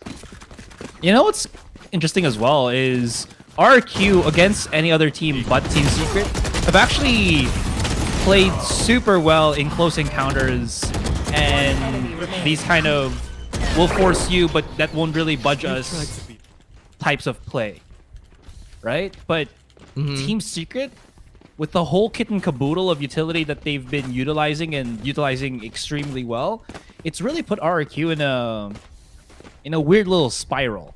Right? I mean, it's not the biggest lead. It's only 4 rounds differential, and if RQ can get this on the attacking side, that's going to be incredibly immense for them. But as I go back to my point there, it really does feel that Team Secret just has so much understanding of what utility they need at those intervals. Jesse Vash, he's 4 kills right now, but that don't matter. His Prowler usage has just been so good this entire game that it gives them all the necessary information.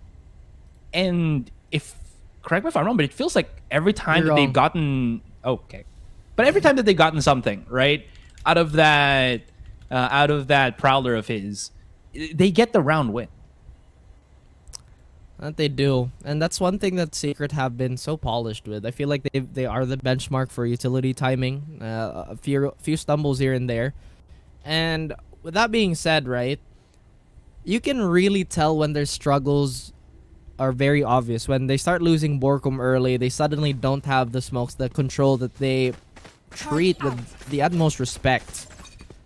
And once again, I feel like they're the most tactically sound team we have, and that's very obvious with the achievements they have, with the achievements that they potentially could still take. And the way that they've been handling group stage, it's been so impressive, even for Team Secret. Now we have a bit of a tiny countdown here as we're gearing up for another pistol. RRQ, they really want to win this because Secret, if they do, then that's going to be a pretty telling 2-round swing for them. Very quick round, or at least double digits for them.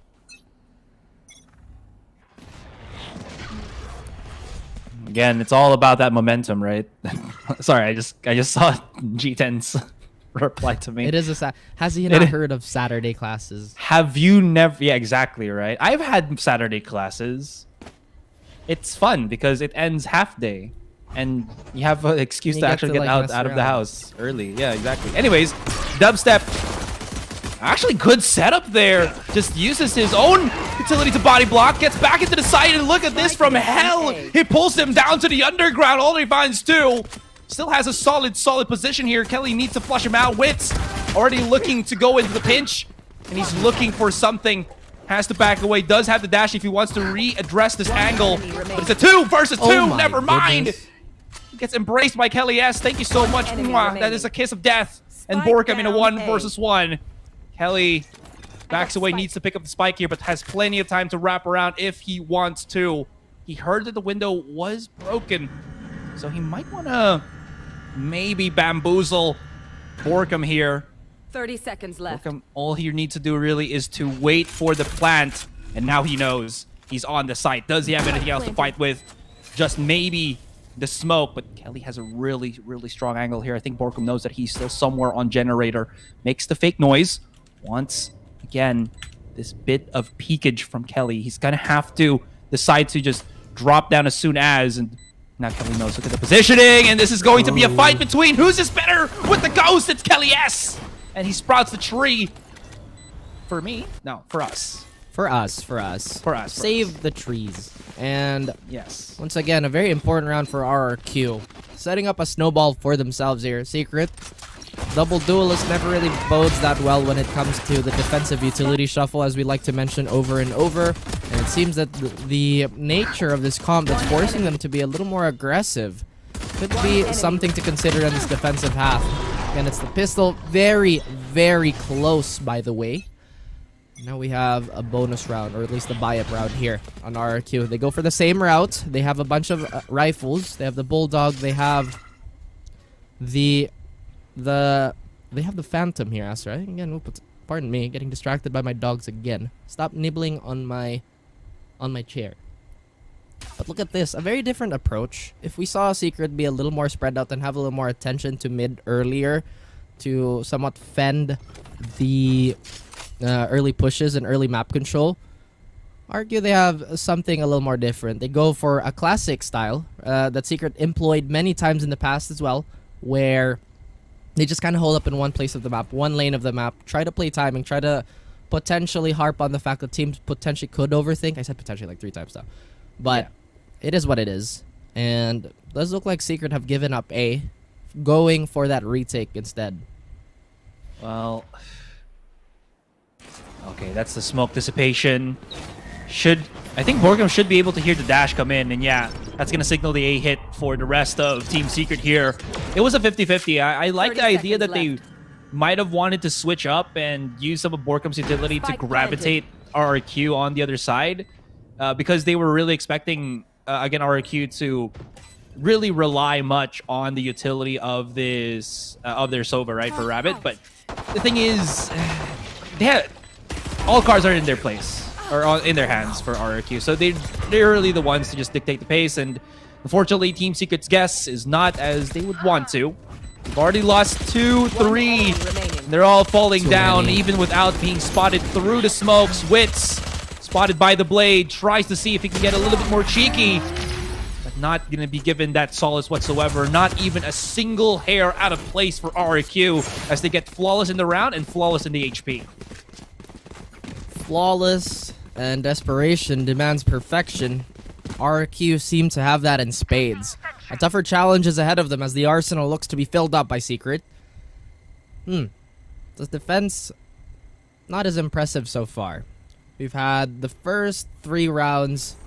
None of them have gone Secret's way. Very, very close margins. But still, a round is a round.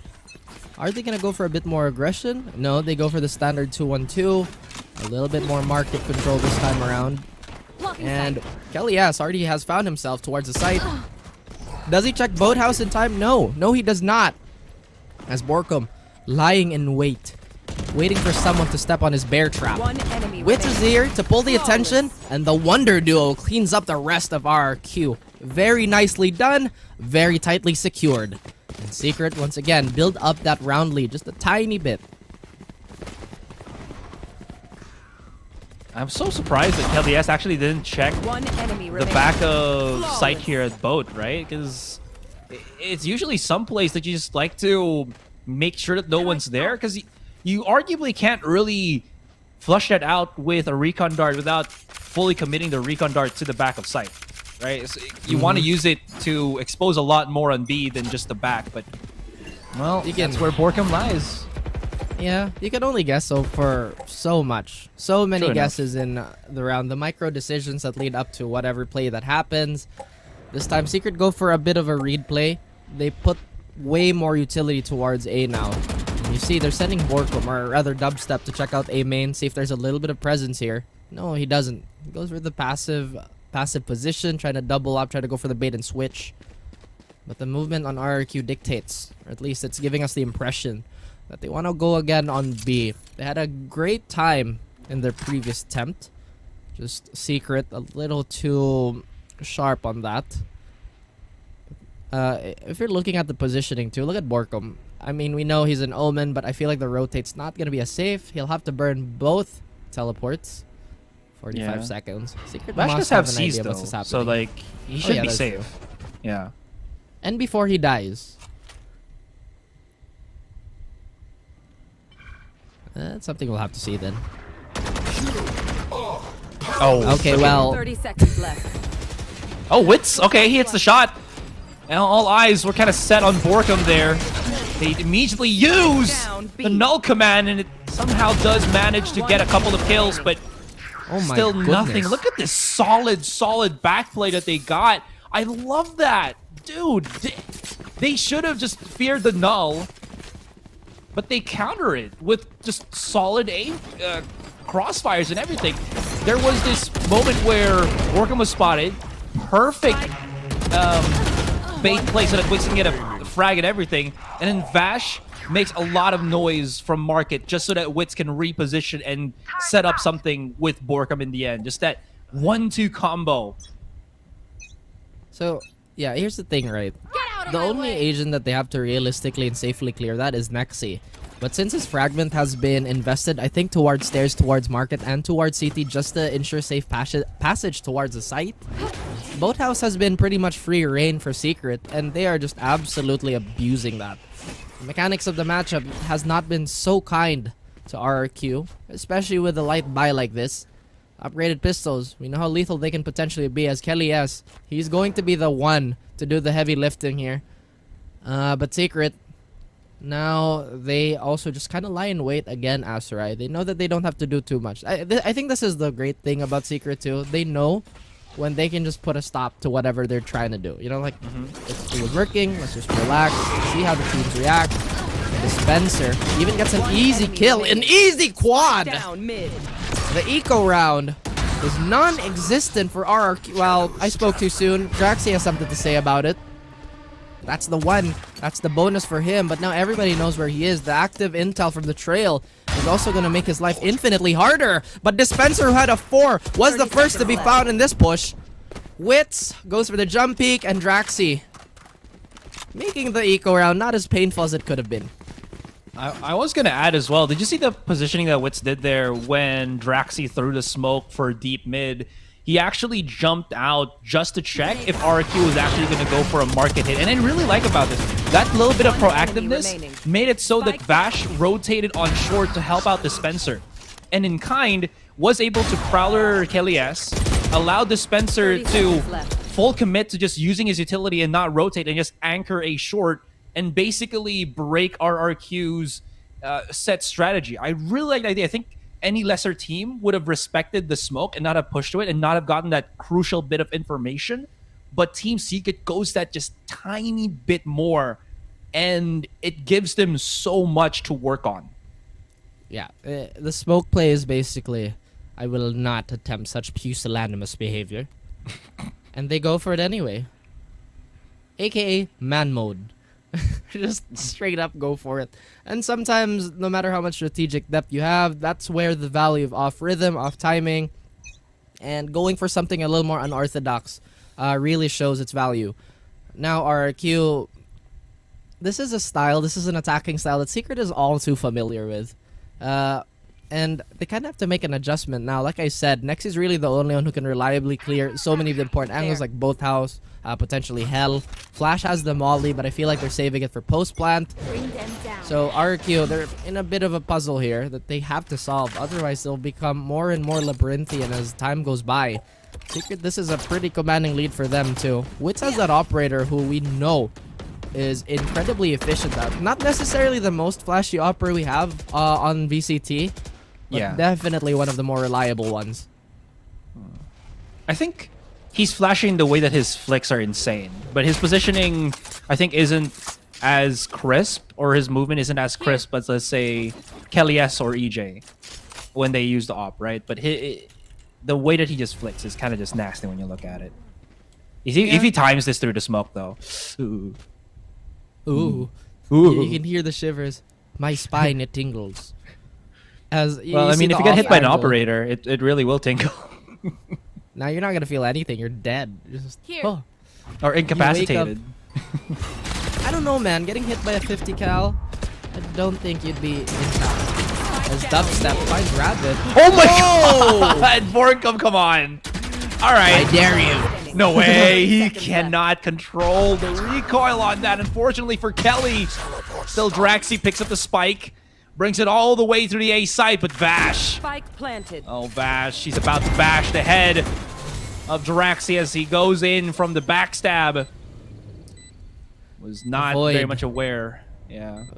Yeah, you know, this is not the first time we've seen Jesse play with a mace like that. Avoid in the past, much more featureless, if that makes any sense to you. Match. Yeah, many times. Mace to face. Time is relevant, you know, in the chronological order of things. True. In a spherical way, he was able to just wrap around, right, all around the world, from mid to a short.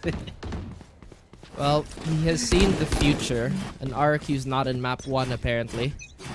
Secret, they've really just been obliterating RRQ here. They have no answers to this yet, at least on this attacking side. They found the pistol, they found the first 2 swings, but when it came to the playbook, when it came to the mid to late round decisions, it seems that TS, they're just a step up. Now we see a preemptive lockdown on both sides, or at least a reactive one on the defense. And Kelly S making a mad dash. Oh, but instead he goes for hell. Tries to go for the... Oh, no. Then they all spring into action here. And the jazz hands are a little too much to handle. And is this the coup de grace for map 1? Draxi and Nexi, they hold off. Oh my gosh. They try to return some of the damage, but look, they're stuck in line. Oh my goodness. They're gonna have a lot to think about while they're in the timeout quarter. 50 seconds left. This could be the longest minute of their lives in Secret. You can tell that they really want to just finish this. But no. The discipline is here. You see Overwatch from the operator from Heaven, or at least Top Jenny from Wits. Nexi, it's right there. It's tempting. They equalize. They find dubstep. Could potentially be a critical mistake. He can sprint towards B. But if they try to sell this fake, then it's Secret that's been bamboozled. But no, they throw out the utility. Oh no, actually. It is Nexi. I think they try to fake it. enemy They remaining. go for the timing. The ballsy Spike play, down but Wits A. will have none of it. Nexi falls. 15 seconds. 1v2. Draxi's clutch. Absolutely clutch. He finds one. Does he have enough time to move? Yes. Defenders win. But Jesse, once again, a beast of his own category, seals the first map and gates map 1 away from RRQ. Is he drinking cocoa water? He needs some milk. Oh wait, is that milk? No, I think that's No, it's yeah, coconut you're right there. water. Yeah. Nice. Maybe that's the secret, right? Coconut water. I mean, we are from the Philippines. We are known Yeah. for coconuts and our nutty plays. So, okay. Yeah, exactly. Yeah. I'm not wrong in both of those statements. Oh, yeah, of course. Yeah. Very Anyways. mechanically gifted region. Exactly, exactly. I was just gonna say that Wits really needed to get that first kill to net them I think a sure victory on that part, because even though Draxi is absolutely phenomenal with how he's been hitting all the shots, as we saw, right?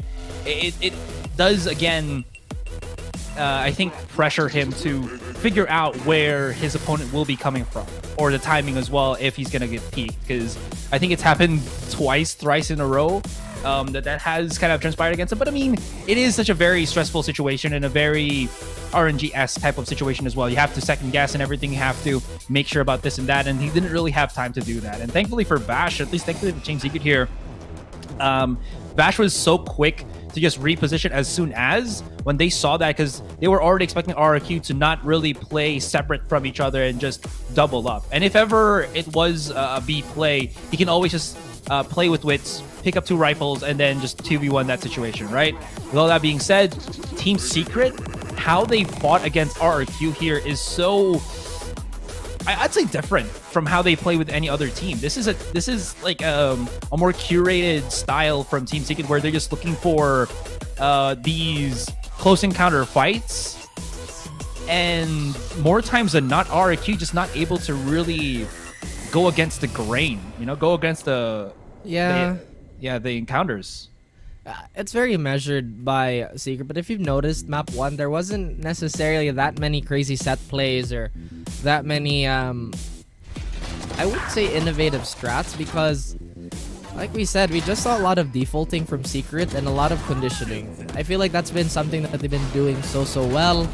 They've been planting so many seeds of chaos and some poisonous thoughts in the opposing team that despite losing that duel a bunch of times, Dubstep, they still managed to hit B as successfully as they did.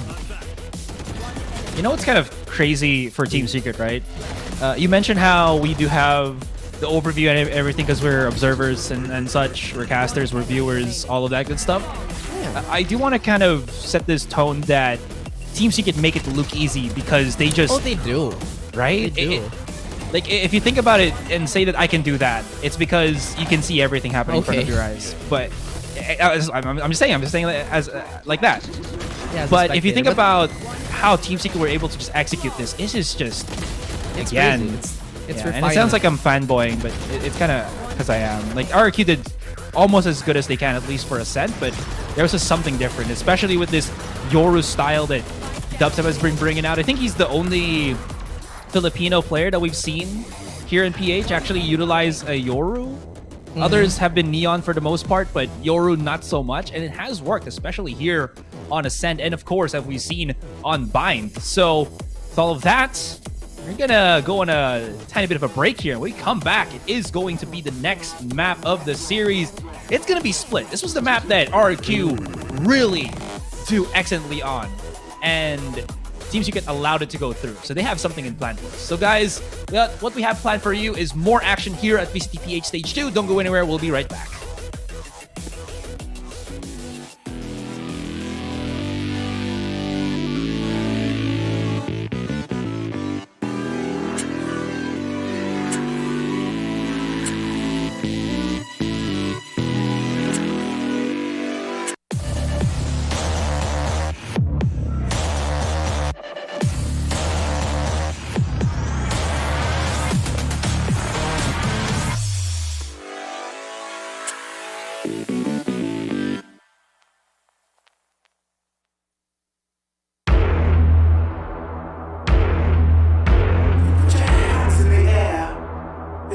You think that I'm running in place? Y'all really testing my patience. Right before I blow up the spot, I had to get back to the basics. What if my talent is wasted? It's sick, but I'm lacking the placement. Thought since I rap in the basement, but my come up is legend, is greatness. I don't care now, it's pedal to the metal. I can never quit now, I will never settle. Puppet to the game, I'm pulling strings like Geppetto. We in the same game, but I'm on a different level. I passed it. Gotta keep grinding till I'm laid up in the casket. No fake round, but you feeling too plastic. Yeah, y'all feeling too plastic. They say my style crazy, but then it's straight jacket. Wow. Why you still testing my patience? Trying to turn me into something I ain't trying to be. All the hate is a heavy rotation. You gon' lose yourself, quit testing me. Don't make me lose my mind. Don't make me lose my mind. Don't make me lose my mind, cause I'm looking like Wesley, test me. Don't make me lose my mind. Don't make me lose my mind. Don't make me lose my mind, cause I'm looking like Wesley, test me.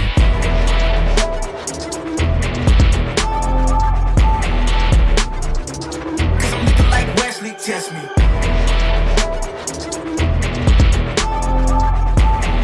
Don't make me lose my mind, cause I'm looking like Wesley, test me. Yeah, guess I know no better. I ain't got no chill, so they call me a devil, I know. Look, I am just a man on a mission. If I want it, then I get it, I go.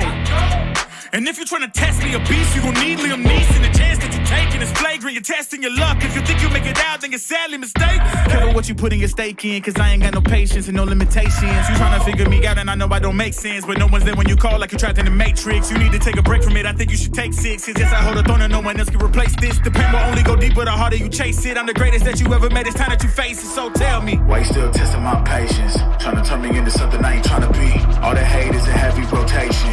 You gon' lose yourself, quit testing me. Don't make me lose my mind. Don't make me lose my mind. Don't make me lose my mind, cause I'm looking like Wesley, test me. Don't make me lose my mind. Don't make me lose my mind. Don't make me lose my mind, cause I'm looking like Wesley, test me.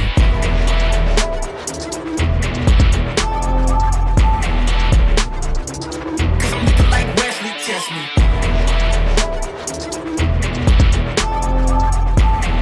Don't make me lose my mind, cause I'm looking like Wesley, test me.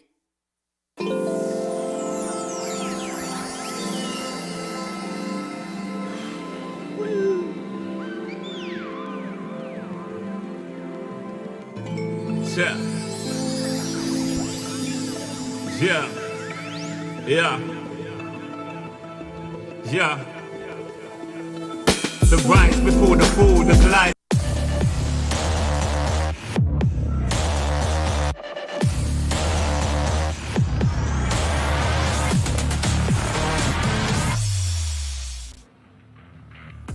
I smelled something. I think it was Team Secret in Ascent.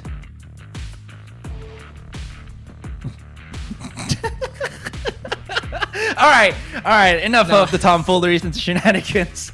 We're gonna go to where RRQ reigns supreme. Split is where their domain lies, and Team Secret have allowed it to slip through their hands. Excuse me.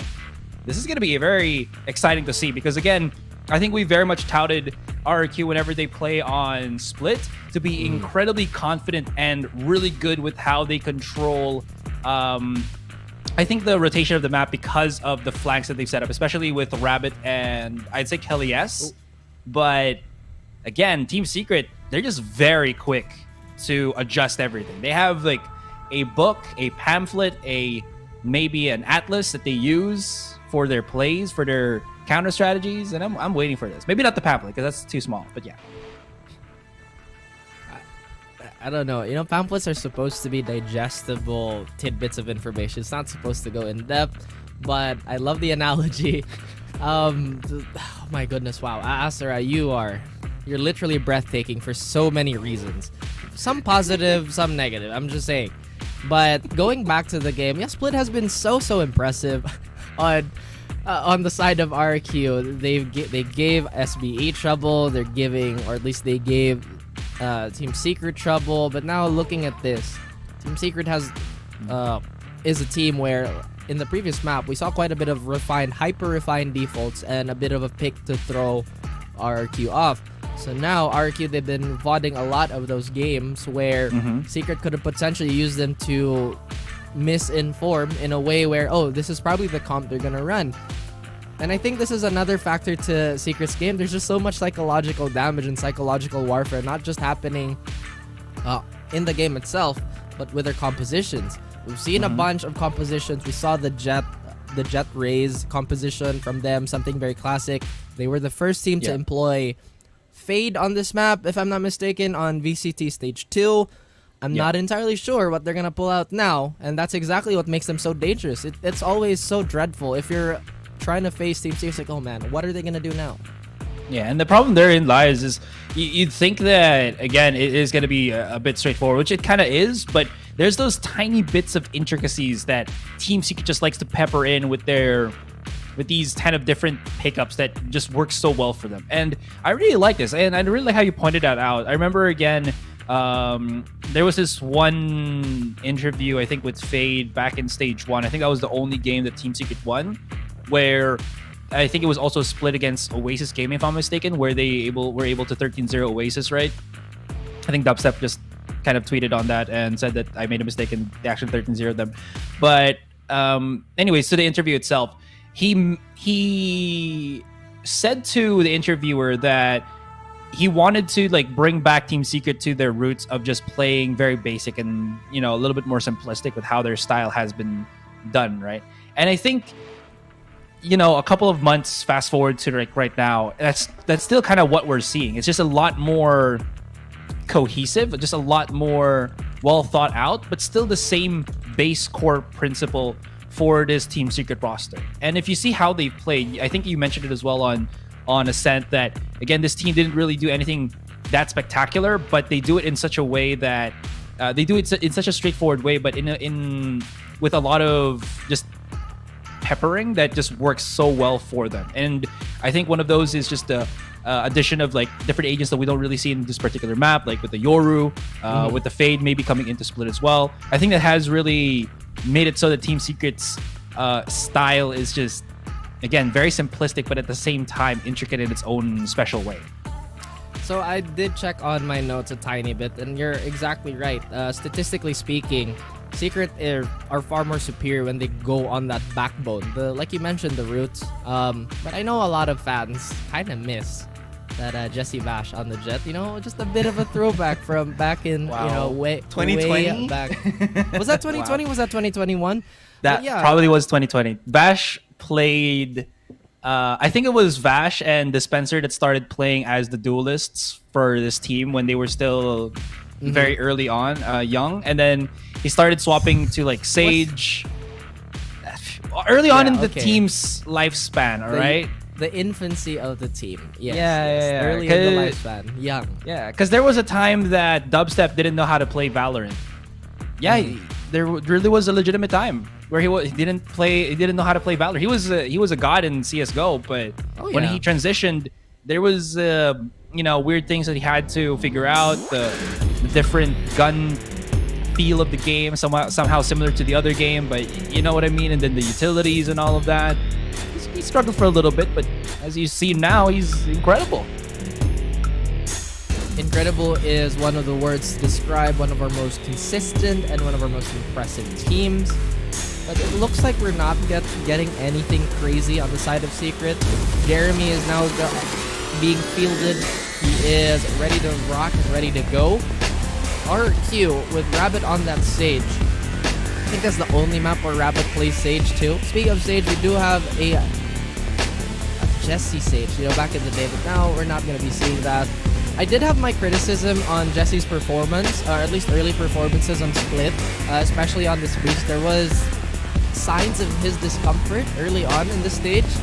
Yeah. But as time has gone by, obviously they fixed it. They're getting a little better, but sometimes in the heat of the playoffs, maybe that's something that's looming, something that RQ want to harp on, something that they want to pounce on. And they really need to pounce now with this one. I mean, it's not the end of the world. Again, all three teams, including Oasis, have already secured their slots. And if ever RQ do lose this, they do have a possible second shot if they win against Oasis. Again, this is me just speculating that they don't win the fight against Team Secret, but if they do, then perfect, right? But if not, at least they do have that that second chance, if ever. Because we have seen how they beat up against Oasis here. Oasis, very resilient though. Maybe do have what it takes, but this RQ version is looking incredibly deadly. Deadly, fatal, whatever you want to call it. Lethal. Add that to the mix as something that not necessarily unusual, but a little more passive control towards mid, relying on the sound cue or whatever this tripwire is going to provide. Oh, and I think LES sees it. Now they're positioning themselves. Do they know that there is a Jeremy in the bush? Oh no, now he goes away. Plays away from hell, tries to go to CT, maybe potentially set up a crossfire. But Dispenser quickly discovered by RRQ. And now suddenly the safety that was considered the spawn has been desecrated. The sanctuary no more. Rabbit still tanking up those shots, reduced to 16 health, does have the barrier orb, cuts off the rotation. Very smart stuff from RRQ here. Now they funnel everybody from heaven. We have one last member in dubstep, but too many angles to clear. Draxi has to make a choice here. Oh, but he doesn't check Kelly, yes, who's also very good and very explosive on this map, no pun intended. Finds that final and third kill of the round. Wow, I don't know what happened to Dispenser there. Just not hearing the footsteps. He slowed down for a bit. I think he was already preparing, but he was so out in the open that I think he just had to get the fight and was just supposedly lucky enough to maybe get a pick or two. If he get at least one, that would have been more than enough, because they were just rampaging through the spawn. As I mentioned, it should have been their sanctuary, their shrine, their safe space. But this the spawn is a temple. Yeah. We got, you know what they say about temples. You gotta take care of it. I don't know if that's verbatim, but yes, non-verbatim, take care of but everything. Yes, yeah. Take care of everything, guys.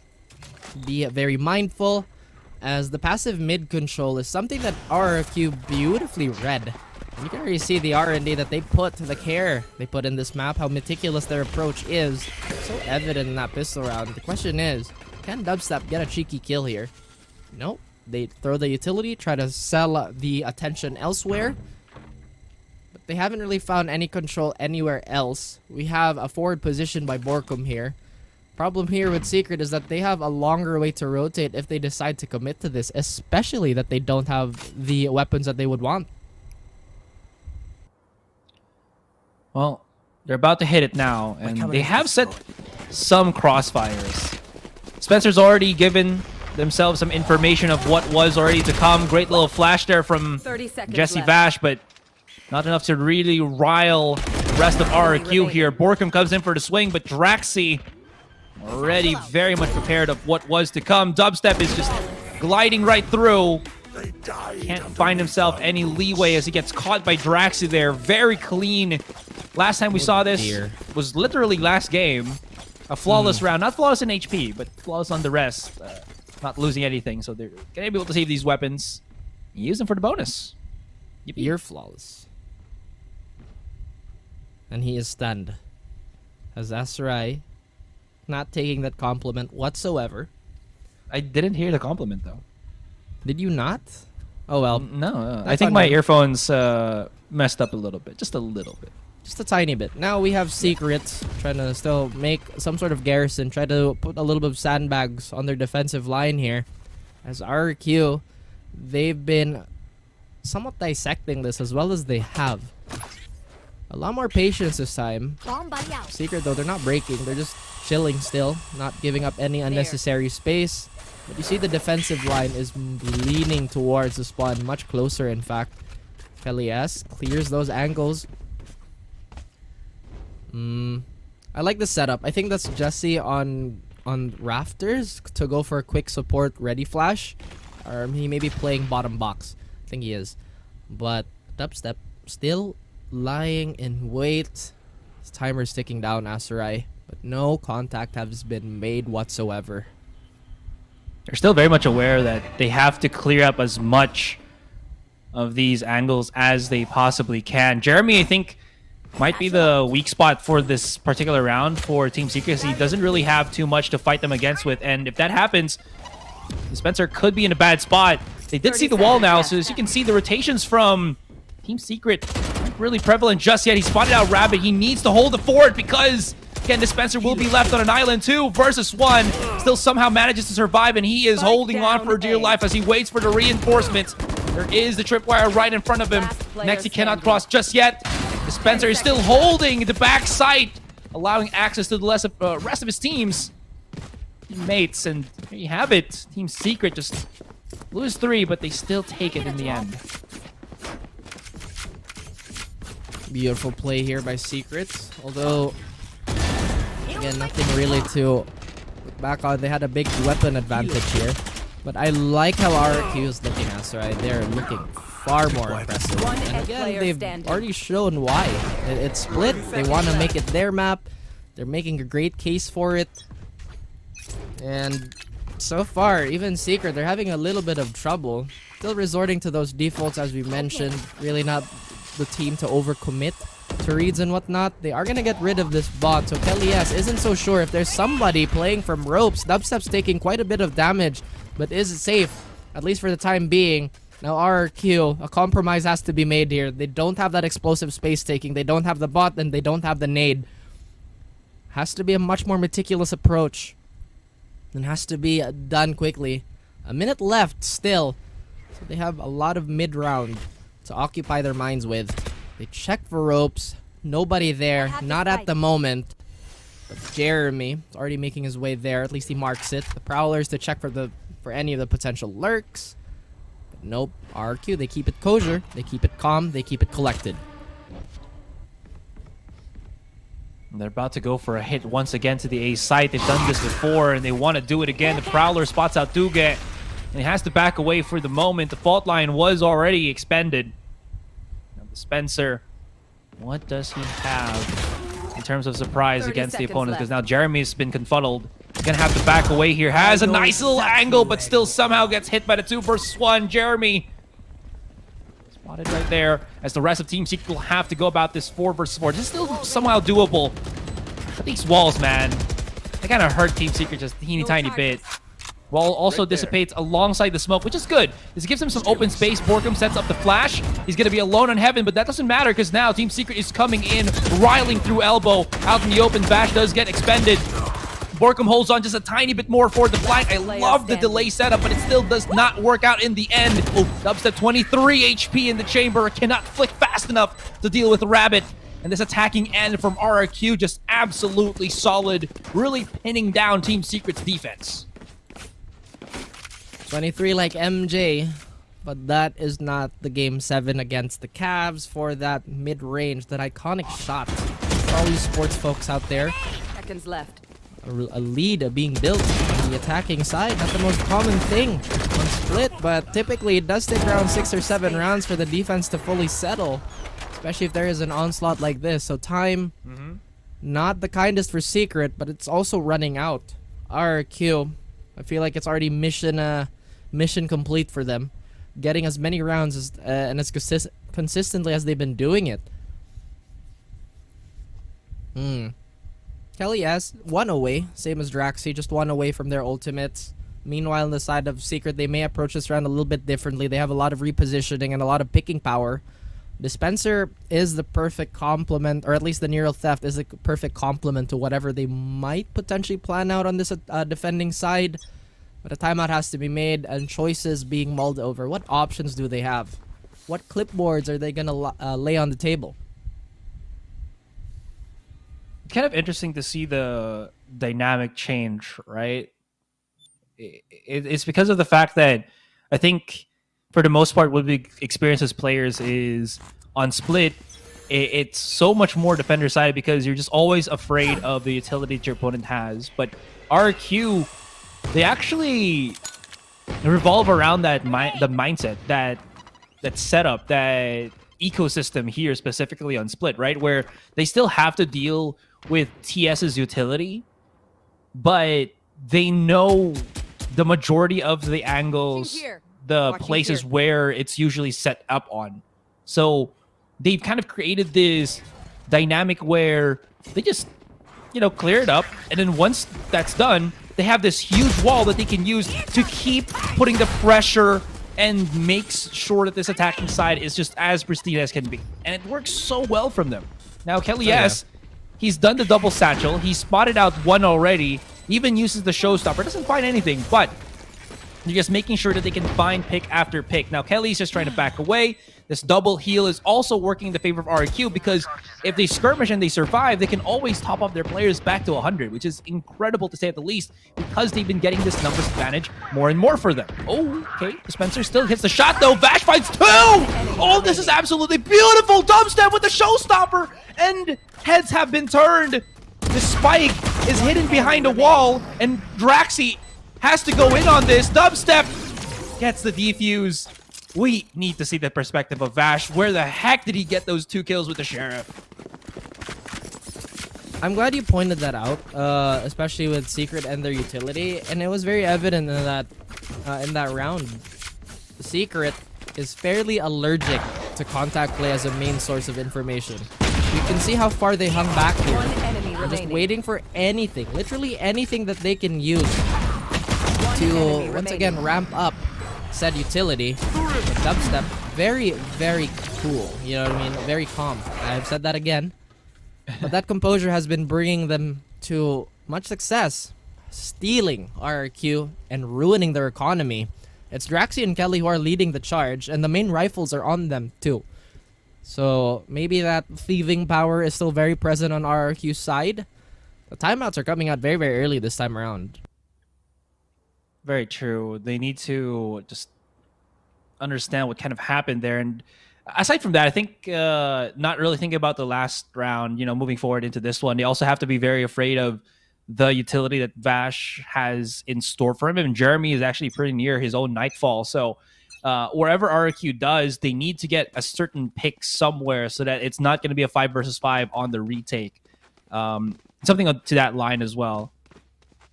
As he did mention, it is going to just be the stronger weapons for Draxi and Kelly S. If Rabbit gets a pick, that would allow him use of the res. They do have the Seekers as well. So even though this is somewhat of a broken buy for RQ, they do have utilities that they can utilize to technically help them snowball into this particular setup here. Now, they really are trying to bully mid as much as they can. They've thrown out the slows. They've thrown out basically everything. But with the Prowler and just a tiny bit of fault line, it does cut off the aggression that we see here from RQ. Still, somehow, Jeremy gets incapacitated. And that is what they were expecting. That was what they were hoping for. The double swing from both him and Dubstep just kind of falter onto the side. But it seems like they want to utilize what they got already. They're forcing the hand immediately of RQ. And the nade, is it going to be a whoopee and get a takedown, elimination? Looks like not, but at least they do equalize the numbers and don't allow Kelly S the opportunity to get him into that entry fragging role of his. Here. The head of the snake, the tip of the spear, the sharp part of the Lego, whatever you want to call it, has been removed. Dubstep tries to fall back here. Does get one for himself and for his team. Borkum now traps Rabbit here. Rabbit does trap himself. Doesn't take damage from that aftershock, but it seems that he still wants to fight. He knows that all he can really do is to enforce a bit of a penalty on their eco, or force to try and take that spike away. Jesse, oh so Jesse, so clean. 3-3 now, off that stifled by RQ, feeling a little sour from that one. A little more stability being shown in their arsenal, in their armory. 30 seconds. I'm just really curious what they want to do now on this attack where maybe morale's been somewhat broken because of that sneaky diffuse. Maybe whatever they're doing has been put to a halt. Who knows? I think it is also the adjustment of teams. You get to just use more of their utilities very earlier on. They're not waiting for... Yeah, like that. They're not waiting for any more noise from RQ. They haven't given them much leeway anymore in these past couple of rounds. They've been using a lot more just to kind of push them back. But RQ, very resilient. As you can see from Kelly S, everything thrown in his general direction, he's kind of just shrugged off. He's just been trying to create as much control as can be. Now, there's also a little bit of an adjustment here from the setups from Dispenser specifically. As you see with the tripwires, he's actually put it now on ropes and just on A main. That does free up some space for the rest of Team Secret to go elsewhere, like Jeremy playing now on B Heaven. Dubstep, he's heard the utility, will spot out Nexi and not just get phased by it. He's already spotted out the rest of the brunt of RQ, but he's still challenging. Will lose to Kelly S, and this might be bad because, again, Dispenser left on an island. Jeremy somehow was able to wrap around all the way through here. Goes through the smoke, shoot it. His teammate is low to get. But again, Dispenser will have to play about this. They're all coming in. The ultimate from Borkum maybe just delayed them a tiny bit, but Dispenser really can't find the shots right now, and somehow RRQ managed to still have the numbers advantage, plant the spike, and Vash and Borkum will have to go about this a little bit of whack-a-mole style as they need to check every single corner. The cheekiness of RRQ is very much subtle and everything, and Borkum gets shut down. It's all down to Vash once more. One underneath, two into the corner. He drops down for the swing. Perfectly executed. He does for the fault line. Spots out one, but Tuge was free to shoot him down. And RRQ coming for the swing. This is not looking too good for Team Secret's A site. And pardon us, guys. Maybe we're kind of analysis dumping on you. Wait a minute. Aren't we supposed to do that anyway? Why am I apologizing for this? We're kind of nerding out a bit too much. Yeah, but no. See, that's the thing, right? Like we mentioned, Secret, I think that's where one of their very, very small cracks are. The moment they try to go for, or at least they're so allergic to using, once again, contact play as the main weapon. And we can see why. RRQ, I feel like they're just really waiting for Secret to be as proactive. They did find some early success, but the mid-round did go in the way of RRQ. But Borkum's like, you know what? I'm kind of tired of this. I am just going to go ham. The counter paranoia is there, so they don't fully clear him out. That's a lot of guns already very tempting for them to take. They do provide a little bit of suppressive and covering fire here towards Ramen. But look at that. They do pop the showstopper just for that extra space. Do they retrieve the rifles? Yes, they do. Borkum still on that Spectre, and Jeremy, no problem with putting one in the chest for Nexi. 12 gauge buckshot. Dispenser. He gets one.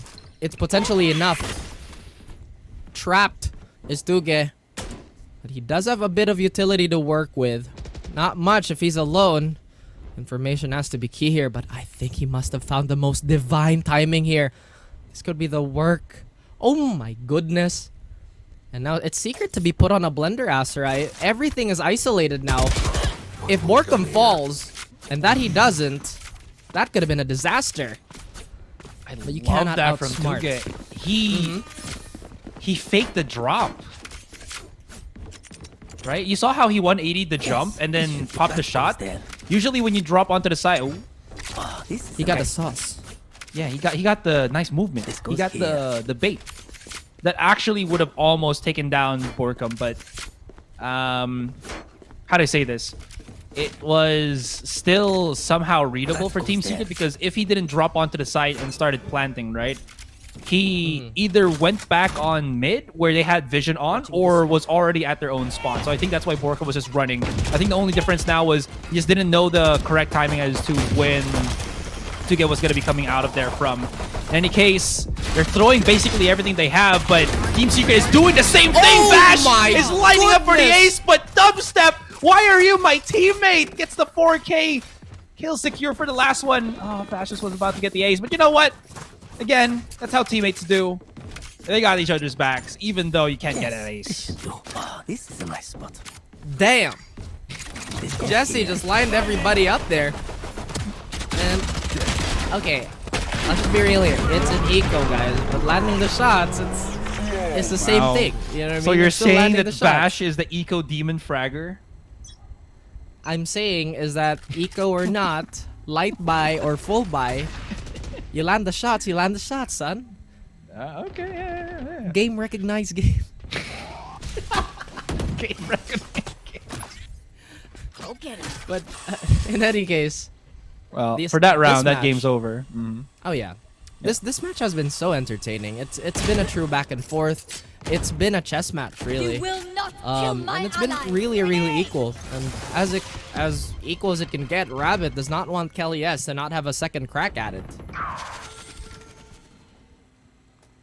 Well, Paulie won a cracker. for I want you. biscuits. Yeah. Is it obvious that we haven't gotten our lunch yet? But yes, guys, just a quick little reminder. It is still a default play here going for RRQ. It was pretty aggressive towards mid, but so far, Secret, they've given it up. They've somewhat receded. Dubstep gets a quick kill on Draxi, but now that's allowing Tuge to pop the Seekers fairly free. And it's a 4v3. Can Jesse do it again? No, as Kelly S does not allow it. And Nexi's completely prowled upon. Tries to exit, tries to make his way to his team. Does he know there's a dispenser here to try and intercept him? Oh, but dispenser has been discovered. Kelly S. He gets both on one single spray down. Huh, that... I thought I missed the frag there, yeah. I was wondering where Jeremy was. That might have been like a 1vx situation, 1v4, but he kind of lined up beautifully there. Okay, I think we're gonna see it. I thought that was gonna be a double kill for Dubstep, to be honest. Ah, yes. The no lineup. That's heckin' amazing. You don't think it's gonna line up, but when it does, yes, lovely. 5-5, Asarai, 5-5. Tug of war. Pretty equal on both sides, really. And a mid, something that is akin to what we've seen in the previous rounds, or not at all, in fact. As both sides very aggressive towards their Seeker. They try to go for, yet again, a proactive approach. Forever changing, never brittle is their playstyle. But Kelly S snuck his way towards the mail room. Maybe bills to sort, maybe letters to read. Who knows? Dubstep is here. He does have a bot. Timing could be unfortunate for him, potentially, but he has no idea Kelly S is here. He literally has no idea Kelly is here. Oh, ooh, now he's gonna have a good shot at Kelly. Oh my dear. As Rabbit still trying to hold down the line here from Garage. Are they gonna force this out? There's just so much utility that everybody's throwing at each other, and it's devolved into a brawl. Reducing the numbers again as Jesse Vash. You know, Raf, yeah, I fragged that on Nico. But what if I do it on a gun round? Last round in the half. Well, I mean, he got the mail buff. You know, he came through mail. He has the Titan mail. He has the mail buff. He's read his letters. Really gelling all those sentences together, are you, Asarai? Yes, this should be. Well, yeah, this is a nice exactly. Should have I bought the Titan mail? Jesse is making a strong case. No. He has access to the goods, all right? But no. As your friend, as your co-caster, I please beseech you not to buy the Titan mail. But I like it. It's a mace. As Dubstep would love to avoid getting pepper sprayed right here. Does have the comb equipped. So maybe melee combat against an axe might not be the most ideal thing for him. Now RRQ, they are going back to what's been working, which has been invading mid. Jesse Vash, who's been absolutely on fire this game, sets to also burn RRQ. Prowler does get set up for Jeremy, but Rabbit, exactly where you are. Like a thief in the night, sneakily ends Borkum. Jeremy has to hold the line here. No more utility and no more lives for him. The Rolling Thunder is gonna catch nobody! As Nexi with a beautiful movement. Suddenly all these shots are not landing. The neural theft is there. That's going to give them a little bit of a reprieve. Knowing that most of the site, or most of the players are stacked up towards site. But there's still this mystery player. Who is it? Where is he? Tuge might be asking all the right questions. Dispenser pulls the attention. But the duel does not go in the way of Dubstep. 6-6. And now we are finally at halftime. What a bait and switch from RRQ. If it don't work, go the other route. Find a detour. And they found themselves all the way through the A site where Borkum was just all by his lonesome. Jeremy spotted so quickly. I thought he would actually have gotten maybe Kelly S there. And yeah, all these missed shots from Dispenser definitely hurt the case for Team Secret to even have a shot at just winning that round. Maybe? I mean, he did some damage, but he could have gotten 2 kills there, Raph. He could have gotten 2 kills. Maybe even the stop on the defuse. Or, excuse me, not the defuse, but the plant on the spike. Yeah, that's a tough one, but yeah, it's still 6-6. A lot of speculation still being cooked up here for really everywhere, for us as the casters, on the analyst desk, and for the players especially. I feel like this is the first time we've seen Jeremy underperform. My memory could be fuzzy, but so far, RQ have been doing such a great job of isolating him, not allowing him to be the wonder support that he has been, especially on Split. And this game plan to somewhat create a weakness in the chain has been effective. Now they are on the defensive side. Secret have to be as savvy as they can be. You know how shaky offense can be on this map. Except for a very few select teams, I would say. Yeah, I definitely agree. But maybe it is gonna change the dynamic. We have mentioned in the past that there are those instances, there are those teams that can really manipulate, I think, specific maps, especially like Split, to turn into a more attacker-sided situation, you know, for them. And RQ definitely has to be one of those. I feel like Team Secret is also one of those. Maybe Oasis as well. So basically all the top 3 teams that we have right now can make Split into an attacker-sided endeavor. You mean the best teams are very good? That's crazy. Wow, amazing. That's crazy. That is just top-tier analysis right there. That's why we get paid. VCT official. Yeah, exactly. Rabbit. Oh dear. All right, he's already felt it. Dubstep can't break it in time, and Rabbit actually committing him to go full util. So double slow and the wall. And he's waiting for that interaction against Dubstep, but with a classic at this range, it might not be as good. So he's waiting for them to get closer and closer. And to get on the other side, or rather, excuse me, Draxi on the other side is waiting for the swing with his paranoia. Timing needs to be perfect. Goes for the peek. No one's right there to go for the swing, and Rabbit takes some damage. As the rest of Team Secret are now looking to rile themselves in to the B site. They still have the dog, they still have the boombot. But they cleared up the rest of the site now? Spotted out one already. Dubstep does not want to throw the nade, but he knows that Draxi is just stuck inside in that box, in that cube. There's no chance for him to get out of this. And as Rabbit tries to just go past the boombot and get the one-up against Dubstep, it does absolutely nothing. And an almost flawless round for Team Secret as they just slow push it on the offense. Slow is smooth and smooth is fast. Secret. Very, very refined and very sharp approach now, Asaray. Potentially a swing for them.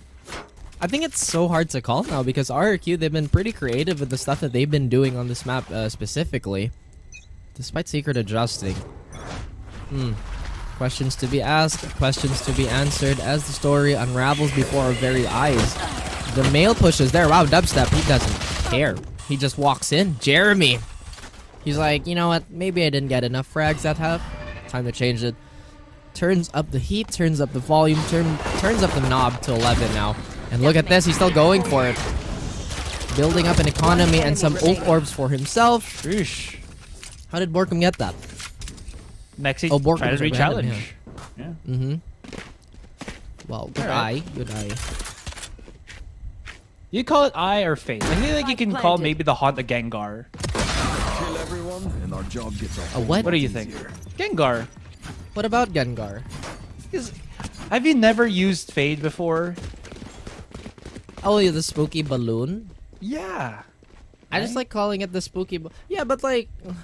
Spooky I guess, balloon, that's like for... I think it's more like a Haunter, though, because it has no legs. Ah, that's true, that's true. Actually, you're right, Haunter. Actually, is or maybe much a more Ghastly even, because like Ghastly's round.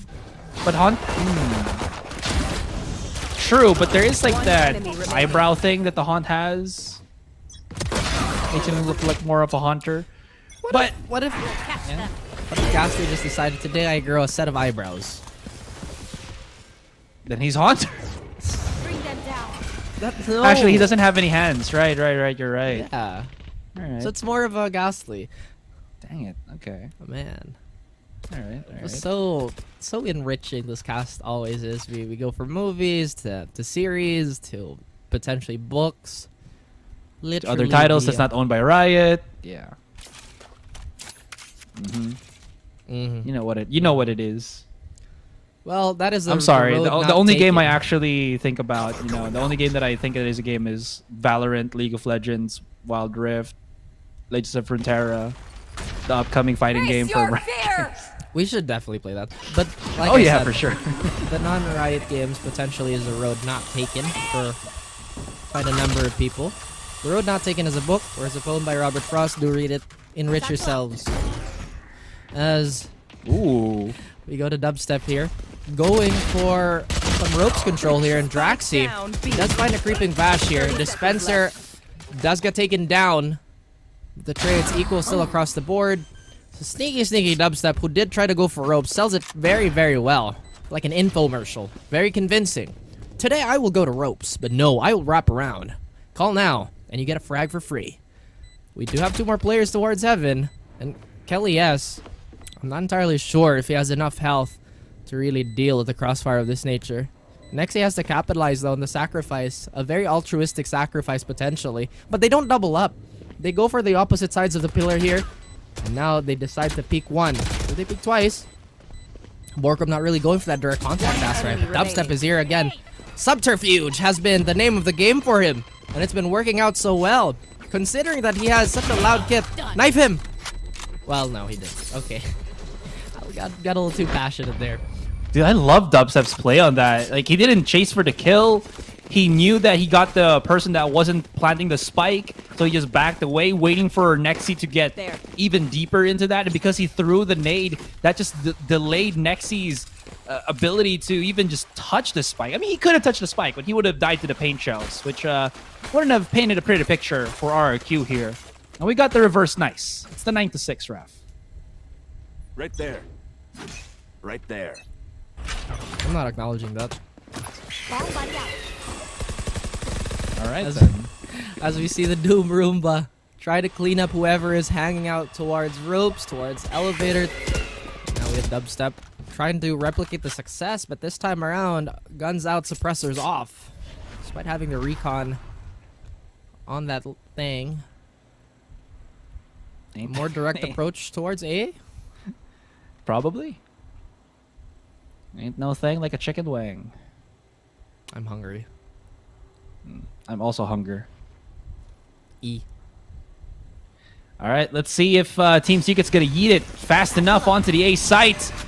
Ooh, Dispenser. You kind of bumped legs with me, brother, but it's all good.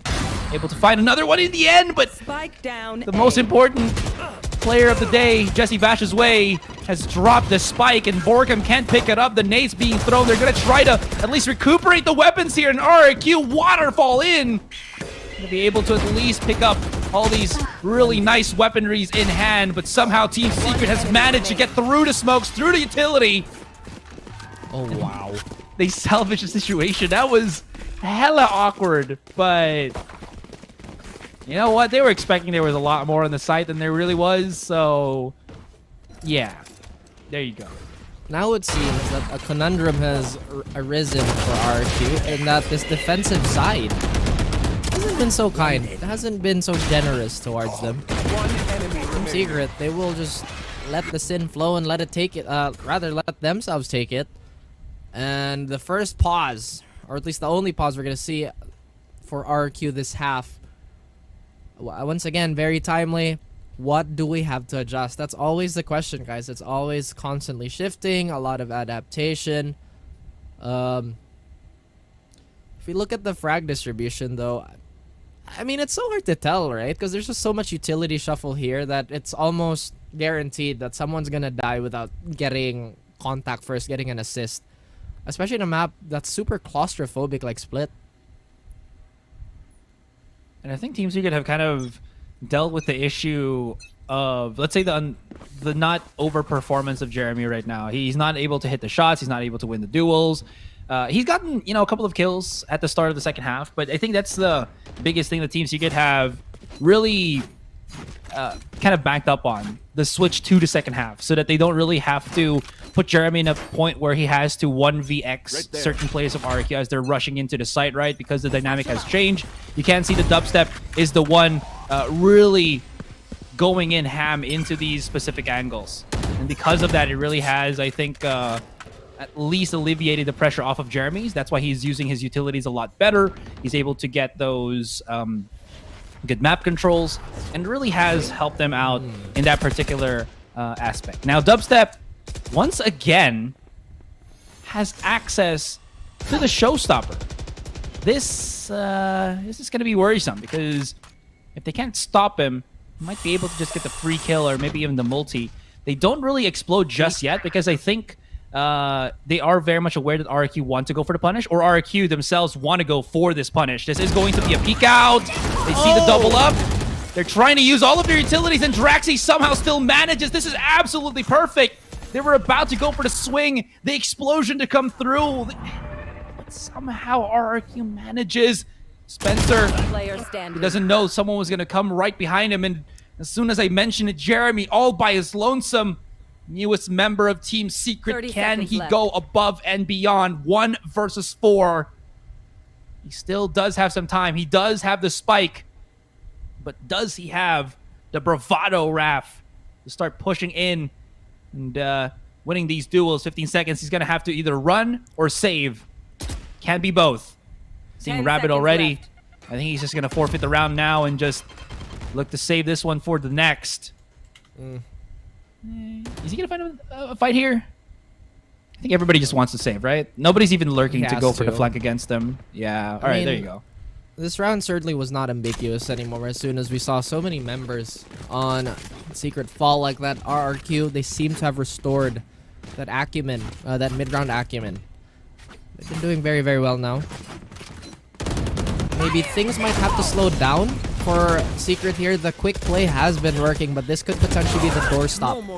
Okay, guys, back to the drawing board. Let's see what we can cook up next. I will find you. Potentially, RQ could anticipate this and play a little more passive.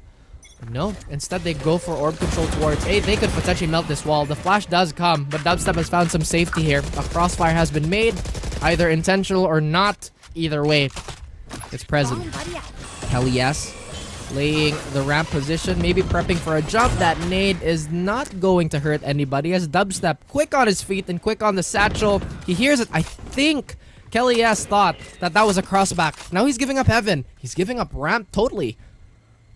But Secret, they also go away. At least the majority of their forces are leading towards B now. RQ still have a very good hold of this situation. They have all the utility in the world to do this. Borkum does have that from the shadows if in any case that this goes worse. Now Jeremy, they would have loved to have that Nightfall. That's also a byproduct of him usually fragging out. They have that in spades. They have that in such a high frequency. But this time around, Secret, they have been performing as well as they have. Borkum turns his back. Oh my goodness. Do they know? What? Yes, they do, but Borkum, he cuts up the rotation. Tuga gets back. He gets sent back to the soil. RQ's Nexi has been absolutely... well, my goodness. He gets cut down. It could have been a hero play. It could have been something. But as Asarai would love to say, almost is never enough. He almost knew what the clutch was. But that... not it, Chief. Not yet. It's never say never.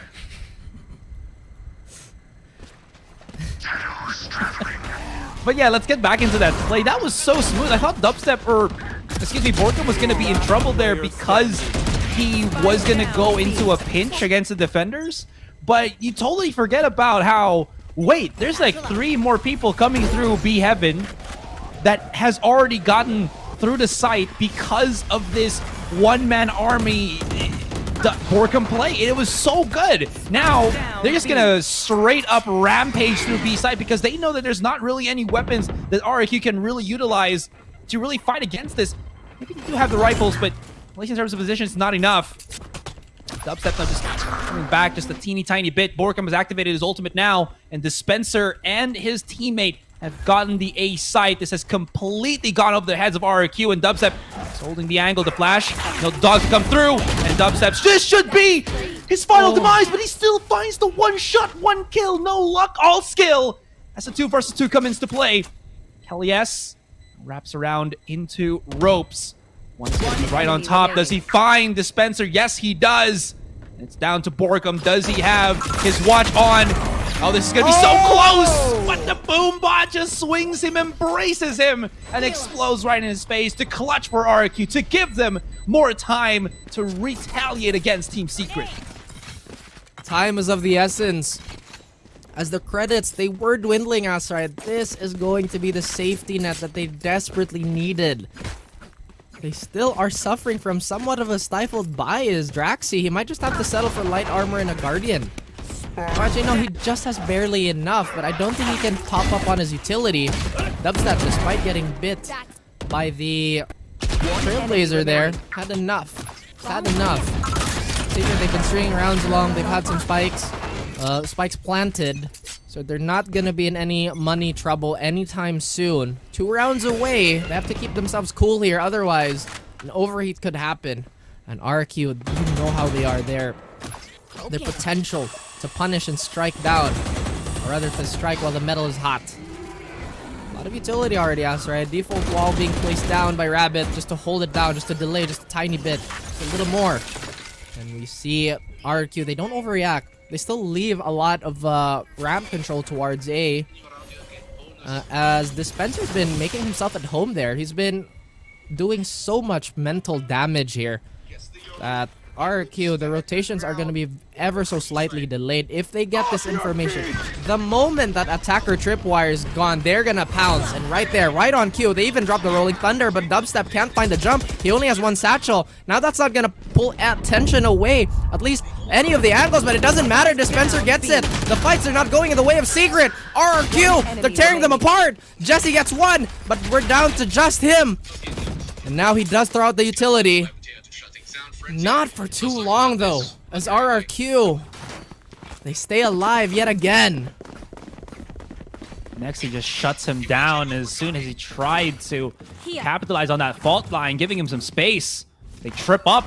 I honestly thought the Kelly S was going to do more coming in through that position if he is on B stairs, but he just repositions with the group, and somehow it does work as, again, even though they trudge towards B site, right, through B heavens, it still isn't really enough because RRQ were very much okay, excuse me, with them getting that control because they had so much freedom to just double up somewhere at the back of the site, and even on B main, as you saw, because Team Secret was just full committed to pushing heavens in that particular round.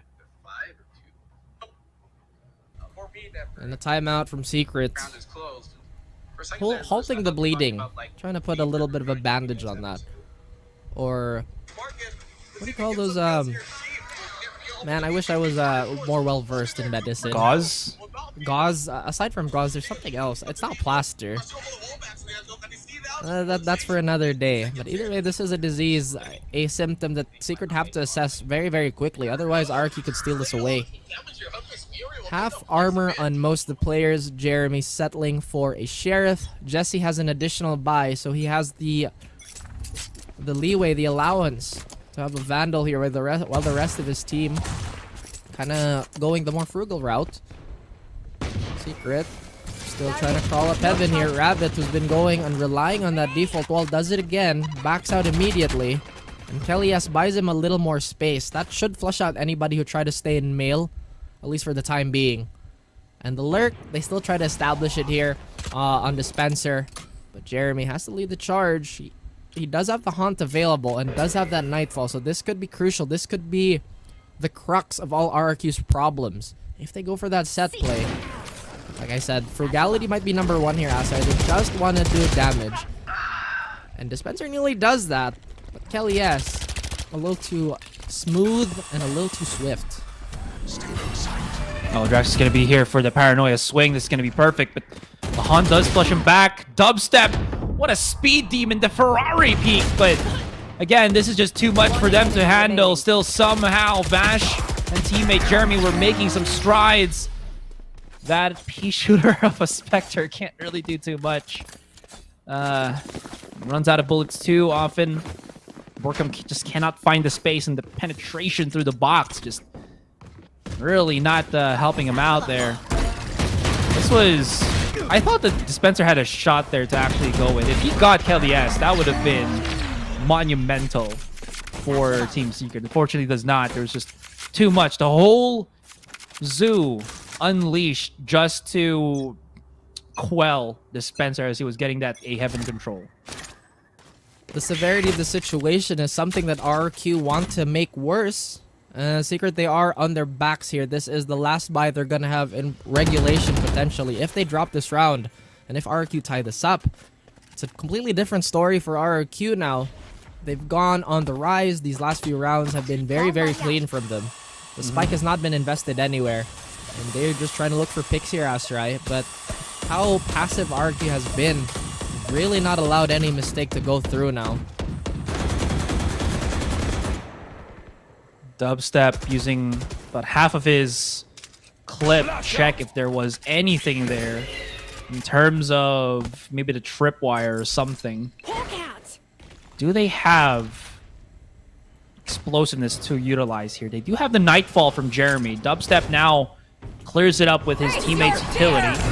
They immediately use it, and he finds Kelly S, explodes right in the face, excuse me, but actually goes back into the kill bowl where Kelly S already threw his paint shells. This is absolutely perfect. It's still a 4 versus 4. Nexi gets dropped on. Jeremy spotted. Draxi, the trades are coming in from both sides. It's very neck and neck. Oh, that is very close. They really are playing this right out in the open. Bash gets the pick off, and Rabbit spotted by the tripwire, trying to wrap around, trying to see where the last player now stands.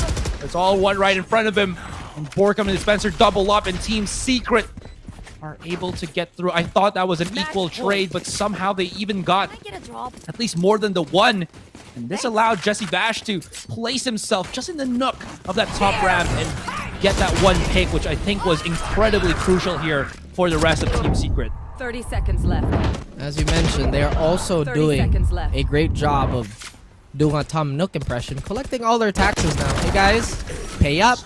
Those round leads, they're suddenly getting that much more irritating on the side of Secret. But they cannot rest on their laurels yet. This is just one slip away from overtime. In RRQ, they are known to be as devilish can be on split. This time around, they want to change the tempo. They want to change the pace. The anticipation on Secret is absolutely fantastic. Rabbit has to heal himself, so the longevity on this team is going to be delayed for the duration of that cooldown. Do they clear ropes? But it's Kelly S who actually gives that up. Still, the fight for heaven, either way, B or A, is going to be that much more troublesome. Duga and Rabbit, they have to make most, or at least they have to make do with the specters they have in hand, Aster. I'm not too sure how this is gonna bide for them. Oh, this timing for Borkum might be so perfect. He just misses Tuge by just a fraction there, Raf. Rabbit, if he survives, this is going to be perfect because he does have that resurrection for him. I think they know that that is the case. But you did mention how it is very imperative that they do use the Spectres to full use, and that's why they're looking for close quarter crossfires. This is what they're looking for. But again, Team Secret also a tight-knit group, able to play in together as tight-knit as need be. Rabbit as well as Nexi have doubled up. They cannot overwhelm Bash enough, and the trade comes in swift. Team Secret win the series, and they push RRQ to fight Oasis in the next one. There are no new kings, as Secret refuse, outright shut the gate on any of the belligerents trying to invade their kingdom. This is our stage, and this is our stomping ground. Truly a statement. That was a very, very clean 2-0. Looked very perilous at some of the tail ends there on split. But like I said, the Tom Nook impression. Give me your taxes. Give me those bells. Was it bells or the currency? Yeah, no, I can't remember. Yeah. No, it is. I believe it is. I don't play, but I know that it is. Also, don't they just speak like that? Yes. Yeah. I mean, I only have heard things about it. You know, Asurai's favorite part of English, I feel like it's the onomatopoeia. Just very vocal, this man. He is a sound of machine. Yes, there are things that... Yeah, okay, never mind. Let's get back into the overall statistics of it, right? 16.8, Team Secret. They just changed something up in that contact play of theirs. I think they also knew, especially in that last round, what RRQ was going through, which was, we gonna play as close as we can for as much potential trades and crossfires as we can, because they knew that it's either they go for maybe a rifle, half shield, no utility, or full shield, Spectre, all utility, all that good stuff. Team Secret was very much prepared for it, and they traded absolutely phenomenally for that. They just had everyone going into corners, just making sure that if they die, someone is gonna get the frag as soon as. If not, at least they know that there's no one there. It really was, I think, Team Secret just forcing again the hand of RRQ and crumbling to the pressure of it all. And you do see the stats that we do have from that split map, and I did not expect Draxi to have actually reached 22k. He's been really hitting off in his own, and RRQ has been his homestead for the most part, and he's really, I think for the most part that he's been with the team has really improved as well. They're very ready. As you mentioned, Secret, they've had a lot of preparation. They've had quite a bit of R&D being thrown in the mix. And I believe with Coach Fade being right there in bootcamp, it's been such a big help. RQ, who I think are knocked into the lower bracket now. Correct me if I'm mistaken, Asarai. I think this is, yeah, they still have an LB run. So for all you RRQ fans out there, stay tuned. This is not the end of the road. Still a very perilous roadblock in the form of our arguably, actually no, undisputed top team. Very, very good showing. But that was operating on a lot of faith and belief, especially those last few rounds. Almost worked out. And again, I was kind of hoping that maybe RRQ just was going to be able to push us into a game number 3. They really were so there's something special about RRQ on their attacking side. I gotta say, it's very clean. You do see how confident a lot of the players are, but once a defense comes in, the same thing Team Secret kind of hurdle on, right, is they have to be static at some point. They can't really do active map control, especially on split, because the punish play is just too much to handle for the most part. And I think Elias, even though I did say that he's really strong on the defense, usually does rely on some of his utility and his teammates' own to make that happen. And I think Team Secret also did a good job at kind of forcing the hand of RRQ to utilize that very early. You saw Rabbit was just pressured to keep using his wall and slows very early into the game. And this is why sometimes the Sage, even though RRQ makes it work, sometimes isn't really the best thing for a split specifically, because of that fact that Sage is a momentary sentinel. When she throws out everything, she just turns into an agent that doesn't have much to offer other than the heal. And I think Team Secret knew about this and then just started making sure that they can force that very earlier on rather than wasting time and pushing maybe around like 15-30 seconds where RRQ would still have so much to throw against TS. 30 seconds left. It's one of those moments, now what? After the Sage throws out everything, now what? But then again, I feel like a lot of people might take that statement wrong. Yes, Sage is not necessarily classified as a sentinel for a lot of the higher level play. Kind of played like a main rifler, and yeah, guys, just to clear it up, when all your cooldowns are, well, on cooldown, you just become a gunfighting agent. But what Asar is trying to say is that unlike sentinels where they can replace a turret, they can put a cam down, they can potentially put a rendezvous, it's just not the same for Sage because you just don't have anything to stop a push in that sense. But that being said, right, I think we've talked about a lot of the things in the series. I just want to go back to me saying that somewhat Secret is allergic to a lot of contact plays.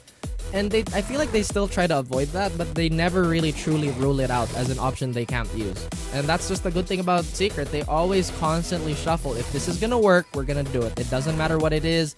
It doesn't matter how conflicting it is with the meta or whatnot. If it works for us, it's going to work. Well, it seemed like it worked for Team Secret quite well, as they are now going to go into the grand finals waiting for the best of 5 tomorrow. Now that means that we do have the lower bracket finals coming up for you guys. It's Oasis and Team Secret, but before all of that, it's going to be interview and panel once again. So we're going to come back for that one. Don't go anywhere. We'll be back after a short break. Cheer before the goal, I'm here to let you know. Yeah, I'm here to let you know. Yeah, I sky gaze over my taste. Like Peter, this is my space. I'm spacey, I'm crazy over breakbeats. Space gazing in my safe haven. I make statements that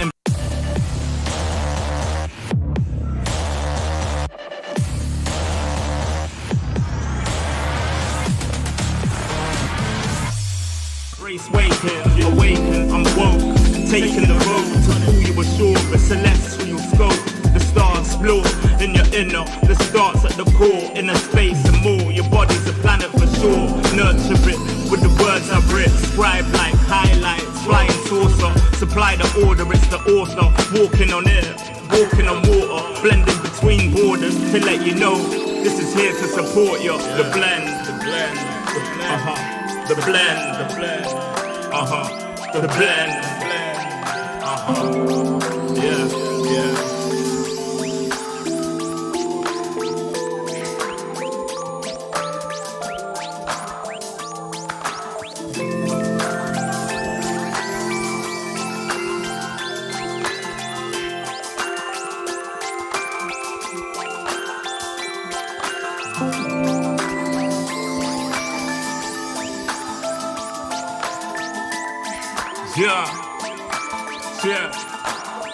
Yeah. Second verse after the first. Take control with words, roll reverse, the rebirth of verb from inside out, outside in. We control the herd frequency. The heart of the world beats in me. It beats on beats as we breathe deep. Oxygen from trees feed. Gifts in our gift. This right here, proof we exist. Mind state is gravity, the way you uplift. Across seas swift, water quench thirst. There's a shift. Set sail like shit to find other lands. The motherland, sun is planned. With the words I'm writing, I'm fertilizing the earth to rising, realizing global warming and the sea is rising. Pollution the planet needs metabolizing. It's full of fire like a dragon fighting, creating hot springs when the pressure rising. It's ever rising, but I'm never frightened, cause the days will brighten. Yeah, the blend.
Everywhere I go, the people really wanna know who I is and who I be. They stop and stare when they see me.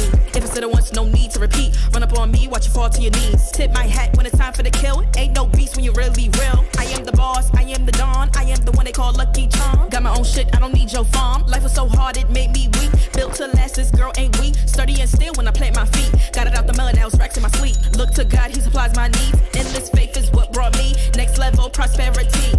Silent power moves is what I'm giving. They love to hate the world they can't live in. Always present for the high roads. Go swim within the deep lows. Low. What told the future? Who knows? I don't do it for the likes, I do it for the love. Do it for the ones who really need a hug, cause they had it tough, never had enough. Feared, loved, and respected. Using words as a weapon. Test and she.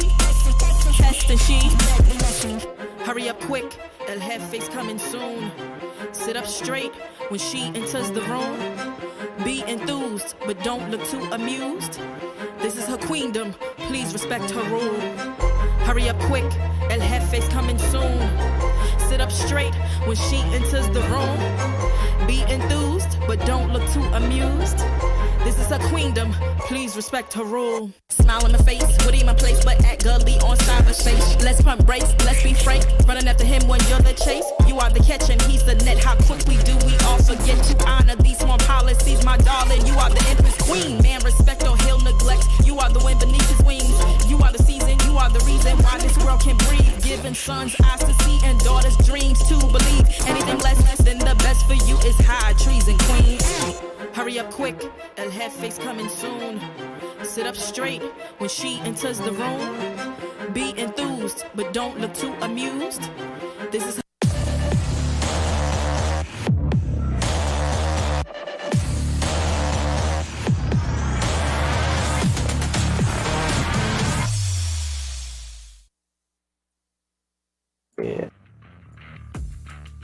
Welcome back to VCTPH Stage 2 Challengers. Team Secret have just taken one step closer to becoming the VCTPH Stage 2 champions. Their performance was absolutely absurd. Words aren't enough to explain how good these guys are, so let's head straight to the highlights for the visuals that have boggled our mind. We started off here at Ascent, the map we've come to love and know, and as spacious as this map may be, Fluffy, we saw a lot of close encounter fights over here. Yeah, I think they really didn't expect some things on the side of RRQ. Team Secret flexing their flexibility yet again, bringing out that Yoru Fade on Ascent. Very interesting composition, not something you see very often, but still mastering the art of bait and switch on the side of Team Secret. You know, they say heavy is the head that wears the crown, and the King of Kings 2-0 reign is kind of over after this one. Team Secret really solidified their throne as the Stalwart Guardians and Kings of VCTPH, ascending into the Grand Finals. This map Ascent really highlights their mastery not only of the agents but also in their team play still. Even though they have a little flex and a little spark on there, a lot of their fundamentals, their trades, their spacing, everything you come to expect from a great Team Secret game. And moving on to Split, the second map of this 2-0, a clean sweep by Team Secret, ending at 13 and 10. It was a bit closer, as we know that this is RRQ's favored map, but that did not stop them from flexing their muscles. They brought in, speaking of flex, Jeremy now running the fade instead of Jesse Bash in the first game, and Jesse flexing onto that breach, putting so much pressure and support while not even being there for their teammates, allowing Dubstep, who's now on the reins, to do all the explosive gameplay we know and come and love from that player. Oh no, this was the scene wherein Dubstep took away Jesse Bash's ace. No, but G10, what do you want to add to that? This definitely felt like a tug of war, but what else can we say about it? I mean, it really kind of was back and forth. At a couple points, RRQ looked like they were going to take the lead, and it did feel like they were looking for the win, but just Team Secret, you know, they kind of figured it out after their first loss, and oh, that was the raise on raise trade. That really woke me up because that was a little bit funny to see. But honestly, first map 1, Ascent, kind of the same thing as we saw in map 3 the last time they met, but the map 2, it was split. The question of RRQ was solved by Team Secret, and Dubstep deserve that MVP. Yes, of course, his Yoru outplays in Ascent, and his raise on Split is just too good. And to be honest, Fluffy, this performance is kind of expected from him. Dubstep is truly a world-class talent. True, he is a world-class talent. He's one of the few that represented us in the international stage and here in the local scene as well, still dominating after all this time. Dubstep, of course, the MVP for the series with all the impact frags that he has. He's not only a leader in his own right with his veteran status, but also the leader of the charge, the tip of the spear of Team Secret. Yes, there it is, you guys. Dubstep, one of your favorite duelists here in this league. Now, I am happy to report that I am going to be interviewing Dubstep's teammate, Dispenser. He's going to be joining us on the panel right now, so let's give him a warm welcome. Hi, Dispenser. Congratulations. Hi, guys. Thank you. Hello. Thank you so much. Can I just say that I am a huge Dubstep and Dispenser supporter? Thank you. I am. Since day one. Now, I have to ask, how is Yuki? How is the penguin? Yuki's fine here. Yuki's fine. Great to hear it. Hey. Wait, is Yuki there? Hey! Happy to see Yuki healthy and not on the other edge of the balcony. Now, you know, this was a pretty tough match, I would say. We've seen you guys battle against RRQ in the past, but I want to know how you guys prepared for them, especially on Split, because you previously lost the map to them. Nung sa split, medyo mabilis sila gumalaw eh. Wait lang, ayusin ko lang yung focus. Yung nakalaban namin sila sa split before, yung sobrang bilis nila na maglaro. So, yun, nag-adjust lang kami sa mga ginagawa nila and so far so good na counter namin yung mga plays na. Though medyo mataas yung score nila sa attacking side. Sa defending side namin, yun. Oh yeah, we saw that. It was a tug of war at first, but you guys were able to adjust fully. Now, do me a quick favor. Can you do that again? Do that camera trick again. It's a little bit blurry over here. Sorry, I think it's broken now.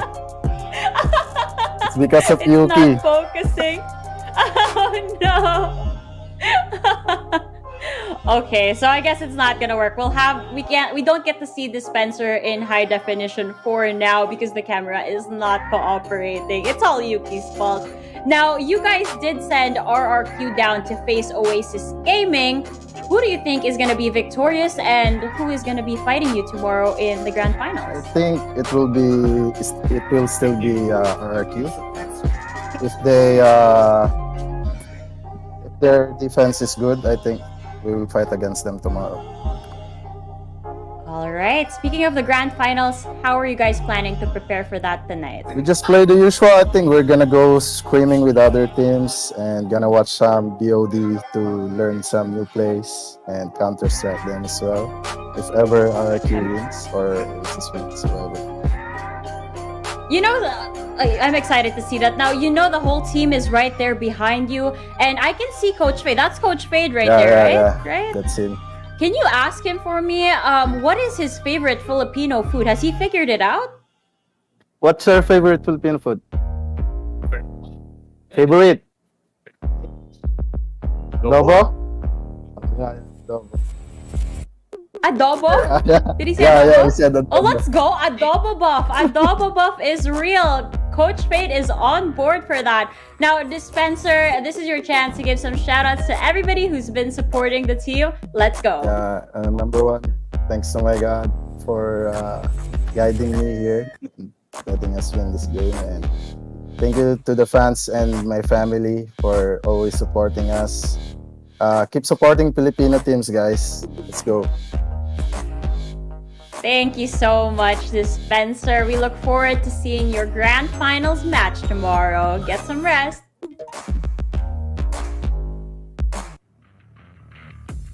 Team Secret is just an incredible competitor and interviewee here in the VCT. They're so playful every time we interview them, always just so colorful.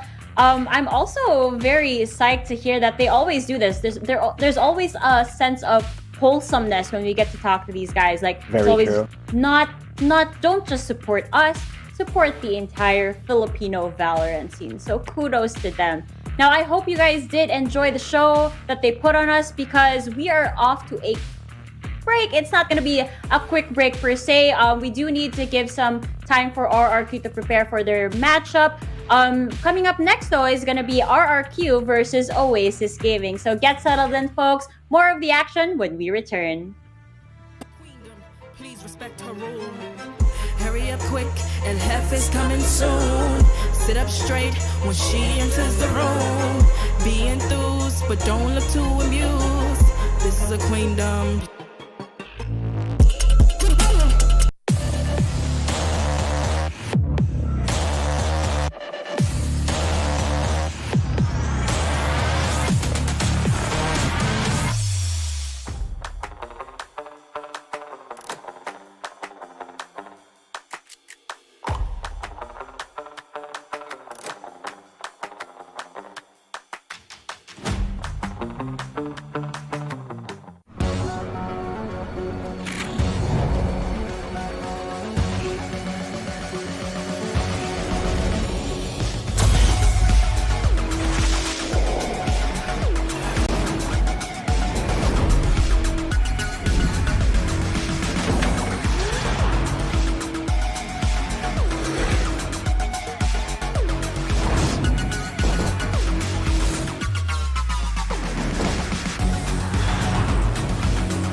gotta flex, flex, flex on the lean. I just wanna rap, rap, rap to the beat. I just wanna back, cause I'm mean. I just gotta go back, I'm a freak.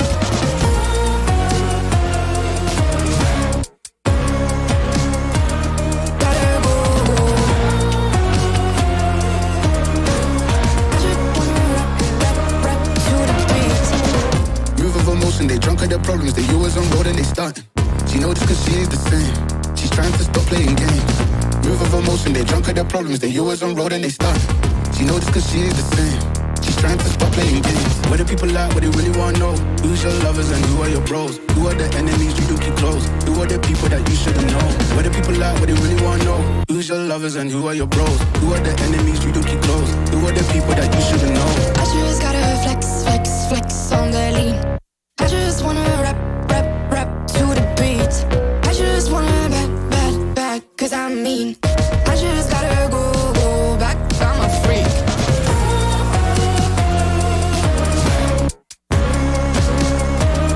Gotta go. I just wanna rap to the beat. The chains, my vest, my watch, my belt, my cheese, my house, my sneakers, my blouse. I just party hard, popping a one in the chart. I've already won, babe, I didn't even start. Flexing on ya, flexing on me. Flexing on ya, flexing on me. I just gotta go, but I wanna hold on. I can't let you go, but I gotta stay strong. Unless you heard it from me, then you ain't heard it from me. Got it from me, all the energy extra. You don't wanna see me with the hitters. Generations caught up, look how things will switch. People they're quick, now they wanna move at the bits. Boy wanna go to bitch, nah. Now I'm moving. I gotta do what I do. I'm really here on my ones now instead of 4 3s or 2s. And now it's F you from Paris. I could have been effing you in Paris. I don't wait for the drop, I just flow from the pop.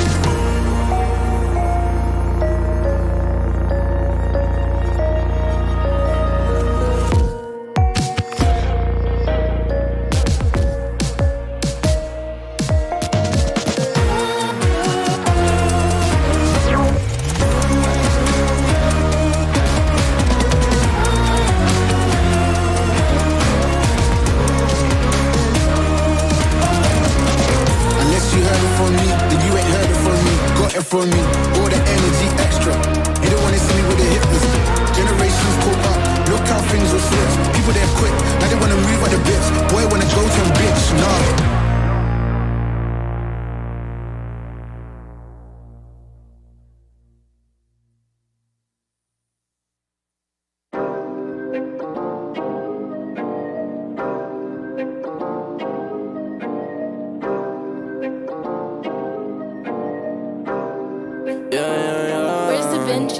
Working a 9 to 5, I had to go and feed the guys. Nobody did it right, I had to show them how to grind. I had to be the hard, this is the life I live for God. Taking a step at a time, we going up, we headed to Mars. Taking them chances, making decisions, you know I'm never gonna lie. Till you let go, I'm copying all of who you gon' be inside. I cannot fake it, I gotta face it, I gotta do the time. You gotta wait, make for a great pay, make sure you're doing your job. Gotta deal with the patience, 200 every occasion. Going to different locations, how they got when I need some direction. Me and Vinci go up every session. Cook it up, yeah, you know it's no pressure. Yeah, you know how we do it, we all in. We can slow up and you never catch us. Working a 9 to 5, I had to go and feed the guys. Nobody did it right, I had to show them how to grind. I had to be the hard, this is the life I live for God. Taking a step at a time, we going up, we headed to Mars. You know my slimes, they came from the bottom to top. They can define us, they tryna find us. Boy, I know you with the ops. We're not the same, no, you can't compare me. I don't belong in the box. Don't try to play me, no, I'm not friendly. This is everything I got. Ain't no playing around, this is no playground. It no matter, I do what I say now. I'ma go give them something to say now. Got them stuck on my back like a spray ground. See, don't gotta complain. I'm a shooter, got eyes in my vein. They said that I would never make it, they thought I was crazy. They said I'm insane. Working a 9 to 5, I had to go and feed the guys. Nobody did it right, I had to show them how to grind. I had to be the hard, this is the life I live for God. Taking a step at a time, we going up, we headed to Mars.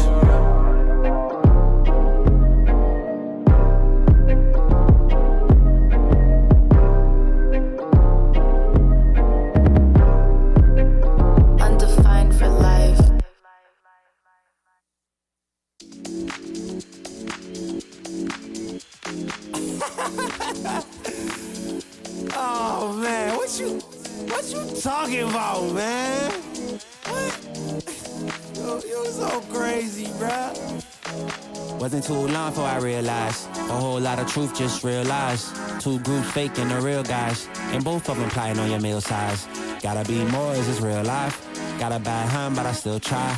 Try and knock me down and I still climb. I can see the promised land right over the hill line. And when I get there, yeah, we all gon' party. Learn how to surf cause the waves is gnarly. Gotta make the bread, gotta bake the barley. But it take a little time, be patient, darling. Working for the people, gotta rake them all in. But sometimes people make you hate your calling. Some people panic when the brakes are stalling. Me, I go to God when my faith is falling. Put it on the tattoos. A righteous man don't know bad news. Found forgiveness for my snafus. Nothing for the pretty girls trying to get a cashew. Bad dude. Sometimes life really suck like a vacuum. The devil I don't ever turn my back to. I just wanna shower love like a bathroom. And be a role model for the black youth.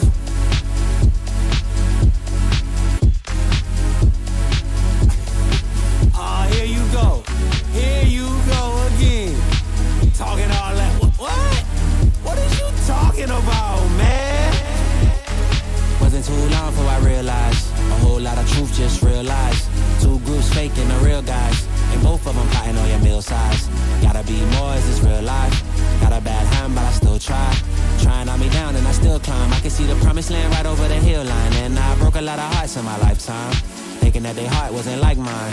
Finally got through a lifeline, and I stumbled upon a right mind. Love showed up at the right time. Put her in a white dress, get the white wine. Some people do it for the nighttime, but I'm thinking more, make your life mine. Yeah. Is it possible we could last forever? And ever, and ever.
I think I let my guard down.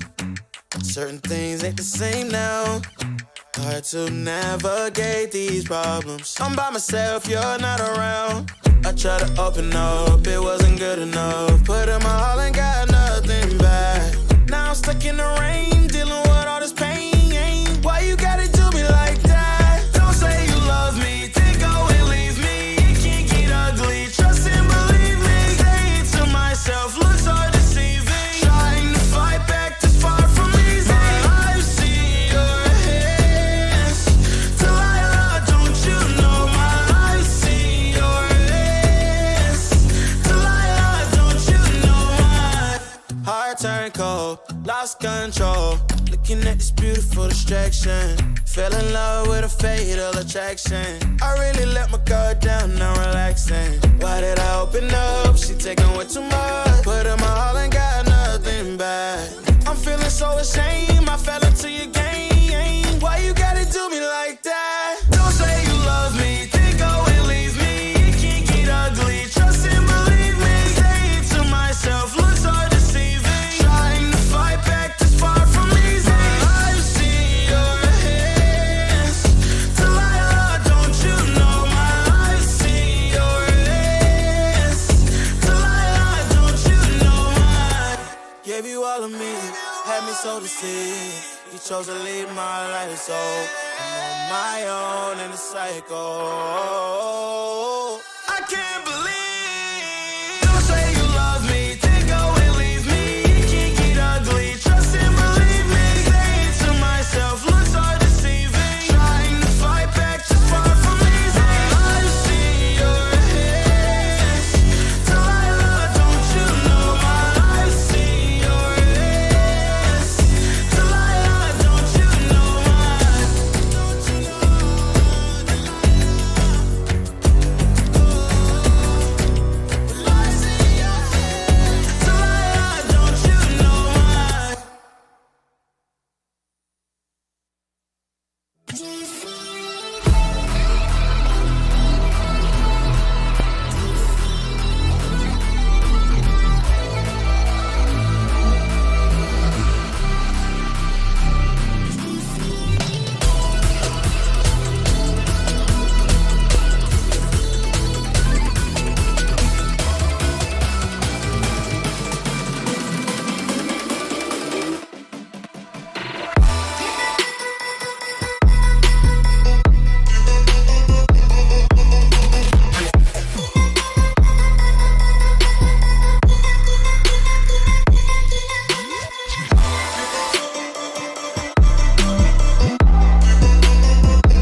You think that I'm running in place? Y'all really testing my patience. Right before I blow up the spot, I had to get back to the basics. What if my talent is wasted? It's sick, but I'm lacking the placement. Thoughts as I rap in the basement, but my come up is legend, is greatness. I don't care now, it's pedal to the metal. I can never quit now, I will never settle. Puppet to the game, I'm pulling strings like Geppetto. We in the same game, but I'm on a different level. I passed it. Gotta keep grinding till I'm laid up in the casket. No fake round me, you feeling too plastic. Yeah, y'all feeling too plastic. They say my style crazy, but then it's straight jacket. Wow. Why you still testing my patience? Trying to turn me into something I ain't trying to be. All the hate is a heavy rotation. You gon' lose yourself, quit testing me. Don't make me lose my mind. Don't make me lose my mind. Don't make me lose my mind, cause I'm looking like Wesley, test me. Don't make me lose my mind. Don't make me lose my mind. Don't make me lose my mind, cause I'm looking like Wesley, test me.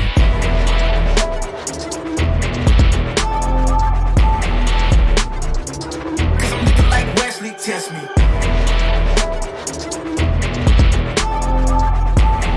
Don't make me lose my mind, cause I'm looking like Wesley, test me. Yeah, guess I know no better. I ain't got no chill, so they call me a devil, I know. Look, I am just a man on a mission. If I want it, then I get it, I go.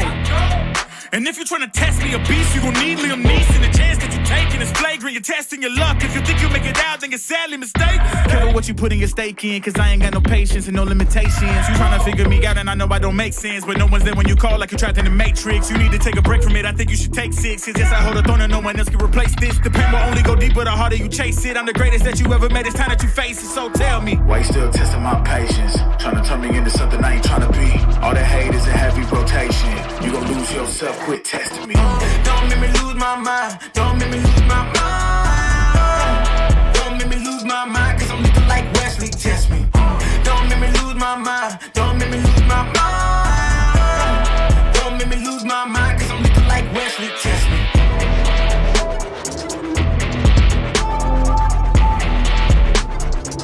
Cause I'm looking like Wesley, test me.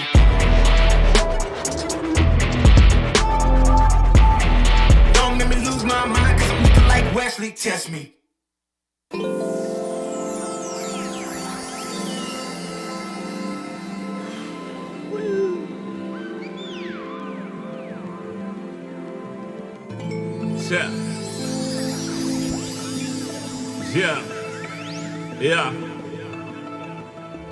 Yeah.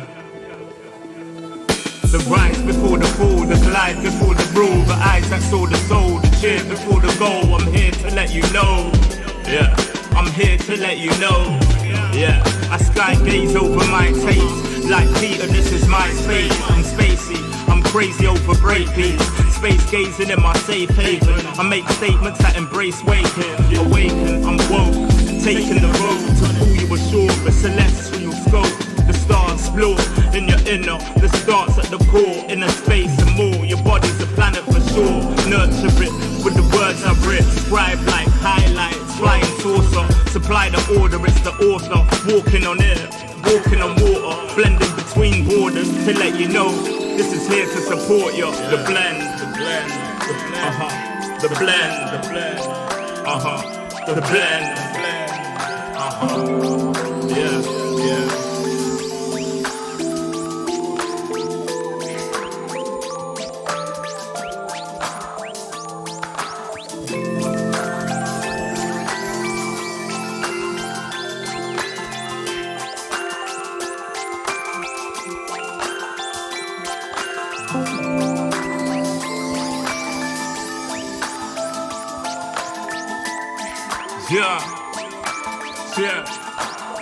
Yeah.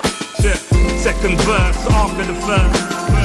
Take control with words, roll reverse, the rebirth of verb from inside out, outside in. We control the earth frequency. The heart of the world beats in me. It beats on beats as we breathe deep. Oxygen from trees feed. Gift in our gift. This right here, proof we exist. Mind state is gravity, the way you uplift. Across seas swift, water quench thirst. There's a shift. Set sail like shit to find other lands. The motherland, sun is planned. With the words I'm writing, I'm fertilizing the earth to rising, realizing global warming and the sea is rising. Pollution, the planet needs metabolizing. It's full of fire like a dragon fighting, creating hot springs when the pressure rising. It's ever rising, but I'm never frightened, because the days will brighten. Yeah, the blend.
Everywhere I go, the people really wanna know who I is and who I be. They stop and stare when they see me. If I said it once, no need to repeat. Run up on me, watch you fall to your knees. Tip my hat when it's time for the kill. Ain't no beast when you're really real. I am the boss, I am the dawn. I am the one they call Lucky Charm. Got my own shit, I don't need your farm. Life was so hard, it made me weak. Built to last, this girl ain't weak. Sturdy and still when I plant my feet. Got it out the mud, now it's racks in my sleep. Look to God, he supplies my needs. Endless faith is what brought me next level prosperity. Silent power moves is what I'm giving. They love to hate the world they can't live in. Always present for the high roads. Go swim within the deep lows. Low. What told the future? Who knows? I don't do it for the likes, I do it for the love. Do it for the ones who really needed a hug, cause they had it tough, never had enough. Feared, loved, and respected. Using words as a weapon. Test and she. Hurry up quick, El Jefe's coming soon. Sit up straight when she enters the room. Be enthused, but don't look too amused. This is her queendom, please respect her rule. Hurry up quick, El Jefe's coming soon. Sit up straight when she enters the room. Be enthused, but don't look too amused. This is her queendom, please respect her rule. Smile in my face, witty in my place, but act gully on cyberspace. Let's pump brakes, let's be frank. Running after him when you're the chase. You are the catch and he's the net. How quickly do we all forget to honor these small policies, my darling? You are the empress queen. Man, respect or he'll neglect. You are the wind beneath his wings. You are the season, you are the reason why this world can breathe. Giving sons eyes to see and daughters dreams to believe. Anything less than the best for you is high treason, queen. Hurry up quick, El Jefe's coming soon. Sit up straight when she enters the room. Be enthused, but don't look too amused. This is her queendom, please respect her rule. Hurry up quick, El Jefe's coming soon. Sit up straight when she enters the room. Be enthused, but don't look too amused. This is a queendom.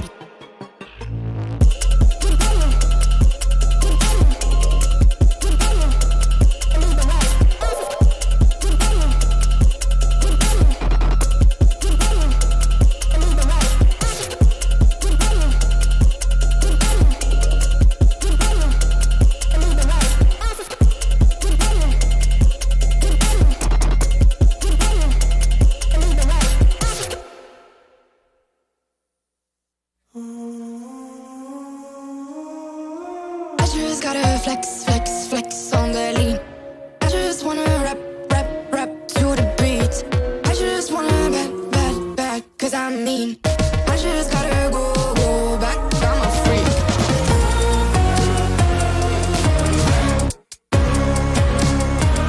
Gotta go, go. I just wanna rap, rap, rap to the beat. Move of emotion, they drunk at their problems. They always on road and they starting. She know this cause she ain't the same. She's trying to stop playing games. Move of emotion, they drunk at their problems. They always on road and they starting. She know this cause she ain't the same. She's trying to stop playing games. Where the people at, what they really wanna know. Who's your lovers and who are your bros? Who are the enemies you do keep close? Who are the people that you shouldn't know? Where the people at, what they really wanna know. Who's your lovers and who are your bros? Who are the enemies you do keep close? Who are the people that you shouldn't know? I just gotta flex, flex, flex on the lean. I just wanna rap, rap, rap to the beat. I just wanna back, back, back, cause I'm mean. I just gotta go, go back, I'm a freak.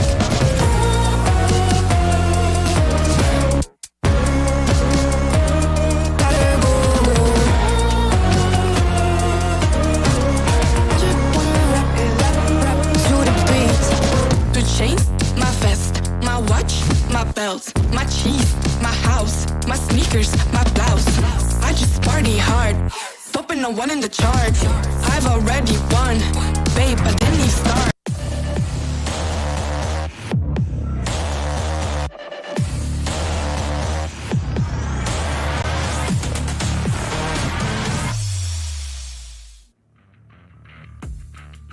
RRQ has fallen to our lower bracket, and they are set to face the victors of our previous do or die match. It's Oasis Gaming. This is VCTPH Stage 2 Challengers, and we're getting riled up as we get to the final series of the day. Now, we did come from quite a lengthy break over here, so I want to ask, Fluffy, have you had your fill already? Have you eaten? Are you ready to see what's going to happen to Oasis Gaming? I am super excited to see what's going to happen to Oasis Gaming. It's the furthest that they've gone in a VCT since they made it to APAC, I believe almost a year ago from now. And they are going into it playing against RRQ, which we just saw. So it's going to be a very exciting match. They've played recently in the past week, I believe, and as well as in the group stages. So there's a lot of things for them to reference, and basically how they use it today is what's going to really make or break it for either of them, because although they're both APAC qualified, it's really just who's the better one right now that gets into the grand final. I wonder who the better one is going to be. Now, I don't have fancy team introductions this time around for our audiences because we already showed them earlier. We saw all of the esports poses take in effect. So this time we're just gonna sit down with our panel and just chit chat about what we've been observing from these teams and what we can expect in the series to come. So let's start off with the hot and fresh team. I know Fluffy already touched up a little bit on Oasis Gaming, but let's kind of talk about the hot and fresh team that went against Team Secret. I know that being in the lower bracket has somewhat a negative connotation to it, but hey, perhaps they are our fallen heroes or perhaps the fallen kings. But what do you think, G10? Well, I think that RRQ, they may have fallen into the lower brackets, but they haven't fallen out of favor yet. This is still going to be a very good match between RRQ and Oasis Gaming. And if I'm being honest, it's really a toss-up between the two of them on who is going to be facing Team Secret in our grand finals tomorrow, because these teams are kind of...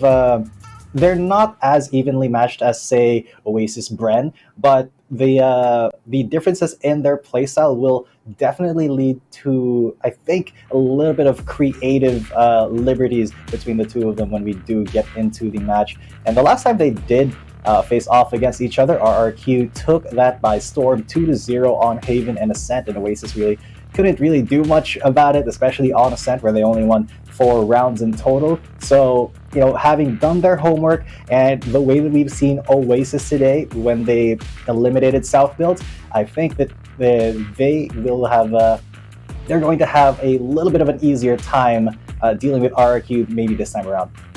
Oh, for sure. They've had a lot of time to rest as well. After all, they had the first series of the day. On the other hand, Fluffy, in your experience as a coach, how do you think RRQ is preparing right now? Or like, we took some time off. As I said earlier, we were off to a quick break so that RRQ could prepare. But what do you think went down during that downtime? I feel like the first thing is you got to get yourself out of the game. You have to remind yourself that going into this, it's a fresh start. Whatever happened in the day, the week, whatever, the previous game, that's all gone, and you have to go in with a clear head so that everyone can understand the game plan and everyone can communicate correctly, because at the end of the day, it's a 5v5 game between 5 players and then another set of 5 players. So the player's mental has to be super focused to do what they have to do this game in order to succeed. And aside from the mental game, of course, you still have to consider the fact that there's a lot of tactics and a lot of tricks that you can come and look into. I'm not sure. On the upper bracket, there's a weird thing, right? So you always expect to win and you prepare for that situation. And normally you have a day or two, or at least the next day, to go into a new game. But with RRQ today and Oasis Gaming having to play both games, RRQ doesn't have necessarily a break. And even though they have to mentally adjust in the short period that they did have, it's not enough time to say, oh, we're planning to play TS today, so are we prepared or do we have stuff against Oasis? Stuff like that. So it's really about how well and how much thought they really put into it the entire day. Because if they imagined themselves getting into this situation in the first place, then they should already be prepared for that. True. And to add on to that, Oasis Gaming, because they did finish their match first versus versus SBE, they did have a chance to watch the Team Secret versus RRQ match, and they were able to glean some insight maybe and see what the weaknesses of RRQ are. Especially on that split where really they have been kind of dominating the entire stage except for the last match versus Team Secret. So if Oasis is able to leverage that information that they got during their own break and while they were watching, then it could be tough for RRQ to respond back, because as Fluffy said, they didn't really have as much time to prepare maybe as Oasis did today. Oh, for sure. You know what? Just hearing about all of the information that you guys just said, all of the matches that we've seen throughout the day, I gotta admit that I am a little bit overwhelmed. Excitement is always there, but I think what I'm feeling right now is just overflowing. I really gotta find out who is gonna be part of the grand finals tomorrow, who is gonna be the other half to Team Secret in that series. And as I ask this question, we're gonna be headed over to our map veto so we can, take one step closer to finding out how this series is gonna end. There we have it. Haven and Ascent was the place to be in their last face-off, and despite Haven being an Oasis pick, it went the other way around. So Fluffy, do you think that Oasis will be avoiding these maps, or are they ready to show RRQ their anti-strats? I feel like overall it's better for them to pick the maps that they know they're good on and just improve on their gameplay, even though they lost before. I'm expecting Oasis to either ban, split, or bind. It's very confusing for the team in their position being the first ban. It does mean that if they ban split right now, they remove one of RRQ's strongest maps, but they leave one of their weaker maps as proven earlier. So they are choosing to ban off the split, leaving bind open. If RRQ does have a bind, it might be a pretty good choice for them to pick it, as Oasis Gaming doesn't seem to be as proficient this stage on that map.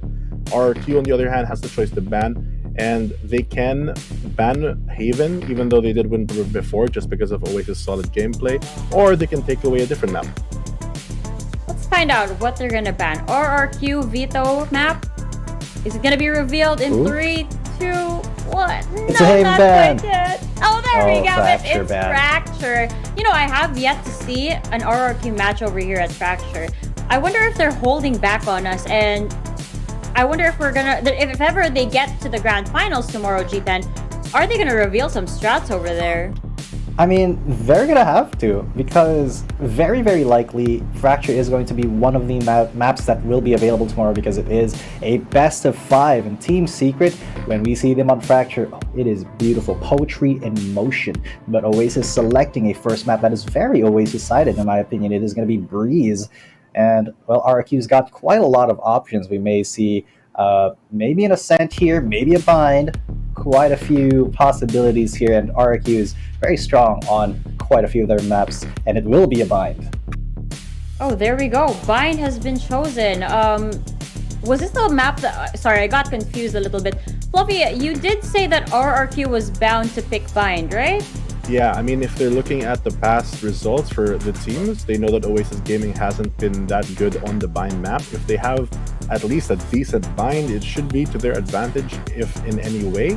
You know, Oasis Gaming, unfortunately for them, because of the way the picks and bans goes for the map veto, if they want to remove a strong map for RQ like Split, that is the danger that they bring out, leaving Bind open, and it is secured by RRQ for the second game. And with that, Oasis surprisingly does ban out the Haven. They did pretty decently in other Haven games, but against RRQ specifically, they faltered.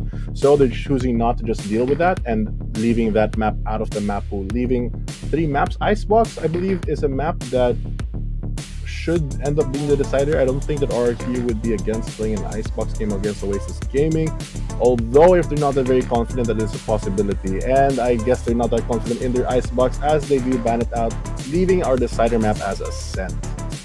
Now, you know, as you were saying that Ascent could be the banned map, I was thinking, no, I think it's going to be the decider map. After all, Nex did a fantastic job last time overall in that series against Oasis. So Oasis might be in a bit of a bind over here as we head on over to Ascent as the decider map. But I don't know. What do you think, G10? Well, I think that Oasis, they have a pretty strong Breeze, and they really haven't been doing well on Bind. So, of course, I think Oasis is going to take Breeze, RQ is going to take Bind. Now, Ascent, that's where it gets a little interesting, I think, because, well, RRQ, they historically have absolutely dumpstered Oasis Gaming on this map. I'm not gonna mince words. It was 13-4, and Oasis, it just kind of looked like, you know, they were headless chickens on Ascent in the last time these two met. So I'm fairly certain that RRQ is very confident coming into this. But if if Oasis can get that momentum going from the first map, then roll right into Bind with it. And if they have some really good Bind strats, then they can end up taking this 2-0. But if it does go that third map, I'm kind of leaning on RRQ. Now, if Oasis Gaming does win, it's going to be painted as that beautiful picture that we saw from SBE last stage. The lower bracket warriors, if you will. And if RRQ wins, then it's just kind of a revenge story, since Team Secret, you know, freshly went down over there. But both of them are in a very precarious situation, and in terms of the Stage 2 championships. But in the terms of APAC, they're already secured. So it's going to be an exciting match that we'll just live on to enjoy. So with that, let's talk about our meta predictions. You know how I hyped that up and then I got really sad? Well, you brought Fluffy, it back. yeah, Fluffy, what do you think is going to happen today? I think that Oasis is going to win, but I don't think they're going to make it to a 2-0. I'm expecting something like a 2-1, just because that Bind pick is so... not in favor of Oasis Gaming unless they really improved on it in the short span that they did have since they last played it just a while ago. It's the type of situation where, in my opinion, with the draft, Oasis Gaming's normal strategy of losing the first map and winning the next two is not going to work this time. They really have to work hard winning the opening match, because I feel like if I'm wrong and RRQ does take map 1, they can also take it 2-0. But I'm putting my faith in the boys and giving them the 2-1 for Oasis Gaming. Again, I will wait for the day that Fluffy has another prediction. But what about you, G10? What do you think? You know, as much as I like Oasis Gaming, I really do, okay? Let's not get this twisted. I've predicted for them a couple times in the group stages, but in this playoff stage, I do not have the full confidence in them that, you know, Fluffy has. So I will be giving it to RRQ 2-1. I do think we're getting into that map 3, and Ascent is going to be a big problem for Oasis Gaming. You know, I'm 50-50. Why is this so hard?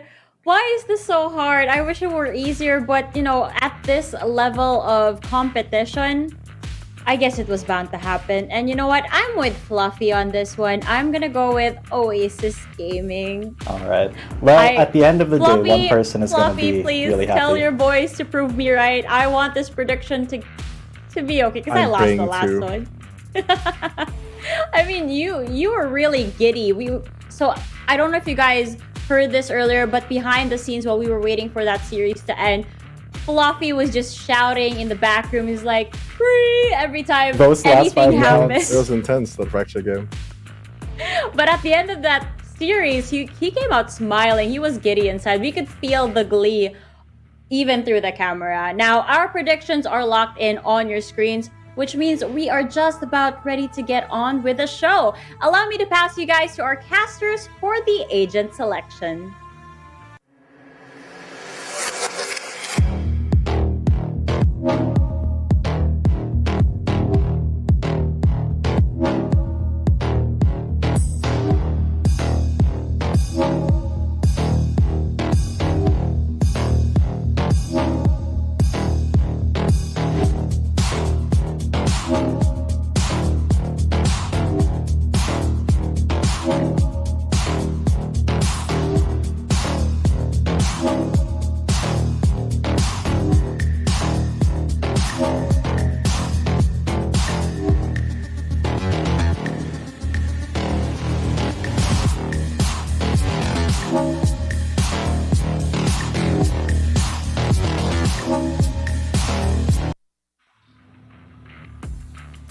Hello everybody and welcome back, as I am having a little bit of caffeine shakes. Now Asarai has been asking around what makes Borkum so strong, and he was asking about his Vita Coco. Asarai, how does it feel asking Borkum about his nuts? Well, it was pretty good. He gave me some pretty good information about how it's pretty affordable here in the Philippines, very healthy, easily accessible, and you know what? It's good. I like knowing that nuts are very affordable here in the Philippines, so I can get a lot of nuts drank easy In your mouth. that. In my mouth. Yeah, coconut, the giant nut. Very, very apt, as we are going to hit Breeze, so there's going to be a lot of that hanging around, and hopefully away from Asarai, as Oasis and RRQ, despite suffering the stigma of defeat earlier today. And I'm glad that Coach Fluffy, or well, ex-Coach Fluffy, talked about the mental reset and how they have to let that go and go in fresh, do not overthink, and just kind of, once again, restack all that mental storage, all that information. Only clear difference here is the KO to the Sky here. RQ really do love their Sky. I think more times than not, it just allows them for a lot more close angle fights, especially when they're going to be on the attacking. Of course, that's going to be for the second half for them, but this is still incredibly, I think, just still pivotal for RRQ. Now, I do like how you pointed out that mental reset is such a thing that Oasis do have to go through. I think this is still a roster that is incredibly young in terms of their experience and age, and that does tend to also possibly affect their ability to keep the ball rolling more consistently. But somehow they were able to win out against SBE, all odds stacked against them. Even though I did feel like Oasis is a team that could have done that, SBE was just really putting them to the ringer. But now Oasis, another shot on the board. Can they get into the grand finals? Or will this be their final resting place, the LB finals, the lower bracket finals? And that is such a great question, Asarai. Man, again, both these teams somewhat struggling on Breeze as of late. But like you said, they kind of have to dig deep to take this. It is the lower bracket, and it is the lower bowels of the underworld. There's Tuge finds 3 very, very quickly as Envy and Courtesy, the oh-so reliable duo, take down a dub for themselves. They are kind of stuck here on backside now, as the spike still hasn't really moved an inch. Kelly S, Draxi, and Rabbit, the ever so hopeful, they try to take a duel, but Courtesy, despite taking a little bit of damage, oh no, it's actually Envy, finds Kelly S. So now the numbers have been reduced to an equal amount. Rabbit, the hunter of the moment, goes down that recon dart. Courtesy, we've seen him win on this map. Is he going to do it again? Is he going to be that fire starter? As the tension's already building up despite being the first round on the board, the first map of the series. This could already be telling who's ready, who's not. And Draxi blinked. Courtesy did not. And my goodness. Blink and you'll miss it, right? And oh, yeah. Wow. Already? Okay, ROG clutch. That was incredibly early, but I mean, you got to give it to Courtesy, right? 4 kills. And look at how just snappy this was on Rabbit. And that timing off of Draxi is like, oh, he even saw him, man. He's like, I won this. If I didn't win that fight when Draxi just pulled away from the peak, I don't know anymore. But really, really solid stuff from Courtesy. Such a solid player and all throughout, right? It makes you wonder why doesn't he play a lot more. He's kind of like the sub right now for Oasis, but everybody can do that. But Courtesy just feels like he does something special with that reads that he does. The 6th man, not a phantom. His presence very much felt and very much unavoidable, but you can always rely on him. Like I said, he's always been so smart about his decision making. Draxi has a bit of a trade with Coco, and Nexi chimes in for his partner. Oasis still trying to hold down this post plan, but Kelly S with this newly acquired Spectre wants to steal this round away. The gun isn't his, and the round could potentially not. You know what? This is not going to hinder them whatsoever. Envy gets a beautiful triple. That is still half. Nexi's only 1 touch away, but Fate decides to tease him. Another 4K on the side of Oasis again. Well, right-click mishaps. This still cuts around in the end. That was kind of silly to see all the right-clicks just going around the body of Nexi. There it is. You already know where I'm going with this. I'm not. Yeah. What? No. I do not know what you're going with this. Legitimately, I do not. Well, you know where his mind is. You know where his body is. And that's all the clues I'm going to leave. The only crumbs is Oasis. They still try to crawl up. And that they have succeeded. Kelly, yes, he has a bit of an off angle here. Next, he has found Marky. The King of Blades himself gets a crown. But not of blades, but of bullets. Rabbit. We are now taking a peep on what he's up to. He's getting pushed back by that snake bite. As our hares, they really don't like snakes. I think they're natural predators. And Coco, he wants to make this a fact, even on Valorant. Envy. You know, what I find very interesting here is that Oasis, their map control is incredibly aggressive. Maybe too much, as Wild Oreo does get found. And Rabbit has a fantastic read on where Envy is. Envy's crosshairs just narrowly missing, but Rabbit, the beast of the hunt, finds 2 for himself. And suddenly the Oasis onslaught hits a roadblock very, very early. Sure enough, they wanted to get in as quickly as possible, but sometimes you just gotta take it nice and slow. You know, you gotta set the pace a little bit. Oasis felt that maybe they can find something there, but as they were kind of segmented for that push, it wasn't, I think, as clean as they would have wanted to. And here comes the problem where, because they couldn't get the first pick, they needed to get pressure and elimination elsewhere. And absolutely right. RQ just had a very, very easy idea of what was to come, especially with that wraparound that Oasis was kind of doing.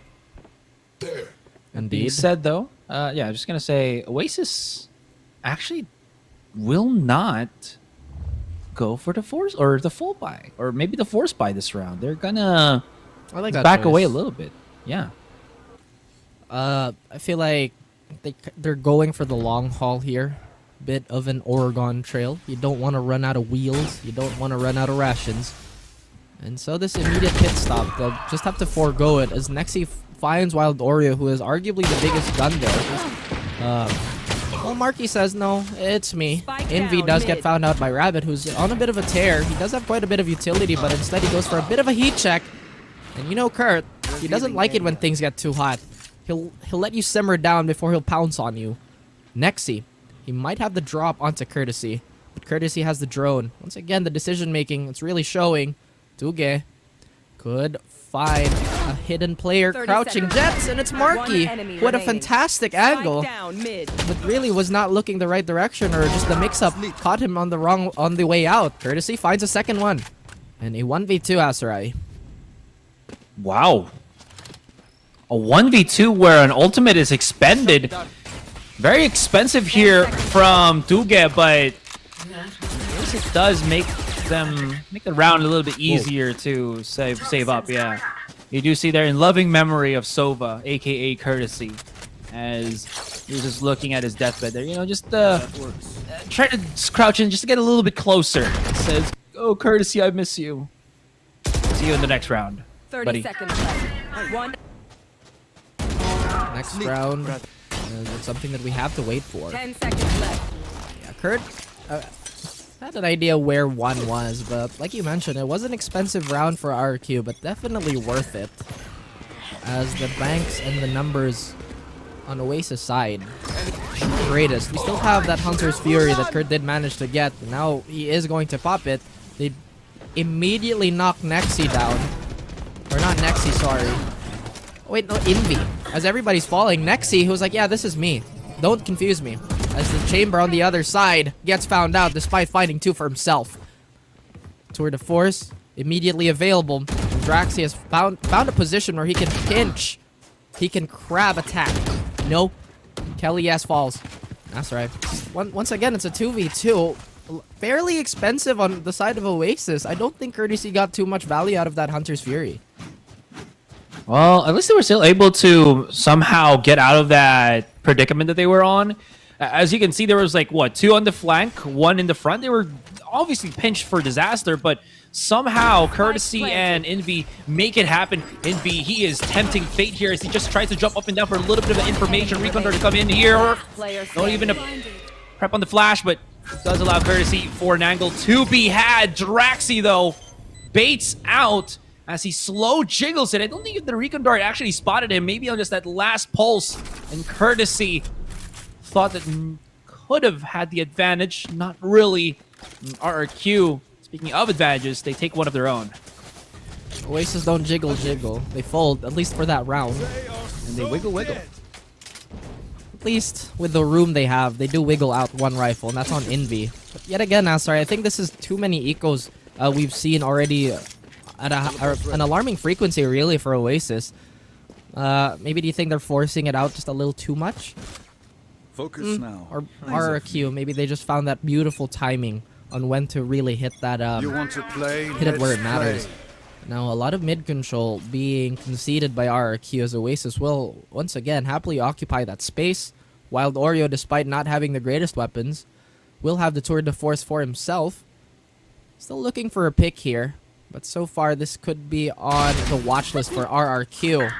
And Kelly, yes, on that off angle, makes the most of it. Wild Oreo can't really find a break here as he tried to crawl up cave. Now it's Rabbit, who's been very, very smart with his decision-making and his positioning. Still going for yet another slow crawl. So Oasis, I feel like they were really hinging on Wild Oreo finding a pick there. It's not meant to be. Got him. Blocking sight. That's something. Marky able to upgrade into a rifle. This should always be something good if it's Marky, right? But what's more important is Courtesy somehow was able to get through the halls. Now into spawn. Rabbit is aware. He's actually looking right behind him, but if Marky can make noise as he comes through on double doors, maybe this will be time for Courtesy to hit some shots, but Courtesy's gotten it. 30 this is seconds good. left. But Tuge is still holding on. They do have the pinch, but This is Tuga we're talking about. This is a man that can always be a solid anchor on the side, and he's already expended courtesy. Now it's all left to Coco. He's going to have to just run amok in the front of the site, plant the spike down, and just hope that he can get this off before Tuga gets the flank. Now, does he know the wraparound is going to be there? He does have a sheriff. This is little range. If he can hit the headshot, and he's baiting it out, but Tuga just controls it so well. And that's going to be another one for RRQ. There was a moment there where they barely missed each other in the jiggle, but the weapon advantage just proves to be too much to handle. As RRQ, they go up 2 more rounds here. Oasis, nope, I think they might have a full buy this time around. Ah, well, even if they do get that full buy, that's still a very, very expensive round. They do have the blades on Marky, so he could potentially save for an operator, go for full armor and a rifle here. No, instead he goes for the rifle route. So aggression has not been curbed at all. They're really saving this for a rainy day. The question is, are they going to go for another play that's leaning towards mid, which hasn't been the most effective thing for them? They're getting picks, yes, but at the end of the round, still RRQ gaining that advantage. This time it's Halls. Wild Oreo, he's still crawling in those, or rather going for a very, very quiet walk. Anticipating aggression from that smoke, but there is no Viper to be found. RRQ, they play this very, very patiently. Ooh. How does Nexi keep hitting these? And he's still going to be able to TP out if need be, I think. That might not be necessary anymore because they're just falling down like flies once again. They try to get the 1-up because even though this is a nice little Viper's ultimate that is utilized, it's still not really going to do too much. Ooh. And they even find him. How does Coco fall to that? Thinking it only to Wild Oreo. He is stopped dead in the tracks, and this Breeze map, whether it's slow, fast, moderate in terms of speed of the push, RRQ can just handle it at all velocities, Raph. Oasis, I don't know what gear they have to shift up on this one. It just feels like they're kind of lost whatever tactic they try to enforce. The turbo has to kick in anytime soon here. But if that were a moment, then that was a moment from Fluffy. I can feel it. I can hear it. I know he's not directly in this room, but I can sense it. A disturbance in the force. As Marky, as I've talked about these blades, they do save it for this round. Yet another force on their end. I'm not entirely sure if this is the wisest thing. Now Marky's left with a classic, so he has to make a mad dash for that weapon for him to have any participation. But Kelly, yes, there's an operator. Where did he shoot from, though? On that angle, and Coco gets his head cracked open from the other side of this door. Kelly, yes, a man on a perch, a demon on the operator. Courtesy, yet again on the task to steal away yet another weapon, and that they do. Wild Oreo kind of caught snooping around there. Marky, who's remained alive all this time, will get an additional orb for himself and a Vandal that's ready for the taking. He already has one. A 2v2 yet again, Asarai. At least Oasis, at the very least, despite losing picks early, their adjustments mid-round have been keeping them alive. RRQ, they want to drain that last few... wow. Courtesy. He's the big mushroom. He's the 1-up. The time for Marky is actually impeccable. If he loses this could be a big blow. They've already crossed. He can't isolate the fight against Courtesy here, but he's already being shot from the back as it was planted smack dab at the center of those 2 pyramids. And very exposed to all. Alright, 5-3.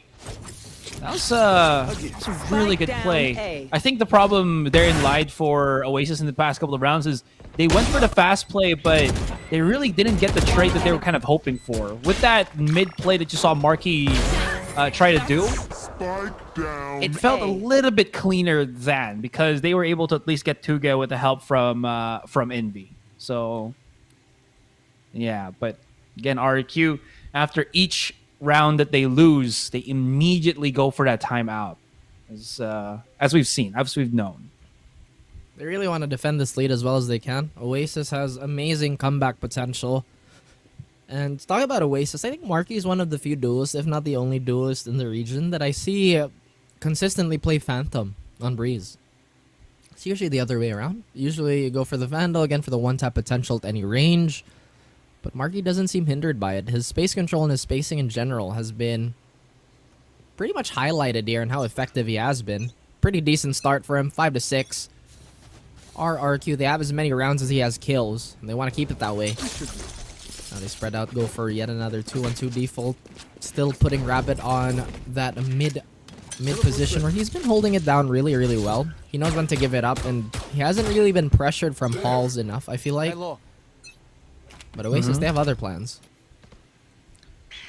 What does Oasis have in the tank here? They got Envy again with his null command, but I think a couple of rounds ago they might have needed to, or they might have learned their lesson.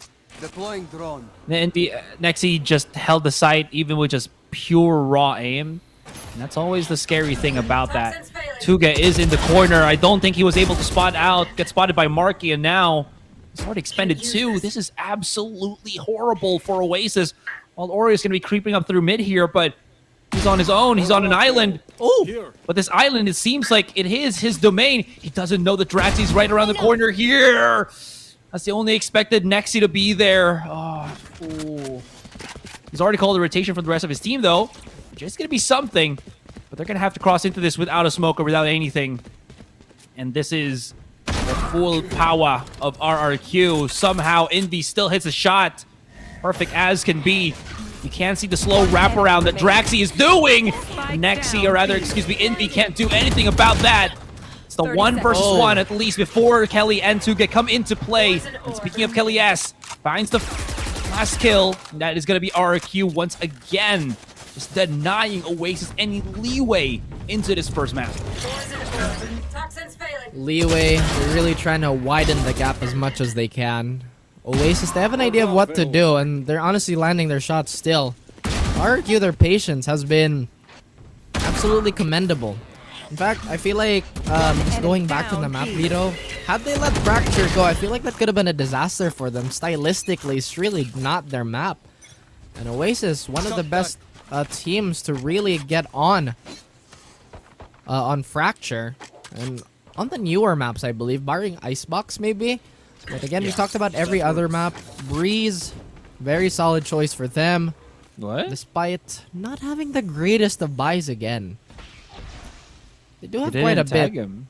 Yeah, but the thing is, we've noticed that a lot of the Oasis buys are fairly disjointed. I wonder what the consensus is for that one. Well, maybe it's because Marquez will have at least the opportunity to get his blades next round, right? That's probably mostly about it. I love the angle from Kelly S here. Retreats back into sight. Nothing really to scare him off because Tuga's holding A main. Rabbit's holding halls here. And unless Wild Oreo can hit a shot against Rabbit, this is all going to fall very quickly against Oasis. Envy's last to remain.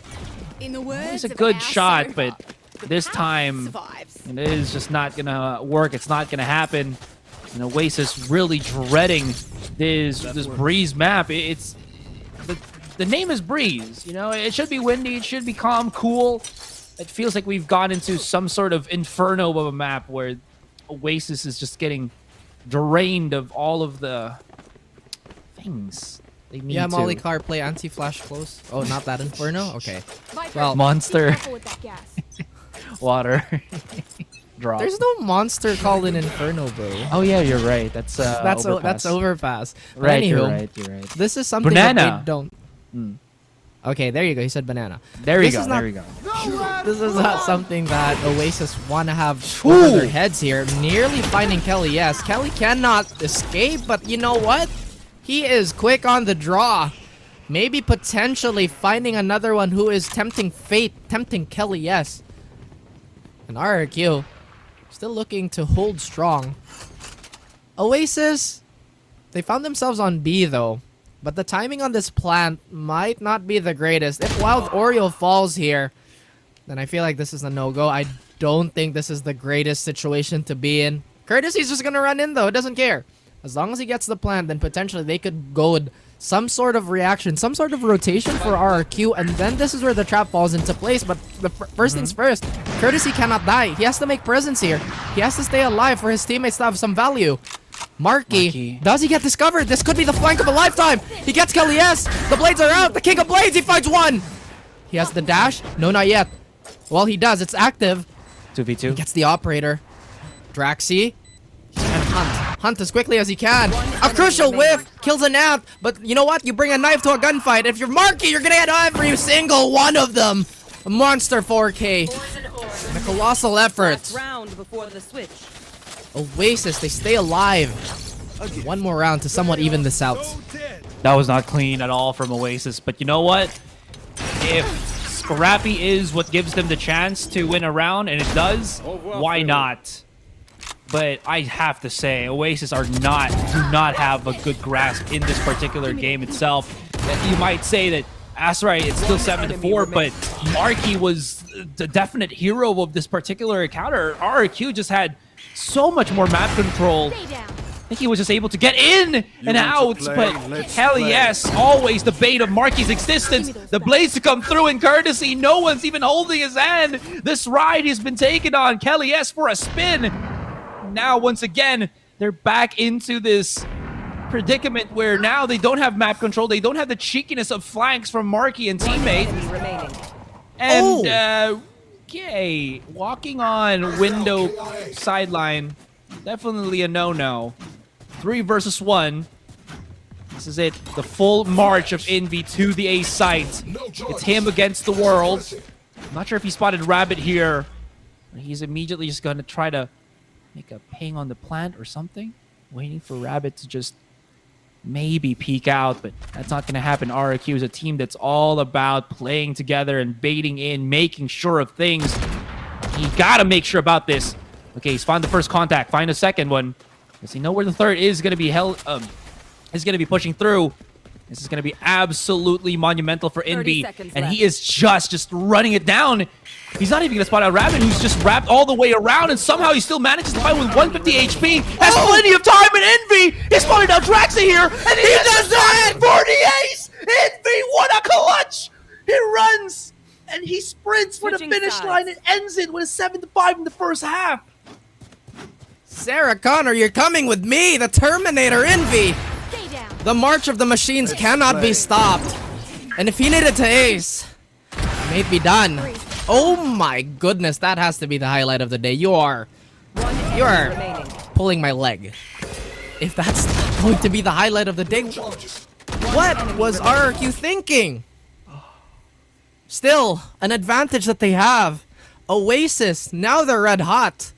But a reset point, confidence, I believe it's going to be brimming on this pistol round, especially with a performance like that by Envy. So reliable. But like you said, not the cleanest way to win a round, not the most sustainable. But I mean, when you have somebody like Envy, by all means, right? I mean, you can't always expect a team to play as cleanly as can. I mean, if you can, then amazing, but that doesn't really happen all too often in games. You always have to adjust and everything. But I am so close to like saying forbidden words now because of just how good Envy has played. My goodness. Well, he's gonna be he's gonna be uploading another Twitter clip. That's a for sure for you. Oh man. Now those are the types of plays that make you want to go pro. You see somebody do that, and you're telling me if you're not an aspiring pro, you see that, someday I want to do that. You're lying to me if you're denying the fact that that's something you want to do on the grandest stage on tournament life against all odds. Oh my lord. That was my beautiful. Goodness. And the way, dude, a one tap? Come on, man. You didn't have to do him like that. Didn't have to do him dirty. Oh my goodness. Envy, what an... Yeah. You gotta possessed sometimes, you know? All right. Keep possessed with the god of clutch. Oh yeah. Calm down. just a Hang on, tiny hang bit. on, hang on.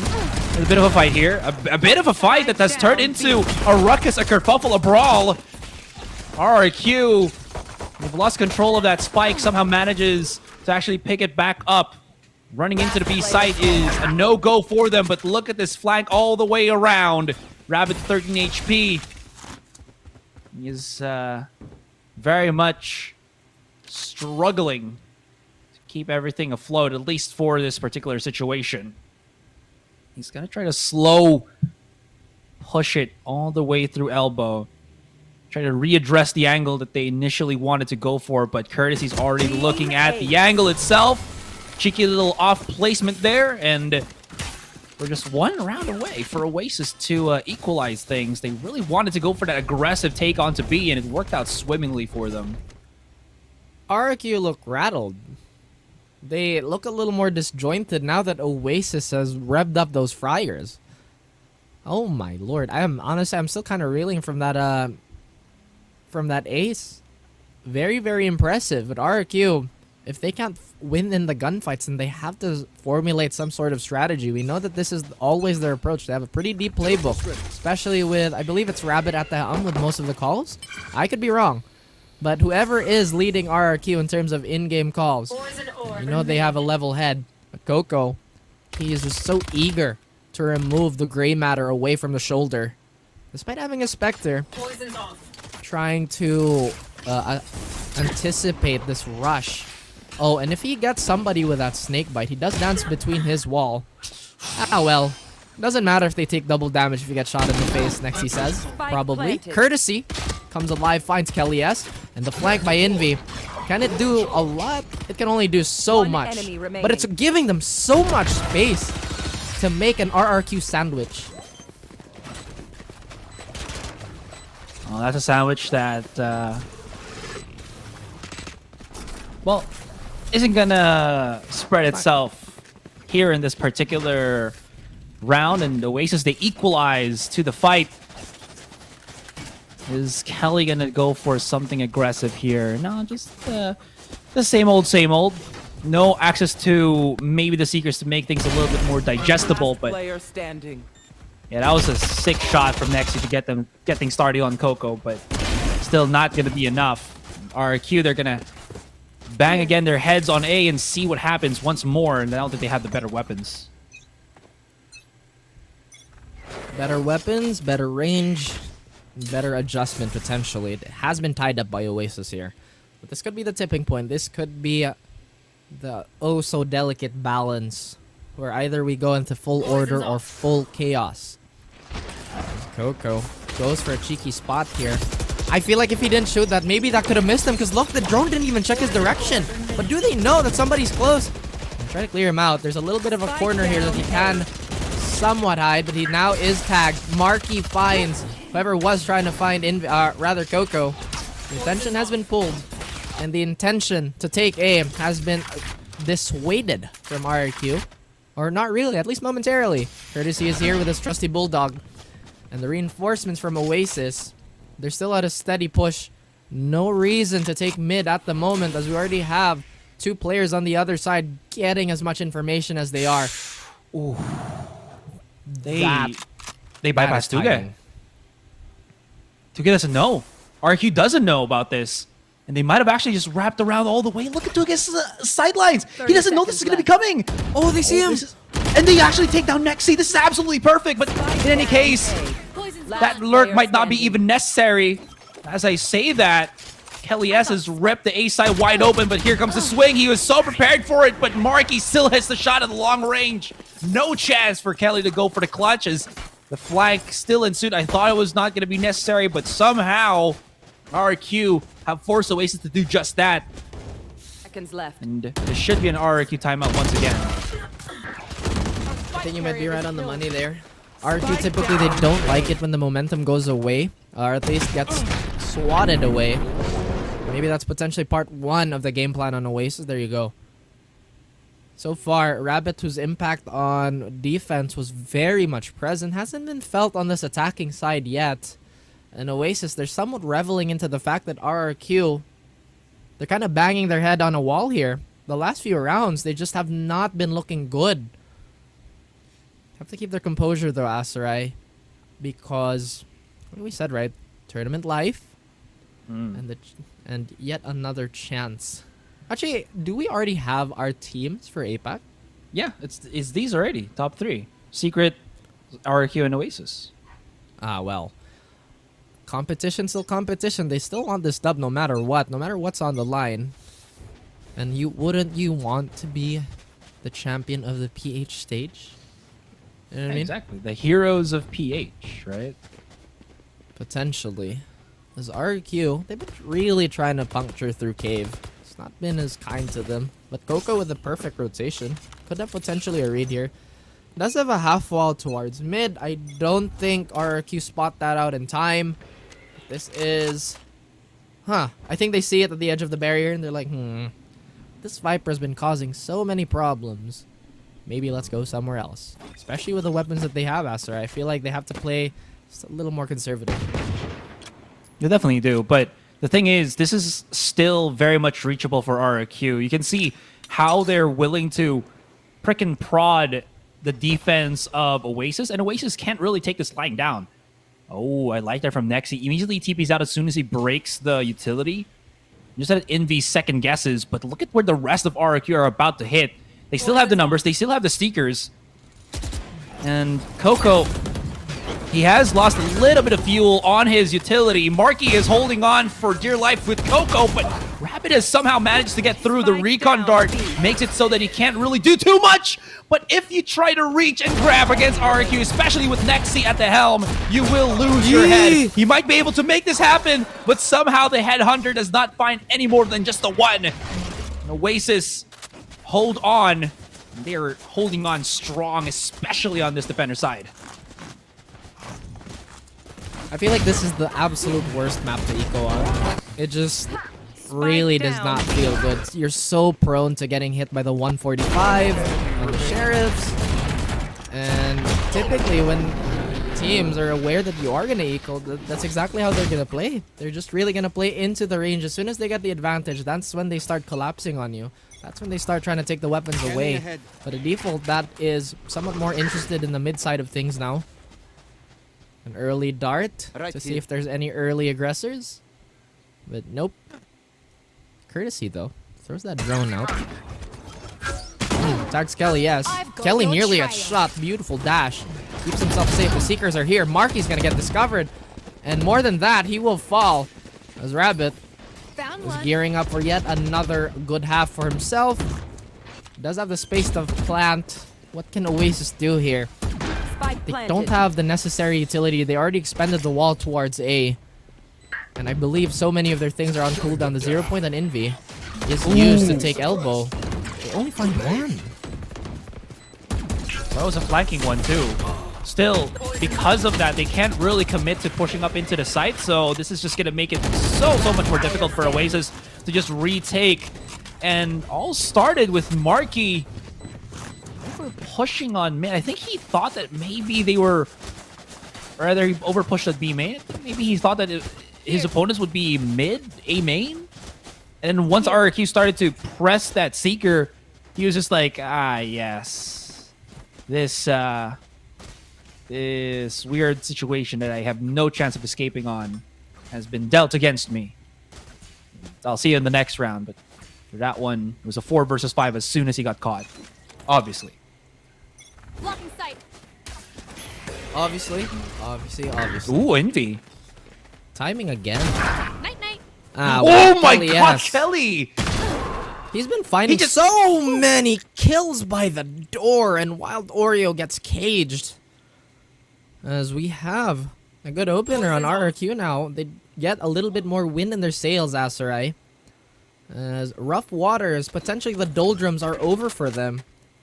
Oasis, they still look to be the monster of the ocean. Maybe a Scylla, maybe a Charybdis. Anything to push RRQ back. Well, let's see if RRQ can finish off this round. They've taken up their biggest competitor in the form of Envy, so this is absolutely winnable for them. one more shot before they equalize the round against Oasis Gaming.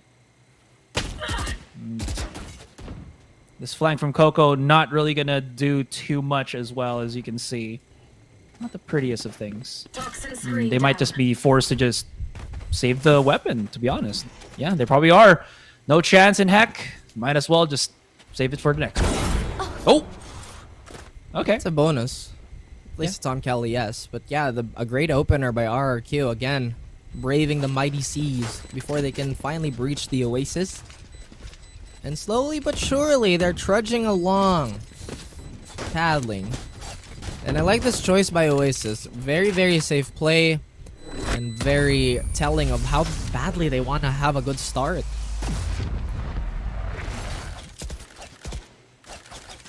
Well, as many assumptions as we can make. This round score will remain the same.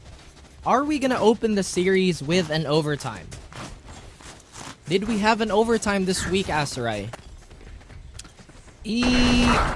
Feels like we did. I feel like we close have. matches, maybe. Yeah. Maybe like a 13-11. That's about it. Either way.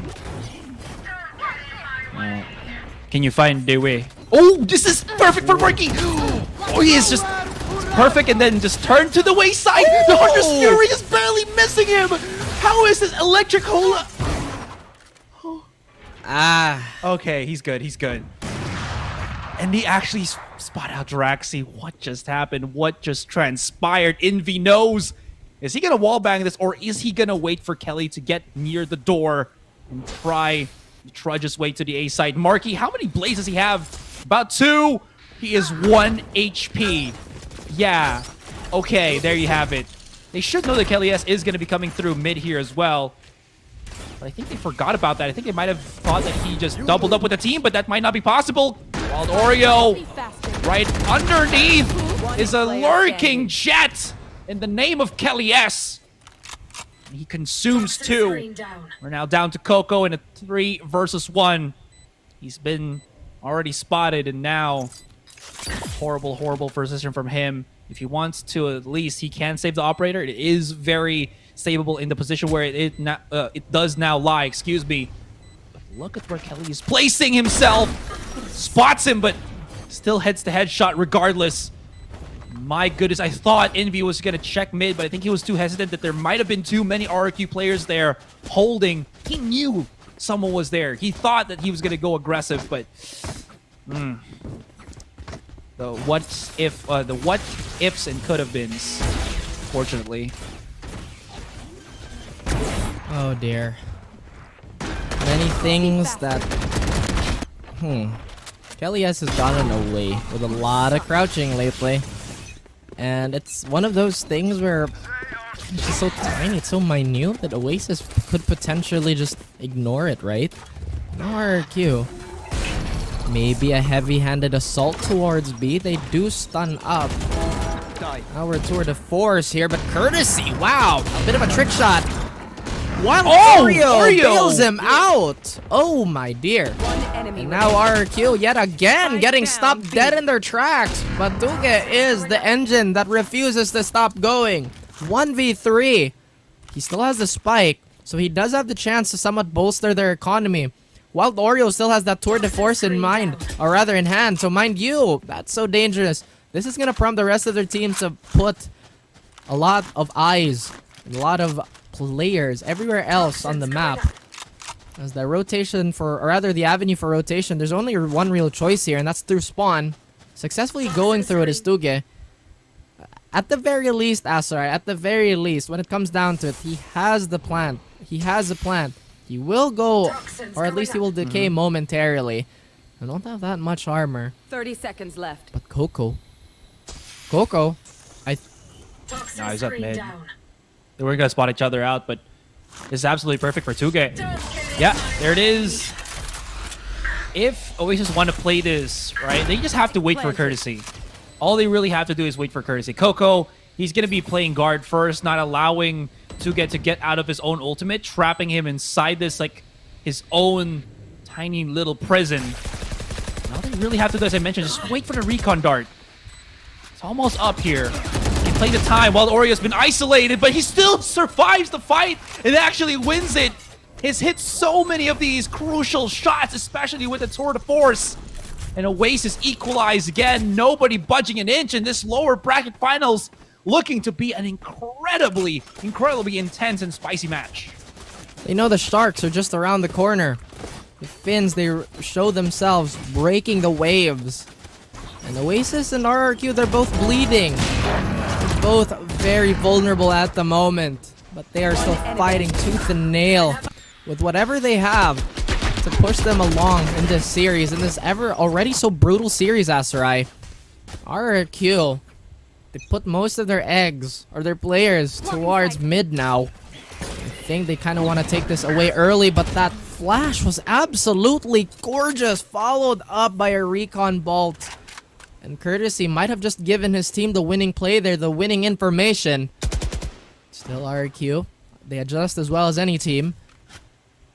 And they're still patient. They really do not want to lose this foothold that they have here towards the bottom of mid. But look at Oasis also outside. They're not overreacting. They're still not overplaying their hand, and they're just really clogging up any potential routes for RRQ. Yeah, this is still a good positioning for RRQ, to be honest. I feel like the defense for Oasis, even though it has this two-pronged feel to it, it still could get very much tricky for them, because as you can see, there's still a lot of leeway that RRQ can play up into this. I think the biggest thing for them specifically is Courtesy is really just spewing out so much utility into this one. And if they try to go for the A side, Envy can always just use his null command as soon as... That's a weird looking fragment, but 30 okay. seconds left. Courtesy's gonna re-hit the angle here. There's already the peek out from Marky. And as I was saying, yeah, this is absolutely perfect. Okay, this two-pronged angle is now working for them. There was a chance that RRQ could have definitely ripped this one wide open, but now it's all gonna be left to Rabbit. While Oreo immediately goes for the trade, Envy's gonna get revived. It's as though he did not lose his life, and Oasis one step further for getting this first game, if ever. One thing that we have to give credit to RRQ is that their money game has been very, very good. We've barely seen an eco from them. But this is the most crucial time. This is where the last straw that could potentially break the camel's back could befall upon them. And Oasis, I think they can sense this too. It's a completely different story on their end. They're only up one round, but if ever they lose, they're gonna have more than enough to buy for every single round of regulation, or at least what remains of it. Yet another mid take on RRQ. This time it's Kellyes who gets spotted out. Very, very anxious as he dashes away. Does not want to get peppered. Does not want to take any unnecessary damage to his name, to his armor, to his everything. And still, they back away. The guessing game goes again. Movement all across the map, but mostly on the side of RRQ. Oasis, they only go for very small patrols here. An elbow in B main could be the burial ground, or could be the gates that RRQ would love to break. Wild Oreo, has he used this angle before? That dog is not gonna spot him out, but that drone misses him. He does kind of get impatient, nearly gets the kill onto Tuge. But even with that being said, it's still a 5v5. They now finally break into the site, but they're not safe. They're still within no man's land. As the spam is coming, Wild Oreo finds Nexi trying to lurk. Rabbit takes some slight damage, but in the corner is a crossfire waiting to happen. How does Wild Oreo thread the needle like that? There is no response on RRQ. Are they falling apart? Are they crumbling? Wild Oreo seems to be the cause of this. But Tuge, he patches it up a little too late. And yet another round on the board for Oasis. Wild Oreo's been... Well, it's in his name. He's been the wildfire for Oasis. If Envy is the consistent clutcher, Courtesy is the cool, calm, collected demeanor of Oasis, Wild Oreo is the fire starter for this team. When he gets hot, holy guacamole. Look at that. And another and another He just keeps hitting the shots. So clean. So good. We still have one more round, though, for Oasis to finish this thing, this particular first game up. But that could always change, turn on its head as RRQ still have the money. They've given Nexi his tour de force, his own sniper ability. You know Nexi's always good for it. A slow peek first for RQ, giving some chance, giving some space, some breathing room for Nexi to maybe see somebody lurking, somebody getting a bit too antsy of an Oasis here. But speaking of antsiness, it seems like Oasis are pretty calm as of the moment, but they are pretty spread out too. This is so difficult for them now. Many times Oasis has dismantled them with one single player. Obviously not just a solo effort, but still Heraclean in performance. RQ, they need to be the Godslayers here. Because Oasis, they're really showing how balanced they can be, and they can just kind of keep shuffling that wheel. They can keep shuffling and adjusting their playstyle to what they need. Draxi sending the dog out, the same double info setup that RRQ has been doing. Are the results going to repeat itself? Spike down A. Kind of looks that way. They haven't made any ground towards A. Or that they have. They pierced the site. But still, safety is their number one concern. Oh! Kelly, yes! He shows just a bit of skin, and Marky annihilates him with the operator. Nexi and Tuge now reduced to just a 1v1. One has an assault rifle, and the other has picked one up. Both phantoms, but that's gonna pinpoint where he is! And Marky, he takes the first map and stares him down. Don't never attempt to fight me 1v1 like that. I don't lose those. Imagine if he didn't defuse that and he lost. Yeah, okay, thank you, production. Okay, they gotta make sure, right? All right, there it is. They got the win. Now you can see the victory screen. Oh, man. Yes, he stares him down, dead in the sights. And I gotta give it, Tuke, I like the play. You might think that was questionable, but he was probably expecting that Marky was somewhere either on... what's the call out for it? The middle of the two pyramids. I do not want to say that on broadcast, the other call out. And then maybe on Ivy on the right side of him. Probably wasn't expecting that he was playing around fence. And that was probably the worst case scenario for him. If he was not, then maybe. Because that would mean that if Marky was pushing through the Viper's pit, he would have taken much damage. And I wasn't sure if Tuge had a snake bite, but if he did, that would just make that 1v1 clutch scenario even more digestible or doable for him. But again, it was more of a 50-50. He took the risk and it did not pay off. That was about it. But absolutely stellar performance from Oasis here. The comeback, it really did feel that RQ was riling for maybe a 13-6, a 13-5, but that was not the case at all. And as you can see here with the endgame stats. Very, very impressive stuff. RQ showing their tenure and their strategy. The depth was there, but we saw a little bit of shakiness at the end of that. Oasis, very, very responsible of causing that shakeup. We saw fireworks, Asarai. Well, what else can we say? Oasis, they did a good job of resetting. Again, Fluffy talked about going for that mental reset. Yes, they lost the first encounter of the day, but that doesn't mean the war is over. They still trudge on. They remain as resilient, and as much as they persevere, they're still going. The series, oh man, seems like it's gonna be a long one.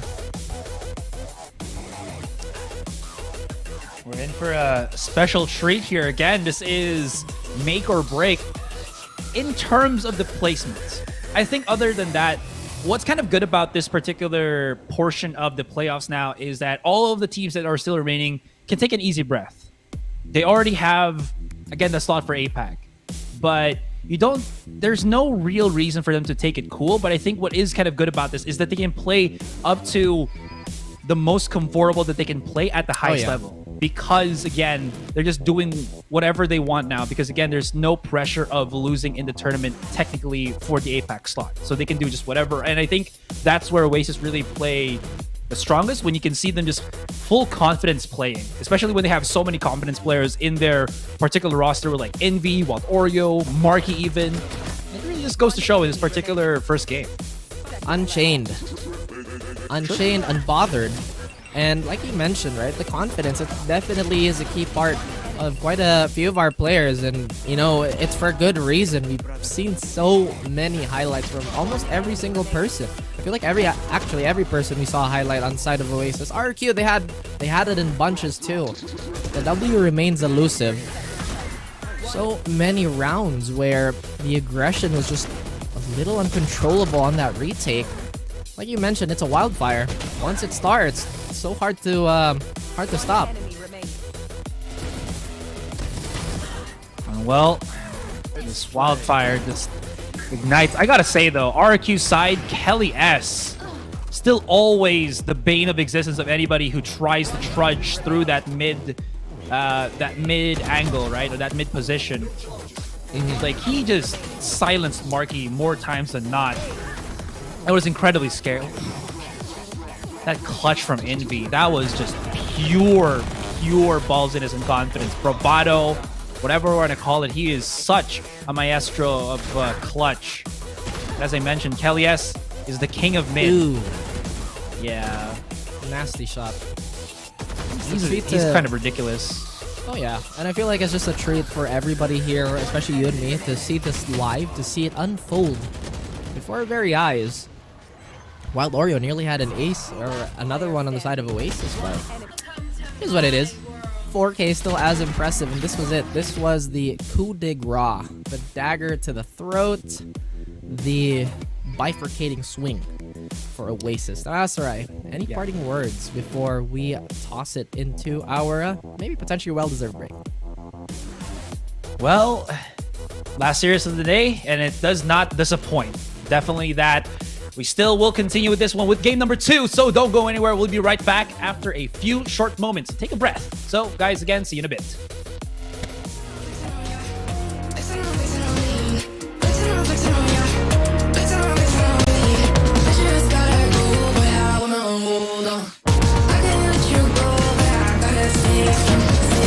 Unless you heard it from me, then you ain't heard it from me.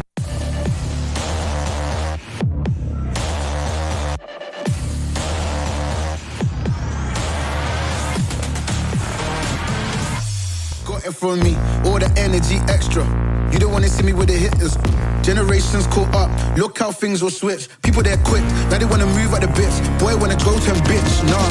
Now I'm moving. I gotta do what I do. I'm really here on my ones now instead of 4 3s or 2s. And now it's F from Paris. I could have been effing you in Paris. I don't wait for the drop, I just flow from the pot.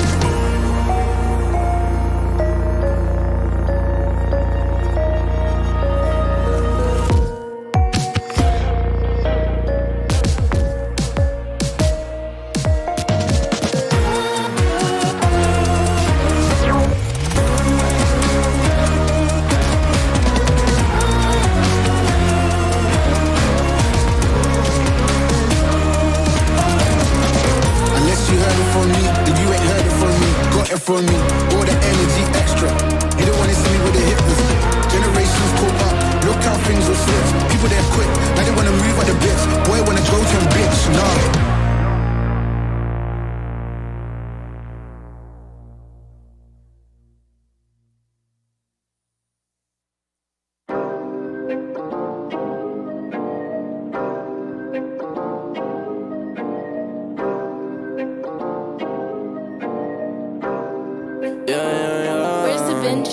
Working a 9 to 5, I had to go and feed the guys. Nobody did it right, I had to show them how to grind. I had to beat the odds, this is the life I live for God. Taking a step at a time, we going up, we headed to Mars. Taking them chances, making decisions, you know I'm never gonna lie. Till you let go, I'm copying all of them, who you gonna be inside. I cannot fake it, I gotta face it, I gotta do the time. You gotta wait, mate, for a great pay, make sure you're doing your job. Gotta deal with the patience, 200 every occasion. Going to different locations, how they got when I need some direction. Me and Vinci go up every session. Cook it up, yeah, you know it's no pressure. Yeah, you know how we do what we all in. We can slow up and you never catch us. Working a 9 to 5, I had to go and feed the guys. Nobody did it right, I had to show them how to grind. I had to beat the odds, this is the life I live for God. Taking a step at a time, we going up, we headed to Mars. You know my slimes, I came from the bottom to top. Taking the finest, they tryna find us. Boy, I know you with the ops. We're not the same, no, you can't compare me. I don't belong in the box. Don't try to play me, no, I'm not friendly. This is everything I got. Ain't no playing around, this is no playground. It no matter, I do what I say now. I'ma go give them something to say now. Got them stuck on my back like a spray ground. See, don't gotta complain. Yeah, I'ma shooter, got eyes in my vein. They said that I would never make it, they thought I was crazy, they said I'm insane. Working a 9 to 5, I had to go and feed the guys. Nobody did it right, I had to show them how to grind. I had to be the hard, this is the life I live for God. Taking a step at a time, we going up, we headed to Mars.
Well, the excitement continues in this final series of the day. Lower brackets here at the playoffs for VCTPH Stage 2. My name is Asarai. With me now is Raf.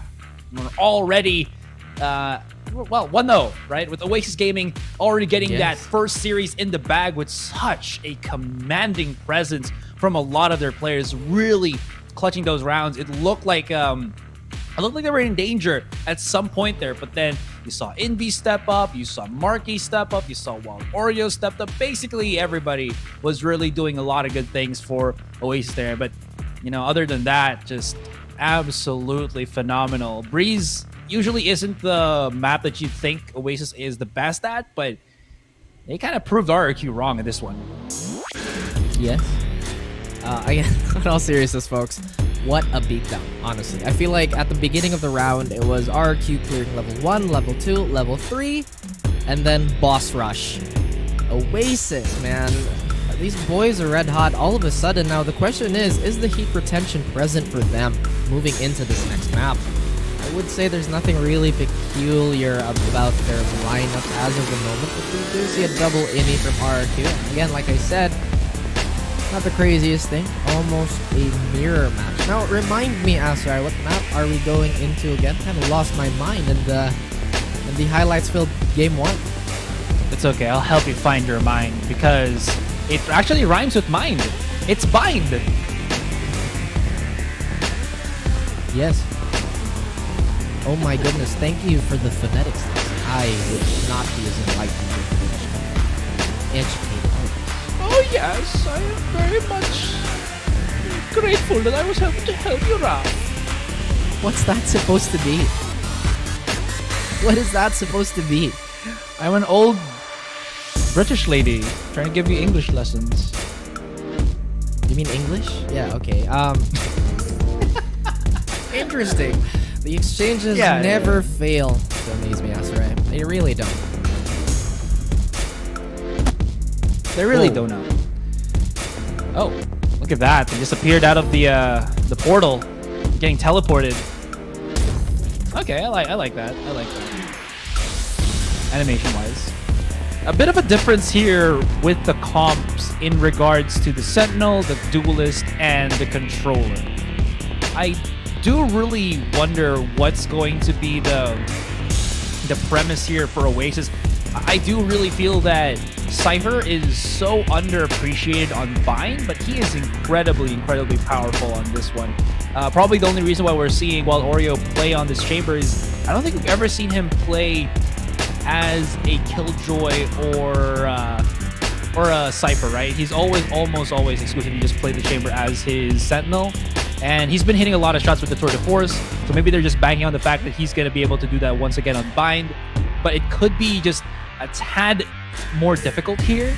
That being said, his hard counter KO is not visible from RRQ. So when you kind of think of it that way, even if it is the double initiator and everything, he still does have that fraction of seconds that he can use to get those punished and then TP out. I think this is a lineup where Oasis is trying to capitalize on the heat that they've generated for themselves. Because again, we keep talking about how the utility game is going to go, how those abilities are going to interact and trade with each other. If we're just looking at that strictly speaking, then RQ, they have a better lineup. Again, they can reliably clear hookah, they can reliably clear showers with the bot and the drone combo. Oh, not the drone combo, sorry, the prowler combo. But like I said, Oasis, this is going to be hinging on a lot of their gunfights and how they approach it, because this looks like it's going to be such a straightforward endeavor for them. But so far they are starting on defense, so maybe all those things that could have been a conundrum on attack may not be as present or may not be as problematic as of the moment. But look, they're already getting driven out. No damage aside from Tuge, and Wild Oreo not finding the shot to kill, and it's actually RRQ now barreling through Oasis. 3v4. 3v5 rather. Tuge with a slither of health to his name. And all the defenders are leaning towards one side and a bit of a clown car situation towards the U-Haul position. They are going to get this to happen at the very least, but no, Marky does actually fake. Reduces the numbers just a tiny bit, but how many are there? How many do they expect to be there? Ripper finds one. Still even ground, potentially. Kelias continues his rampage from the previous map and starts off strong. Quick and clean as can be. Ah, yes, there it is. So they've called out Courtesy and brought back in Ripper, who will be playing as the Brimstone here, mind you. I don't think we just addressed that fact, just in case people are wondering where Courtesy is again. But this is also my fear of the positioning of Oasis. All very situational with how they're going to be playing this. I feel like they might not have as much utility to fall back on, in a way. Because even though they can stun, they can slow, they can maybe mitigate a bit of position with the molly and everything, there's no real punish play to it unless there's someone willing for Oasis to actually do that kind of punish. And Wild Oreo didn't do it in the last round. We'll do it in this one. Gets a shot off. They haven't cleared hookah, so they should still have eyes on that. But look at this positioning from RRQ, just marching all the way to the back of the site. I like this because even if there is going to be a pinch play, there's one huge container. Don't stop them dead in their tracks. There's Aftershock just delaying a tad bit more. It's both Envy and Marky march through on B-Long. This is absolutely perfect for them. They do not have the long-range weapons to really make that happen. It's only, I believe, Ripper with the Sheriff in hand. So Coco will be the igniter as that soon happens. The rest will come marching right in, but it does not work out. Ripper, good shot on the first, though. Unless he can make it even more expensive endeavor. That's absolutely going to be nothing to get like 8 HP. So close. The pellets of the shorty just falling just a tad bit short. Just a little bit.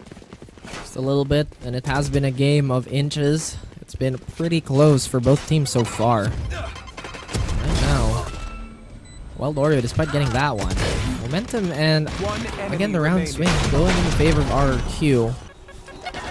Plan is, what are they gonna do for this round? They're gonna have a bit of a stifled buy, or at least just with the weapons that they got. It's really only Kelly S that's going for the upgrade.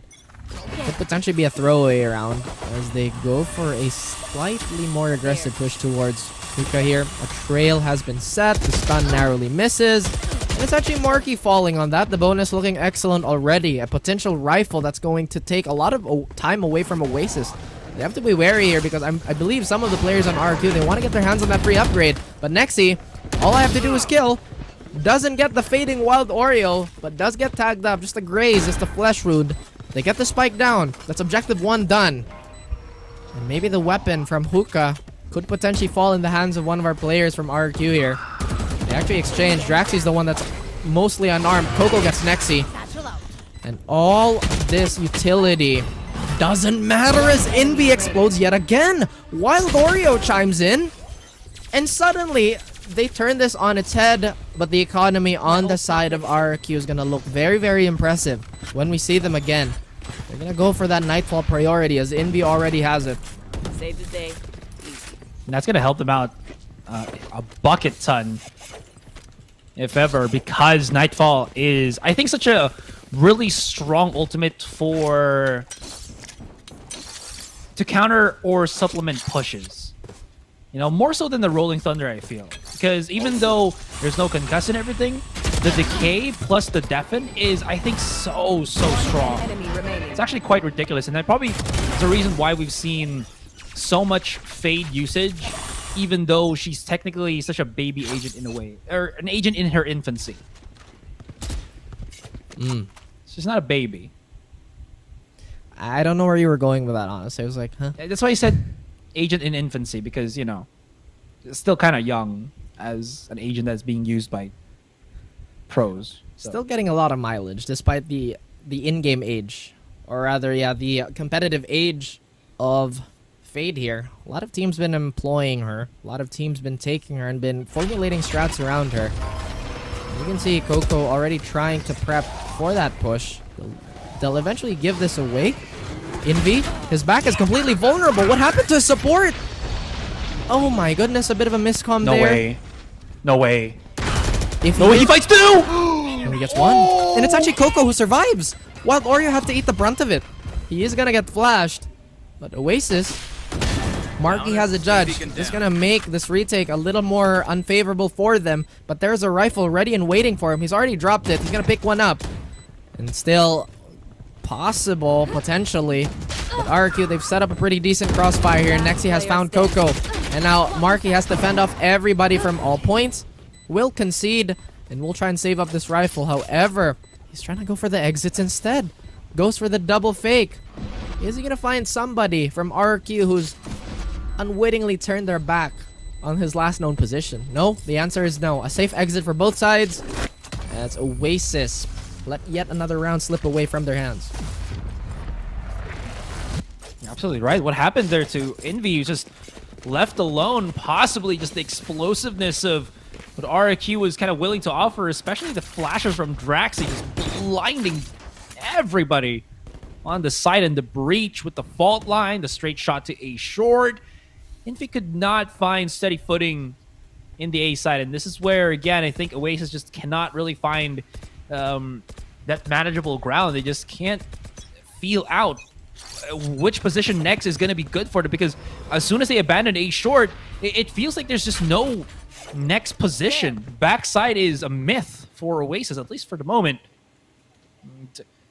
as they are going to be just forced to go for this weird cheeky buy where Coco's on the Stinger and Wild Oreo's on the Spectre.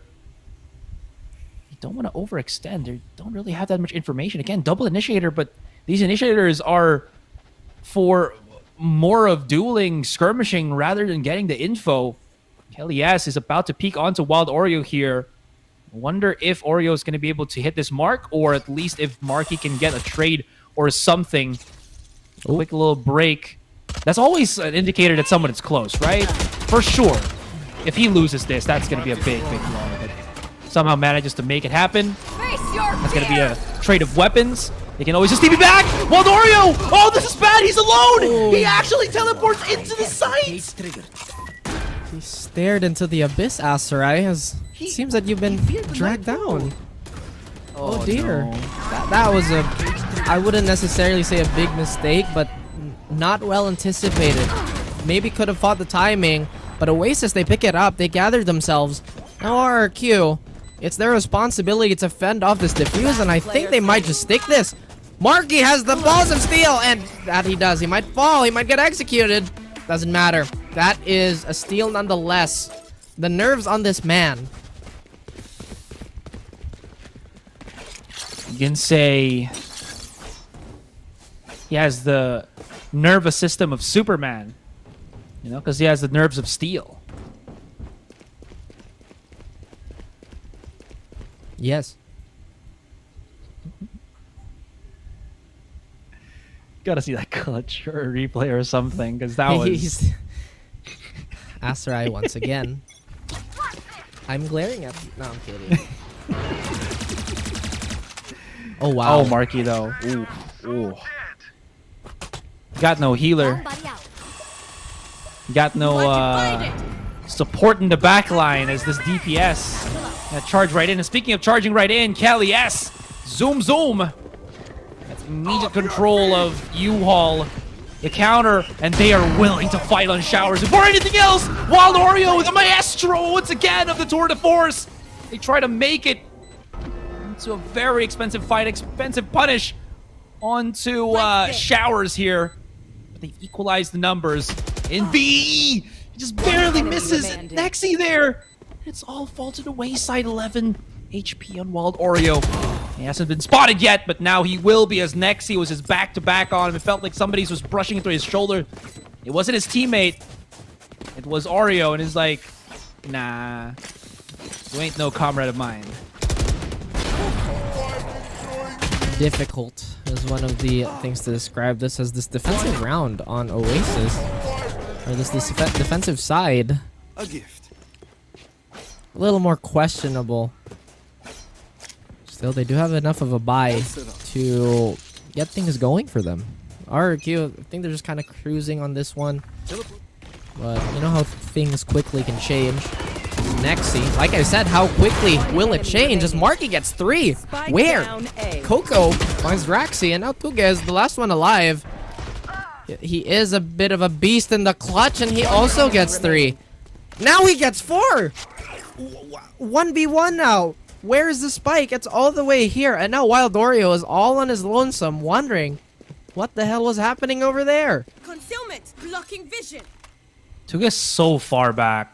He's already expecting Wild Oreo to actually be there. So this is gonna be a arduous game of cat and mouse. Tuga's obviously gonna be the one to have to pick up the spike. And he's just throwing everything that he can. I mean, you can't really fault him for that. He really has to. But this would, in some way, hurt his chances for the clutch. Because that would mean that he wouldn't have his gravity well to false Wild Oreo out. But the thing now lies that Wild Oreo also doesn't know where Tuga is. So 30 seconds left. Even though Tuga does have odd stack against him, there is still a very good chance that he can be able to make this happen. Especially now that he's going to be planting a spike on B, while Oreo is going to have to rotate all the way. He's running for it. And Tuga, where does he decide, to go in on this? Oh, he's going to go all the way around to U-Haul. This is absolutely perfect because now, well, Oreo doesn't know if it's Elbow, U-Haul, or Octa. He has only got into the site. And this wall? Ooh. Interesting. No, he doesn't know. He's going to lose this. Wow, Tuga. So smart. He walled himself off of an Octa so that Wild Oreo would think that it was going to come through Murder Hole. What an absolute marquee of madness. enemy How did remaining. he even get through on that? They just peeked them one by one. The thirstiness of Oasis, man. Sometimes you just gotta wait to drink with the rest of your team before you drink by yourself. And look at they just isolate these fights. Last kill. So good to net the ace. What a series, dude. I feel like I am still in awe. And honestly, it's unbelievable how he got away with that. Oasis, they kind of have to find their center now. And they have to do it quick. Because these ecos, they're going to add up. They're going to pile up. That was their biggest mistake in the previous map. They gave away too many rounds. They're having a recovery, but Kelly's, he gave up his rifle. Now, potentially, it could be RRQ that's overheating. Ripper, unafraid and unshaken, will walk through that cage. And oh yeah, I know you know I'm here. And Wild Oreo. Okay, Oasis. Yeah, it's fine. It's whatever. Sorry. Calm yourself, Raph. It's fine. Yeah. Relax. Take a deep breath. Calm yourself, fool. Stop it. Get some help. But yeah, I mean, that one, Oasis was just not flushed out and taken apart quickly enough by RQ. Good enough for them. At least this gives them a fighting chance. A thrifty round is a thrifty round, which gives them access to purchase better weapons. But again, RQ, they're going to batter their heads into this one. And Kelly S, he's brought the judge. Oh, yes, the Elder Flame Judge. Edinburgh is going to just back away into this.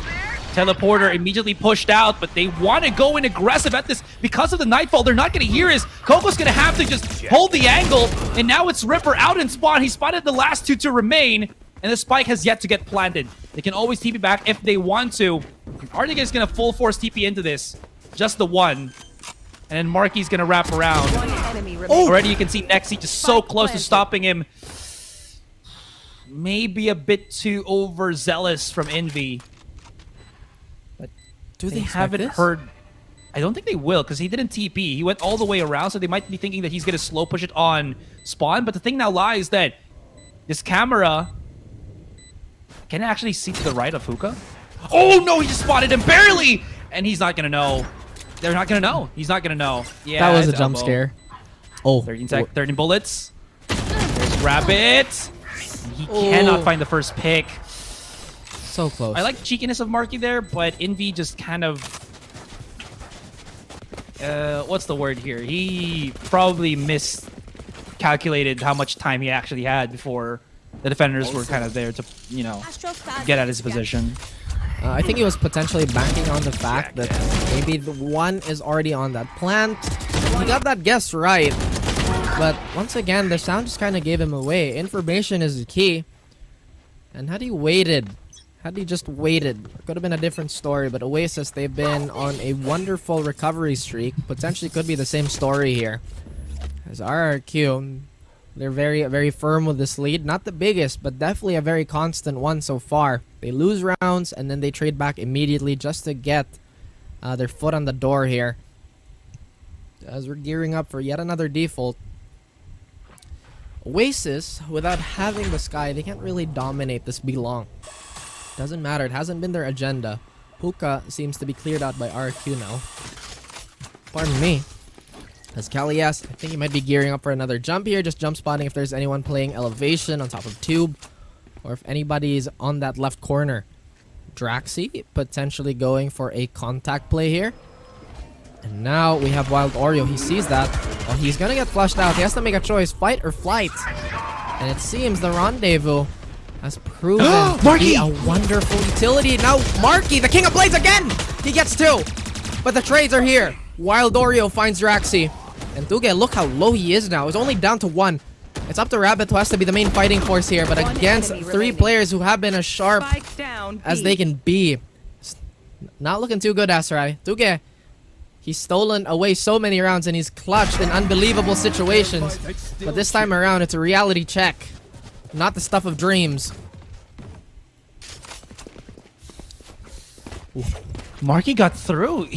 I mean, not got through, but he wasn't scanned at all. I think they might have expected he just dashed away, but he was just hidden inside his own cloud burst. That works. Ah. It was because Envy was the one that used his Nightfall. Was it? Yeah, I'm pretty sure he was, right? That's yeah, the thing Rabbit that... doesn't have any orbs to his name, Yeah. or at least didn't have enough for that previous round. Yeah, in that last round. I like this, the classic. Oh, he gets the pre-fire, but only to just give him a gentle punch buggy Love tap. punch. Yeah, like, hey, boom. Leaves. That's still gonna hurt. As Rabbit, they go for a fast execute instead, trying to maximize as much as they can with these pistols. But Wild Oreo with a Vandal doing very, very horrible things to RRQ. Is Marky gonna knife him? Marky does. Okay, okay, Marky scared me for a moment there. He gets 2, and still pretty. Oh, They're gonna knife him. nah, that would've been Okay. funny. That would've been fun. But You're another so day in funny. the- You just stab that guy? Like, that's hilarious. I don't know, man. But like we said, right, it's just another day in the office against an Last eco, round especially in with the RRQ treating that round the way they did. Just want to get that round lead up, as it's getting much more narrow. The gap slowly closing up. Enemy planted. The tempo from Oasis has definitely changed somewhat, and it has really helped them come into play with this. I was going to comment about the eagerness of Wild Oreo to keep TPing out and what that means in terms of losing map control. But what's kind of good about this is they have actually placed him on positions where if he TPs back, it's not as detrimental for Oasis as you would think.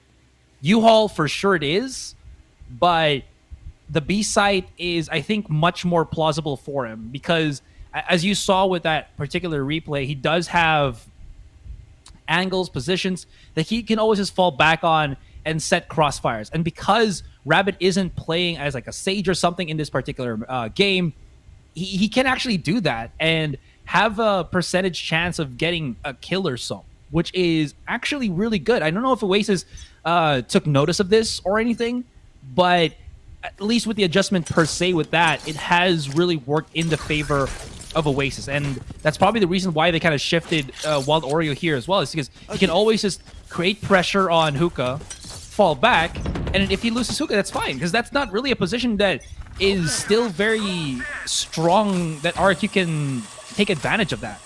One thing that they've been doing, though, is they've been somewhat leaving Shower away. And like I said, the game plan has been very straightforward. Get a pick, jump in, fight for the retake, or rather avoid having a strong retake. At least on the side of RRQ, but now they throw that Nightfall away. This is going to push them back just a tiny bit.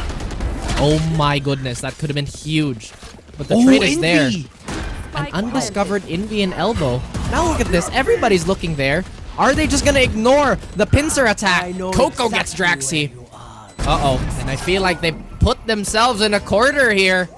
They can defuse it. Dear, they can't move. Oh no! Oh my god, Oreo! What? 3K so fast! He is hitting shots right now, Raph!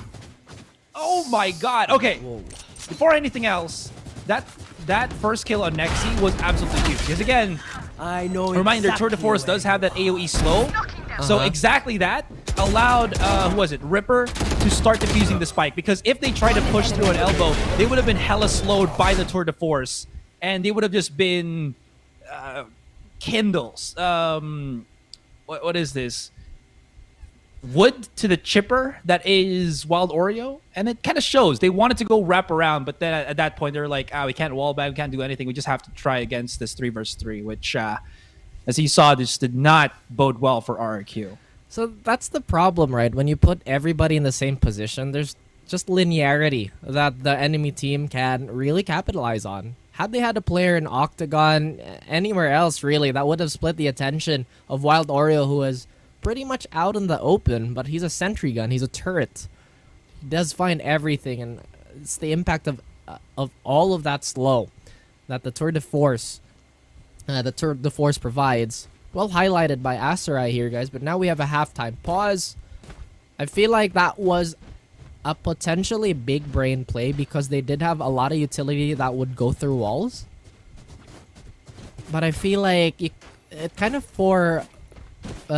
you know, they forego the basic fundamentals of setting up a crossfire. What if our utility doesn't hit? We still need to confirm the utility use anyway.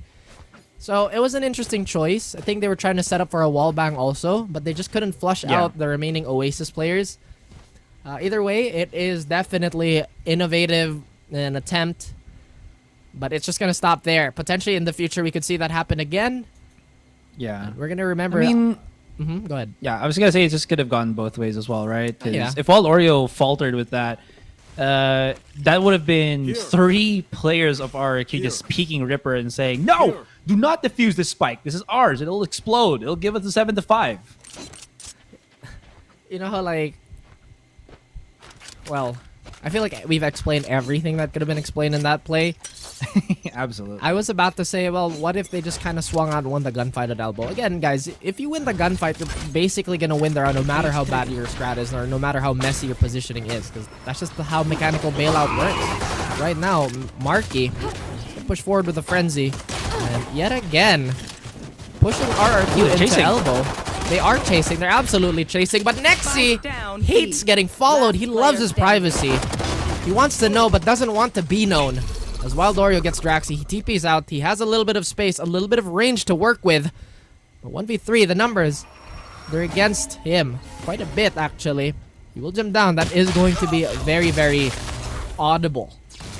As RRQ, they take the round away. Convincingly. This time around, it's Oasis who find out why Elbow is very suspicious as an attacker sometimes. I mean, if you're gonna push that particular angle, might as well put a lot more elbow grease on it, right? Spike down. Okay, Asher. Well, they did. They kind of did with like 4 people pushing in. Right there. But Nexi, master of his domain, master of his universe. He hits those. He hits those. Sometimes it's simple as that. We can say. Simplicity is something that's a little undervalued with a lot of teams here. But Kelly, yes. The simplicity of many bullets into body is something that he appreciates very much with the Spectre. Tuge playing a fairly dangerous corner here, but relying on the fact that he does have quite a few teammates here. And Rabbit just stutter stepping. I'm here, I'm not, I'm here, I'm not. The Seas is not going to find anybody. I'm sure he wants this orb. Oh, and the Prowler is going to come out. The flash is there, but Draxi finds a lurking Marky. They try to get that timing, but another day in the office, I suppose, for the anti-ecoing team. Envy does get a Tuge, but Tuge... but not many weapons. I mean, Envy, we've seen him pull a clutch out from this type of situation, but Draxi just throwing everything at him. Literally throwing everything at him. Yes. Yeah. What it's like to play against initiators. It's just so painful sometimes. Like, you know that that's the Regum meme? My time has come. Like when you see all of that utility come, you're just kind of like, bro. I get it, man. You want to reduce me to some leaves. I fear no man, but that thing, it scares me. Whoa. What, do you want to hear like a super manly, it scares me? No, you gotta add a little bit of fear in that. Kitty voice. Marked one. Okay. Oh, Draxi. He's not gonna be spotted, is he? Yeah. Always the tricky one, RQ. Love to double up. You think it's only one holding the angle, but it's actually 2. The SEA special. Did you think there was just one person? Behold, the rest of my team. The old razzle-dazzle, as we would like to call it. But now Oasis, they go for a more patient approach. They don't necessarily have Envy anymore to get, or rather to clear those closer angles to have a little more concrete information. We see Tuge try to set up those stars, or at least try to recover them. And now the tension that builds up, potentially cut through butter, but no Marky. He alleviates that, confronts this face first. Kelly S, once again, with that Spectre, finding some success. Coco has to patch this up for his team. He does not have meaningful map control here, at least a position where he can really oppress the opposing team. But they line up! They line up! And they get shot down! And it's a 2v2. HP though. Oh, but Coco has vacated the area. This is gonna help their money situation just a tiny bit, Aserai. But he still has 10 seconds to wait for his E to come off cooldown. Oh! I thought Coco played that perfectly, but no. Nexi just had a smidge of him. Like, that looks vaguely like a breach. He blends with the background just a tiny bit. But that's hair, not sand. Okay. Yeah. That's okay. Where are What? we going with this? Nothing. I was gonna try to reference something again, but never mind. I mean, I know Mika's not watching, but you're here, so I kind of don't want to get called out by you guys again. Why? What did we ever call you out on? My misreferencing of Disney IPs, most notably Star Wars. My goodness, the way you say that Star Wars is a Disney IP just makes me shiver. Like, oh. It is true, but man, that is so weird to hear, considering the last 3 movies were just not that good. Comparing to Oasis' last 3 attacks, not that good. The last either. 2 movies were not that good. No, I feel like 8 was actually the pretty trilogy. decent. I think 8 was decent. I thought it was setting up for something a little more ambiguous, something vague, but Nexi finding Coco is gonna make this round a lot clearer for them. Nexi and Tuge also helps to make, or at least to achieve the clarity that they seek. Marky, the last man alive, is stuck in U-Haul, even more stuck. Door stuck! He's dead. Oh my god. Oh, not yet. Well, oh my god, guys, relax. There's one person in U-Haul. It is Marky. But oh my lord. That's literally them just saying throwing money at the problems. You buy abilities with your creds, and you throw all of that money into your problem. That's exactly what happened. There is this time, though, that RQ are just doing a fantastic job at delaying Oasis. More enough that the setups, more notably the smokes from Ripper, just dissipate. And after that, Oasis haven't found themselves a single pick. Because RQ is just okay giving them the sight. Right here. The problem herein lies that Oasis cannot plant the spike to always force them out. And I did not know that the Prowler activates the tripwire. Well, that it does. That's something. Anything that physically touches the tripwire, it's going to activate it.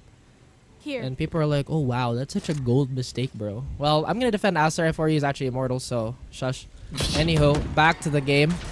We do have Oasis still trying to mangle control away from A main here, or at least teleporter control. As Draxi does find Marky, and Wild Oreo does get the trade, but Envy still could not last as long as he would like in this round. Ah, but my goodness, the silhouette has been painted. Shadow might be the name of the position, but it is clear as day where this round is going. Ripper and Coco, they have to be the wonder duo. They have to be an army of 2, but that's been reduced to half. As Coco does have full HP and a full mag. But Draxi has no qualms of immediately getting rid of him. And we might already be looking at what is to be the downfall for Oasis here. As I mentioned, they just cannot find the picks. They have the speed of Marky to get in on this, but again, they just cannot find this leeway. Bind. It's like a dish that whenever you serve it to Oasis, just does not agree with them. Makes its stomach gurgle and everything, and they're kind of gurgling against RRQ in this map, and you might be looking already what is to be a game 3 for this lower bracket. Kelly S does well. Get out of my way. No, he's just right across this tiny wall. I think he might have spotted just a glimmer of him. He spots him. It's right there. Oh no! No! He's way too focused on what's in front of him. Oh, the tunnel vision. The tunnel and Kelly S even gets a pick. Oh, pain. That's not good. Bomb buddy out. Good at all. That's definite pain. A little bit of a T-Rex moment there. Very vicious, very dangerous predator. But if you don't move, they're not gonna see you. Marky finds Nexi, finding yet again a value for his blades. Eco round, essentially eco frags on the board for RQ. Kelly S is already on that, but the verticality by Marky gets punished anyway, bringing him back down to earth and even lower into the depths of the spectator lobby as Ripper swings out, finds Kelly. Coco yet again, the last man alive, has to find some sort of pick, some sort of solace here. But RQ, this is a much better map for them. Now, granted, it is their pick. I got money. Anyone need something? Well, this might be also what Oasis was expecting. They were probably thinking that maybe if we can get something better on the first half. There's the maybes and everything, right? But now back to reality, back to present. Oh, man, just so not what they were hoping for. Again, RQ are just a team that can always trade so efficiently and, more importantly, so quickly. Like, you thought that you had one advantage, but then it just went and, you know, got thrown to the wayside. Both initiators are going to be playing on B-Long. This is absolutely perfect. Rabbit is just going to get gobbled up by the orbital strike, but this is plenty of ultimates being used while Oreo doesn't check the smoke. So Envy doesn't check the smoke, and he loses to Tuget. Oh no, the humanity of it all. 3 versus 3. They somehow managed to take the side, but Tuget is still here at Hookah. They might have to push through Murder Hole right now or plant the spike at the back side. Tuget does have the ultimate to cut off something, but he is going to try to wrap around. If Ripper can find a pick, this is going to be absolutely necessity to do that right now. Marky reacts just to 180, but it doesn't happen. They still do have the spike. It hits both Ripper and Coco. So you're going to have to retaliate with their own fault line. And they're just going to march it towards the A site. All defenders now just going to be hunkered down on B. They're going to wrap the ways through short. I don't know if they're going to expect this, but there's so many angles. They might need to double up somewhere. And that somewhere could be U-Haul. Ripper trying to see if there is going to be one. I don't like the separation, Raph. There is going to be too much for Coco to handle here, and he still does not have his fault line up and running. We need to see where Coco is, but they all line up! Oh, choo-choo train! As they just got trampled by Coco and his railway of a spray. Draxi now has to go for this defuse, but it's so wide out into the open that Ripper should be able to make it super easy. Oh, Coco, better change your name to Choo Choo Train, because, oh my god, did he just get that in one fell swoop, in one good line. And that, my friends, is yet another Aserai pun, but also yet another lesson. If you're suffering from separation anxiety, don't worry. Coco's on the other side of the world, mauling everything in sight. And Oasis, they stay alive. RRQ, potentially a lethal mistake, but nonetheless, they have the bandages, they have the refuge, the safety to get that bank going, to get those guns up and running. They can smell the blood, but hopefully it's not theirs. Rabbit attempts to fight for Octa again, but this time around, it's not gonna hit anything. And now we see a Prowler getting sent to the way of Envy. Does it actually tag him up? Not entirely sure. But Oasis, this is very, very thin ice. Marky trying to bait out the barrel of his gun, try to tease anybody, try to bait out a shot, try to goad some aggression. But all he is met with is utility. I think he sees the tripwire now. Very, very close to seeing the tripwire. Gets distracted by the camera momentarily. Hopefully one of those bullets do hit, but no. Now it's RRQ looking a little shaky. Oh no.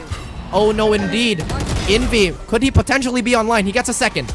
Is he gearing up? Is this the fire that he's been looking for so long? Now Tugia is kind of stuck here. He has to walk out and it's Envy again. Ripper on Kelly S. Is this the boss rush on Oasis side? Coco plants. Nexi all alone. The neural theft is there, but what is left to be discovered is nothing was left to the imagination by Oasis. They run it down, they get all the frags. But Aserai, look at how many rounds they still have to conquer. Yes, they're gonna get another round, but those few next ones are gonna be so grueling. RQ, this is where I have to dig deep now. They can't let this slip away. Oh. Yeah. They might just have to save the weapons. Not sure if RQ can actually still buy into that next, which is gonna at least dictate how they're gonna be playing this. But again, you're absolutely right. I don't think even if Oasis are starting to build this comeback, it still doesn't feel as solid because again, RQ are just that good with their own defense. You saw how very quickly that I think if Envy didn't get those 2 first picks, they might have maybe prolonged the timer too much that RQ can just go straight for that 2-man lurk that you saw Kelly S and Nexi actually almost do. This was just good timing from them, but that was very close for comfort. Now RQ, of course, will be calling out their own timeouts, as they do have, I believe, the possible final buy that they do have before they get reset once again. And this is perfect timing for them as well. They have almost every single good ultimate that they have. Actually, almost all their ultimates except for Kelly S and Draxi online right now. So this is their moment to close out this game, if ever. This is looking quite virulent for RRQ now. They see the spread of Oasis. They're getting that much more dangerous. So this timeout, this is perfect. They'll simmer, let Oasis simmer down, let that adrenaline maybe just potentially pass. And they just kind of have to, well, weather the storm, for the lack of a better term here. As you can see, there's quite a lot of interest points on Oasis side. Where are we going to go? Who is going to mark what? Who is going to watch what? Shower has been pretty much vacated for most of the round. I like this choice by Oasis. Once again, they really don't have as much utility as they would want. Could be a potential curveball when they explode later on. But RRQ, they're already getting onto that. And here we are. Oh man, that's unlucky for Envy. He will get discovered. That trail is going to leave a marker, a literal marker on the ground for RRQ to have an idea where one of their opponents are. Draxi does still have this fault line and actually everything under his tool belt. Very, very close to that Rolling Thunder. And we have the After Dark Rolling Thunder with Envy, the After Hours version. But look at this, Asteroid. They've made their way towards Hookah already. Relatively uncontested. The only thing that's really stopping them is a jump spot in Kuge and the single star. Utility, utility, utility. RRQ, they fall back onto it. And they hold strong. And they hold patient. Patiently. This is still so much difficult for them, right? Because both Rolling Thunders are here in this B site.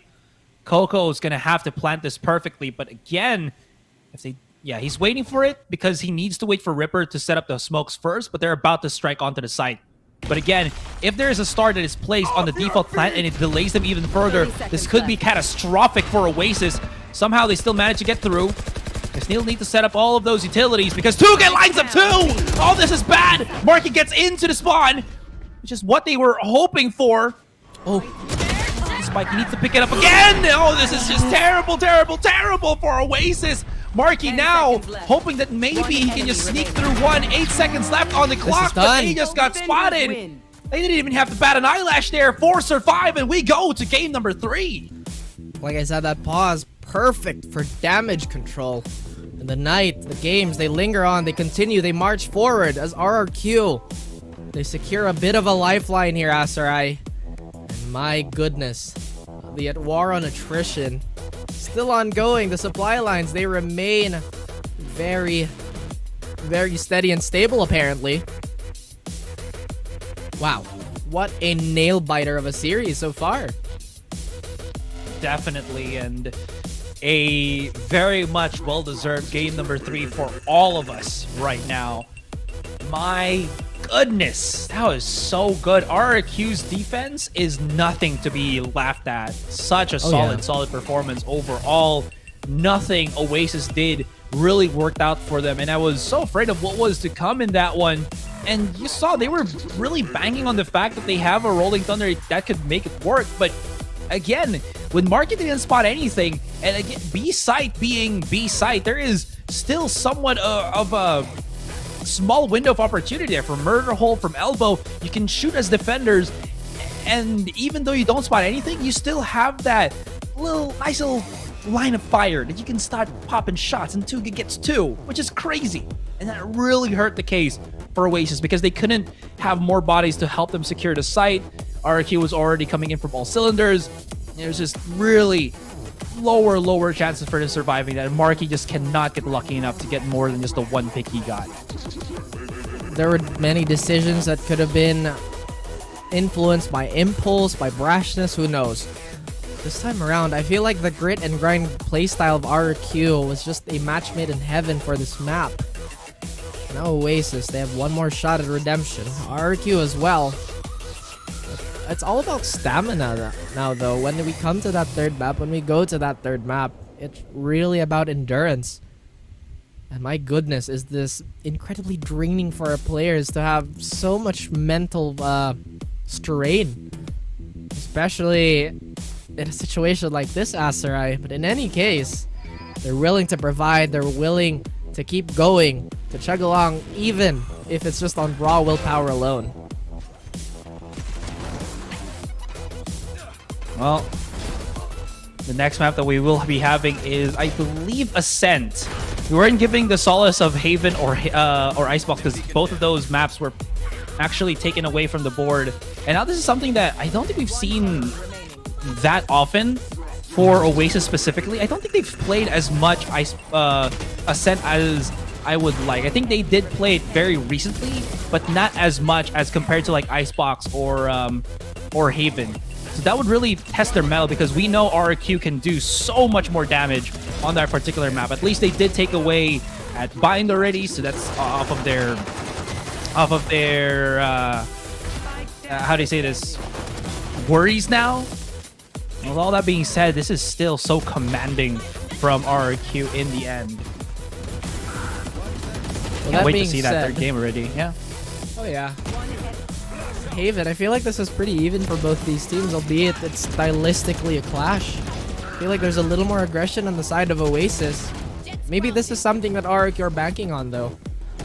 But let this be a tale to tell those who are too eager to overheat. Like I said, there's just so many situations where they kind of isolated themselves, Aserai. I don't know if maybe I'm just tripping, but again, it's those small things, those minute details that really paint the bigger picture and how a series could potentially pan out. And speaking of the series, again, we are going to head on to game number 3 after a quick break. When we do, it's going to be Ascent, the final resting place for one of these guys. Who will face Team Secret tomorrow? We'll find out after this break. So guys, do not go anywhere. Do not touch your stream because it's going to be a good one for this next one.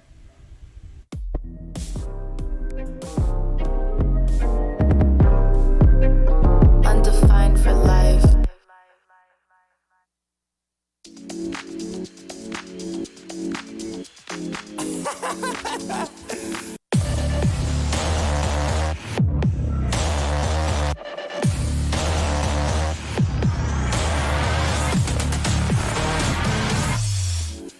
Oh man, what you talking about, man? What? You're so crazy, bruh.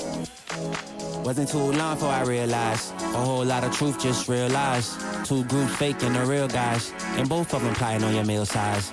Gotta be more, is this real life? Got a bad hand, but I still try. Try and knock me down and I still climb. I can see the promised land right over the hill line. And when I get there, yeah, we all gon' party. Learn how to surf cause the waves is gnarly. Gotta make the bread, gotta bake the barley. But it take a little time, be patient, darling. Working for the people, gotta rake them all in. But sometimes people make you hate your calling. Some people panic when the brakes is stalling. Me, I go to God when my faith is falling. Put it on the tattoos. A righteous man don't know bad news. Found forgiveness for my snafus. Nothing for the pretty girls trying to get a cashew. Bad dude. Sometimes life really suck like a vacuum. The devil I don't ever turn my back to. I just wanna shower love like a bathroom. And be a role model for the black youth.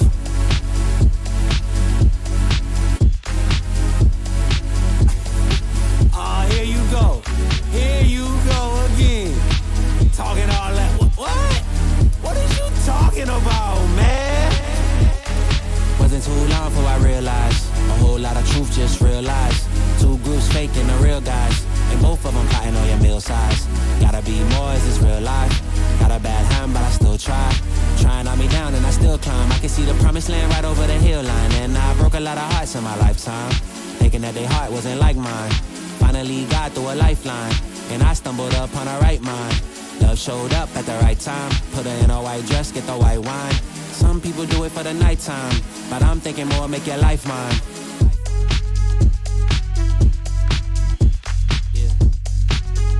Is it possible we could last forever and ever and ever?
And we are here once again, guys. We just witnessed what was such a commanding lead, a really good performance output from RRQ, especially in that second half. Oasis just could not find a way to breach into the sites, even though they got breach. Unfortunately, that is going to put us into a game number 3 for Oasis fans, but fortunately, we have ourselves a game 3, which is really good because this match has gone so well in the terms of just teams going completely above and beyond to perform, to keep themselves alive in this tournament. And whoever wins this series wrap, again, I'd like to remind everybody that will go and face Team Secret tomorrow for the grand finals of, what am I choking a little bit of my words there? But yeah, for the grand finals of VCTPH Stage 2. It's fine. At least you're just choking on words. It happens. It's very natural, especially when we've been talking for a good amount of time now. I can't even recall the number, but still the intensity, it's only going up really. Oasis now, they're kind of getting backed into a corner here, Asterai, and I have to say, with both these teams, there's somewhat of a, and what's the word here? I wouldn't say antithesis. I think they're a bit opposite, where Oasis kind of thrive in the bigger maps, where RRQ, like I said, they're grit and grind. They love to just kind of go for that constant pressure that the small maps like Split, Bind have really tailored themselves towards that playstyle. And speaking of this last map that we do have for Ascent, right? RQ are going to be bringing Flash back in replacement for Tuget. We did see that, I believe, play out a while ago when they faced up against Team Secret. You casted that game, so, you know, we saw it. And I really did like how Flash played the Killjoy in that particular match. I think he was very much just controlled. His aim was very snappy, crispy, and that might be a real detriment here for Oasis. I think even though Ascent is a slightly bigger map than Bind, at least from how it feels and everything like that, I still feel like Oasis might still hit some snags along the way here in regards to how they're going to be attacking the site. I wonder if they're going to double duelist here with Wild Oreo. Are they going to put Wild Oreo maybe on a initiator, like a flasher, switch things up? Is he still going to be maybe the chamber or something, which I don't really feel is going to be good for them? Are they going to bring Ripper back in, or Coco back in his place, like a Sentinel or something? We'll still have to see how the adjustments will be, but I think there is going to be something different that they need to place up against RRQ here, because RRQ are a team that really knows how to beat out teams if you're not careful for it. I think the only team that they can't really do that as well as Team Secret, because again, they're Team Secret, we just know how they play. With other teams like this that have already set strats on specific maps, this could be something that could really make them fall in terms of this last game. The last game truly has a ring to it.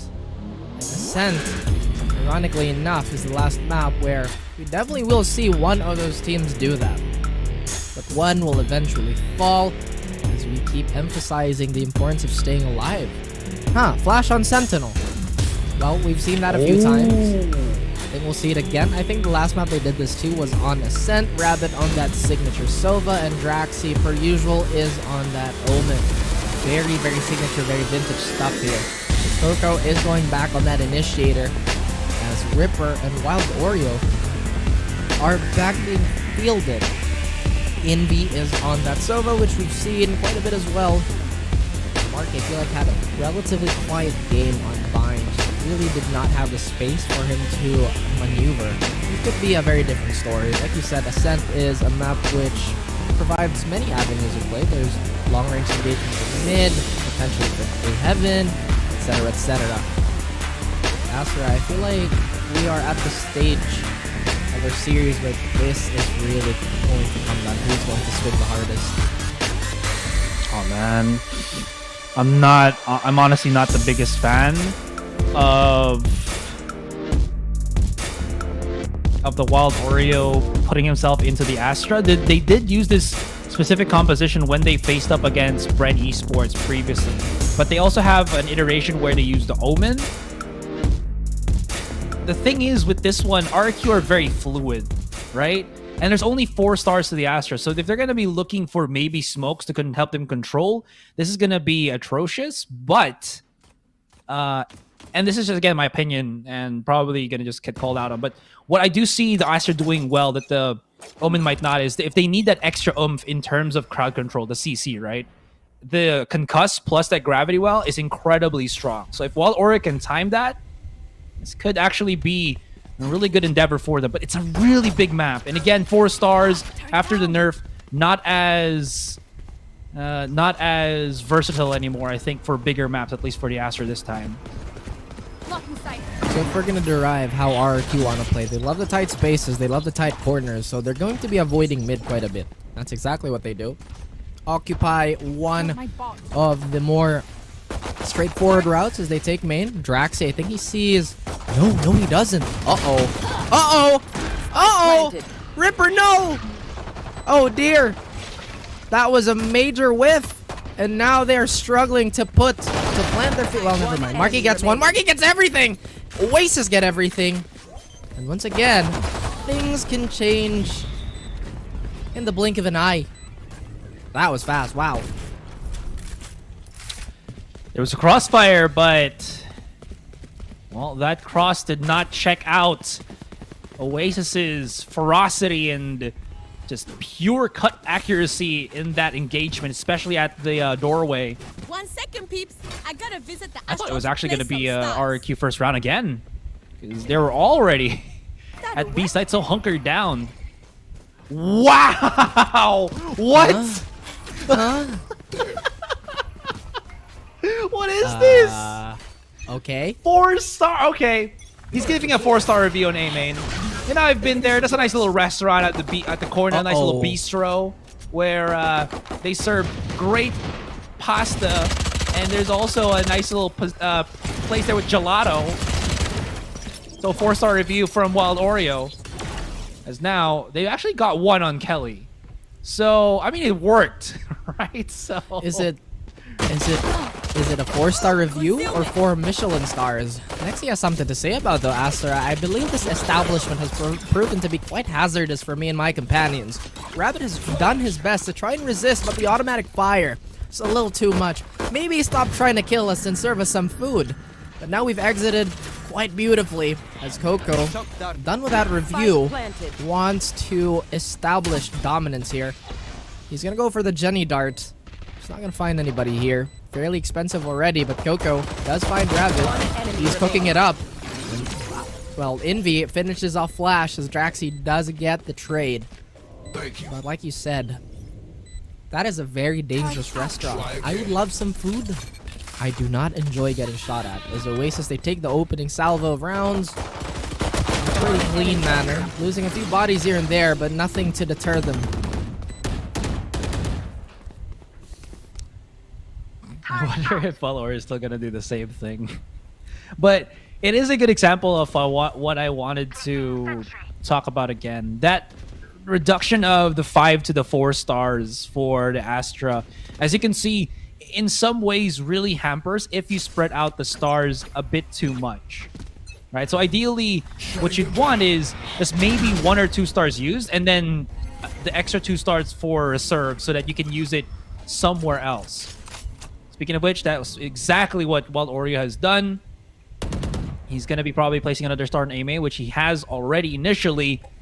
And this might force RRQ to maybe go for B. But the thing is, Killjoy utility is very loud. And since they haven't heard anything, they might still strike a lot more on B, especially if they know that it's just going to be the star to really hamper them. There is the rotation already from Marky all the way from B to A. And while the Oreo is hearing all of it, there's already Kelly S coming through. I wonder if Marky will have something here done, as somehow he uses Kelly S's Cloudburst against him. Ooh. And Wild Oreo dips right in for another one. 3 versus 4. It's still not the end, but they haven't secured themselves a good hold into the side. They still have to plant the spike in, which they do. And if Raven can find a kill, he will have his Hunter's Fury. I'm not sure how well that can really translate, especially when they're playing this far close.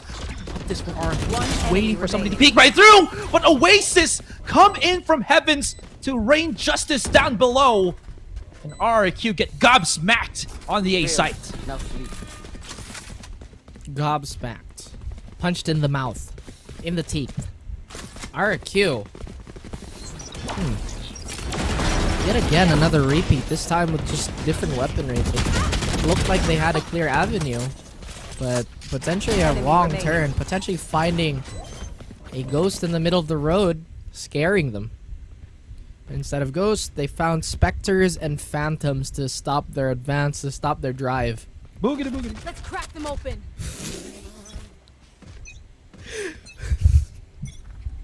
What?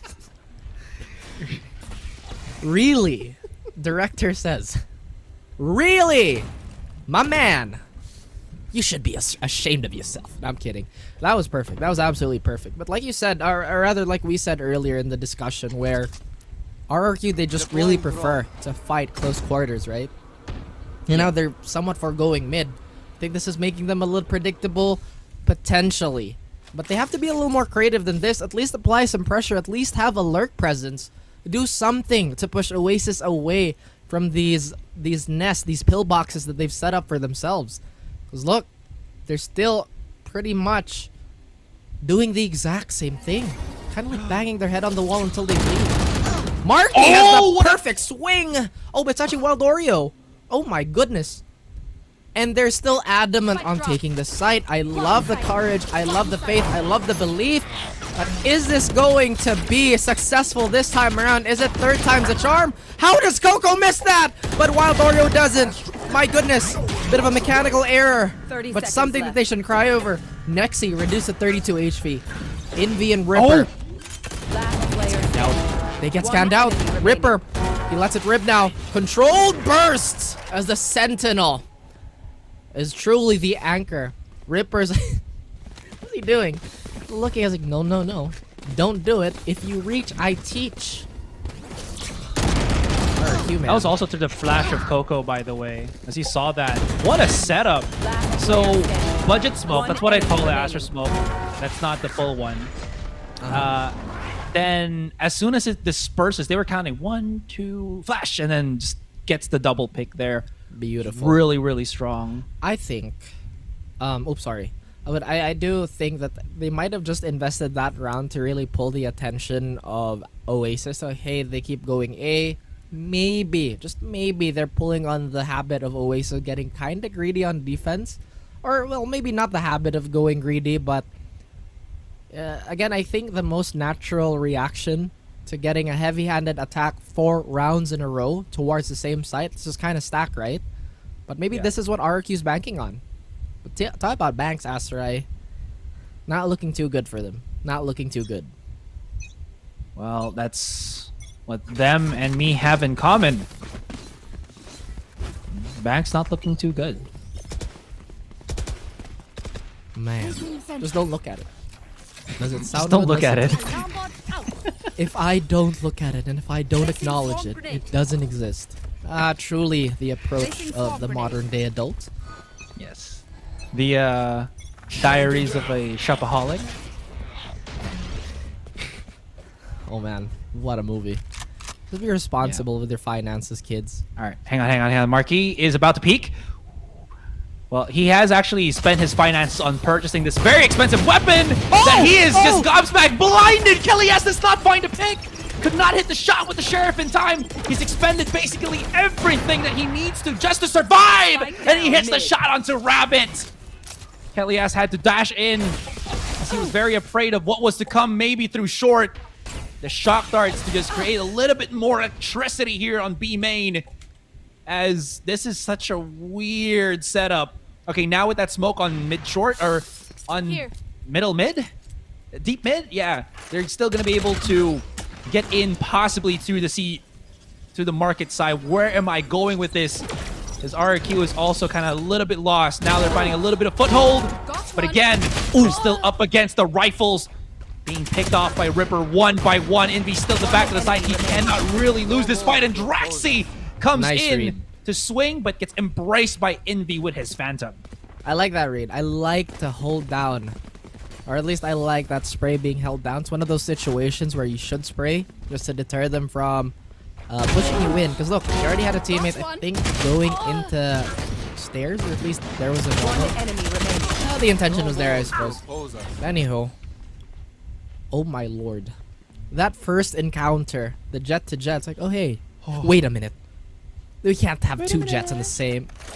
I think I left my operator in the 5th dimension, apparently. Oh my goodness, Marky, you mad lad. Well, okay. Fake smoke. The budget smoke.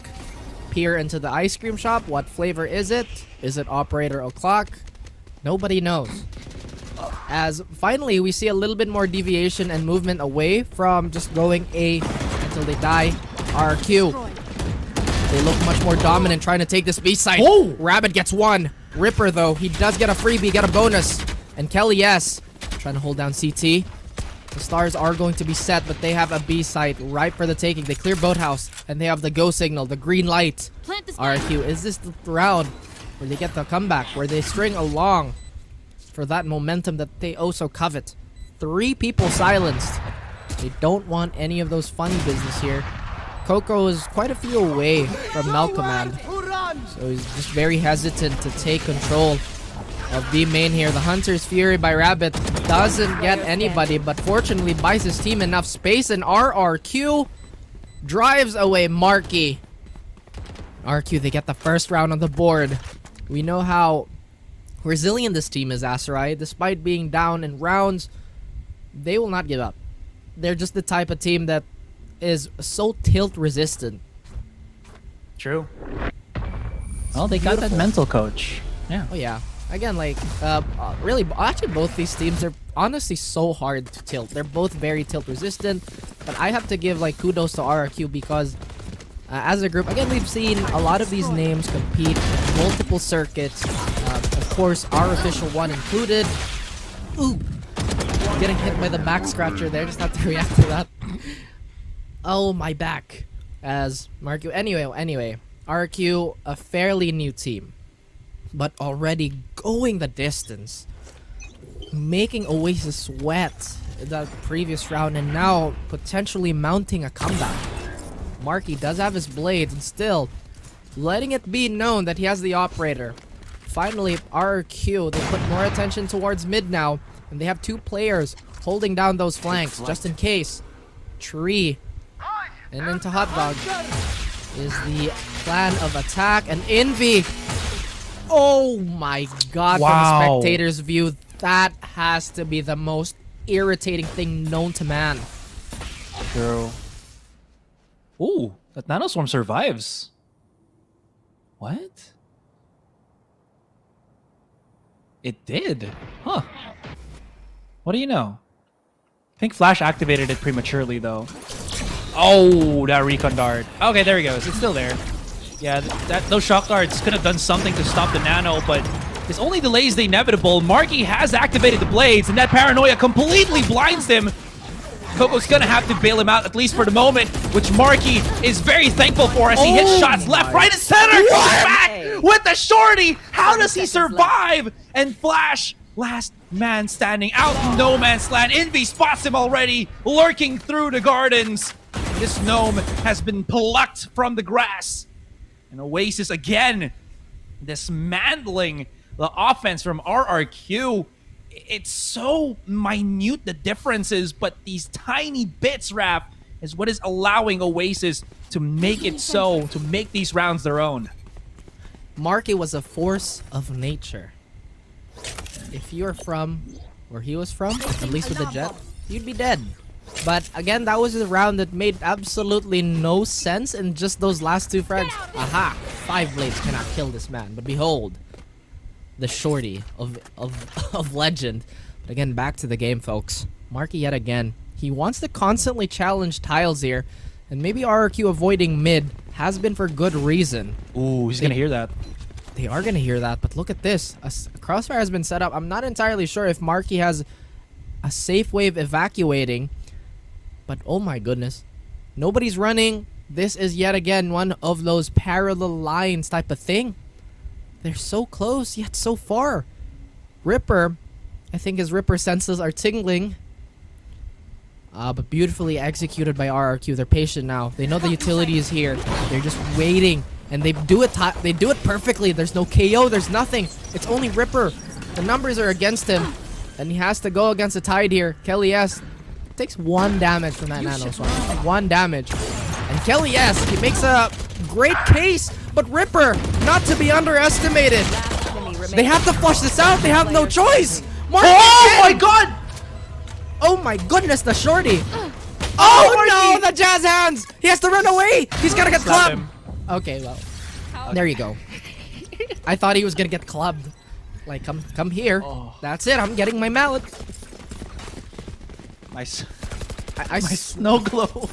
I swear to the goodness that exists in the world, I'm about to lose my voice. This has just been a match that's been emotionally provoked play. It's so provocative, you know what I mean? Like, oh. And I can't believe we're still talking through it.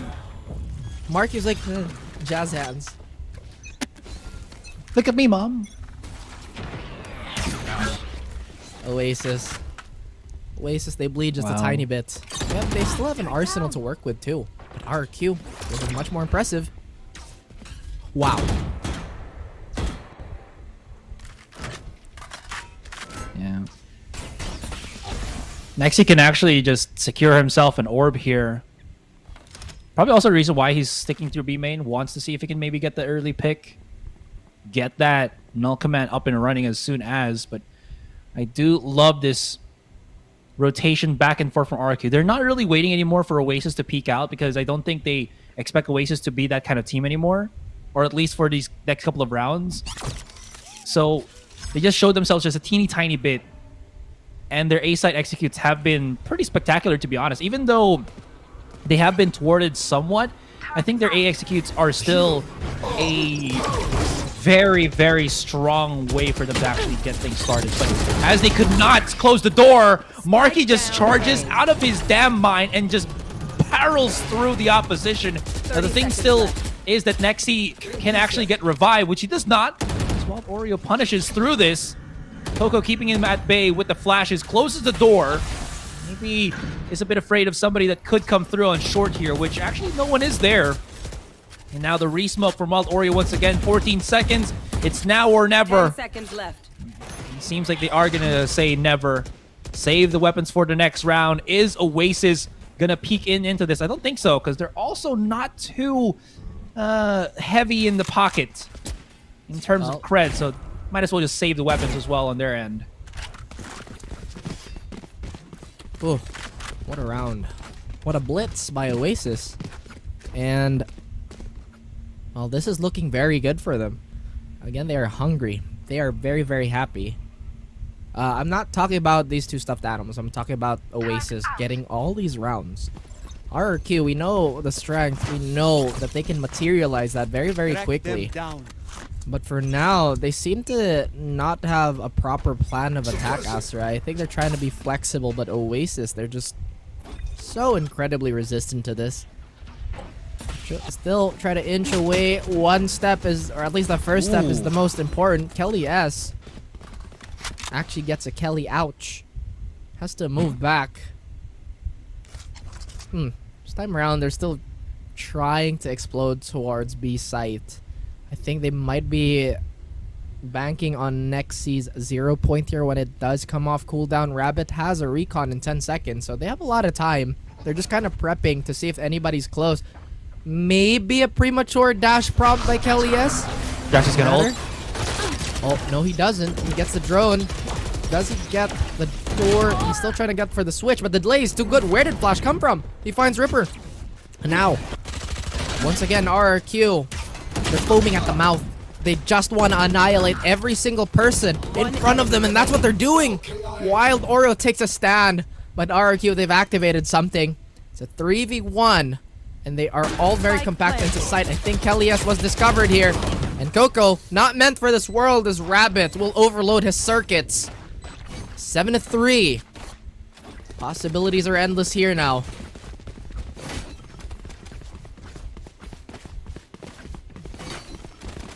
Solid push there.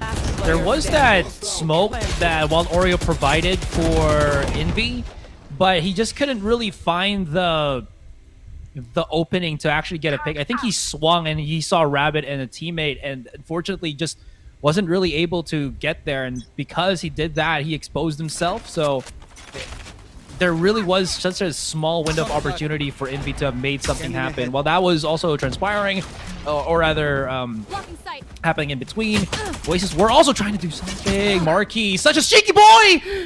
Oh, you don't expect a double peek now, do ya? He spots out where Envy now lays.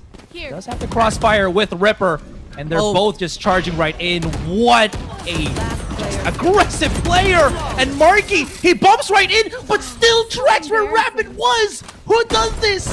How does he make this happen? Inhuman reactions from Marquis! Once again, I'll say this, and it's probably not the last time I'll say it, but Marquis is the most impactful Jet when it comes to the blades. He has the volume, and he's just so crisp with it. And that's why we call him King of Blades, guys. And now, Oasis. Oasis. They seem to seal the sanctuary away from RRQ. RRQ, hopefully unwavering still and unshaken by the prospect of them getting eliminated. Still, though, a long and arduous road ahead, Asurai. Long and arduous road. I'm just really curious why they keep going B. I mean, they've had the most success there, but it seems to be... Well, Envy is kind of sick of it, as it seems to be not the most reliable strat in the world. They vacated quite a bit. I think they had more success when they tried to pose a lurking threat. Descent does have its own set of difficulties as an attacking team. You should run. This might make it a little bit easier, right? Envy, oh, he got those shock darts set up, but it falls a little bit short. So now Envy and Marquis gotta evacuate. You gotta retreat. It's not gonna happen. Envy is gonna get detained, but everybody comes through on Market. They weren't able to get through. I think it was because of the nano swarm from Ripper specifically. He threw it as they were coming out because they waited for the last second of that lockdown. And now Rabbit, every single util lush him out. They know exactly where he is, and he is somehow, excuse me, still hitting the shots. No way, Rabbit, no, surprise. the Envy was just at the corner of the wall. He tried to use the drone. I mean, it makes sense, but Envy, what a cheeky little man, gets in for the close presence. Get the punish to get the final kill there and get us into a 9-3. Is the curse gonna happen, or do we have any lucky charms for RRQ or for Oasis? Excuse me. I feel like this is a habitual thing for Rabbit. He did the same thing on Haven against Bren. Yes, use your utility. Use it. Absolutely use it if you see that it may benefit you, but those are the dangers of it. Those are the precautions that you have to take. Envy, though, I feel like I'ma shank him. But with a lot of control and a lot of discipline, he does just get that kill, get it done, get the half going. RRQ, now this is where they put their shields down. They love to operate as a phalanx. And this is even more accentuated by the fact that they're on the defensive side now. Could this be the beginning of the shelling up? As the halftime pause is still going.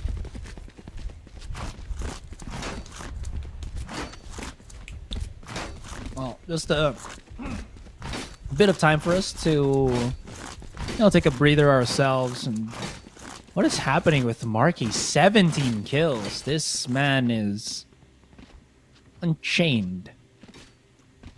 He doesn't have anything tethered to him. Yeah. Like I said, the go signal for him to run wild, to be free. And he's been making good use of it. Yeah. Yeah. So what? Are you gonna shout out to all the Queen fans now, Asterai? Is that it? Yeah, exactly. Shout out to the Queens.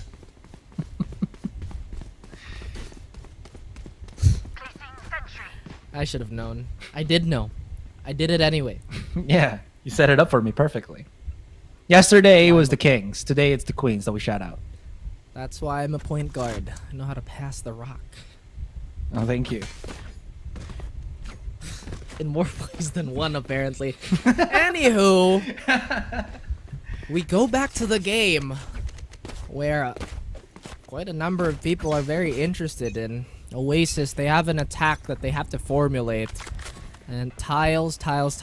You know, Oasis, I think they're one of the teams that frequently just... Let's get numbers, let's run at them. And that's exactly what's happening. But Nexi again. Wow, deja vu from that elbow push. -1 kill. One goes to Kelly, yes. I got the spike. But that is the crux of going for a let us go rush with our frenzies. The range can be so deceptive. Now So they go fickle. to Tree Asterai. It is incredibly fickle. There is no loyalty in the frenzy sometimes. Sometimes it'll kill, sometimes it won't. Still a really good gun, apparently. Flash One enemy remaining. looking to sandwich the rest of Oasis and RRQ. Good start. Always a chance to bring it back once you get that pistol in your pocket or on your side, right? To secure that pistol. That's good. RQ wastes no time at this one, Raph. They immediately purchase very aggressive weapons, even more so for Kelly S. That's already hovering over his Phantom. No backing out now. He's really committed to this. And Oasis, how are they gonna go push this, at least in the pistol? Okay, quick little use on the blade to see if anybody's on short, but speaking of which, why are we gonna still fight in that specific angle? Marky can always dash back in. This is timing! He's gonna spot out Nexi here! Needs to make the last bullet count, which he does!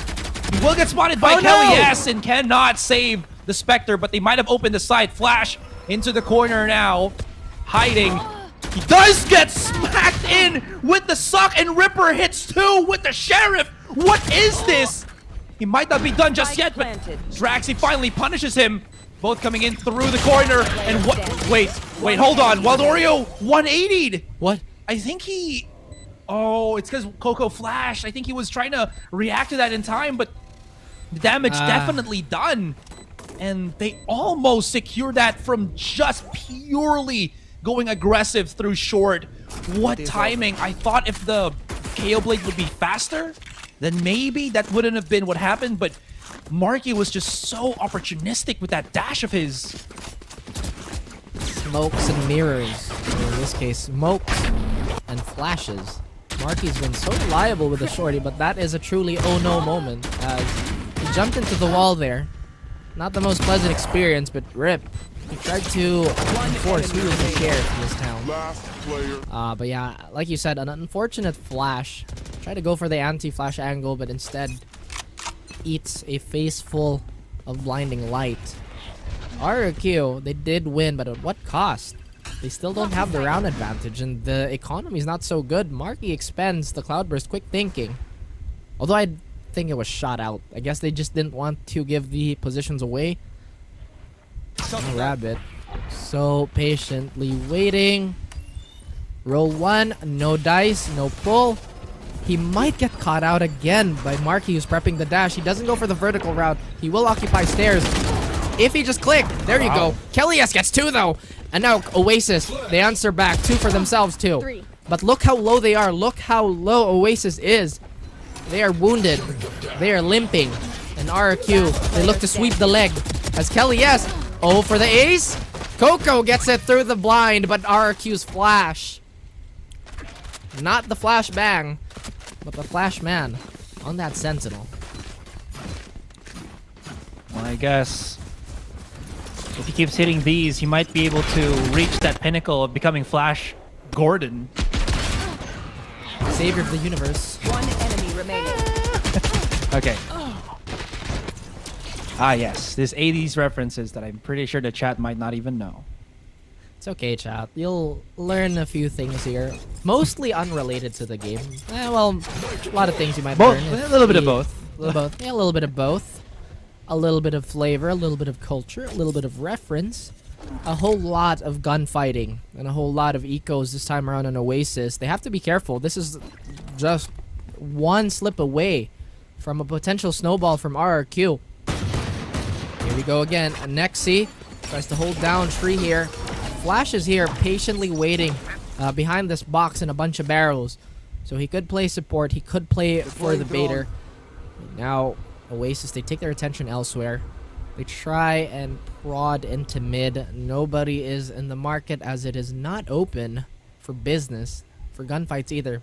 Pizza unoccupied. Draxi. I like this passive hold towards mid. They just really tried and cut off any aggressive anti-rotate. But with that being said, look where Oasis is again. They really like Tree. Ooh. Killjoy was just near enough because of the null command that he cannot activate any of those utilities of his. Okay, not done just yet. Gonna be charging in here, not really planting for the moment. They're willing to fight just a tad bit more. Good nanoswarm to keep everybody a little bit contained. There's a flash out. Rabbit could push through onto this one. Good angle from Ripper, finds absolutely nothing. There still is a lot of molly abilities that they can use to keep themselves in check, intact, and Marky is hitting shots. Lord. Oh my god, this man with the blades. He's a chef. He's a master. He's a pro. But they come out for the double swing and gives Marky the ability to hit that magic 3-letter word, the ace, and the 10-6 for Oasis. Cooking up a storm. Cooking up a blade storm. The edge is a little too sharp.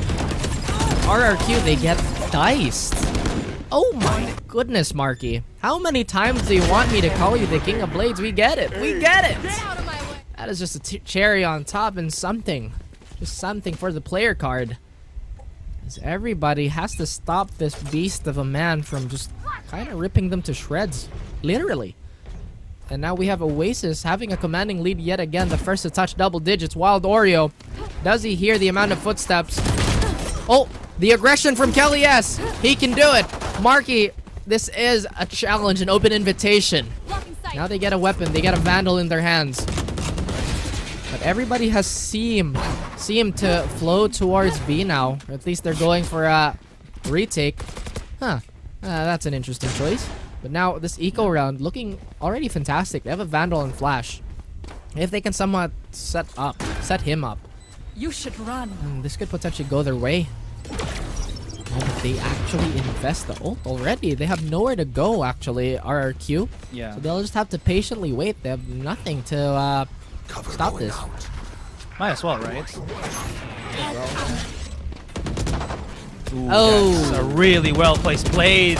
Because Kelly S got his own blades detained, picked up by the Popo, and what? What happened? Maybe a bit. What happened? I think maybe a lag on server.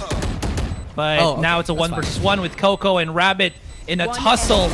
Peekaboo, I see you, and Coco hits the shot. I don't think there was even time there for Rabbit to even have clutched that. But speaking of clutches, the ROG clutch gained by Oasis, presented to you by Republic of Gamers. Here you have it, folks. Welcome back to the VCT planet, where we see the natural predator of the rabbit, the coconut, cannot be sentient at all times. But it is definitely lethal. I think that was just a model bug. I think he already got in-capped. That was the extent of it. Like I said, the coconut fell on the rabbit's head. And something that people would love to avoid. Not the greatest way to get knocked out was RRQ. They get their guns up. Still a very successful eco in my opinion. They did get a few picks. Although they did expend that lockdown, so that could be the only thing to counteract whatever gains they found. And I like Ultraman this too. Yeah. Oh yeah. From Nexi at Wow, least. that's actually much more expensive than I initially thought. Oh yeah, because he got in cap. Pardon me. Ooh, I love this. The no peek peekaboo. So he's just waiting for somebody to double check this, because usually after they break, right, they're gonna immediately peek. But Oasis also kind of guessed the same thing. This is kind of hilarious, and well, Kelly S is the Joker that made Ripper lose his lunch. Enemy suppressed. Flashbang. That could have been the killing joke too. Without their sentinel, Oh my this could God! potentially be a problem. But Marky one's up Kelly. Yes, but Rabbit! He rectifies the sins of the past and punctures the offense with a straight shot. Impressive stuff. Now the playing field seems to be equalized and quickly falling apart for Oasis as RRQ. What a perfect flash! That's layered perfectly, but he nearly gets it! And RRQ, once again, they refuse. They refuse to let more rounds slip by. And look at that, Flash already has His ultimate the again. lockdown. Yeah. Yeah. Well, no, it wasn't him who used it in the previous round. It was Oasis. Yeah, it was. But he was, what, 3-4 charges away? So he's gotten a lot there. That was almost a really good thing from Marky, but I don't know how Rabbit just lined up too perfectly. Maybe they bumped each other trying to get away from that. Marky, as you saw, they really wanted to fake or bait the play that he wasn't there inside the smoke. That's why they threw the molly from Coco. But RRQ just not phased by it. As the smoke dissipates, really couldn't find anything. Sometimes it do be the weakness of the Phantom from time to time. But Oasis immediately just running it down. Oh, Rabbit just got overwhelmed. The Hunters, the Predators here to take down the prey. As we do look at this, there is a lot of ultimates that can be utilized by RRQ. But first things first, they got to go to Switch. They have to get there, but Wild Oreo, yeah. Look He at counters that. first with the wall. Oh, Okay. beautiful. They stopped the lockdown. They counter basically everything. So with all of that, they're gonna have to go about this raw as raw can be. Good flashing from Nexi though, gotta say. And they're starting to hit shots. Marky, he's gotta have a good lineup and everything, which he does, absolutely does. Whips out the blades just for a bit of that cherry on top of what was already a good repeat from him and Ripper. And now Oasis, they're looking to get a shot once again to fight against Team Secret. I don't think we've ever seen Oasis become a champion, because way back when, it's always been Bren, it's always been the Team Secret roster, and at one time Hashira. Now Oasis might have the chance. RRQ, I believe it was SV Empire as well that was also challenging Bren way back then. So both of these teams really wanting to get a chance to get their comeuppance against Team Secret in the grand finals. In the group stage, they've already faced, but in the grand finals, there's just something different about that, especially it's a best of 5. And I am excited for that, but hey, let's not jump the gun yet. RRQ, you know how lethal these boys can get. True. You know how insane they are in the clutch. The consistency has definitely been there for them on the way up. Flash gets the first, he gets a second, still not flushed out. Kelly S is here to be the hero, and RRQ reducing numbers, but whoa my god! Wild Oreo! Of course we won. ROG clutch for the series win, and this man has twisted, has dunked all of the opposition back and forth, left and right. Was this is that? this is not their reaction. I'm pretty sure there's another reaction. We'll probably see that on the replay.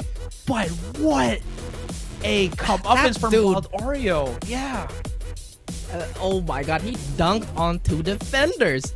That is the poster of the century. The shot. A career-making shot. That is your moment. While I'm awake. Well, now why are you guys ending the game now? Now I'm awake. That brought Come on, back man. my spirits too. Oh my god. I hope my neighbors don't mind me constantly like just going about it. Again, the excitement is there. First and foremost, guys. Again, we are professionals on the desk, but we are also the biggest fans of this game, and it really is so unfortunate to see some of, if not all of our favorite teams go for an exit because again, RRQ, the rise to the top. It's been, would I say it's an underdog story? Maybe at the beginning, right? Because they did start off slow, but they became a juggernaut. They placed themselves, they planted their feet in good company. In the top 3 teams, now I think they have a again, remind me who is representing us in APAC. Sorry, remind me. Is Team Secret, Oasis, and RRQ your top 3 for the PH Stage 2? But, man, you're absolutely right. It is always just sad to see that there is always going to be that one team that doesn't go up the brackets because that's just the nature of the tournament. But what a game we saw. And honestly, I was very much fearing for Oasis here. But this team, I think more so than any team, has been one of my favorites to watch because of how just fluid and pop-offy their multiple players can really go for, right? If I talked about before that I feel like Bren could be a team that can really explode if given the chance to do so. Oasis is already there doing that. Now RQ, on the other hand, this is a team that, again, is technically new, but all of their members have already had VCT experience and pro experience already months, even years in the making. So they were so near the finish line now, so near the chance to go against Team Secret, and I was already touting them to actually be able to make that happen, especially here on a set where they do so well. But Oasis and Marky, 443 combat score, 30 kills. How can we try to stop a man that is just not looking like a man himself in this one? Just something different, something even more so. And it's been no secret that we've talked about all these rosters, the different iteration. Me personally, I've always followed you know, Ripper, Freeze, and like I said, that X-Chimera core. Very, very close to my heart as a fan. And now Oasis, like you mentioned, right, they really want to square up against Secret. This has been a long time in the making. And every single person, every single player has to be proud of what they've achieved on both sides, really. Like I said, RRQ shutting down the critics. And once again, making sure that those doubts remain just as doubts and not reality. Eventually they fall here. Man, that is not bad at all for a debut. Not very, very few teams have done better. And this is only looking up for them. They're so refined. And what's more important, I think at least, is moving past the PH stage, right? Is RRQ, specifically for Nexi and Draxi, they've been denied so much to get into, I feel, the APAC stage, right? And at least that's where they can always still look forward on. Again, I would love to see Nexi on the grand finals against somebody like Team Secret because they do so well. But this time, they can try to test their mettle against teams that, look at this, again, are not from the PH. So APAC in general, Southeast Asia, OCE. This is going to be super, super exciting to see. Anyways, with all that being said, that's it for me and Rap, guys. We still do have, of course, the post-game interview, the post-series interview. Just talk to Oasis. What did they feel about that one? How was it? And what are their qualms with what's about to come for tomorrow against Team Secret? Anyways, we're going to go on a break. When we come back, again, as I mentioned, panel and interview. So guys, don't go anywhere. We'll be back in a flash.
I think I let my guard down. Certain things ain't the same now. Hard to navigate these problems. I'm by myself, you're not around. I tried to open up, it wasn't good enough. Put in my all and got nothing back. Now I'm stuck in the rain, dealing with all this pain. Why you gotta do me like that? Don't say you love me, then go and leave me. It can't get ugly, trust and believe me. Say it to myself, looks so deceiving. Trying to fight back this far from easy. I've seen your hands. Delilah, don't you know I've seen your hands. Delilah, don't you know heart turned cold, lost control. Looking at this beautiful distraction. Fell in love with a fatal attraction. I really let my guard down, now relaxing. Why did I open up? She taking way too much. Put in my all and got nothing back. I'm feeling so ashamed, I fell into your game. Why you gotta do me like that? Don't say you love me, then go and leave me. It can't get ugly, trust and believe me. Say it to myself, looks so deceiving. Trying to fight back this far from easy. I've seen your hands. Delilah, don't you know I've seen your hands. Delilah, don't you know gave you all of me, had me so deceived. You chose to leave my life, so I'm on my own in the cycle. I can't believe. Don't say you love me, then go and leave me. It can't get ugly, trust and believe me. Say it to myself, looks so deceiving. Trying to fight back, just far from easy. I've seen your hands. Delilah, don't you know I've seen your hands. Delilah, don't you know don't you know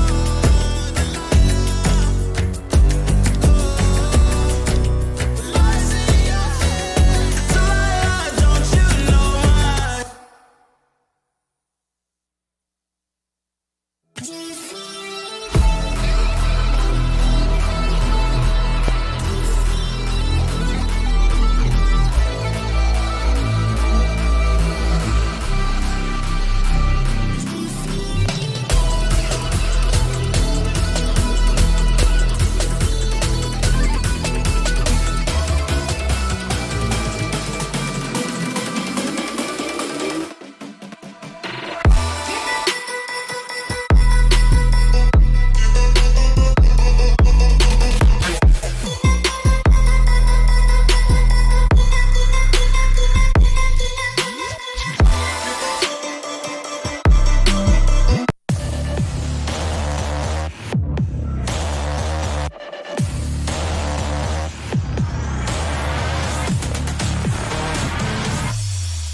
The final series of the day is done! Oasis Gaming is gonna be joining Team Secret tomorrow in our grand finals.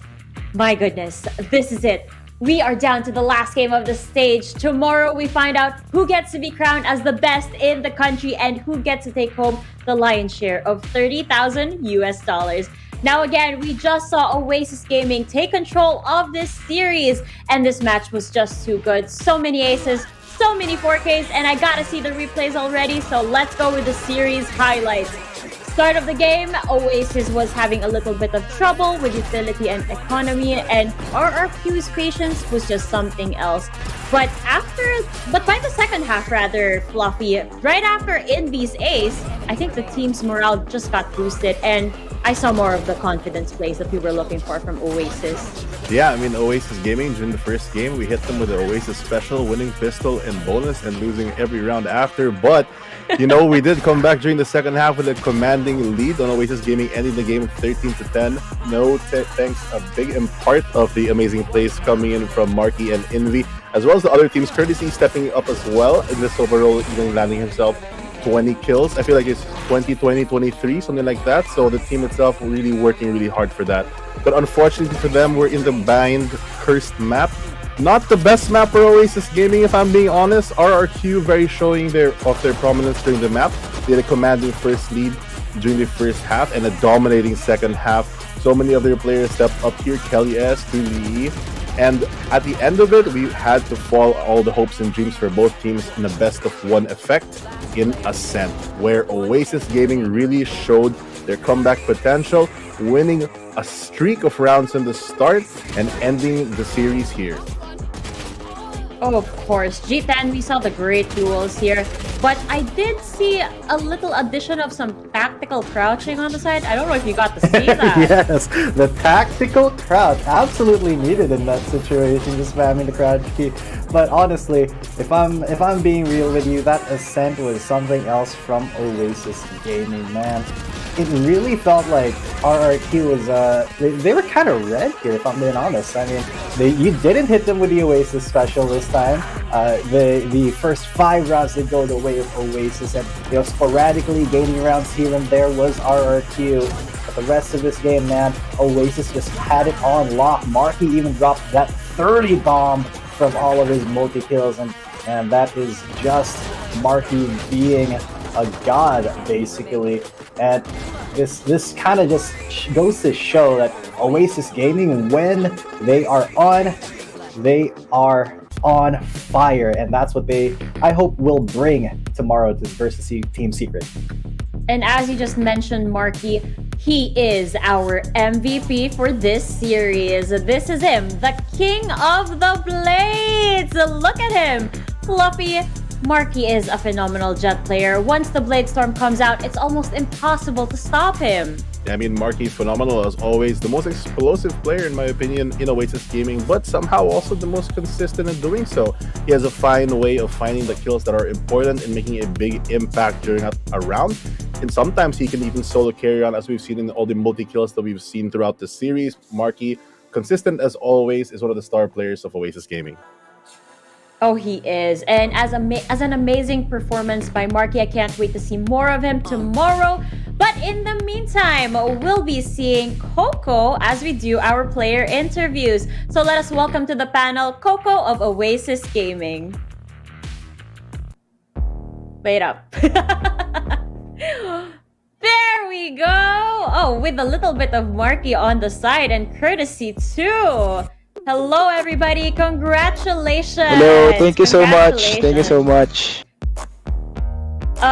Before I get ahead of myself and talk about your championship match tomorrow, I have to ask you, are you gonna be banning Bind? I think it's time to ban Bind after all the games, but it depends.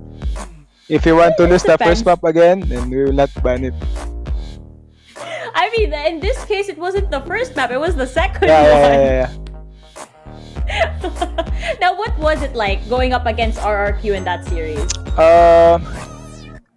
We said to ourselves that we just enjoy the game before it starts because we're in APAC. So I think this time it's easier because all of us are enjoying, joking around even when we lose. That 1v5 from Envy, he punched the door. But all good. Wait, I thought you guys didn't get tilted. What was that about? It's the hype. It's the hype from him. So he punched the door. Okay. Now you guys are again gonna be facing Team Secret tomorrow. A first over here in the playoffs, I believe. I don't think you guys have seen each other based off of our brackets. So are you worried that you're gonna be going up against the Kings? A little bit because I know they're the best team right now, but if you want to be the best, you need to beat the best. So I think that's what we need to do. We need to beat them. I love that mentality. Well, you know what? Since we're already talking about it, do you want to say a message to your opponents tomorrow? Good luck, have fun, and let's give the people a beautiful Valorant. And please do not wreck us on Bind. No bind maps for tomorrow, please, Team Secret. Now, before I let you go, since Marky is already behind you, can he do us a favor and just tell us to watch this?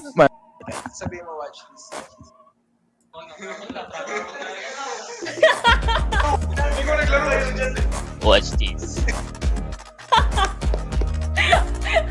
Thank you so much, Marky, for giving us that favor. Now, it's your chance to give out some shout-outs before you head on over to the championship tomorrow. So go ahead. First of all, shout out to our family and friends, to our org, Ate Ara, Ate Clara, Kuya Enzo, Kuya Onzo, everyone. And shout out to my teammates, Wild Oreo, Invi, Reaper, Courtesy. He played really well. Marky, the Jet God. Fun fact, before this RRQ match, he got his mousepad wet. So he used a new mousepad. And it went well. Oh, nice. New mousepad buff then. Crazy. Now again, congratulations. We wish you the best of luck in your match tomorrow, and we look forward to you guys giving us a good show. Good night, Coco. Thank you. Good night. Thank you po. Watch this. Watch this. Watch this. I can feel the joy out of this team. Like, it's absolutely there. The chemistry, you can feel it. The bonding moments that they have it. I'm pretty sure Fluffy misses it a whole lot. Now, overall, that was a great match, and I would have loved to see more. I know some of our casters out here would have loved to see more rounds, especially after those spectacular shots that they had. Now, we already recapped the series highlights earlier, but now let's have a recap of today's results instead. So, Fluffy, let's talk about the first series yet again. Oasis Gaming yeeting Southbelt Esports out of the competition to secure that slot in APAC. Yeah, I mean, for that game, they really went for the reversal of what happened in the first stage. They really overcame a lot of the weaknesses they had, bringing in more discipline and, more importantly, being able to secure a lot of rounds due to their newfound teamwork and potential that we've always known that the team has, but has really shown through that series as it was their elimination match, and it really brought out, I guess, the fire that the team really had inside and really showed it. Oh, definitely. Now, moving on to the next match, G10, Team Secret versus RRQ. Did this go the way you expected it to? It kind of did, honestly. If I'm being 100% honest, I did expect Team Secret to take a 2-0. I was hoping that RRQ was going to give them a little bit of a tougher time, but, Team Secret does as Team Secret do. This is why they're kind of the goats of the Philippine scene at the moment. Now, we did just touch up on the Oasis versus RRQ match, so I think that we can leave that be. So, Fluffy, let's focus on what's coming up next because it's big and bodacious. Team Secret versus Oasis Gaming. I mean, you can't get any more hype than that. We're at the end of the line for a tournament here for VCT Stage 2 Challengers. Team Secret, of course, the king of kings for at least the tournament. And they're really at the most commanding lead that you can have right now. They're the highest seeding, most consistent, and yet still innovating as they go. They brought out the Yoru today, for example, on Ascent, not something many teams are expecting or prepared for. So I'm sure that they have a lot of deep strats, as Coach Fade kind of alluded to a couple of days ago. And we also have Oasis Gaming, which are our lower bracket warriors. They really have tried and brought out the best they can in the team. Apparently, they're not that great on bind. Take note, Team Secret, but aside from that, they've shown their strengths in other maps. They've flexed their roles a lot, and in the playoffs specifically, they've been playing their six-man courtesy a lot more, which really shows that the team is trying to evolve as well. So I think that it's going to be an explosive match. I feel like it's going to go the distance, if anything, but unfortunately, it will only have one winner, one result to be the champion, and I'm sure both teams are super fired up to be that. We're also fired up over here at the panel. I can't wait to see what happens next. But ladies and gentlemen, tomorrow is the final day of VCT Stage 2 Challengers Philippines. The finals. And it's going to be Team Secret and Oasis Gaming yet again. Mano y mano. Fluffy, got any words to spare for the biggest series that we're going to be spectating this stage? Honestly, I think have fun. It might not be the thing that people were expecting me to say, but you're already secured for APAC. You're essentially just fighting for seeding, which is also important, but it's not like a necessarily do or die match. It's still for everything right now for the the lion's share of the prize pool, but you really should just enjoy being in the grand finals because it's a rare thing to happen, especially with only 2 stages. What about you, G10? Want to impart some words to our players for tomorrow? Yeah, I feel like that was aimed at Oasis because it is Fluffy, so I'm gonna aim this at Team Secret. All right, if Oasis Gaming is gonna have fun, Team Secret, destroy them, give them that 3-0. go into APAC on a high. I was not expecting that, but okay, we love the banter over here. But thank you so much for your input, Fluffy and G10. Much appreciated as always. There you have it, folks. Today's action has come to an end. And as we close today's show, we would like to thank PPGL, the largest multi-game esports league in the country, together with Riot Games for bringing the Valorant Champions Tour in the Philippines. The VCT Challengers PH Stage 2 tournament is also sanctioned and overseen by the Games and Amusement Board. We would also like to thank our official sponsors. VCT Stage 2 Philippines Challengers is organized by Globe at Home. Fiber strong, family strong with the new G Fiber, only $20.99 on Globe at Home. Game speeds up to 150 Mbps. Mabilis na, unlimited internet pa. To learn more, go to shop.globe.com.ph/broadband. And finally, VCT 2022 is brought to you by the Asus Republic of Gamers. Get the powerful ROG Strix Scar series powered by up to the latest 12th generation Intel Core i9 processor to help you unleash the legend inside. No holds barred performance with a crisp QHD 240Hz esports ready display and improved intelligent cooling design with liquid metal. The ROG Strix Scar is the only choice for the best competitive advantage in any esports title, and it's a laptop. Go to ph.rog.gg/ROGXVCT 2022 for more information about the ROG Strix Scar series. Again, tomorrow is the last day before APAC Challengers, so get your mental ready for a wild ride. And for Oasis Gaming and Team Secret, rest up. You guys have quite a game to face tomorrow. This has been Likeable, Fluffy, and G10 in the panel. We bid you all a good weekend and a good night. Woo!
You